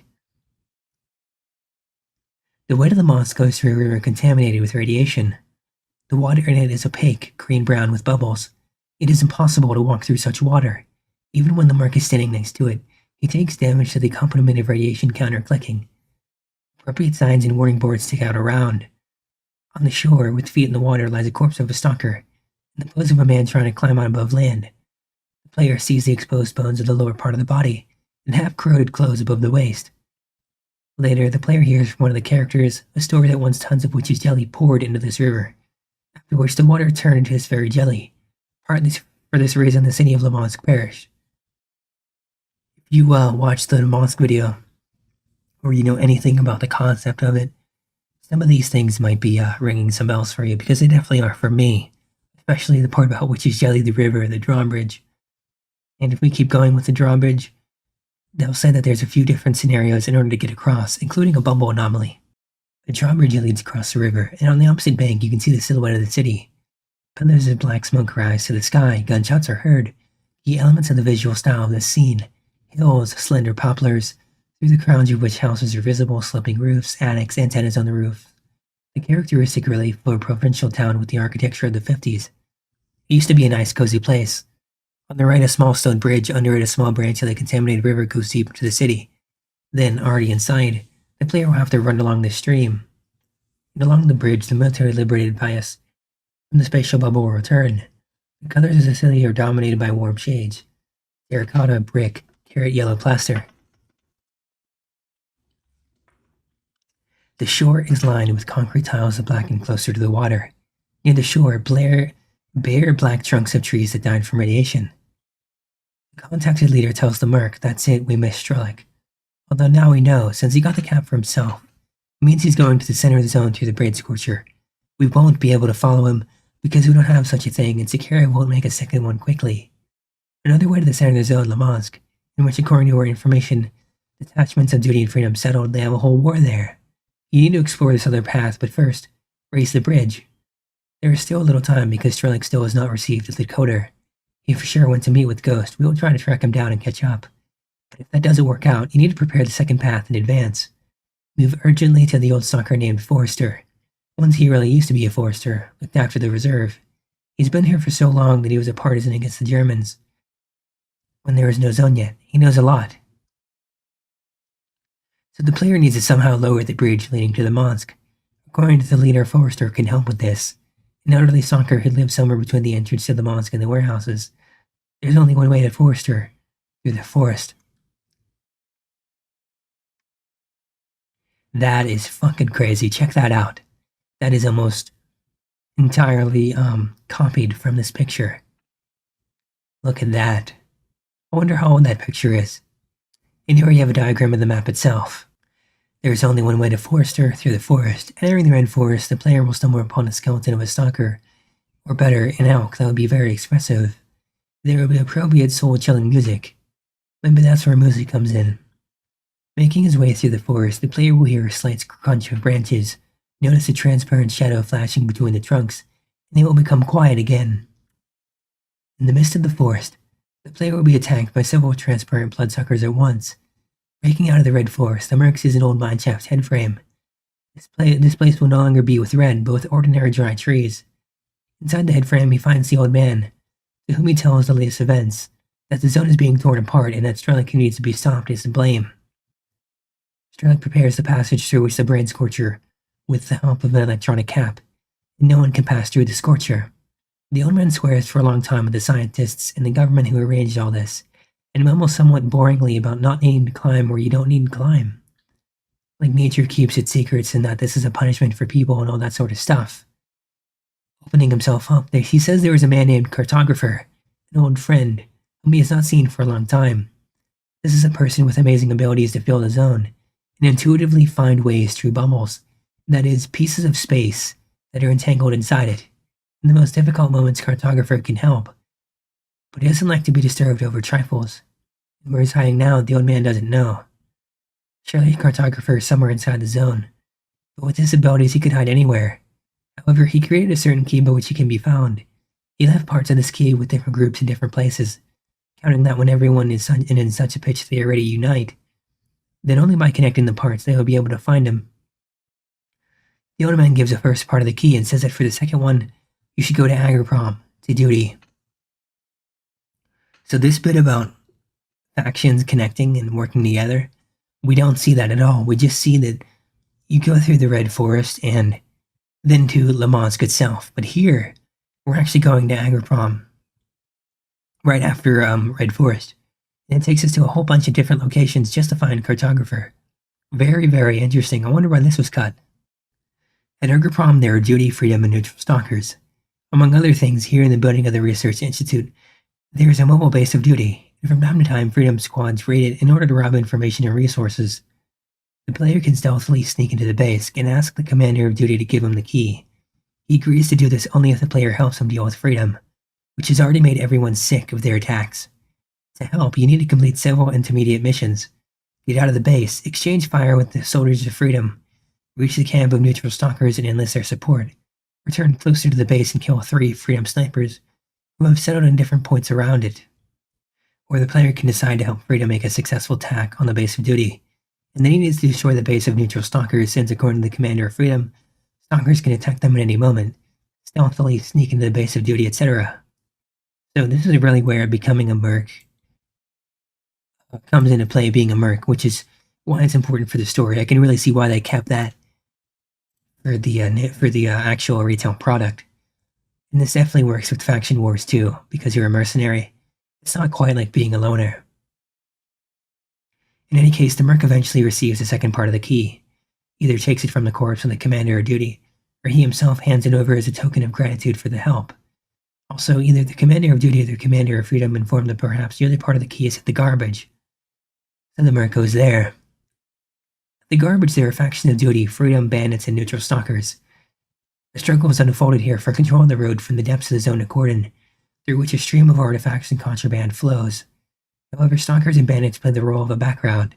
The main struggle, as before, is between the major factions. The player again has a choice of whom to help. On both sides of the road there are key points. A hangar, building ruins, vehicle graveyard, 2 passages to Agroprom, and to the Dark Valley. The fight for the road is essentially a fight for them. In any case, the third piece of the key is held by the local commander of freedom, so the player can either eventually take it from the corpse or receive it as a thank you for help from him, or if he decides to help duty from duty. The player learns that the last 4th part is hidden by the bandits in Dark Valley. At the Dark Valley, all the same duty, freedom, and bandits hang out. In this area is a mobile base of freedom as well as of bandits. Freedom is at enmity with bandits. Duty is with freedom. The mercenaries once again faced with the most difficult philosophical task. Decide who you'll help this time. and depending on the decision to act, he can either join duty, kill freedom together with them, and after that the bandits, or join freedom, kill duty together with them, and after that the bandits, or join the bandits, kill freedom, and then duty. Ultimately, he either helps the bandits and gets part of the key, it's a thank you, or helps freedom and duty and gets the key. And then the assembled key. This is some kind of fantastic device worn in the arm of the merc. It shows him in an unusual way, with a purposeful glow, how to get into the place where Cartographer lives. Using the key, the merc reaches the portal and through it enters a stationary spatial bubble, that is, a Cartographer's abode. This is a small island hill, surrounded by water and shrouded in dense fog. The player sees a rickety wooden church, silhouettes of trees, and straight ahead a wooden bridge across a weed-covered stream. On the dome of the church there's a radio antenna, obviously handmade, sort of like a television antenna, for decimal waves. Crickets and grasshoppers chirp in the grass, frogs croak in the stream. Stepping onto the bridge with crooked low railings, the player hears a dull creak of old wood. Gets out of the path, a bird flies up from the grass. The old door creaks, leading to an antechamber of the church.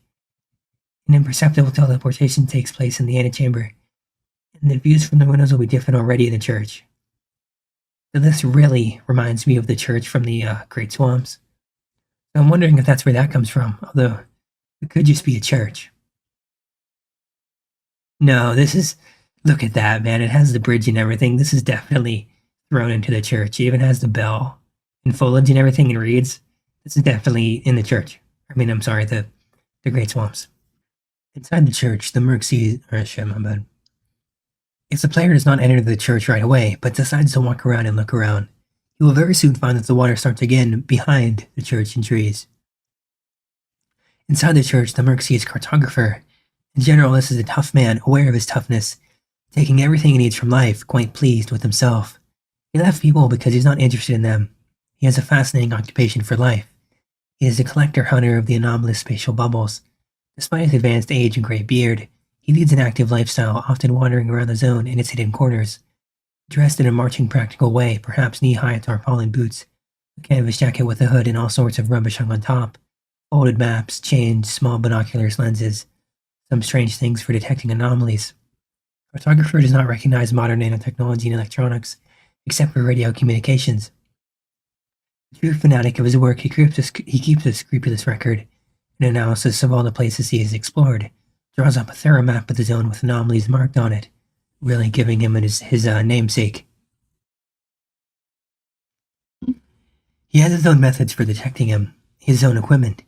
In the church, the player sees a small working complex, oscilloscope, radio transmitter, and receiver connected to the antenna on the roof. Some other diagrams, drawings, and calculations on the work table. The table is illuminated by the light of a kerosene lamp, pouring through a huge lens. In response to a request for help getting to the mosque, Cartographer tells about a military expedition that recently got into a spatial bubble on the other side of the radioactive river and still cannot get out. Here we go.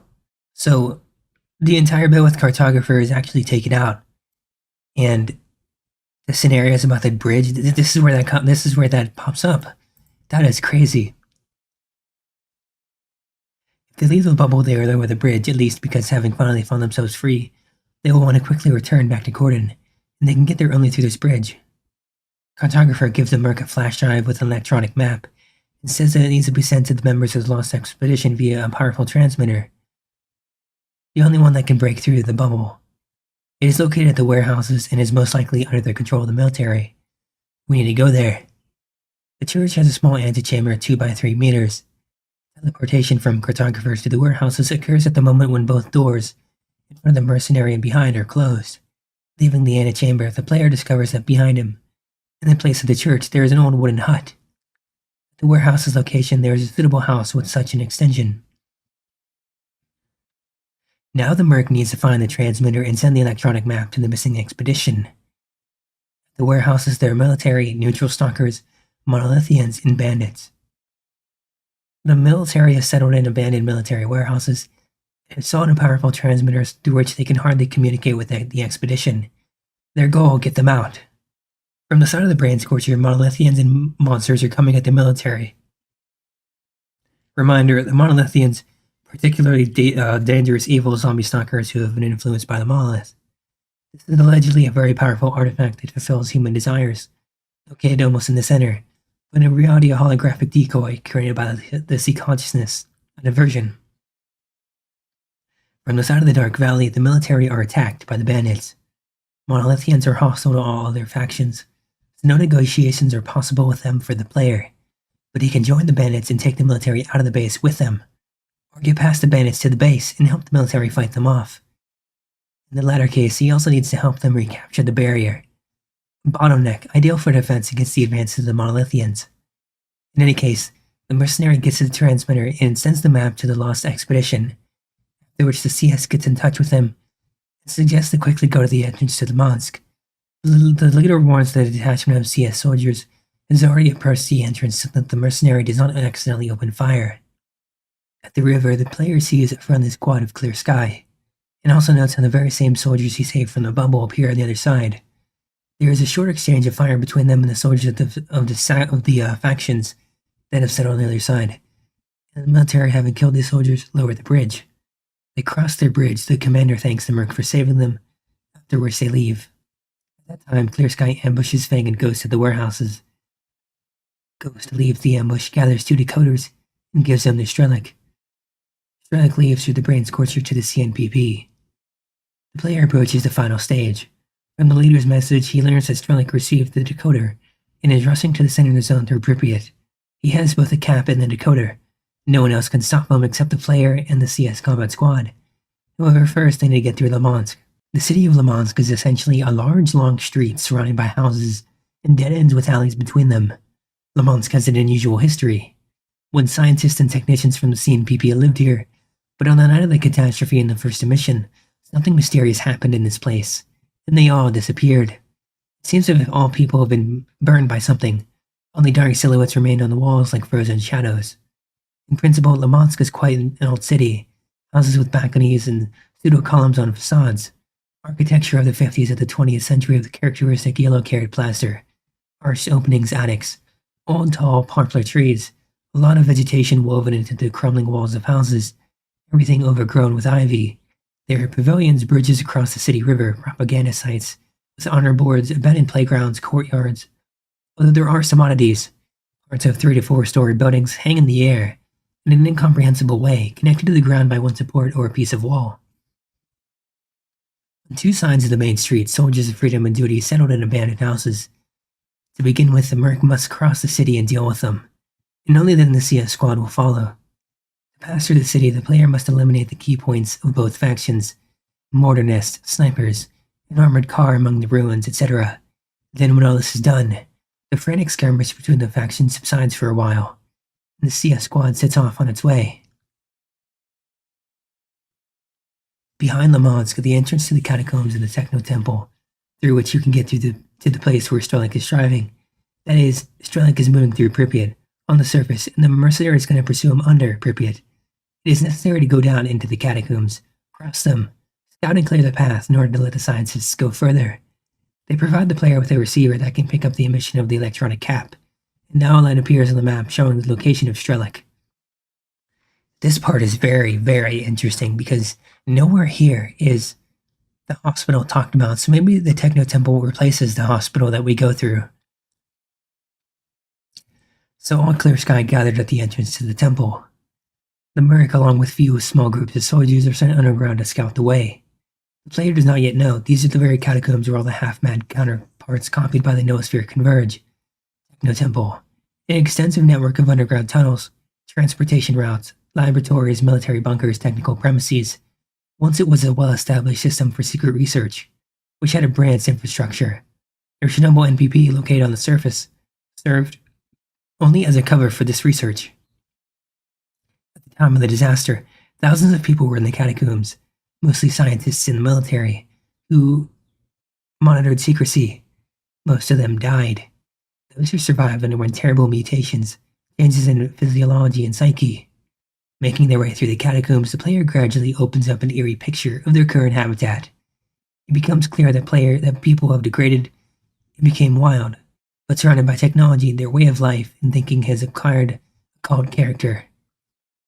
Having a working reactor at hand, hundreds of cars, etc., but completely forgetting about the purpose of technology, The mutants form a cult attitude towards it.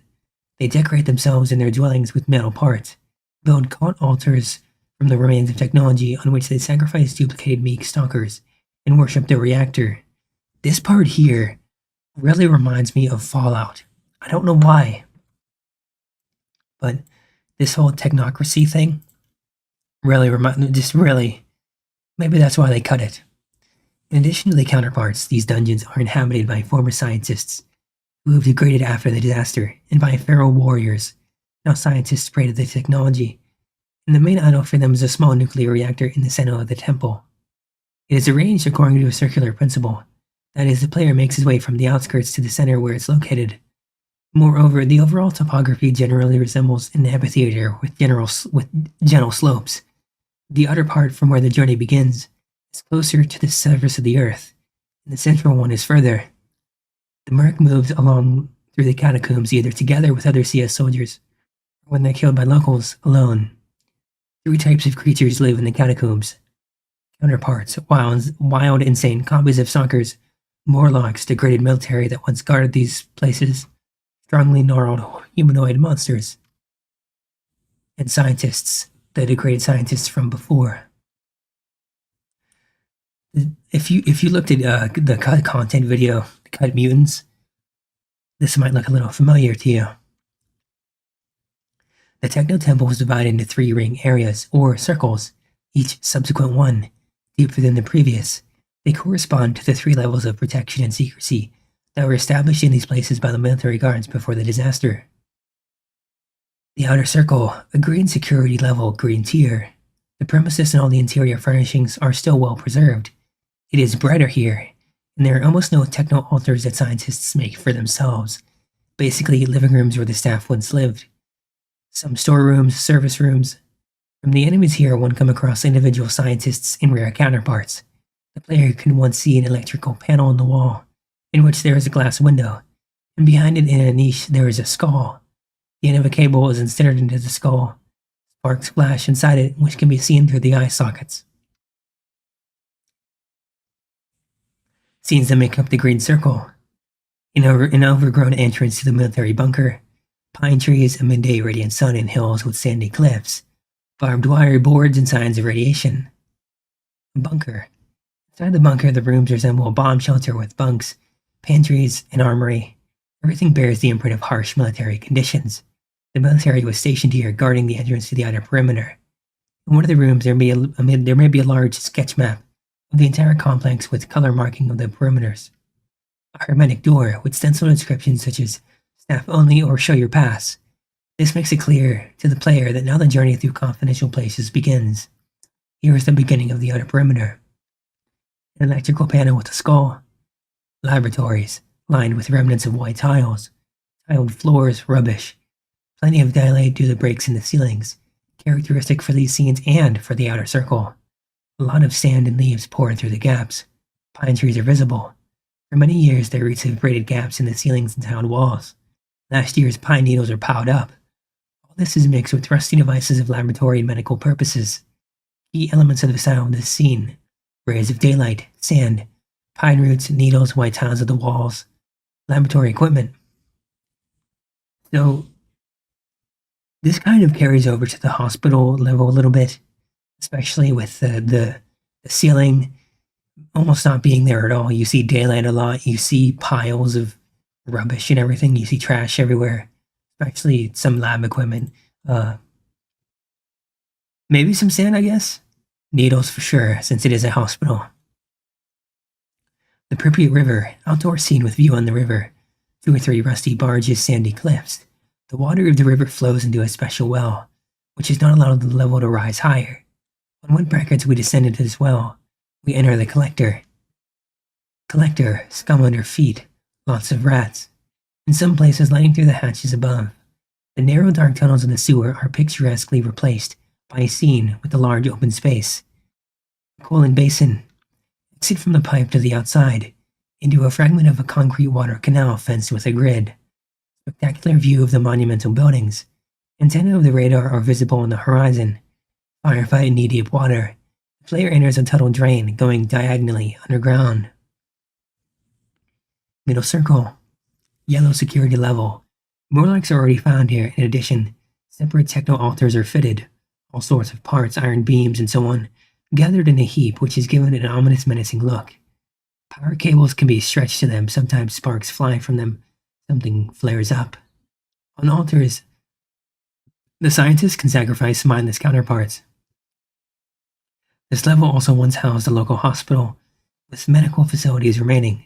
Moreover, some devices of the old security system that worked before the disaster have been preserved. Here, for the first time, the player sees how one scientist controls several Morlocks. Scenes of the yellow level. Concrete mineshaft. Descend at dizzying heights on rickety platforms inside a colossal concrete shaft leading from the surface with daylight to the middle second level.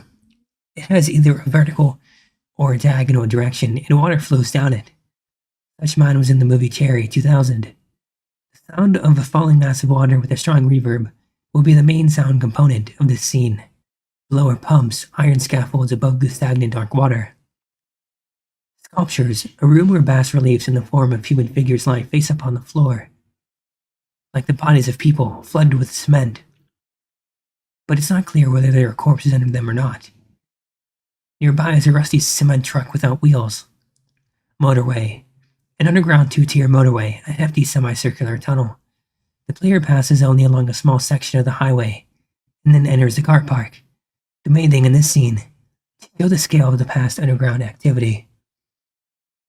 Car park. A wide hall where there are many rusted trucks, military motorcycles, and other machinery. Many inclined ramps lead from the hall, along which it all once drove here. At the end of all the ramps, locked iron gates. Here, an interesting gameplay with running around and shooting between cars.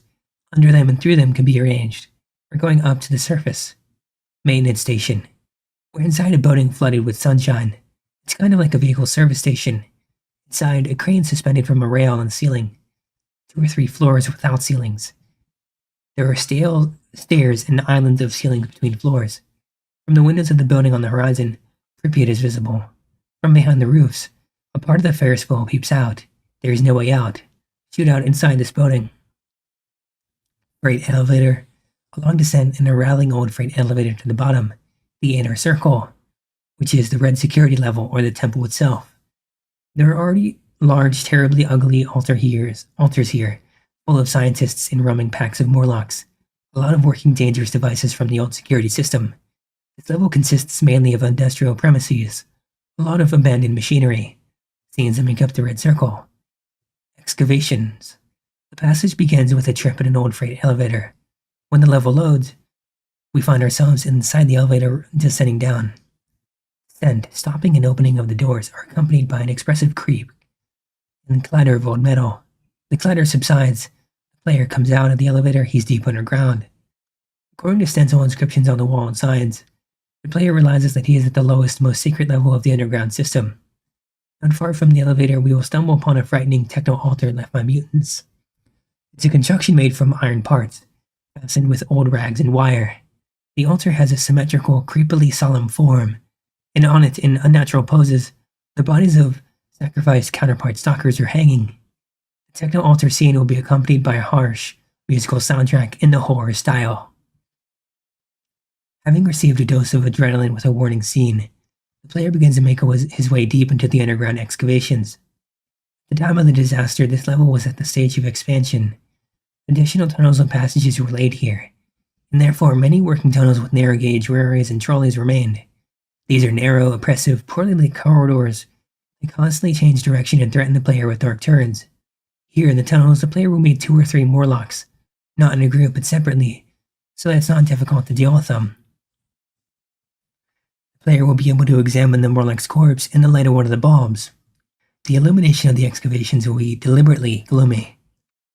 Swaying light bulbs cast sharp black shadows, the feeling of immersion, a huge mass of earth above your head, and the feeling that if you are caught here, then no one will find you. Mood in the style of Doom 3. In general, dirty yellow warm lighting, earthy claustrophobic shades. Railway junction.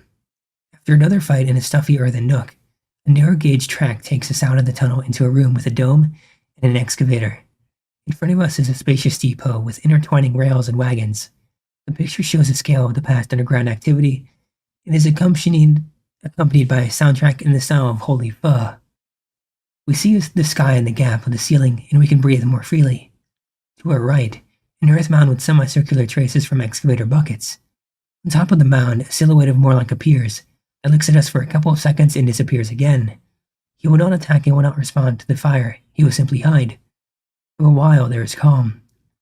After wandering among the wagons for some time, the player realizes that the only way to leave the dome is to climb the mound, but it can't be climbed up from below. It has steep, high slopes. The mound can only be reached by first climbing onto the excavator. From below, not a single ladder leads up to its upper platforms, and the only place from which one can jump onto the excavator boom, a balcony on the upper tier encircling the dome. The dome has such balconies around the entire perimeter, but only one of them is illuminated with a light bulb, a hint to the player. So our task is to climb to the third upper tier. The player will find an entrance to the first tier without difficulty. By the stairs outside the dome, the player enters the control room, from which the movement of trains was controlled, arrows were switched, etc. The cargo crane was also controlled from here. It is clearly visible from the control room cabin. By pulling the levers, the player finds out that everything is not working. From the cabin, iron scaffolds lead to the right and left. They end with ladders to the second tier, but the floors of both scaffolds are broken, and it is not possible to jump over the wagon. But it is possible, however, in this way, to get to the roofs of the wagons. By jumping on the wagons, you can get to an electrical panel with a switch that supplies electricity to the cargo crane. The panel is situated in such a way that when we pull the switch, the control room cabin falls into our field of vision. A powerful spotlight is installed on it, which will flash for a second and immediately burn out. Sparks will spectacularly fall out of it. The crane is also equipped with a spotlight. The spotlight will not burn out, and will throw a beam of light on a semicircular slab suspended on a hook. The ceiling of the dome is laid out with such blocks. The player returns to the control room cabin, pulls the lever. The crane is revived. The player's task: turn the crane so that the slab is on the same level with the platform, and compensates for the gap. Having overcome the gap, the player goes around a part of the dome along the second tier, enters the technical room, and leaves already on the third tier. We're at a dizzying height. With a successful jump, it is possible to get on the excavator's boom, but we will still receive damage.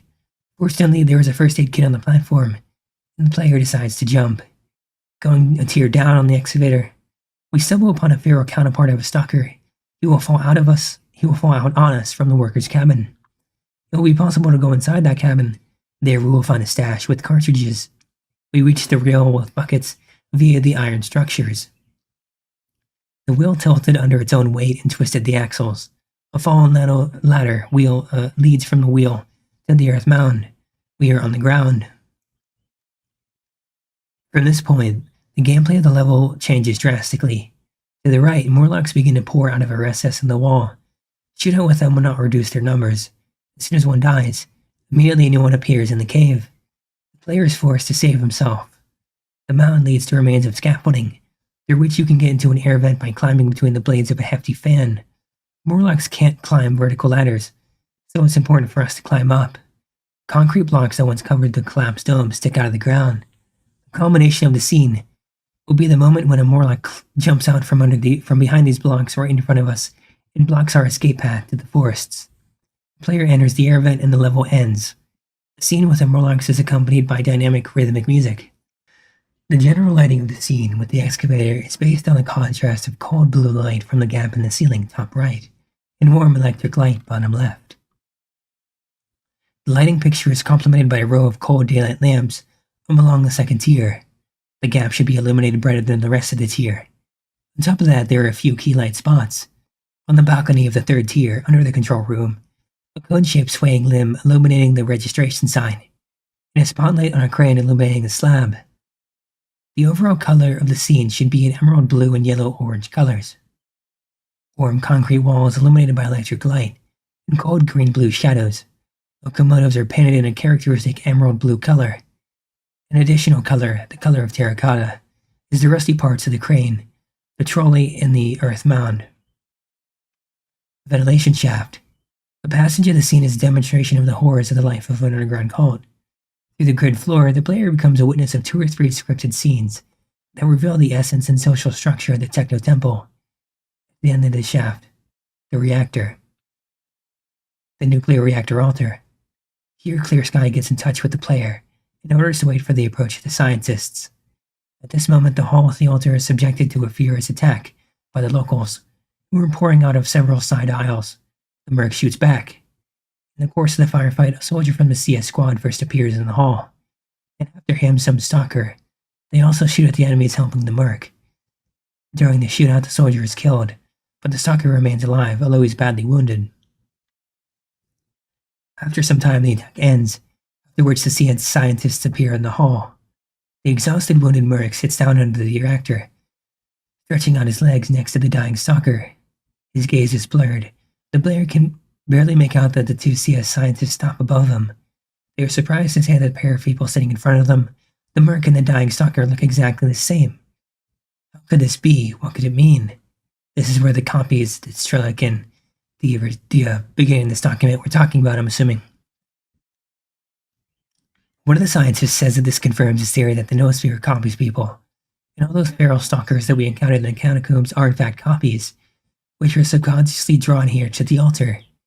Which, with each emission, the copies become more and more feral, which is why Doc noticed these strange changes in the merc's nervous system, because he's the copy, just made later, when the noosphere was already a little more adept at copying, and therefore more perfect than the others. And the second stalker, who by the way seems to have died already, this is the second from which the merc was copied. Finally, the merc comes to his senses and stands up. At this moment, the scientists are contacted and informed that Strelok has been found. He's near the doors of the monolith control. You have to stop him at all costs, the scientist says, agitated, handing some kind of device to the merc. The thing is, while the cap is on Strelok, the sea consciousness can't detect him, simply can't see. Through the technotemple, we in fact reach the monolith control. It is almost above us. There are a lot of monolithians above, that is, fighters of the sea consciousness, but they also do not see Strelok, because they are not ordinary people and are not guided by sight, but by human brain waves. Use an electromagnetic pulsar for you. Get close to Strelok at a certain distance, and stay next to him for 10 seconds. During this time, the impulsor will be able to destroy the electronic filling of the cap.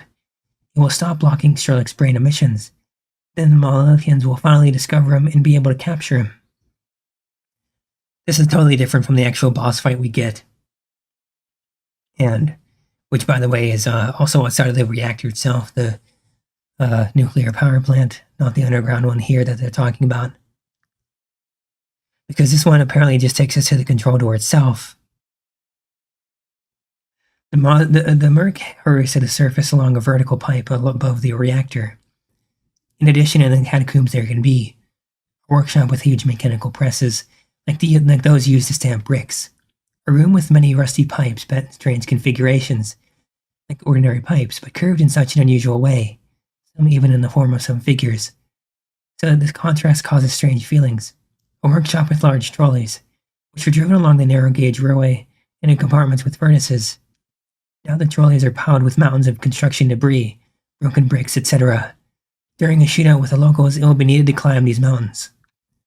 An underground artificial park, earth poured in the hall, where stunted trees and bushes grow. All this is illuminated by spotlights.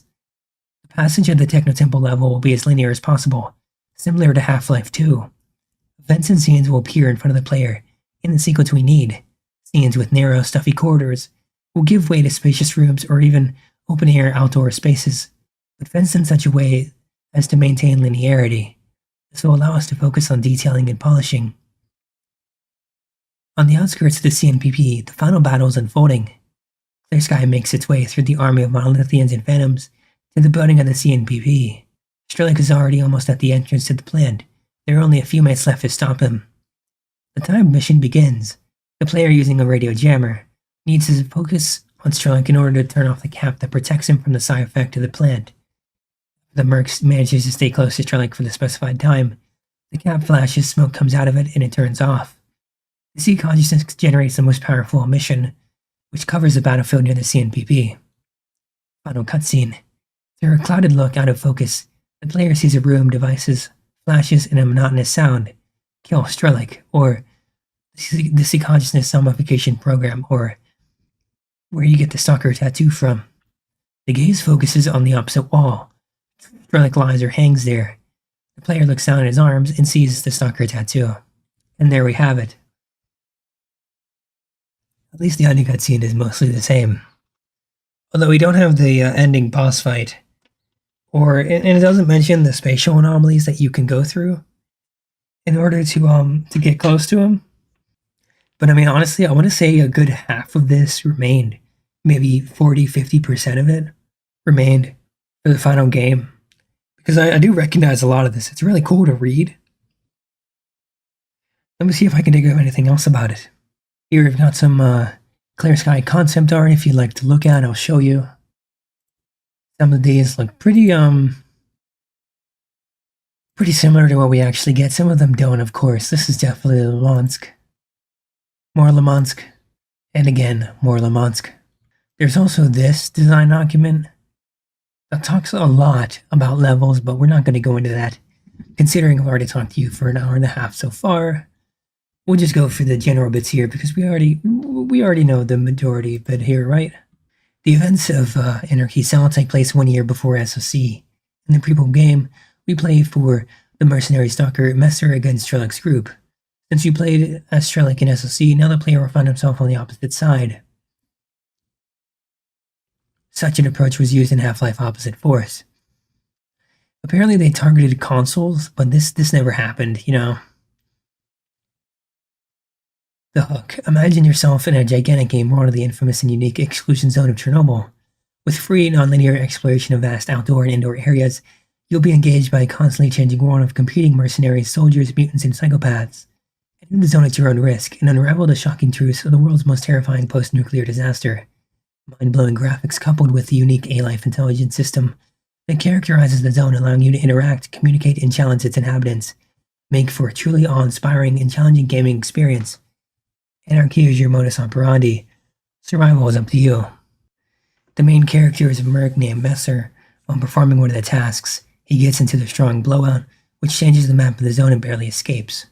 I'll pick out some bits from the background here that really speak to me, and then after that, we'll be done talking your ear off, okay?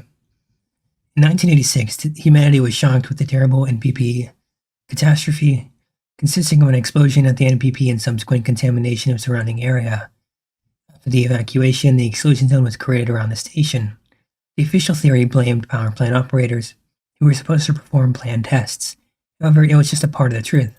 And then it starts talking about 2006 and disruption, which we know about from Call of Pripyat's intro. Yeah, this just gives us a little bit. This gives us what we already know, sea consciousness and everything. Brain scorcher. Monolith, even. Here's an interesting part. In the Chernobyl exclusion zone, there are 5 factions, whose actions define the development of storyline and the game events. Each of the groups possesses its own ideology to determine its actions and goals it tries to achieve. At a certain stage of game progression, every stalker in the game, depending on its actions, gets the chance to join one of the groups or to stay independent. The most radical and powerful group is called Clear Sky, whose goal is to preserve the zone and protect everything related to it. In Anarchy Cell, the player will be opposed by the anarchist faction throughout the whole game, but it will remain inaccessible to the player, as its base will be located in a part of the zone and inaccessible in the PC version. According to the storyline, after one of the blowouts, the passageway to a major part of the zone was blocked by an anomaly. This anarchist faction becomes Freedom, because they're still called anarchists. I'm like 90% sure of this. Not 100%, of course. However, this says, in Stalker Anarchy Cell, the player will be able to play as a stalker from the anarchist group, who opposed him in the PC game, therefore getting a totally different look on the game events. Accordingly, the player will have a territory inaccessible in the PC game, so the console game is different than the PC one. Very, very interesting. And I think the majority of these are just levels. There's even talking about multiplayer levels, actually. There's a lot of really cool concept art here. And of course, the stuff we just talked about, yeah. But all in all, though, I think we got the majority of Anarchy Cell. So if you stuck around this far, maybe consider subscribing. I'll see you in the next one, next time I find something cool, interesting, that sort of thing. And that's all. And, well, that's it. If you've made it this far, that's really, really quite a dedication you have. I'm really glad you've stuck around until now. I hope this video, this compilation, has made things a little bit more clear for you, as I know that nobody really wants to go through so many videos, just to look through so many things. It takes so much time as opposed to just clicking on one and just letting it go. I understand completely. I do the same thing. I honestly kind of much prefer compilations as opposed to initial, like, single entries, especially if there's so many of them that you have to go through, okay? I am going to be updating my Stalker playlist. I do once a week at least, if not more. There's always something to talk about. And if it's not lore related, if it's not community related, it might be some gameplay, it might be literally anything related to the series at all, okay? Anything I feel like it is prudent to talk about, okay? It doesn't have to be anything popular. For example, the Lukash video, the guy who posted that, I'm not sure who that is, if that actually is somebody related to him, but one of my subscribers got that out there. Somebody saw that and got it over to him, and he thanked me, you know, because it only has like 40-some, 30-some views at the time of him seeing it and leaving that comment. So it didn't have really much reach on its own, but somebody got it out there to it, you know what I mean? And that there is the type of stuff that I like to do. I like to have an impact, to do this sort of thing, okay? To not be a basic cookie cutter motherfucker, okay? So while this video might not have contained exactly precisely lore, in my opinion, it contains everything interesting I've made about Stalker, okay? I mean, can you really define lore as something just about the video game? You could define it as anything about it, really. I mean, what do you find interesting about it, you know? That sort of thing. But yeah, I will be, I mean, I am updating this playlist every day. Not every day, every few days.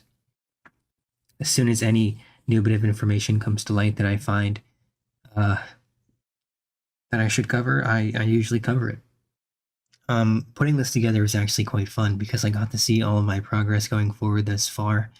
I got to reflect on myself with you, the viewer, and leave little bits and pieces here and there scattered around, explaining, like I said, where you're at, the little checkpoints in the video. And I got to explain these topics more thoroughly, more deeply, without impacting the flow.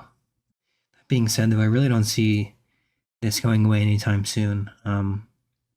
My passion, my interest. I mean, if there is actually a interest in this sort of thing, if there is an interest in this, I might consider doing another one, okay? It's definitely not going to be a very, like, often thing. And you gotta understand that, okay? Because this is like a once in a few years thing, okay? It doesn't happen often. This is the result of actual years of finding information, finding things, talking to people, okay? I talked to Tejas Stalker for a few weeks. It was really cool actually getting to talk to such a Stalker legend like that. I mean, I wouldn't say I've made waves per se, but I mean, I've got to talk to a couple people. And I found it really cool, man. So yeah, I guess I could call this a part of my life, part of my interest. I am a gamer, I love gaming. This is one of the very first games I grew up with. One of my very first PC games, if not my first one, because I saw a video of it. I explained this in another video, but I'll just put it short here. This is just a long love letter to the series, to the people involved with making it, to the studio, to other fans, really, because I'm going to be entirely honest. Whenever I searched for the soundtrack, the Misery mod was my very first experience. So truly, it was the Misery mod. It was a mod and not the original game, but I listened to the soundtrack first. In any case, I would say it was just passion, love from all around that got me into the series, man. Just the atmosphere, the depth. It touched me like nothing else, man, and it continues to do so to this day. Regardless of all the bugs, the controversy, Everything I cover, everything that the community gets fucking upset about, we still come back to it, and there's a reason we do. And I think I'll leave it at that. If you're into this type of thing, you like lore, you like the community, you like Stalker, stick around, man.